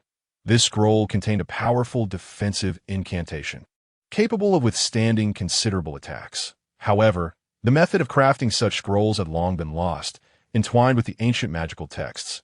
Yet in a world that had endured the Muggle anti-wizarding frenzy, no one remained who could create such scrolls. With reluctance, Hill gazed at the fragments of the scroll in his hands. He had only a few left, each one precious. Nevertheless, the family might still house many hidden treasures, perhaps even some reserves. One gets what one pays for. Hill mused as the scroll effectively shielded them from the aftermath of the battle between Dumbledore and Voldemort. Thankfully, both had shown restraint. Otherwise, it would have been fatal. The clash between Voldemort and Dumbledore was fierce, both being the preeminent wizards of their time. Even though Voldemort was but a fragment of his former self, Dumbledore had aged and was no longer in his prime. Their confrontation lacked the dazzling displays typical of wizard duels. Hill could only witness spells colliding in the air, extinguishing one another simultaneously, in the space between them. Ripples of energy surged outward, halted just before reaching Hill and his companions by the protective incantation. Clearly, Voldemort still possessed considerable strength, but such a stalemate could not endure. In a straightforward contest of magical prowess, Voldemort would undoubtedly falter against Dumbledore. As defeat loomed, Voldemort's eyes darted to Draco and Hill. A sinister plan forming. This is bad, Hill exclaimed. Voldemort had set his sights on them. Humph. Voldemort, enduring Dumbledore's spell, retaliated with a killing curse aimed at Hill and Draco. Clearly, he intended to compel Dumbledore to intervene. Despicable! Dumbledore scoffed, his anger reaching a boiling point. As long as that individual remained a student at Hogwarts, he would receive Dumbledore's protection. Voldemort sought to exploit this to his advantage. Despicable or not, Voldemort's words were abruptly cut short as another spell from Dumbledore struck his chest. He stared incredulously at Dumbledore. Disbelief etched across his face as he questioned, "You would abandon your students?" Just moments ago, Voldemort had assumed Dumbledore would come to their aid, yet he did not. He merely let the killing curse fly toward Hill and Draco. Seizing the moment, Dumbledore struck a significant blow against Voldemort. "How can this be? I would never forsake my students," Dumbledore replied with a smile. Addressing Voldemort, "My old friend, come forth." "Then, as you wish, my old friend." Voldemort's eyes widened in shock as he fixed his gaze on the empty space before Hill and Draco.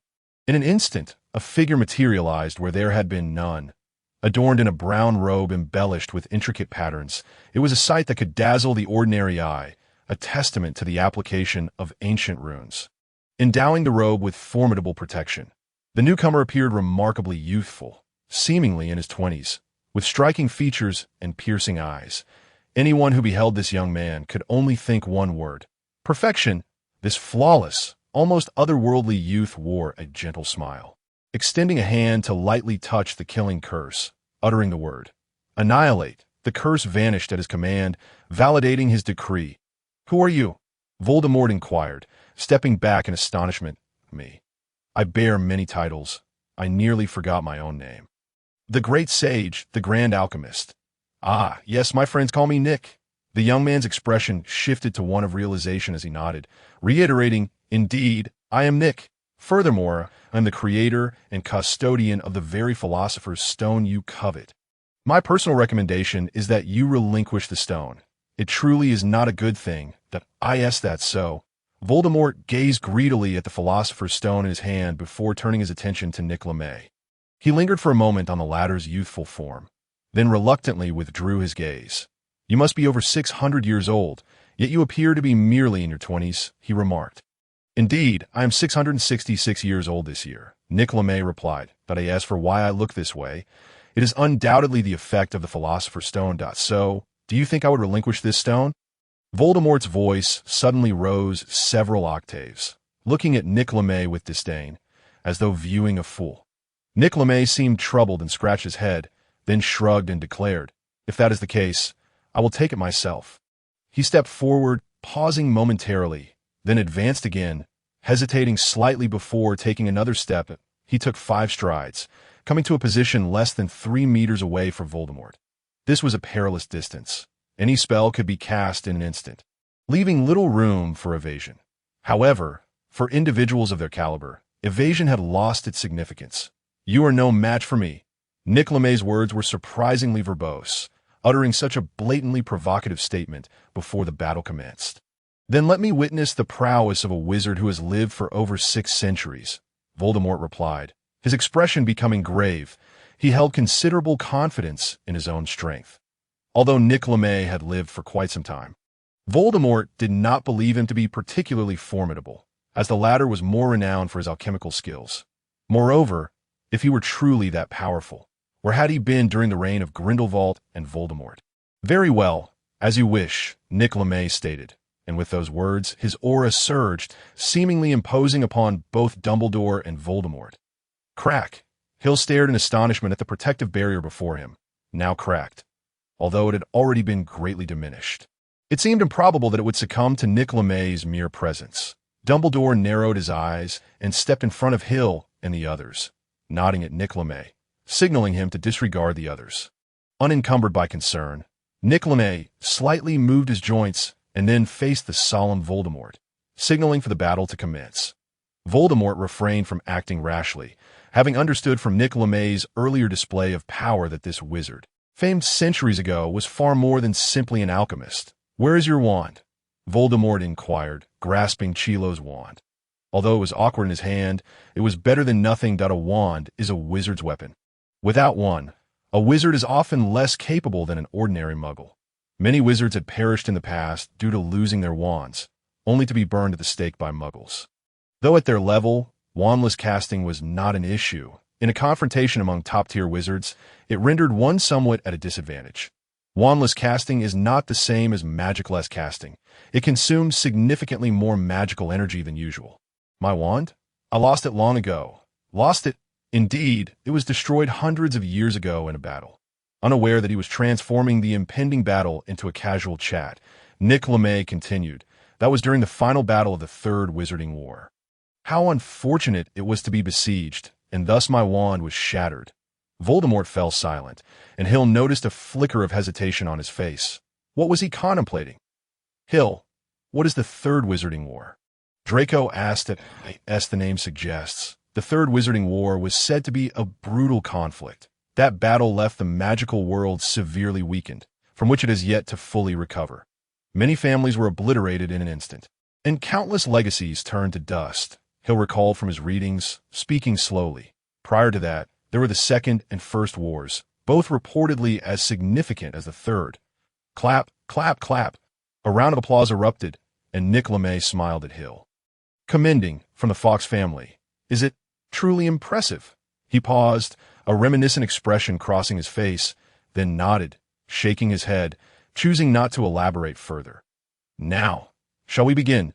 Nick LeMay gently waved his hand, and a faint golden light emanated from his fingertips, weaving intricate golden threads into a grand net. Bind, he pointed, and the golden net surged towards Voldemort. Naturally, Voldemort would not allow this peculiar net to touch him.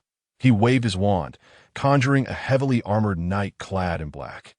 Go, smash everything before you, Voldemort commanded, and the Black Knight's previously closed eyes suddenly opened, glowing blood-red. Crack.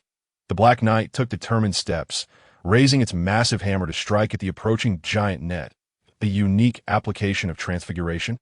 Nick LeMay mused, watching the stalemate between the Black Knight and the giant net, a glint of cunning flashing across his face. His lips moved subtly, and the giant net transformed into a colossal spear. Piercing the Black Knight, bind. Once more he uttered the command, and chains appeared around Voldemort, ensnaring him tightly. These chains are the binding. The previous one was merely a capture. Nick LeMay elucidated slowly. Binding is subtler, suitable for surprise attacks, with minimal magical fluctuations, making it harder to detect. Attempting to struggle, Voldemort found himself somewhat immobilized. Of course, given time, breaking free would not be an issue. But did he have time? Honestly, the current generation of wizards has regressed significantly in combat skills compared to the past. Nick LeMay began to ramble again. However, this time he did not merely stand idle. As he spoke, his hands were in constant motion. His fingers danced gracefully, as if playing a beautiful melody.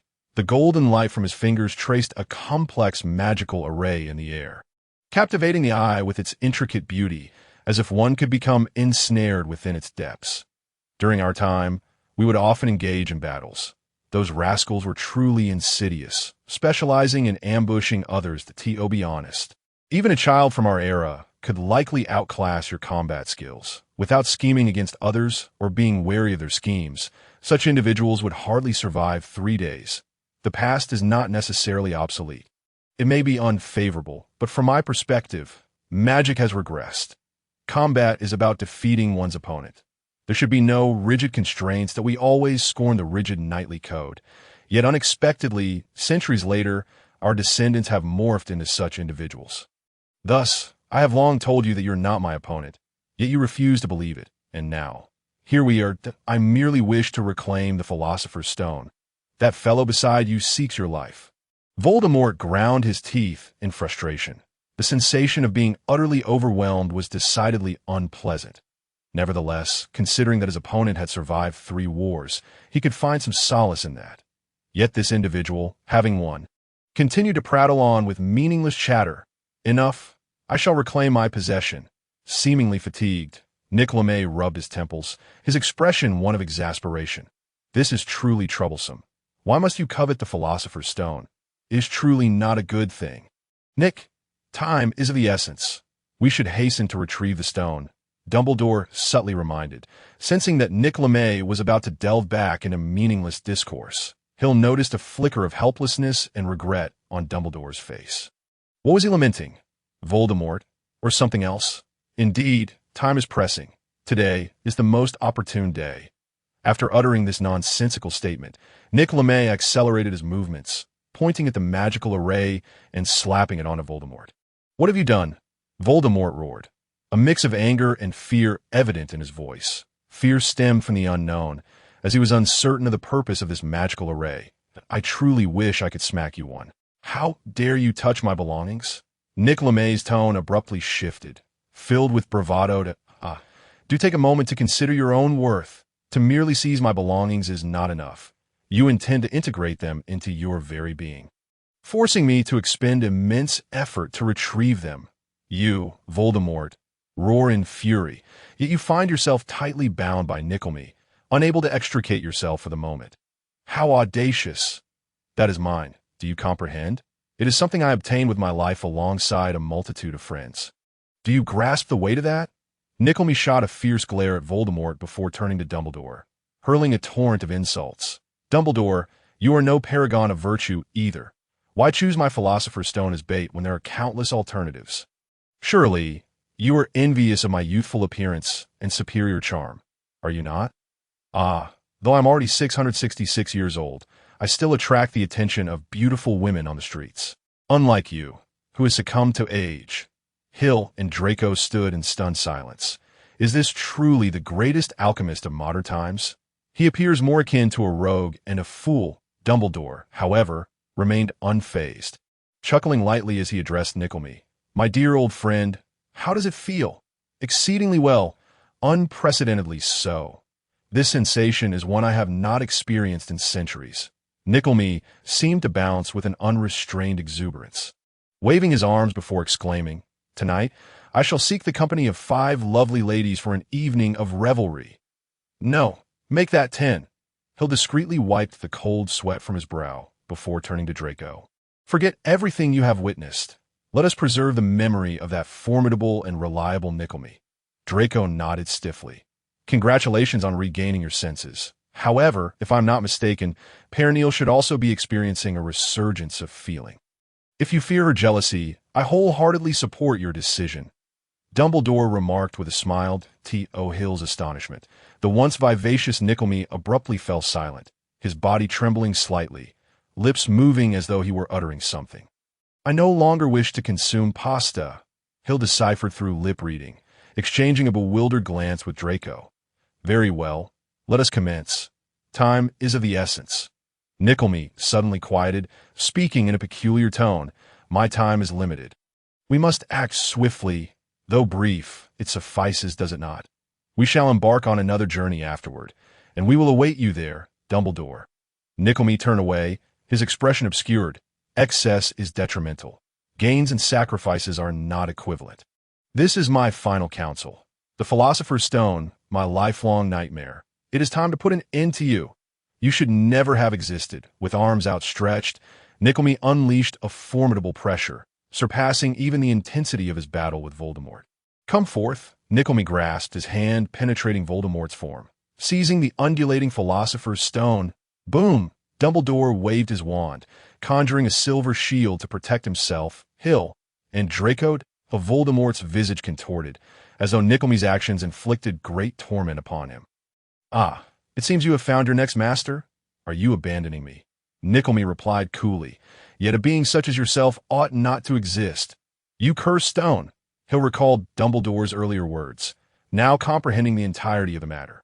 The Philosopher's Stone was not the flawless entity one might envision.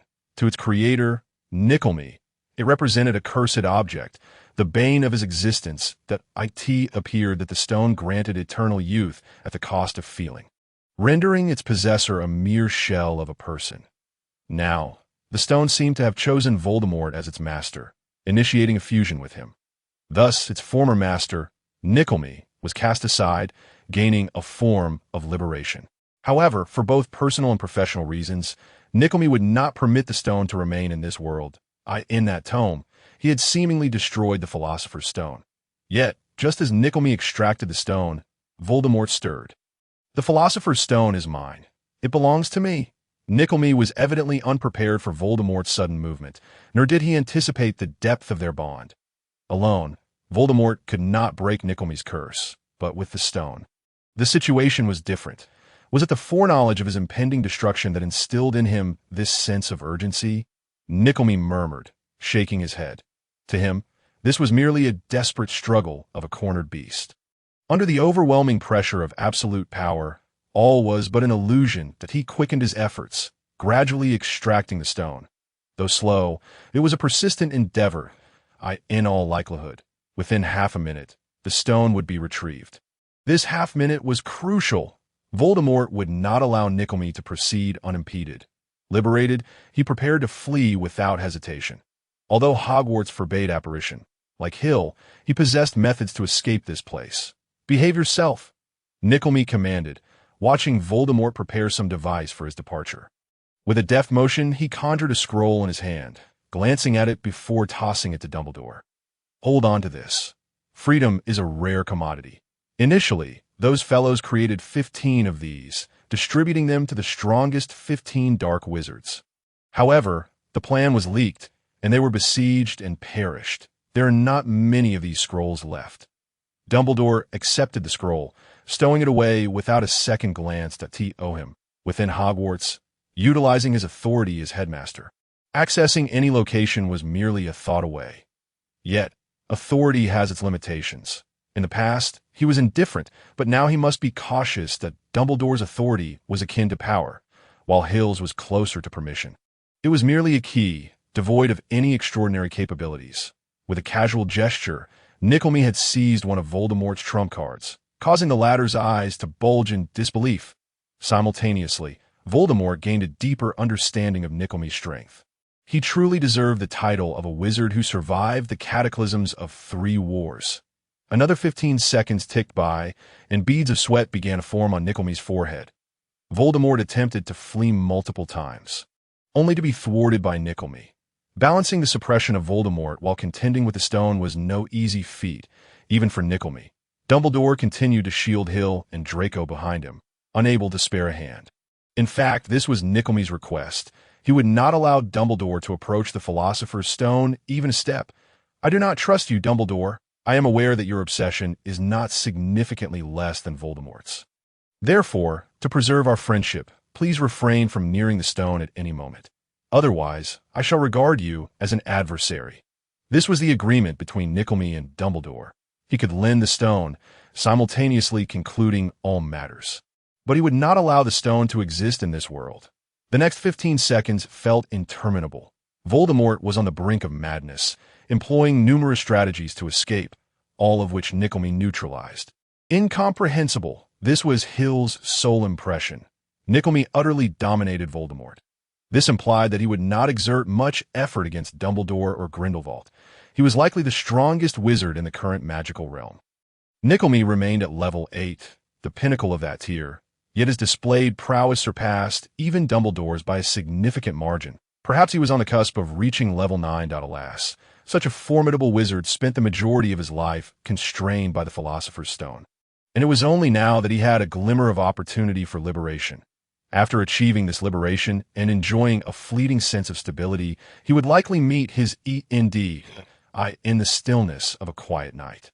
He would rest alongside the wife with whom he had shared most of his life, patiently awaiting the arrival of death. Shaking his head, he'll cast aside such unrealistic fantasies that, a wizard of such immense power would not meet an ordinary demise. That kind of death would hardly befit his stature, the very least. There should be thunder and lightning, torrential rain, and the earth itself should tremble to match his identity. It is merely that Hill is unaware. Although many eagerly anticipate a death marked by grandeur, this is not what Nickelme wants. All he yearns for is a quiet demise. He has long witnessed the spectacle of a dramatic death. Reluctantly, the Philosopher's Stone was ultimately extracted from him by force. As he toyed with the stone in his hands, a flicker of hesitation crossed Nickelme's face. The Philosopher's Stone is a lifelong nightmare. Yet, it is also a treasure earned at the cost of countless comrades' lives. Should he destroy it, that would render his friends' sacrifices utterly meaningless. It would be a denial of their sacrifices, a repudiation of the history they forged together. To keep it, this is a cursed stone, the source of misfortune, a wellspring of evil. Such an object cannot be wielded by anyone. No one is worthy of its power. Perhaps only a deity is fit to lay claim to it. With a sigh, Nickelme resolved to put away the Philosopher's Stone. He had made his decision. The process of destroying the stone is intricate, and the conditions here are insufficient, so he must wait until he returns to address it. A sharp, piercing cry reached Hill's ears, akin to a dying lament, filled with reluctance, sorrow, and rage. "Ah!" Draco suddenly exclaimed, shaking Hill's shoulder with fervor. "Look, Hill! Without the need for Draco's reminder, Hill had already witnessed the most brutal scene for a human being.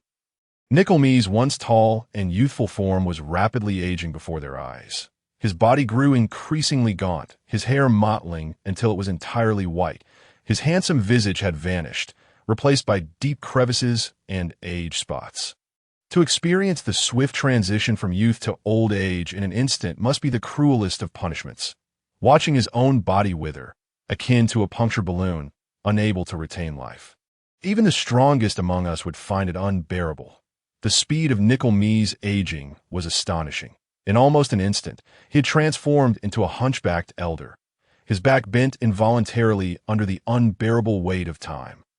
The vibrant power of the once formidable wizard Nickelmee had all but vanished, leaving behind the image of a forsaken old man, shuffling along a desolate path. Nickelmee was momentarily taken aback. Then he smiled, a gesture that nearly cost him his life, as he nearly choked on his breath. Observing Nickelmee being supported by Dumbledore, Hill finally comprehended why Dumbledore's countenance bore such sorrow whenever Nickelmee was mentioned. Even knowing death was imminent, he still unhesitatingly sought to destroy the Philosopher's Stone. Even at the cost of his own life, is it not better to cling to life, no matter how difficult? For as long as one breathes, is that not the greatest happiness? Why then seek death? Still gripping the Philosopher's Stone tightly, Nickelmee trembled as he withdrew a vial of potion from his pocket and drank it in one swift motion.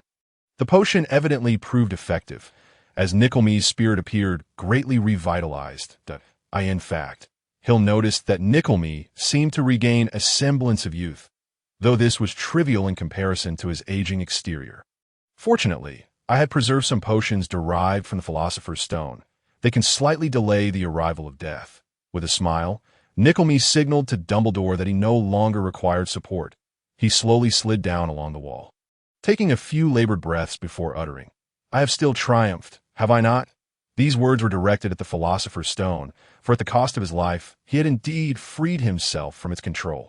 For centuries, Nickelmee had merely been at war with himself, persuading himself to relinquish the opportunity to live, trading it for a moment of tranquility, and nothing more. After hesitating for hundreds of years, he accomplished what he sought in less than half a year, a joyful conclusion for all. Nickelmee had finally liberated himself from the stone's grip. Hill and the others remained safe, and Dumbledore had once more triumphed in his wager against Voldemort, who had now become a captive. But what of Voldemort? Yet it was already too late. Nickelmee's hand hung limply, as if he still clutched the Philosopher's Stone. There was no glimmer of spirit in his eyes. He lay quietly on the ground, his blood staining his robes in a large patch. "Old fool, you overestimated your situation. The true victor is I." Grasping the bloodied Philosopher's Stone, Voldemort cackled triumphantly. "You have been forsaken by the tides of time. This era belongs to me, the great Voldemort. Await my return, for it shall be the moment you grovel at my feet, pleading for my mercy, and I shall graciously bestow upon you the gift of death." Like all villains, Voldemort reveled in mocking the assembled heroes. Indeed, anyone who had faced Voldemort in such a predicament would inevitably succumb to arrogance. Yet, after delivering a few grandiloquent remarks, Voldemort prepared to flee without hesitation. Although Nickelmee had fallen, Dumbledore was still present. Furious, Nickelmee had unraveled many of Voldemort's escape cards, yet he still possessed a final means of escape. Once employed, even Dumbledore would be unable to detain him. "In the name of the great Salazar Slytherin, I decree that apparition is permitted in this place." Dumbledore's expression shifted. He gazed incredulously at Voldemort, murmuring, "Is this your contingency plan? Have you also acquired the authority?" Dumbledore would not mistake this, for he too could achieve such a feat, and to his knowledge, only authority could yield such effects. The 4 founding members, concerned that Hogwarts might be exploited by malevolent forces, had not fully opened the school. They concealed many things, such as various secret chambers and artifacts they had left behind. Of course, they also retained their authority. The 4 founders were not merely headmasters. Their status was far more exalted, transcending all, existing beyond the ordinary. Hogwarts, as their greatest achievement, bore the essence of their labor. For instance, the ceiling, enchanted to reflect Rowena Ravenclaw's love for astronomy. They had perished, yet they left behind remnants of their legacy. Upon hearing Dumbledore's words, Hill was taken aback. Unlike Draco, who appeared utterly bewildered, Hill understood precisely what authority signified. Even an 8th-level wizard could not perform apparition within Hogwarts. This had been universally acknowledged for millennia. Originally, Voldemort could not accomplish this, nor did Dumbledore and Hill anticipate that he had gained such authority, much less that he had chosen not to use this last resort in such a perilous moment. He was gambling. A gleam of insight flickered in Hill's eyes. He comprehended that previously, Voldemort had wagered that the Philosopher's Stone would not abandon him. In truth, Voldemort had come to believe Dumbledore and Nickelmee's words. He understood the nature of the Philosopher's Stone. After all, he too had encountered the stone. He could sense that this object was not merely inanimate. It possessed a form of life. The essence of life does not imply it possesses a distinct personality, like the Sorting Hat or Buckbeak, but rather that it exhibits the fundamental characteristics of life, seeking pleasure and avoiding harm. Voldemort could feel the exhilaration transmitted by the stone upon contact. It was elated. It was joyous. He even faintly sensed a weak surge of hunger emanating from the stone, a yearning for sustenance. That moment, Voldemort understood that as long as he took possession of the Philosopher's Stone, it would belong to him. Alas, Nickelmee was simply too formidable, terrifyingly so, for Voldemort believed that even at his peak, he would not stand a chance against him. Thus, Voldemort took a gamble, wagering that the Philosopher's Stone would not willingly submit to being reclaimed and subsequently destroyed. Therefore, he bided his time, even expending precious resources to distract Dumbledore and the others. He won his bet.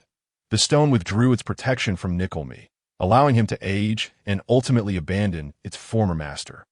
Regrettably, the Philosopher's Stone would not prove useful in the immediate future. Otherwise, Voldemort would undoubtedly have confronted Dumbledore for a final showdown, seeking mutual destruction before retreating. Voldemort was indeed no ordinary adversary. Farewell, Dumbledore. Voldemort's triumphant laughter echoed. Unlike other wizards' apparition, he did not vanish in an instant. It was evident that even with the aid of authority, he found the process laborious. Behind him, a hazy and ethereal scene began to materialize, gradually becoming more tangible. Trees, grass, hills, and even moonlight emerged, while Voldemort's figure began to fade, slowly merging with the background. Until he vanished entirely, he successfully outmaneuvered Dumbledore, and as he beheld the astonished expression on the latter's face, Voldemort felt an overwhelming sense of accomplishment. Alas, it was a one-time opportunity. With a tinge of regret, Voldemort's grasp on the Philosopher's Stone began to wane. In the name of the headmaster of Hogwarts, the transportation of any inanimate object is strictly prohibited here, Dumbledore suddenly declared. And then, Hill witnessed Voldemort's expression contorting in disbelief. The Philosopher's Stone he clutched fell to the ground. Authority! It was evident that Dumbledore had invoked his prerogative as headmaster, altering the rules of this place to forbid the transport of lifeless items, thus rendering it impossible for the stone to depart with Voldemort. It was not that Dumbledore wished to detain Voldemort. Rather, he was constrained by what he could or could not do. He was reluctant to act, because even if he were to capture Voldemort and eliminate him, would it truly resolve the issue once and for all? As a teacher, Dumbledore understood this student all too well. Without absolute confidence, Voldemort would never have returned to Hogwarts. Did Voldemort not realize Dumbledore possessed the authority of a headmaster? Similarly, the price of detaining Voldemort was exorbitant. While Dumbledore had better methods to eliminate him, the limitation arose from the powers bestowed by Slytherin. Even as headmaster, Dumbledore could not entirely obstruct it, at the very least, unless he was willing to forsake everything. Securing the Philosopher's Stone was already an extraordinary stroke of luck. Mark my words, Dumbledore, I shall return. Voldemort roared with defiance, his final semblance becoming ethereal before vanishing from this realm, slowly reappearing in the scene behind him. Truly, what a villainous proclamation! The mountains remain unchanged. The waters flow eternally. We shall meet again, shall we? Hill instinctively cast a glance in the direction of Voldemort's disappearance. And then he beheld a stunning sight. It was a diminutive earthen mound, where a cloaked figure was gazing intently at something, then turned to look at Hill. The gazes of the two entwined, and Hill's body trembled. It was indeed Adric. He could not be mistaken, although that once resplendent golden hair had turned to a silvery gray, and his handsome face now bore no trace of color, exuding an eerie aura. The familiar feeling, that resonance stemming from blood ties, was unmistakable. In the next moment, Adric turned to face Voldemort, and then he knelt. He knelt. Adric had knelt before Voldemort. Hill bit his lip, his eyes fixed on both Voldemort and Adric, struggling to suppress the fury that welled within him. Voldemort, very well. You have done admirably, just moments before. Hill had wondered why Voldemort did not expose him, considering he was also an accomplice. Now he understood. There was simply no need for it, that Voldemort's words might not be trusted by Dumbledore, but what Dumbledore witnessed would undoubtedly be believed. The once fallen Adric, said to have perished at the doorstep of the Potters while attempting to thwart Voldemort, had now become one of Voldemort's subordinates. This revelation carried profound implications. Had Adric betrayed the Potter family for his own survival? Was he not from the beginning a minion of Voldemort, existing as a traitor and spy? With the reappearance of the supposedly deceased Adric, were the other Death Eaters rumored to be dead, but never confirmed? Having escaped peril, Voldemort also directed his gaze towards Hill, revealing a sinister smile before waving his hand.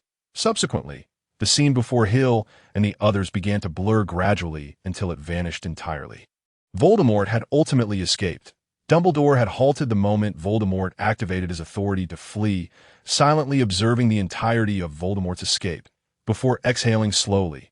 Indeed, he had not fully obtained the authority. The power of Hogwarts allowed Voldemort to accomplish far too much. Whenever he wished, he could summon a legion of Death Eaters to materialize directly within the castle. Fortunately, his authority was incomplete, usable only once, and fraught with limitations. Upon witnessing Adric kneel to Voldemort, a glimmer of insight flashed in Dumbledore's eyes as he turned to Hill.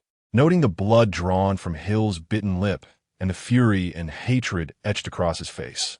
Adric, you are indeed not dead. After a moment's contemplation, Dumbledore devised a new plan. Perhaps this approach would yield favorable results. With Voldemort's matter resolved, it was time to address the aftermath, for many tasks awaited resolution. The first of which was the Philosopher's Stone. Glancing at the stone at his feet, Hill could not help but look towards the fallen Nicolae, who had narrowly escaped death from Voldemort's ambush. Had it not been for the remarkable defensive properties of his wizarding attire, he might have perished long at present. The 666-year-old elder had fallen into a coma, but Dumbledore had tended to him urgently, ensuring he would be safe for the time being.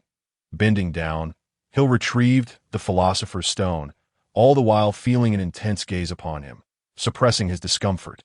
He nonetheless lifted the stone and approached Nicolae, bending low to place the crimson gem into his feeble grasp. Witnessing this scene, a peculiar expression crossed Dumbledore's face. He opened his mouth, yet no words emerged. Odd, did he not sense that call? Thus, this marked the second individual since Harry to exhibit such a response. Perhaps it was due to the peculiarities of the Fawkes lineage. Observing the comatose Nicolae's face break into a faint smile of contentment, Hill too exhaled a sigh of relief. The noble elder's efforts were deserving of utmost reverence. In his heart, Hill sincerely wished that this venerable man could savor the long-awaited joys of life in his final moments. Very well, gentlemen, Voldemort has fled, and it is time we deliberate on certain matters. Hill and Draco turned to Dumbledore. Indeed, there were matters that required discussion.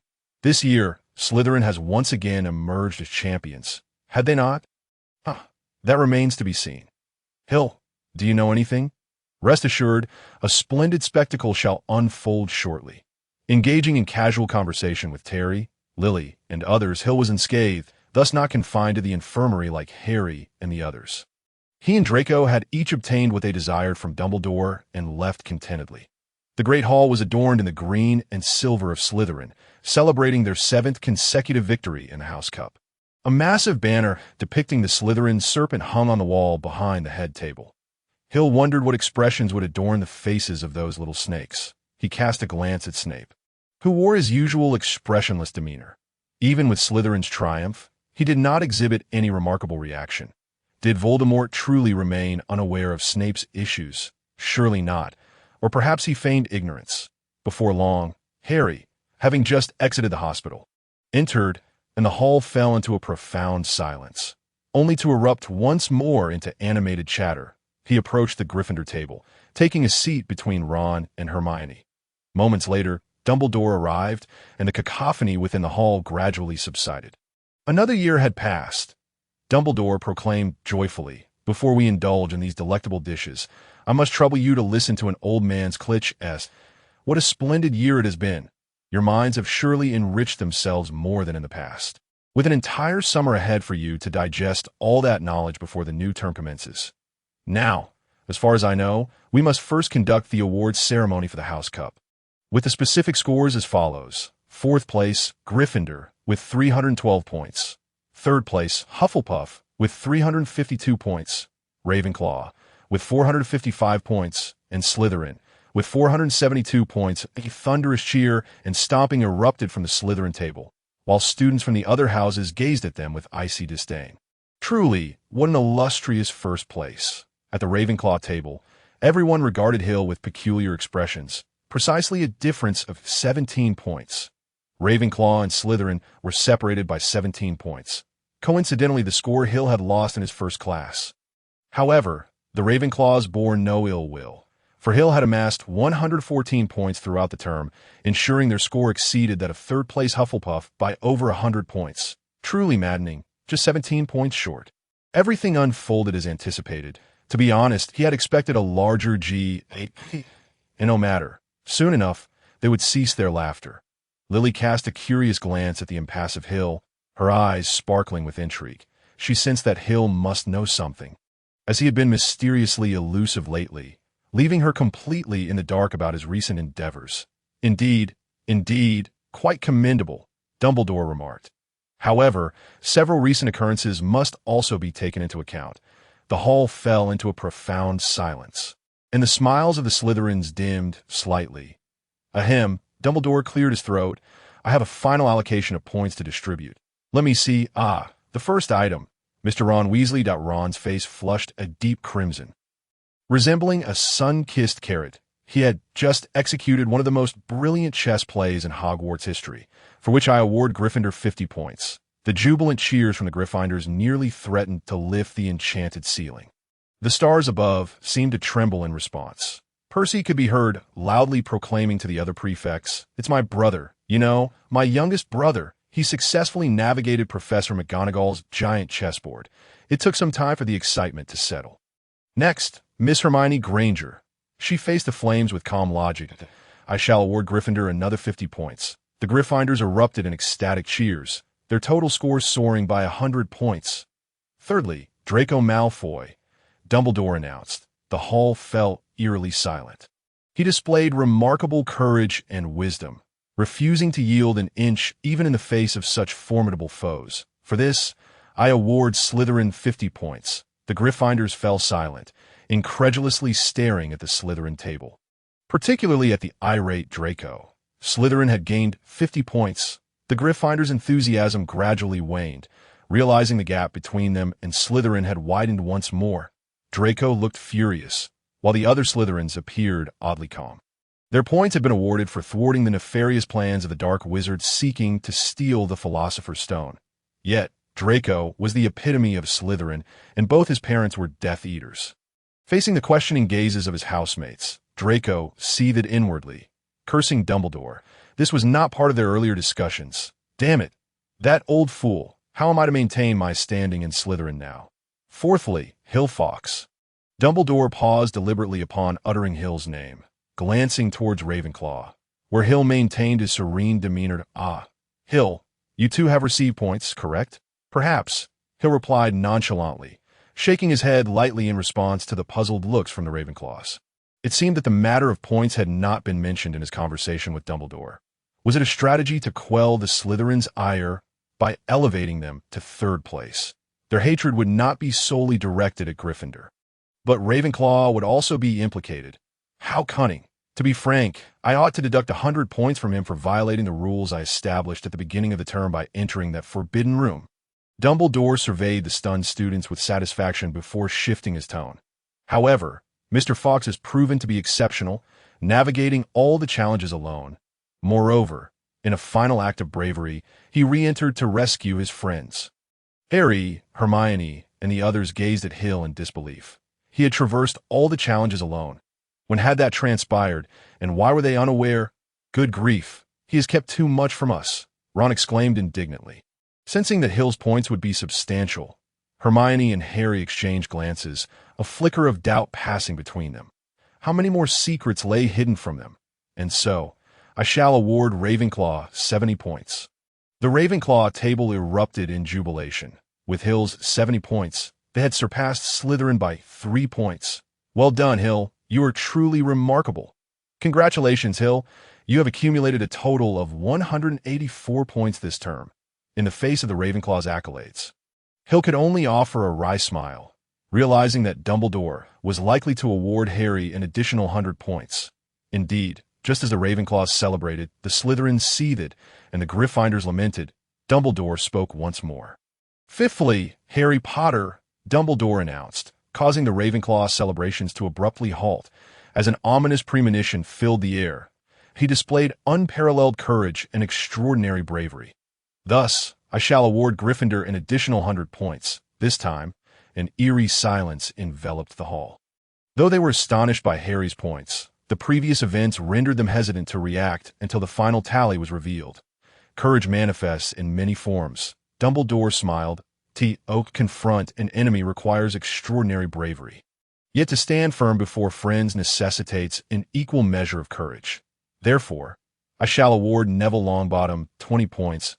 If anyone had been standing outside the hall at that moment, they might have thought an explosion had occurred.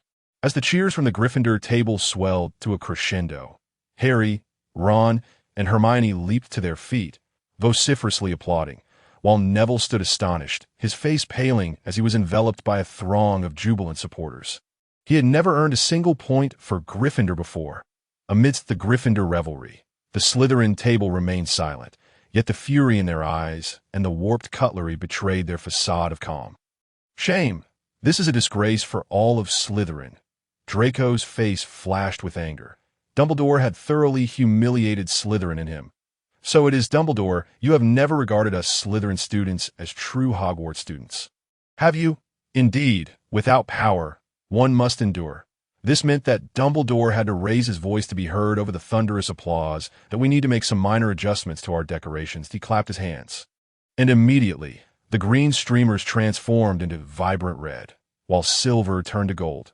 The colossal Slytherin serpent vanished, replaced by a majestic Gryffindor lion. Snape was shaking hands with Professor McGonagall, forcing an awkward smile. Dumbledore is biased. Indeed, why award Harry an additional 100 points? Of the 6 recipients of points, 4 are from Gryffindor. I suspect Hill and Draco were only awarded points to placate Ravenclaw and Slytherin. In truth, apart from Gryffindor, students from other houses harbored varying degrees of resentment. Hufflepuff was not worth mentioning. They were peace-loving and, though displeased, had to accept the outcome. However, Ravenclaw, having previously bested Gryffindor in Quidditch, had amassed more points. Yet, Dumbledore's inexplicable point allocations had propelled the previously lagging Gryffindor to victory.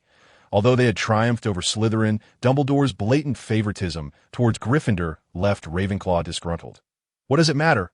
Dumbledore is a Gryffindor alumnus. As is Professor McGonagall, both the headmaster and deputy headmistress hail from Gryffindor.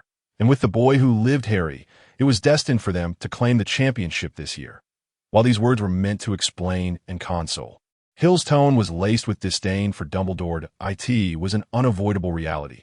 Such tactics were even more underhanded than Snape's. The Ravenclaws had no choice but to accept the reality, although they found solace in the fact that the House Cup was not Slytherin's. Yet, Gryffindor's humiliating defeat in Quidditch offered a meager consolation that moment. No one dared to utter a word before the Slytherins, not even the Gryffindors, for had they not noticed the murderous expressions on every Slytherin face? The disgrace of being overturned twice had thoroughly awakened Slytherin, and one could only hope for a better performance next year, no longer relying solely on Snape's protection. Perhaps this is precisely what Dumbledore wished to witness. Hill seamlessly secured the top position, not merely in terms of exam results, but also in accrued points. making him the most outstanding student of his cohort. One evening, Hill found himself alone at the entrance of the room of requirement, a chamber that materializes to fulfill the true needs of those in despair. It is nestled on the 8th floor of Hogwarts, and to gain entry, one must traverse the corridor between a tapestry depicting the foolish Barnabas training gnomes to perform ballet and a life-sized vase 3 times while concentrating intently on their desires. Subsequently, the door to the room of requirement would graciously open, striving to accommodate the seeker's requests. With effortless grace, Hill entered the room of requirement. Before him lay a vast expanse, comparable to a football field, adorned with elegant diamond-shaped windows flanking either side, casting symmetrical beams of light. Countless items, haphazardly arranged, formed small hills, while precarious, dilapidated furniture appeared to coalesce into winding rivers. Upon closer inspection, one could discern numerous charred stains and signs of corrosion atop these objects, suggesting they had endured magical damage. Thousands of books were strewn about like debris from a mining site. Here, Booker's voice guided Hill to the diadem, where he spotted the half-figure of an unsightly wizard atop a long wooden crate, alongside a crown riddled with dark rust. There shouldn't be any issues, right? Confronted with a Horcrux, Hill deemed it prudent to exercise caution. This was no trivial matter, with the protection of a soul guardian. As long as one did not wish it, no one could harm their soul. Moreover, it seemed the situation was far more favorable than he had anticipated. The diadem was in good condition and had begun to suppress the fragments of Voldemort's soul. Reassured by Booker, Hill unhesitatingly grasped the diadem. Gazing at the rusted, worn crown, he furrowed his brow, then carefully searched until he finally discovered the inscription. Inestimable wisdom is a person's greatest treasure. After securing the diadem in his bag, Hill slowly exited the room of requirement, ready to return home and study it thoroughly. A sense of urgency enveloped him. He could not bear the thought of his father succumbing to Voldemort. He would rescue his father, no matter the reason. I shall bring you back. As he bid farewell, all right, see you next semester. Enjoy your summer break. Hill embraced Cock and Harry, reflecting on how swiftly the year had passed. The future might only accelerate further. It has been a true pleasure to meet you all. Harry appeared exuberant, having made numerous new friends and forged deep bonds through shared experiences over the year. If you find yourself bored during the summer, feel free to come out and play. I'll go mad being cooped up at home. Ron seemed reluctant to part from school life, anticipating the nagging of his mother and the unreliability of his father upon his return. Additionally, Fred and George would undoubtedly keep him on his toes. Can I come to visit you, Hill? It was Lily, who had cultivated a decent rapport with Harry and the others. Nevertheless, her boldness was commendable. Openly expressing her intentions, that's perfectly fine. You have my address. Just drop by whenever you have the chance. Harry, you too. If you feel bored, come over. Hill wiped the cold sweat from his brow, feeling a bit overwhelmed by Harry and Ron's teasing gazes.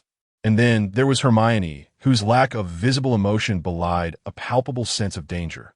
Waving goodbye to everyone, Hill gradually made his way away from the station. Hill, thank you for everything this past year. He halted, turning to see Draco leaning against a wall, a faint smile gracing his face. That you've come to an understanding. Haven to you. Indeed.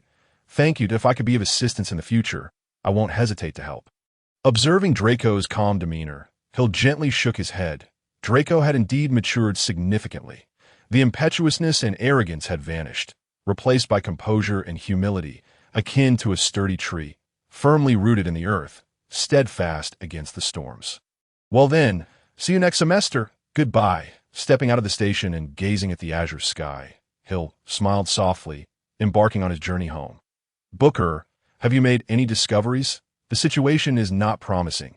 The diadem has succumbed to slumber.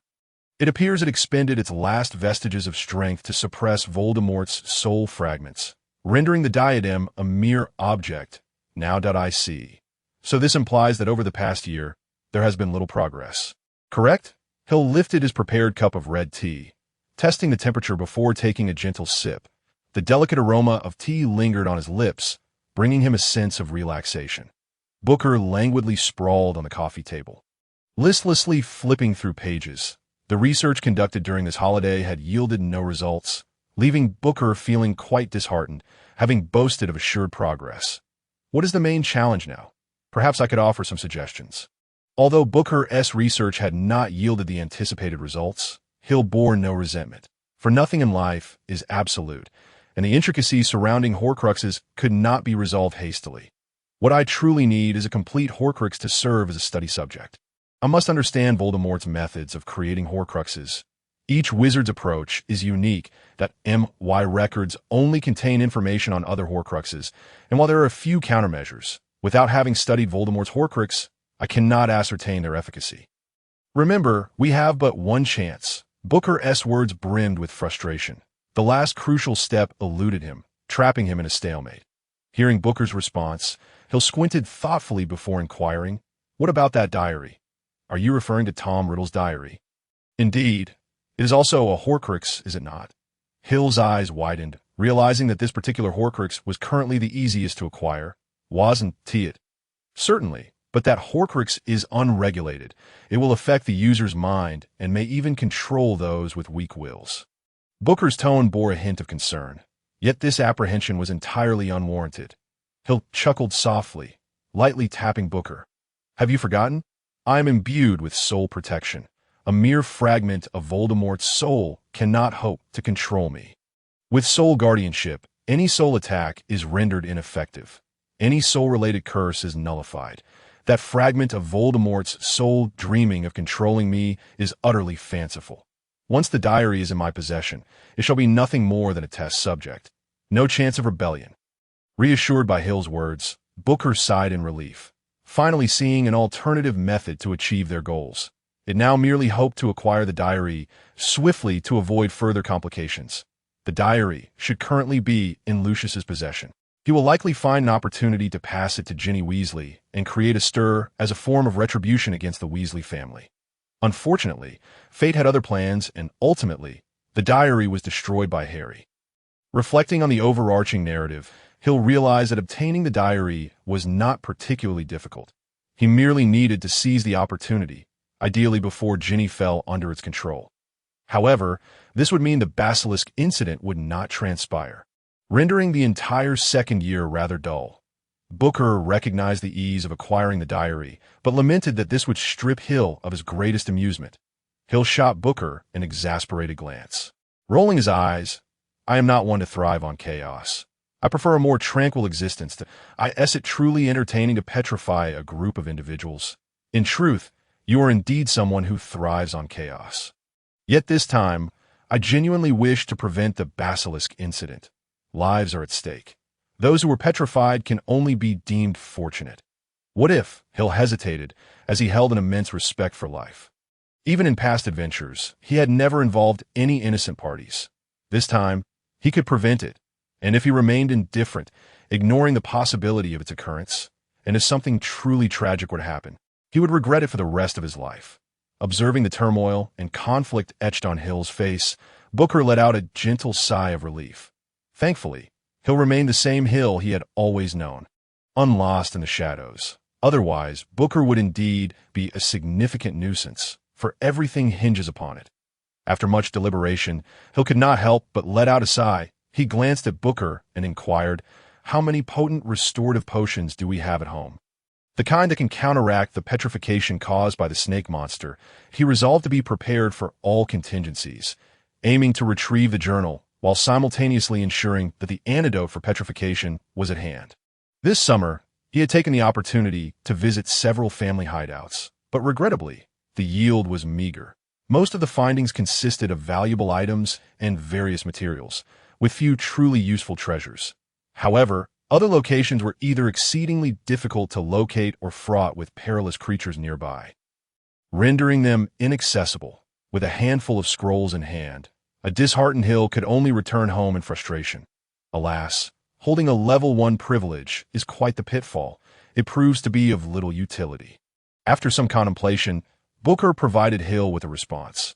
"Regrettably, my dear young master, it appears we have but a single vial remaining. This potion is particularly time-sensitive, and thus only one vial remains viable. The others have all surpassed their expiration." This was indeed a dismal revelation. One vial would suffice for but a single life, leaving the others to languish until the school's mandrake matured. It was a meager consolation. Reflective of Hill's current sentiments. Very well, one vial is better than none. Hill nodded, acquiescing to this reality, which compelled him to devise a means to obtain the journal. With matters settled, Hill reclined on the sofa, quietly closing his eyes to rest. This summer had exhausted him considerably.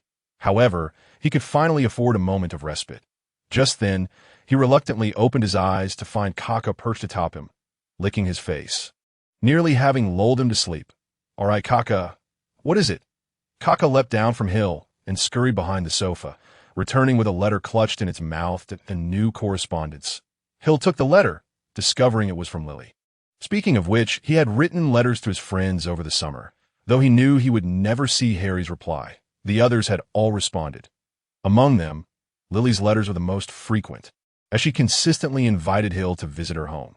Unfortunately, he had been too busy of late to accept her invitations. "Dear Hill, how has your summer been? My parents and I have just returned from our travels in Northern Europe. It was truly breathtaking. If you ever have the chance, you must see it for yourself. I brought you a little gift, but you must come to collect it in person. Please don't utter any excuses about being too busy. Today is already July 30th. You must have some free time now, right? I've invited you 6 times already. Don't keep a girl waiting too long, for that is hardly the conduct of a gentleman. I mentioned you to my parents, and to my surprise, my mother knows yours. They seem to have been classmates, so, do you wish to learn more about your parents? Then come to my house. Otherwise, I shall keep it to myself. Lastly, wishing you a very happy birthday." As Hill gazed at the exquisite calligraphy, he couldn't help but sigh. It seemed he truly had to pay her a visit. If he neglected to do so, he would never uncover the truth about his parents. Although he had inquired with Dumbledore regarding his parents' circumstances, he remained skeptical of Dumbledore's reliability. Particularly, he had noted the complexity of Dumbledore's expression upon seeing Alaric, an amalgamation of confusion, anger, and joy. It was evident that Alaric had a significant history with Dumbledore. Hagrid had mentioned that they had once worked together, and a little deduction suggested that Alaric was likely a member of the Order of the Phoenix. Under normal circumstances, Dumbledore should have been quite considerate towards the descendant of a bona fide member of the Order. Yet, Hill could sense that Dumbledore's gaze towards him was devoid of warmth. Indeed, although Dumbledore's demeanor was typically affable and his words gentle, his eyes never conveyed a hint of kindness when they fell upon Hill. The gaze instinctively reminded Hill of Voldemort. When Voldemort first encountered him, it had been with a similar intensity, followed by an attempt to extract Hill's memories through the use of the Cruciatus Curse. It was evident that Dumbledore harbored some ulterior motives concerning Hill's memories, or rather, his connections to the Fawkes family. Perhaps there lay something he sought to obtain. Nevertheless, it mattered not. That old coot was utterly untrustworthy. Indeed, he was not to be trusted at all. Contemplating this was futile. The best course was to remain vigilant, and thus Hill quickly cast this matter aside. However, should a situation arise that compelled one to place trust in him, what would one do? Carefully tucking away Lily's letter, Hill furrowed his brow as he looked towards Booker. Is it truly July 30th? I've been so preoccupied that I hardly noticed the passage of time. Indeed, it is July 30th, your birthday. Booker, who had been lounging on the coffee table, sat up. It seems Booker is quite out of the loop. Naturally, it had just awoken from a slumber that spanned decades. One cannot expect it to keep track of time measured in months. Unbeknownst to him, an entire year had slipped away. Hill stared blankly at his teacup, marveling at how swiftly time had passed. Yes, the days of it were not so fleeting. Indeed, during that time, each day felt as long as a year. Just as Booker was waxing nostalgic, Hill inadvertently spilled half a cup of tea onto it. Observing the sudden silence from Booker, Hill remarked coolly, "Let us not dwell on the past. I would prefer not to hear about it again." Understood? Booker paused, then obediently nodded. It had no choice but to refrain from mentioning such matters. "Very well. Let us prepare. I shall be visiting Lily's home. Hopefully, I can glean some of the information I seek." Hill rose, grasping Booker in hand as he made his way to the door. Kaka scampered after Hill, leaping onto his shoulder and settling comfortably. As Hill swung open the door, he suddenly chuckled, causing Booker to tense up. It was well known that Hill was most perilous when he smiled. Tell me, does this mean I'm going to meet my future mother-in-law? Huh. Hey, Lily, could you please stop pacing around me like that? You're remaking my head spin. Watching Lily nervously dart about the living room, Stinton felt overwhelmed, simultaneously harboring immense displeasure towards the miscreant responsible for turning his daughter into this whirlwind, the rascal named Hill Fox. Ah, no, this vase should go here. Ignoring Stinton's grievances, Lily continued to flit about the living room, rearranging various knickknacks like vases, muttering to herself, entirely disregarding her father's presence. Since that letter had been sent, Lily's erratic behavior had commenced. She had roused Stinton from his deep slumber that morning and practically dragged him to the washroom, insisting he brush his teeth thrice and wash his face 5 times. She even wielded a razor to rid Stinton of the proud tuft of hair on his chin. Covering his now smooth chin and feeling the lingering sting of his gums, Stinton vowed to make that scoundrel pay. Unable to best Alaric, he would certainly not spare his son. As he contemplated this, he felt invigorated. Alaric's son was not to be taken lightly. However, would his daughter allow such a situation to unfold? Somewhere in the distance, Hill sneezed forcefully, raising his head to bask in the bright sunlight. He shook his head. Someone must be talking about me. It must be Lily. Apologies, the one discussing you is an eccentric uncle, not the Lily you envision. After several hours of pacing, Lily finally confirmed that the living room was devoid of anything needing tidying. She then shifted her focus to the kitchen, where her mother, Tina, was preparing a meal. Upon seeing her dutiful daughter enter, Tina tossed a few sausages into the pot and turned with a mischievous glint in her eye. Observing Lily's earnest demeanor, unable to resist, she inquired, "How can you be so certain that Hill will come today?" Without hesitation, Lily replied, "He will definitely come today." Noticing an unusual shift in her emotions, Lily's face flushed ever so slightly. Tina chuckled softly, realizing that her daughter might have a romantic interest. Yet, would it lead to something more? His name was Hill Fox, wasn't it? Although she was already aware of the boy's name, Tina couldn't help but confirm again. His father was a Drick. A Drick, even you, could meet your end one day? Lily nodded vigorously, as if a thought had struck her. Her face was alight with curiosity as she inquired, "Mom, you mentioned you were classmates with Hill's father. Is that true?" The reason Lily was certain Hill would return today was that she had used information about his parents as bait. After a year of acquaintance, Lily understood Hill's obsession with his parents. He was eager to learn everything about them. However, she herself was uncertain whether her mother truly knew a Drick. What if her parents didn't know a Drick, or the Drick they knew wasn't Hill's father? Observing Lily's conflicted expression, Tina felt a wave of nostalgia wash over her. Her daughter resembled her so much. Years ago, she too had often been in such a dilemma, though her daughter was far stronger than she had ever been. Lily possessed the courage that Tina lacked, a quality Tina had longed for. Each time she believed she had found that courage, she would retract her words when faced with him, returning to her dormitory to stomp her feet in frustration, tearing at her hair in regret. By the time she finally resolved to speak her mind, he would preempt her with a remark that shattered her defenses. "Helena has finally agreed to marry me." Ah, courage, that timid self of hers was truly detestable. "Mom, what are you thinking about?" Tina felt a gentle shake, pulling her from her reverie. It was Lily, unable to resist, drawing her back from her memories. "I am sorry, I was lost in thought for a moment." A hint of apology graced Tina's face. Though she wished to avoid revisiting the past, she would do so for her daughter's sake. "Mom, do you really know Hill's father? A Drick?" Tina nodded slightly, turning to retrieve the sausages from the pot before adding more ingredients. This was also to mask her expression.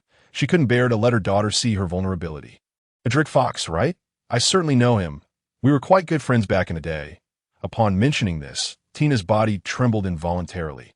His wife was named Helena, and their son was Hill, correct? "Indeed.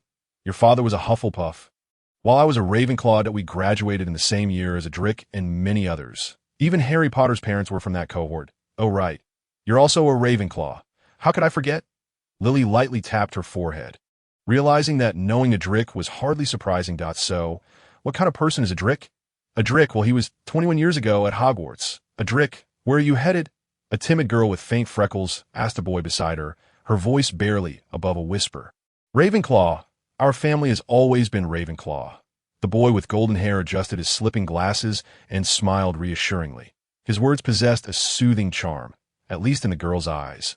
The all-knowing Adric, kind-hearted Adric. Tall and handsome Adric. His image filled the girl's heart, born of youthful infatuation, the purest form of affection. Please, not Hufflepuff, she murmured to herself. Despite her entire family belonging to that house, she had previously wished to be sorted there. Yet after meeting the golden-haired boy, her resolve wavered. Ah, you will definitely be sorted in a Hufflepuff. A voice suddenly exploded in her ear, startling her into tears. Ha! The instigator, another boy with black hair, laughed triumphantly, slapping the shoulder of the boy beside him. See, these new students are the most entertaining. A little scare and they cry. The boy beside him, also with black hair, rolled his eyes and admonished. Sirius, scaring a girl to tears is hardly gentlemanly, especially for a member of the Black family. Could you not display a shred of nobility? Sirius smirked derisively, scoffing. Nobility? Puffed. James, do you think I'll be disowned by that old coot if I'm sorted into Gryffindor this year? The two began to argue about their respective families, completely disregarding the tearful girl, as if it was of no consequence. You must apologize to her. Sirius turned to face the stern Adric, smirking. Well, if it isn't the all-knowing Adric. What this? You going to defend that girl? Sirius harbored a deep-seated animosity towards nobles. You must take responsibility for your actions. The once gentle smile on Adric's face vanished, replaced with seriousness and resolve. Yet, the sight of an 11-year-old boy being so earnest was rather amusing. Yet Adric's demeanor suggested he was in no mood for jest. His message was clear. You will apologize to that girl. It was merely a prank. What was the big deal? Sirius, noticing the girl was still crying. Since the situation was amiss, damn it, why is she crying so hard? Did I go too far? Anger finally flickered across Adric's face as he charged towards Sirius, nearly nose to nose, shouting, You coward, do you only pick on girls? Come at me instead. Sirius instinctively took a step back, then, filled with indignation, shouted back, You think I want tea? Hey Sirius, don't act rashly. Let us talk this out. James attempted to pull Sirius back, but he barely budged. Adric's face twisted into a scornful expression as he disdainfully regarded the red-faced Sirius, scoffing, pathetic, only brave enough to bully girls. What a disgrace to nobility. James realized the gravity of the situation and called out. Remus, come help.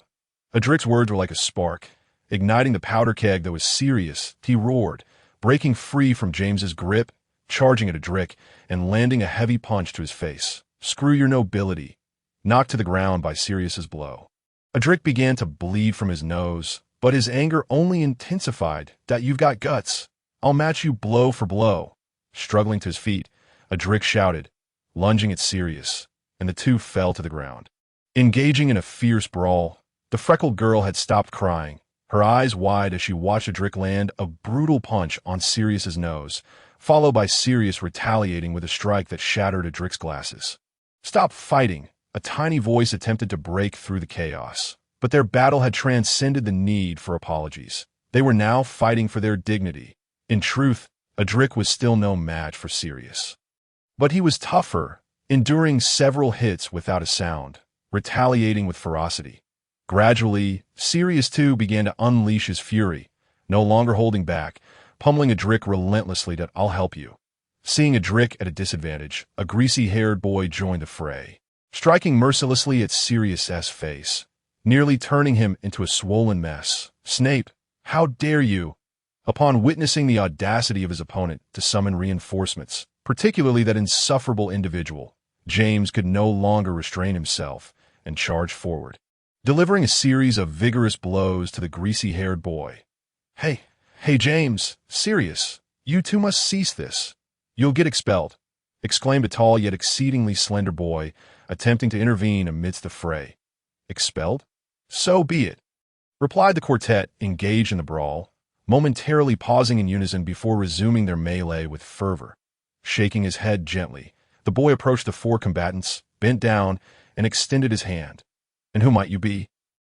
The boy, pinned to the ground by the brown-haired assailant, expressed his exasperation at the attempt to mediate, swearing he merely intended to separate them. I am Stutun de Pan, proclaimed the brown-haired boy, delivering a solid punch to his adversary's face. Then scoffing, I detest those who take advantage of numbers. What was your name again? I am Lupin. Even the ever-genteel Lupin could not endure the relentless blows from Stutun. He swiftly overturned Stutun and began to unleash a torrent of punches. Entirely abandoning his prior intentions, you yield. Come at me again. I shall not cease until I have rendered you a swollen visage, he declared, undaunted. Just then, a voice laden with ire echoed. Do you even know where you are? The 6 brawlers paused, their faces suddenly paling, their voices trembling. Professor McGonagall. Thus, it dawned on Lily that Hill's father had clashed with Harry's father upon the commencement of the school year. Her countenance was a canvas of astonishment. The rapport between Hill and Harry seemed quite amiable, yet it was shocking to realize their fathers had once been arch-rivals, engaging in a skirmish on the very first day of school. Tina shook her head softly, a peculiar smile gracing her features. They were indeed good friends.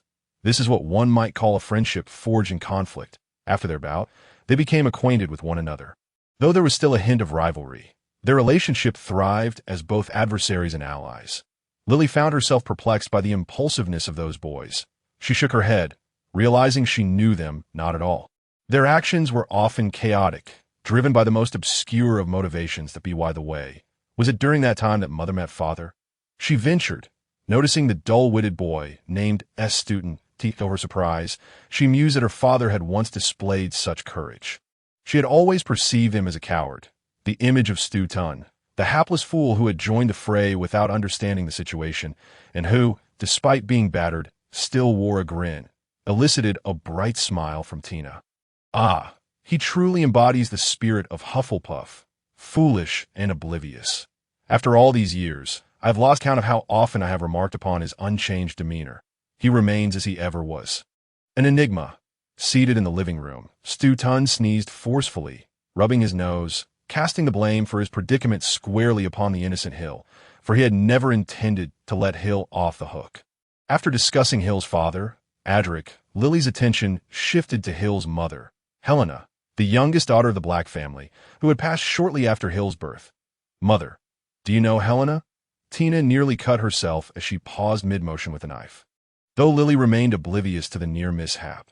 Regaining her composure, Tina replied in the most even tone, Indeed, I knew her well. She was Adric's wife. They met at school, a beautiful and kind-hearted girl, despite being a Slytherin. Slytherin? Lily furrowed her brow. Slytherin was not renowned for its virtue, particularly under the leadership of their odious head, Snape. Indeed, Slytherin. Yet Helena was a genuinely kind soul. Otherwise, Adric would not have been so smitten. Tina's voice turned a touch brittle. As if a chasm lay between her and Helena, a mere breath's distance yet insurmountable. If only I had been the first to assist him, perhaps the outcome would have been vastly different. Tina's accounts of Adric were extensive and detailed, yet her remarks regarding Helena were scant. Lily attributed this disparity to their differing houses, believing it explained Tina's limited knowledge. Her curiosity was piqued by the less conspicuous character. Snape, the first to extend a helping hand to Adric. So, did Snape share a strong bond with Adric? Lily pondered aloud, perplexed. Following that incident, their relationship should have been solid. Yet, why did Snape exhibit such disdain towards Hill? His attitude was even harsher than towards Harry. Tina shook her head gently, her expression mirroring Lily's confusion. Their camaraderie was quite strong. At least during their school days, James and his friends often bullied Snape. Yet Adric invariably sided with Snape. As for what you mentioned regarding Snape's animosity toward Hill, perhaps it is a conflict that arose post-graduation. This seemed the only plausible explanation. Nonetheless, what could have transpired to provoke such a dramatic shift in Snape's demeanor? Just then, the doorbell rang, interrupting the contemplative atmosphere between mother and daughter. The look of delight illuminated Lily's face as she dashed from the kitchen, rousing the slumbering Stutun from the sofa, straightening his attire before racing to the door. Taking a few deep breaths to calm her fluttering heart, ensuring everything appeared natural, Lily opened the door, the Hill's interlude, after confirming the accuracy of the address. Hill pressed the doorbell and awaited a response in silence. Lily's residence was located in a quaint town in northern England, and Hill had arrived swiftly, utilizing flue powder to reach this destination, following the address Lily had provided. The house before him was a modest apartment, somewhat weathered yet emanating a sense of homeliness. The lawn appeared to have been meticulously maintained, with not a single blade of grass out of place. Ivy clung to the slightly worn walls, enveloping the dwelling in vibrant green, presenting an inviting sight. This abode had been enchanted with a Muggle-repelling charm, rendering it invisible to Muggles, accessible only to witches and wizards. Hill observed that this small town seemed to harbor several similar wizarding families. An air of familiarity enveloped him, as if something here was strikingly known to him. While Hill languidly awaited a response, the voice of Book intruded upon his thoughts, delivering an unexpected revelation. "Can you sense anything?" Hill furrowed his brow. The town appeared utterly ordinary. What could possibly evoke such familiarity for Book? Unclear. Book's voice wavered. "It's intermittent, not particularly distinct."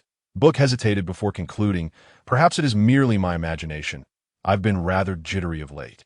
"Hey, do you even possess nerves?" Hill retorted. Ignoring Hill's sarcasm, Book was in fact quite anxious, for it had just uttered a falsehood. Nervously, Book feared Hill might discern its deception, yet this was information it could not divulge until the moment was ripe. This realization shed light on several matters that had previously eluded its understanding. Oh, that's how it is. A clever trap. Hill had no time to ponder Book's revelations, for at that very moment, Lily had opened the door. Upon seeing the weary yet determined Hill, Lily was overwhelmed with excitement, words escaping her in a rush. Hill, in turn, was at a loss for words. Should he greet her with a simple "hello," comment on the weather, or express how long it had been since their last encounter? Given the circumstances, Hill felt akin to a suitor meeting his future mother-in-law, a situation for which he had no prior experience.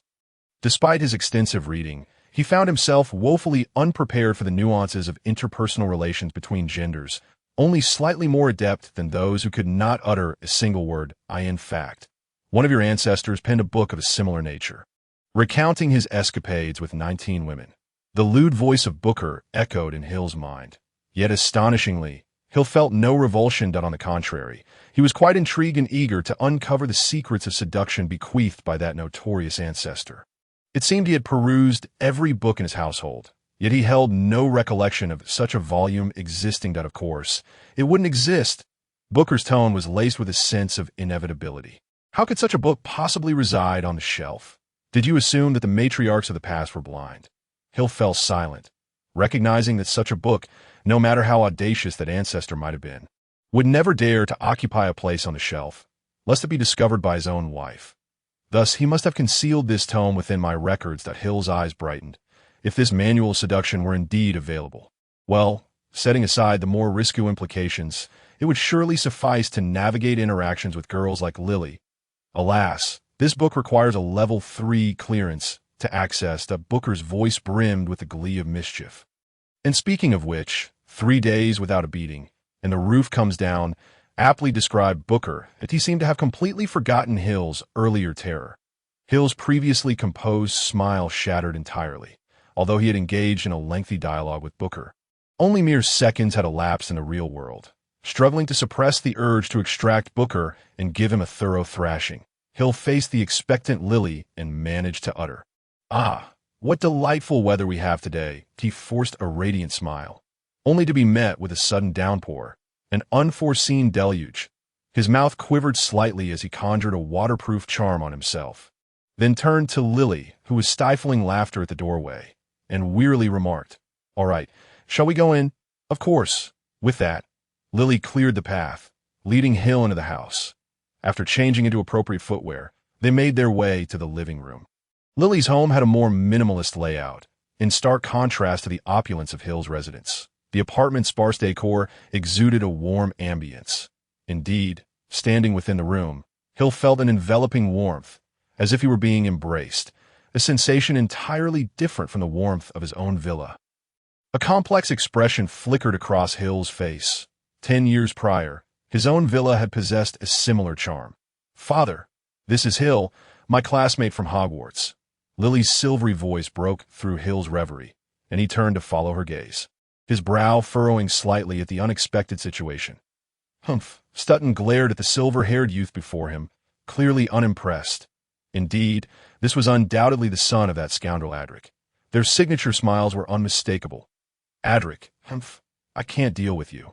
But your son should be manageable. Stutton's demeanor hardened as he addressed Hill with an intimidating tone.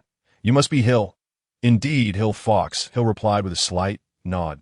Stutton's expression grew frostier as he gritted his teeth. Do you dare to come closer? Hill raised an eyebrow, bewildered by the unfolding scenario. He glanced at Lily, who appeared equally incensed, seemingly prepared to prevent Stutton from uttering any further nonsense. You are Mr. Stutton DePan. Hill casually settled into the sofa opposite Stutton, propping his chin on his hands, calmly meeting Stutton's gaze. A flicker of embarrassment crossed Stutton's face. This young rascal was remarkably composed, yet today he was in for a reckoning. Look at the trouble you've caused. Stutton slammed his palm onto the coffee table, inadvertently tipping it over and sending cups crashing to the floor. Both Hill and Stutton flinched simultaneously, their gazes momentarily diverting before returning to one another. It seemed as though nothing had transpired, yet the cold sweat trickling down Stutton's forehead and the slight twitch at the corner of his mouth betrayed him. Hill exhaled softly. It appeared Stutton was in for a rough time. Father, I need to discuss something with you. With a warm smile and dimples accentuating her features, Lily spoke in the gentlest of tones, uttering the very words that would torment Stutton the most. Stutton had not anticipated his daughter's demeanor. Though this scoundrel was Adric's son, he was also a guest invited by his daughter. Particularly, this boy was the first male guest Lily had ever invited to their home. Stutton cast a pleading glance at Hill, realizing that only he could rescue him from his predicament. However, until Stutton was dragged away by Lily, Hill merely responded with a calm smile, infuriating Stutton to the point where he nearly brandished his wand to teach this unhelpful young man a lesson. Humph, you think this will thwart me? You are sorely mistaken. Hill watched with amusement as Lily pulled Stutton into the kitchen, the latter casting an accusatory glare at Hill. Nonetheless, Hill chose to disregard him. This was a matter for others to resolve. Once Stutton and Lily exited the living room, Hill stretched languidly, leaning back against the sofa and aimlessly surveying the room's decor, finding nothing particularly striking. Meanwhile, Stutton, now in the kitchen, faced a barrage of reprimands. Father, we agreed. Hill is my guest. How could you behave this way? Lily, her head bowed, clenched her fists in anger, radiating a fierce energy that startled Stutton. Ahem, I was merely joking. Stutton's explanation was feeble. His usual eloquence, capable of swindling even the most astute wizards, faltered under Lily's fierce gaze. Under Lily's piercing glare, Stutton's prepared retorts evaporated into silence. Tina observed the sulking Stutton and the furious Lily, a smile curling at the corners of her mouth. This father-daughter duo was truly a gift from the heavens. All right, Lily, perhaps your father genuinely intended it as a jest. Let's not dwell on it. Tina began to mediate for Stutton, well aware of her husband's penchant for mischief over the years. A little jest here, and there was quite normal. Lily hesitated, but ultimately nodded, granting a reprieve to the wretched Stutton. Stutton wiped the cold sweat from his brow, internally attributing all blame to Hill. If it weren't for Hill, his precious daughter would never have treated him this way. Oh, how I wish for the sweet, innocent Lily of yore, and now she is transformed into such a fierce creature. Adric, you scoundrel, must you contend with me on every front? Before Stutton could formulate a plan to deal with Hill, he was abruptly interrupted by a sneeze. Confused, he scanned the room, eventually fixing his gaze on the smiling Tina. Lily, why don't you step outside for a moment? Your father and I have a few matters to discuss. Having gleaned the situation from Lily, Tina dismissed her, then turned to Stutton with an unusually warm smile, one even more gentle than usual. Yet, the ominous cloud of dark energy lingering behind Tina was best ignored. Stutton resigned himself. Bullying Adric's son was a grave error, and Tina would undoubtedly turn him into mere strands of hair to feed the owls. However, Stutton felt wronged. He hadn't even had the chance to prepare himself. After a long, anxious wait, the anticipated frying pan did not descend, nor did the expected torrent of scolding arrive. In fact, he found himself yearning for the familiar 540-degree spin he had once cherished. The situation suggested that either Tina would employ a more terrifying method to deal with him, or, Stutton, are you still unable to let go? Huh. In the living room, Lily, looking apologetic, explained to Hill the circumstances, that Stutton was merely joking. As she spoke, a sense of trepidation enveloped her. Surely, Hill would not accept such a flimsy excuse. Would he storm out in anger? Observing the worry and conflict etched across Lily's face, Hill gently shook his head. He would never cling to such trivial matters. It's all right. Your father is quite amusing. Conversing with him is rather enjoyable. The Hill's words seemed to heighten Lily's discomfort. She held Stutton responsible for everything that had transpired. Once Hill departed, Stutton would undoubtedly regret his behavior today. He would rue the day he failed to draw his wand and deliver a sound thrashing to Hill, if only to vent his frustrations. Two individuals reclined on the sofa, engaging in a conversation about summer vacation. In stark contrast to Hill's emptiness, Lily's summer life was infinitely more vibrant. This year, the trio of her family ventured to Northern Europe, where they joyfully indulged in 2 weeks of exploration.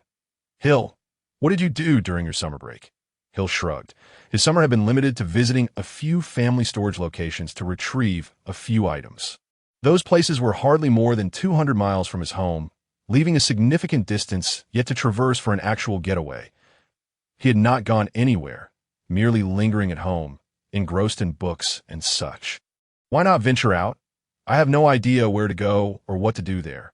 And besides, I am rather lazy. Lily was taken aback, suddenly realizing that Hill lived alone. Indeed, she often overlooked the fact that he was an orphan. His demeanor bore no distinction from those hailing from intact families. By the way, Harry Potter, that boy who miraculously survived, seemed no different either. Neither of them exhibited any trace of their orphan status. However, Harry at least had his aunt and uncle, while Hill had always been solitary. Feelings of loneliness and desolation were entirely absent. Lily recalled something Hill had once said long ago. Was it that he was exceptionally open-minded, having seen through it all, or rather that he had become numb and accustomed to it? Hill sensed Lily's distraction and could roughly guess her thoughts. Typically, he instinctively felt averse to others' pity, having encountered it far too often. Yet, with Lily, he found it impossible to harbor such disdain. She was different. She was not like the others. Unlike the pity of others, Lily's sentiment was one of understanding. She endeavored to comprehend Hill's emotions and delve into his past. Even when Hill himself felt nothing, Lily frequently displayed a sorrowful expression, grieving for Hill's past. Oh, how excessively kind-hearted she was! Do you have any free time during the upcoming summer? After a moment of hesitation, Lily mustered the courage to inquire, as she intended to accompany Hill on some outings during the forthcoming summer. In her eyes, everyone deserved a blissful childhood. Perhaps Hill had missed out on much, and now she aimed to help him fill that void. Hill raised an eyebrow. Indeed, he had little planned for the remaining time, but was this progression not a tad too swift? Are you Hill? A gentle, melodious voice interjected, presumably belonging to Lily's mother. Hill's first impression was that she appeared considerably younger than he had anticipated. With a daughter as mature as Lily, one would expect her mother to be in her 30s at least. Yet Tina exhibited no signs of aging. In fact, Hill had a vague sense that even a decade hence, she would not appear significantly older. I am indeed Hill. Hill Fox. Upon hearing this response, Tina felt her heart race. Another fox. Slowly, she approached the sofa and seated herself beside Lily, with Stun cautiously following suit, not daring to make a sound. The living room fell silent. Hill leaned against the sofa, cradling Kaka in his arms. Opposite him sat Lily and her family, all of them collectively gazing at Hill. This sensation was rather peculiar. Tina surveyed Hill slowly, her gaze somewhat dazed. Over 20 years prior, another fox had sat before her in a similar manner. She recalled their first meeting on the Hogwarts Express, the polite young boy who had assisted her with her luggage and then sat in his seat, cradling a standard spellbook. However, there were subtle differences between them. Adric had hair that gleamed like gold, while Hill's was silver.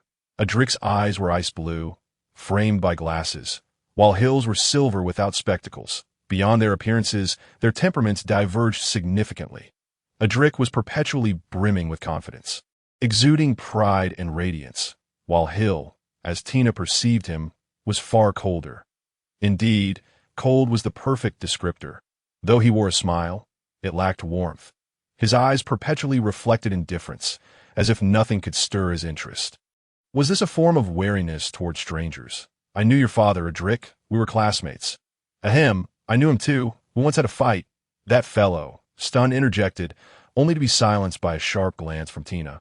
Stifling the unflattering remark, he had almost blurted, I also knew your mother, Helena. I witnessed the entirety of her love story with your father. Tina regarded the composed Hill with some astonishment, then glanced at Lily. Hadn't it been said that Hill cared deeply about his parents' affairs? Why was he now displaying no reaction? With a slight movement of his lips, Hill finally spoke, his first words being, My father is still alive. Stun, who had been sipping tea, accidentally spewed it out upon hearing this revelation. He cautiously glanced at Tina, only to find her equally astonished, her expression betraying her surprise. Did my father leave something behind here? This time, Stun was less astonished. Rather, he appeared somewhat puzzled. As for Tina, she remained unperturbed, calmly sipping her tea. A flicker of understanding crossed Hill's face. Indeed, Booker's earlier sensation had not been an illusion. Adric had hidden something here. From the moment Hill entered this abode, he had sensed something was amiss. Initially, he found the atmosphere comfortable and warm, reminiscent of his home a decade prior. At first, he believed it was merely an illusion. But in truth, that very feeling was what felt most incongruous. Hill had visited others' homes before, yet he had never experienced anything quite like today. It felt as if this truly was his home, or rather, that it contained remnants of his past. Moreover, this object was closely tied to him. Otherwise, he would not have felt such a connection. Mom, what is happening? What is that rascal talking about? In response to her husband and daughter's inquiries, Tina quietly finished her tea, set down the cup, and turned her gaze to Hill, asking, How do you know? Intuition. Tina nodded, seemingly acquiescing to this rather dubious explanation. Come with me. You deserve to know these things. Rejecting Lily and Stun-s pleased to accompany them, Tina led Hill to the basement, where she waved her wand gently, invoking a few incantations. Instantly, a trapdoor appeared on the floor, concealed by enchantment. Tina then guided Hill through this trapdoor, revealing an expansive space. Gazing at the scene before him, Hill's lips moved slightly, ultimately squeezing out words brimming with fury and murderous intent. I will never forgive you, Adric. I apologize, but no need to say more. You are not at fault. The one at fault is Adric. Leaning against the sofa, Hill vacantly stared at the ceiling. A week had elapsed since that fateful day, yet visions of what he had witnessed still haunted him. Booker, why did Adric do this? I will not forgive him. Hill's face was etched with malice. For the first time in his life, he loathed someone so intensely that he wished to annihilate them. Ironically, he had recently felt relief at the thought of Adric's survival, yet now he yearned to kill him. You are mistaken, my dear young master. What am I mistaken about? Is what Adric did right. Hill's visage betrayed none of his usual composure. He resembled a powder keg, ready to explode at the slightest spark. It was not that he was lacking in calmness, but the incident had shaken him to his core. I can't elaborate, but I simply wish to convey that you should have trust in your father. Booker, usually so unreliable, now bore an air of solemnity. All along, it had played the role of Hill's mentor. And now, the gravity of the situation demanded utmost seriousness. Is it due to insufficient authority? Hill paused for a moment. Ever since he learned that Adric was still alive, a nagging feeling had taken root within him, that Booker might eventually abandon him. Authority, undoubtedly. Adric's power far surpassed Hill's, meaning that if Adric so desired, he could take Booker away at any moment, and Booker would likely lack the ability to resist. Authority was one reason, but it merely restricted one's access to certain information, such as what one could see and the purpose of such knowledge. More importantly, Adric was not as dreadful as one might presume. Hill shrugged, gently shaking his head as he pointed to a letter on the table, stating, Adric, I will inevitably seek him out for clarification. I have a premonition that I shall meet him soon. Now, let us consider how to handle this matter. The letter had arrived only today, its content rather intriguing, though its meaning eluded him for the time being. From Nicolae? Why would he send you a letter? Booker had perused the missive, which was indeed from Nicolae, or rather, It was conveyed through Dumbledore. The content was quite fascinating. Essentially an invitation for Hill to pay him a visit. The strongest alchemist's invitation seemed curious, as Hill's only encounter with him had been during Voldemort's attempt to seize the Philosopher's Stone. At that time, Nickelmay's attention had been primarily focused on the stone, and Hill doubted Nickelmay would remember such an insignificant figure as himself. Thus, was it a matter concerning the Fox family? It appeared that some ancestor of his had a connection with Nickelmay, which had now resurfaced in the latter's memory. After much contemplation, Hill concluded that the only connection he could have with the 666-year-old Nickelmay was through the forebears of the Fox family. If his calculations were accurate, the alchemist's demise was imminent. He should be preparing to destroy the Philosopher's Stone if he hadn't done so already. Booker estimated that the strongest alchemist would soon pass away. What could his invitation to Hill signify? Surely, it was not malevolent. After all, there was nothing to lose. Perhaps a stroll would be in order. After a moment of reflection, Hill resolved to go, seemingly, to Devon, as Dumbledore had assured him he would facilitate the journey. However, dealing with Dumbledore, that cunning old fox, was indeed quite vexing. Ahem, my dear young master, did you not promise to spend time with your classmate? Booker reminded Hill, recalling the numerous promises Hill had made to prevent Lily from further probing into the basement's secrets. There's nothing to be done about it. Moreover, it's merely a visit. It shouldn't take too long, Hill replied. That is true, but it would be wise to inform her in advance. Indeed, I shall write a letter. Speaking of which, why doesn't Lily's family install a telephone?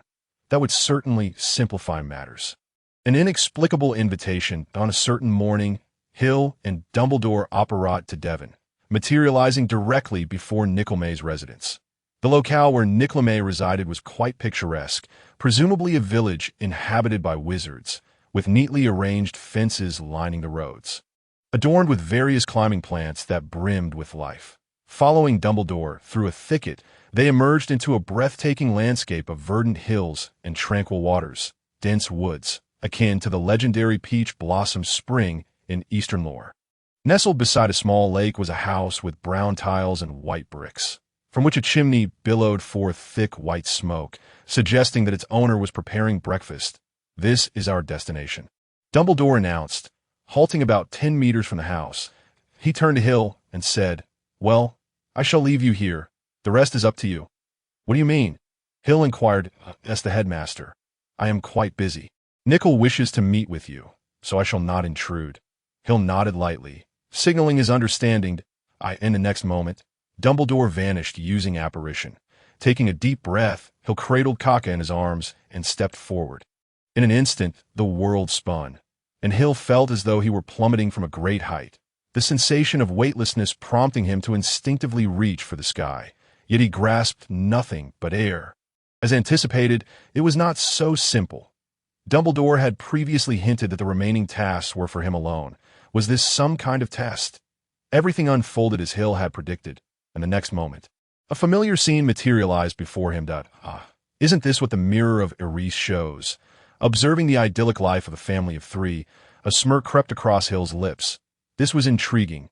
What does this mean? Before Hill could finish his thought, the scene of happiness before him began to shift. The transformation caused Hill to furrow his brow as his smile gradually faded. The once bright and warm room grew dim. The golden-haired youth and the raven-haired beauty vanished, leaving only the silver-haired infant lying silently on the ground, neither crying nor smiling, merely gazing at Hill, but a manifestation of the past. Hill felt a pang of disappointment. Was this truly the extent of the greatest alchemist Nickelmay's test? No, it was not a mere recollection of the past, for he possessed no memory of this scene. It was merely a fabricated illusion. Seemingly grasping the import of the situation, Hill raised his gaze to the sky and chuckled softly. Apologies, I am imbued with a soul guardian. Soul extraction and thought capturing are utterly ineffective against me. You must have resorted to conjuring this absurd scene out of desperation. No response came. The space was enveloped in silence, save for the infant lying coldly on the floor, continuing to watch him with an eerie calm. Gradually, the infant began to grow, or rather, mature, eventually transforming into a silver-haired boy who stood before Hill. He regarded Hill with a cold stare, devoid of any trace of anger. That gaze was quite irksome. Hill furrowed his brow and drew his wand, softly uttering, "Disperse, shattered dawn." Shattered dawn, a spell crafted by an ancestor of the fox family, specifically designed to counter illusions that shatter all falsehoods and restore reality. This was the essence of the incantation. As he wished, a beam of silver light shot from his wand, striking the silver-haired boy before him, who then disintegrated into dust, scattering throughout the space. Indeed, it was an illusion. Shattered dawn proved effective. Esteemed Nickleme, have you summoned me merely to showcase this? Hill felt a surge of impatience. If this were all there was to it, his presence here was entirely pointless. He might as well return home. Still, no reply was forthcoming. Yet the silver-haired boy Hill had vanquished reappeared, coldly observing him once more, without any further movement. Frowning, Hill waved his wand again. Shattered dawn once more reduced the silver-haired boy to mere particles in the air. Yet, what is the meaning of this? Hill exclaimed in frustration. He continued to wield his wand, banishing one apparition of himself after another. Yet with each dispelled figure, another would materialize, while Hill's magical strength began to wane. Hill soon realized the abnormality of the situation, ceasing this futile endeavor and choosing instead to wait in silence. Then, Avada Kedavra! A chilling voice echoed, and a green light struck Hill squarely, feeling his limbs grow weak. Life ebbing away, and his body faltering, Hill widened his eyes, fixated on the version of himself before him. It was he, the one wielding the wand that unleashed the killing curse, robbing Hill of his life. Cut it out. This is merely an illusion, is it not? Despite his efforts to convince himself that it was all a fabrication, a mere hallucination, the weakness coursing through his body incessantly reminded Hill that he was indeed on the brink of death. I refuse to believe I could be vanquished by a counterfeit. Uttering those last words, Hill resignedly closed his eyes, utterly drained of strength to persevere. And then, has that child awakened? Not yet. It was your test that nearly cost this child his life. Who could say? Some changes have arisen, quite troublesome. How troublesome! It is not merely a dream. One might say it is a potential future. One day, he may kill himself. Hill felt someone whispering in his ear, and as he groggily opened his eyes, he was greeted by a vast expanse of starry sky. No, it was not the cosmos, but merely an enchantment projected from the ceiling, casting the external world into view. Child, you have finally awakened. On a hazy day in mid-August, the sky was overcast, clouds shrouding the sun, and a gentle drizzle washed away the usual clamor, creating an unexpectedly serene atmosphere. How could the dead utter a sound? Standing before a lowly grave, Hill wore a solemn expression. A flicker of light danced in his eyes, and though his lips moved several times, no sound escaped. Can we depart, Hill? Nodding gently, he cast a final glance at the modest grave. Who would have guessed that resting here was none other than the most formidable alchemist, Nickleme, of the past 6 centuries? Indeed, Nickleme had passed away, having destroyed the Philosopher's Stone, and after completing his last task, he could finally enjoy a peaceful slumber. The past 600 years had been a long journey for him. He needed to rest before embarking on the next leg of his voyage, a journey entirely different from the one before. Then, let the phantom shift.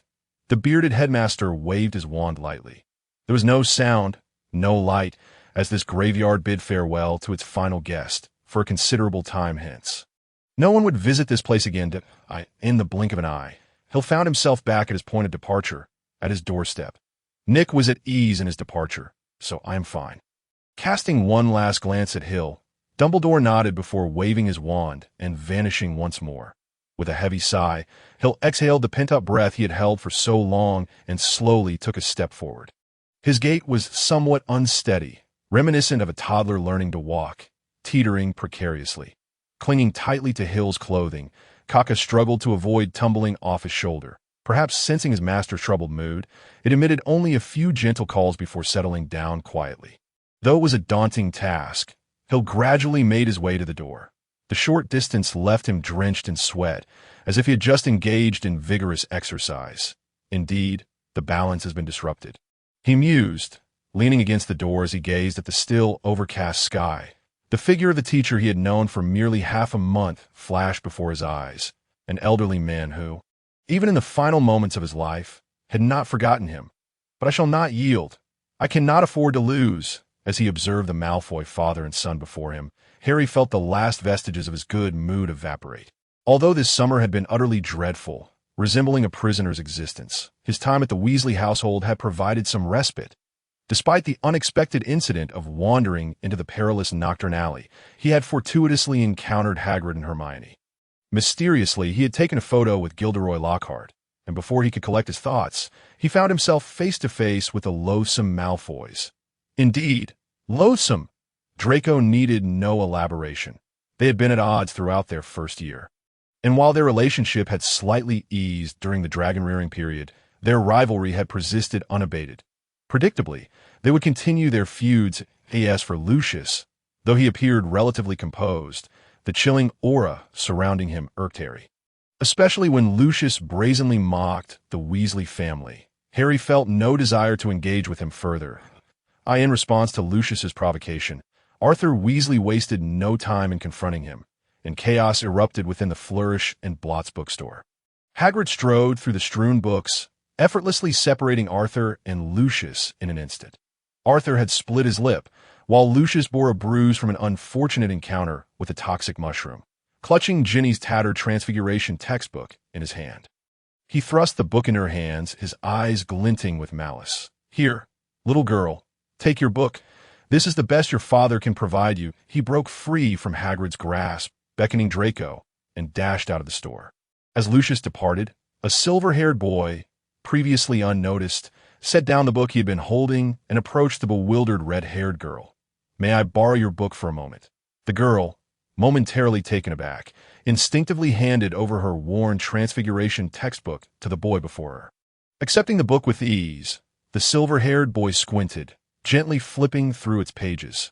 Raising an eyebrow, he nodded slightly. "A commendable book. The notes within are quite useful. But it is an old book," the red-haired girl remarked, glancing at her parents nearby, engaged in conversation with others, oblivious to her presence.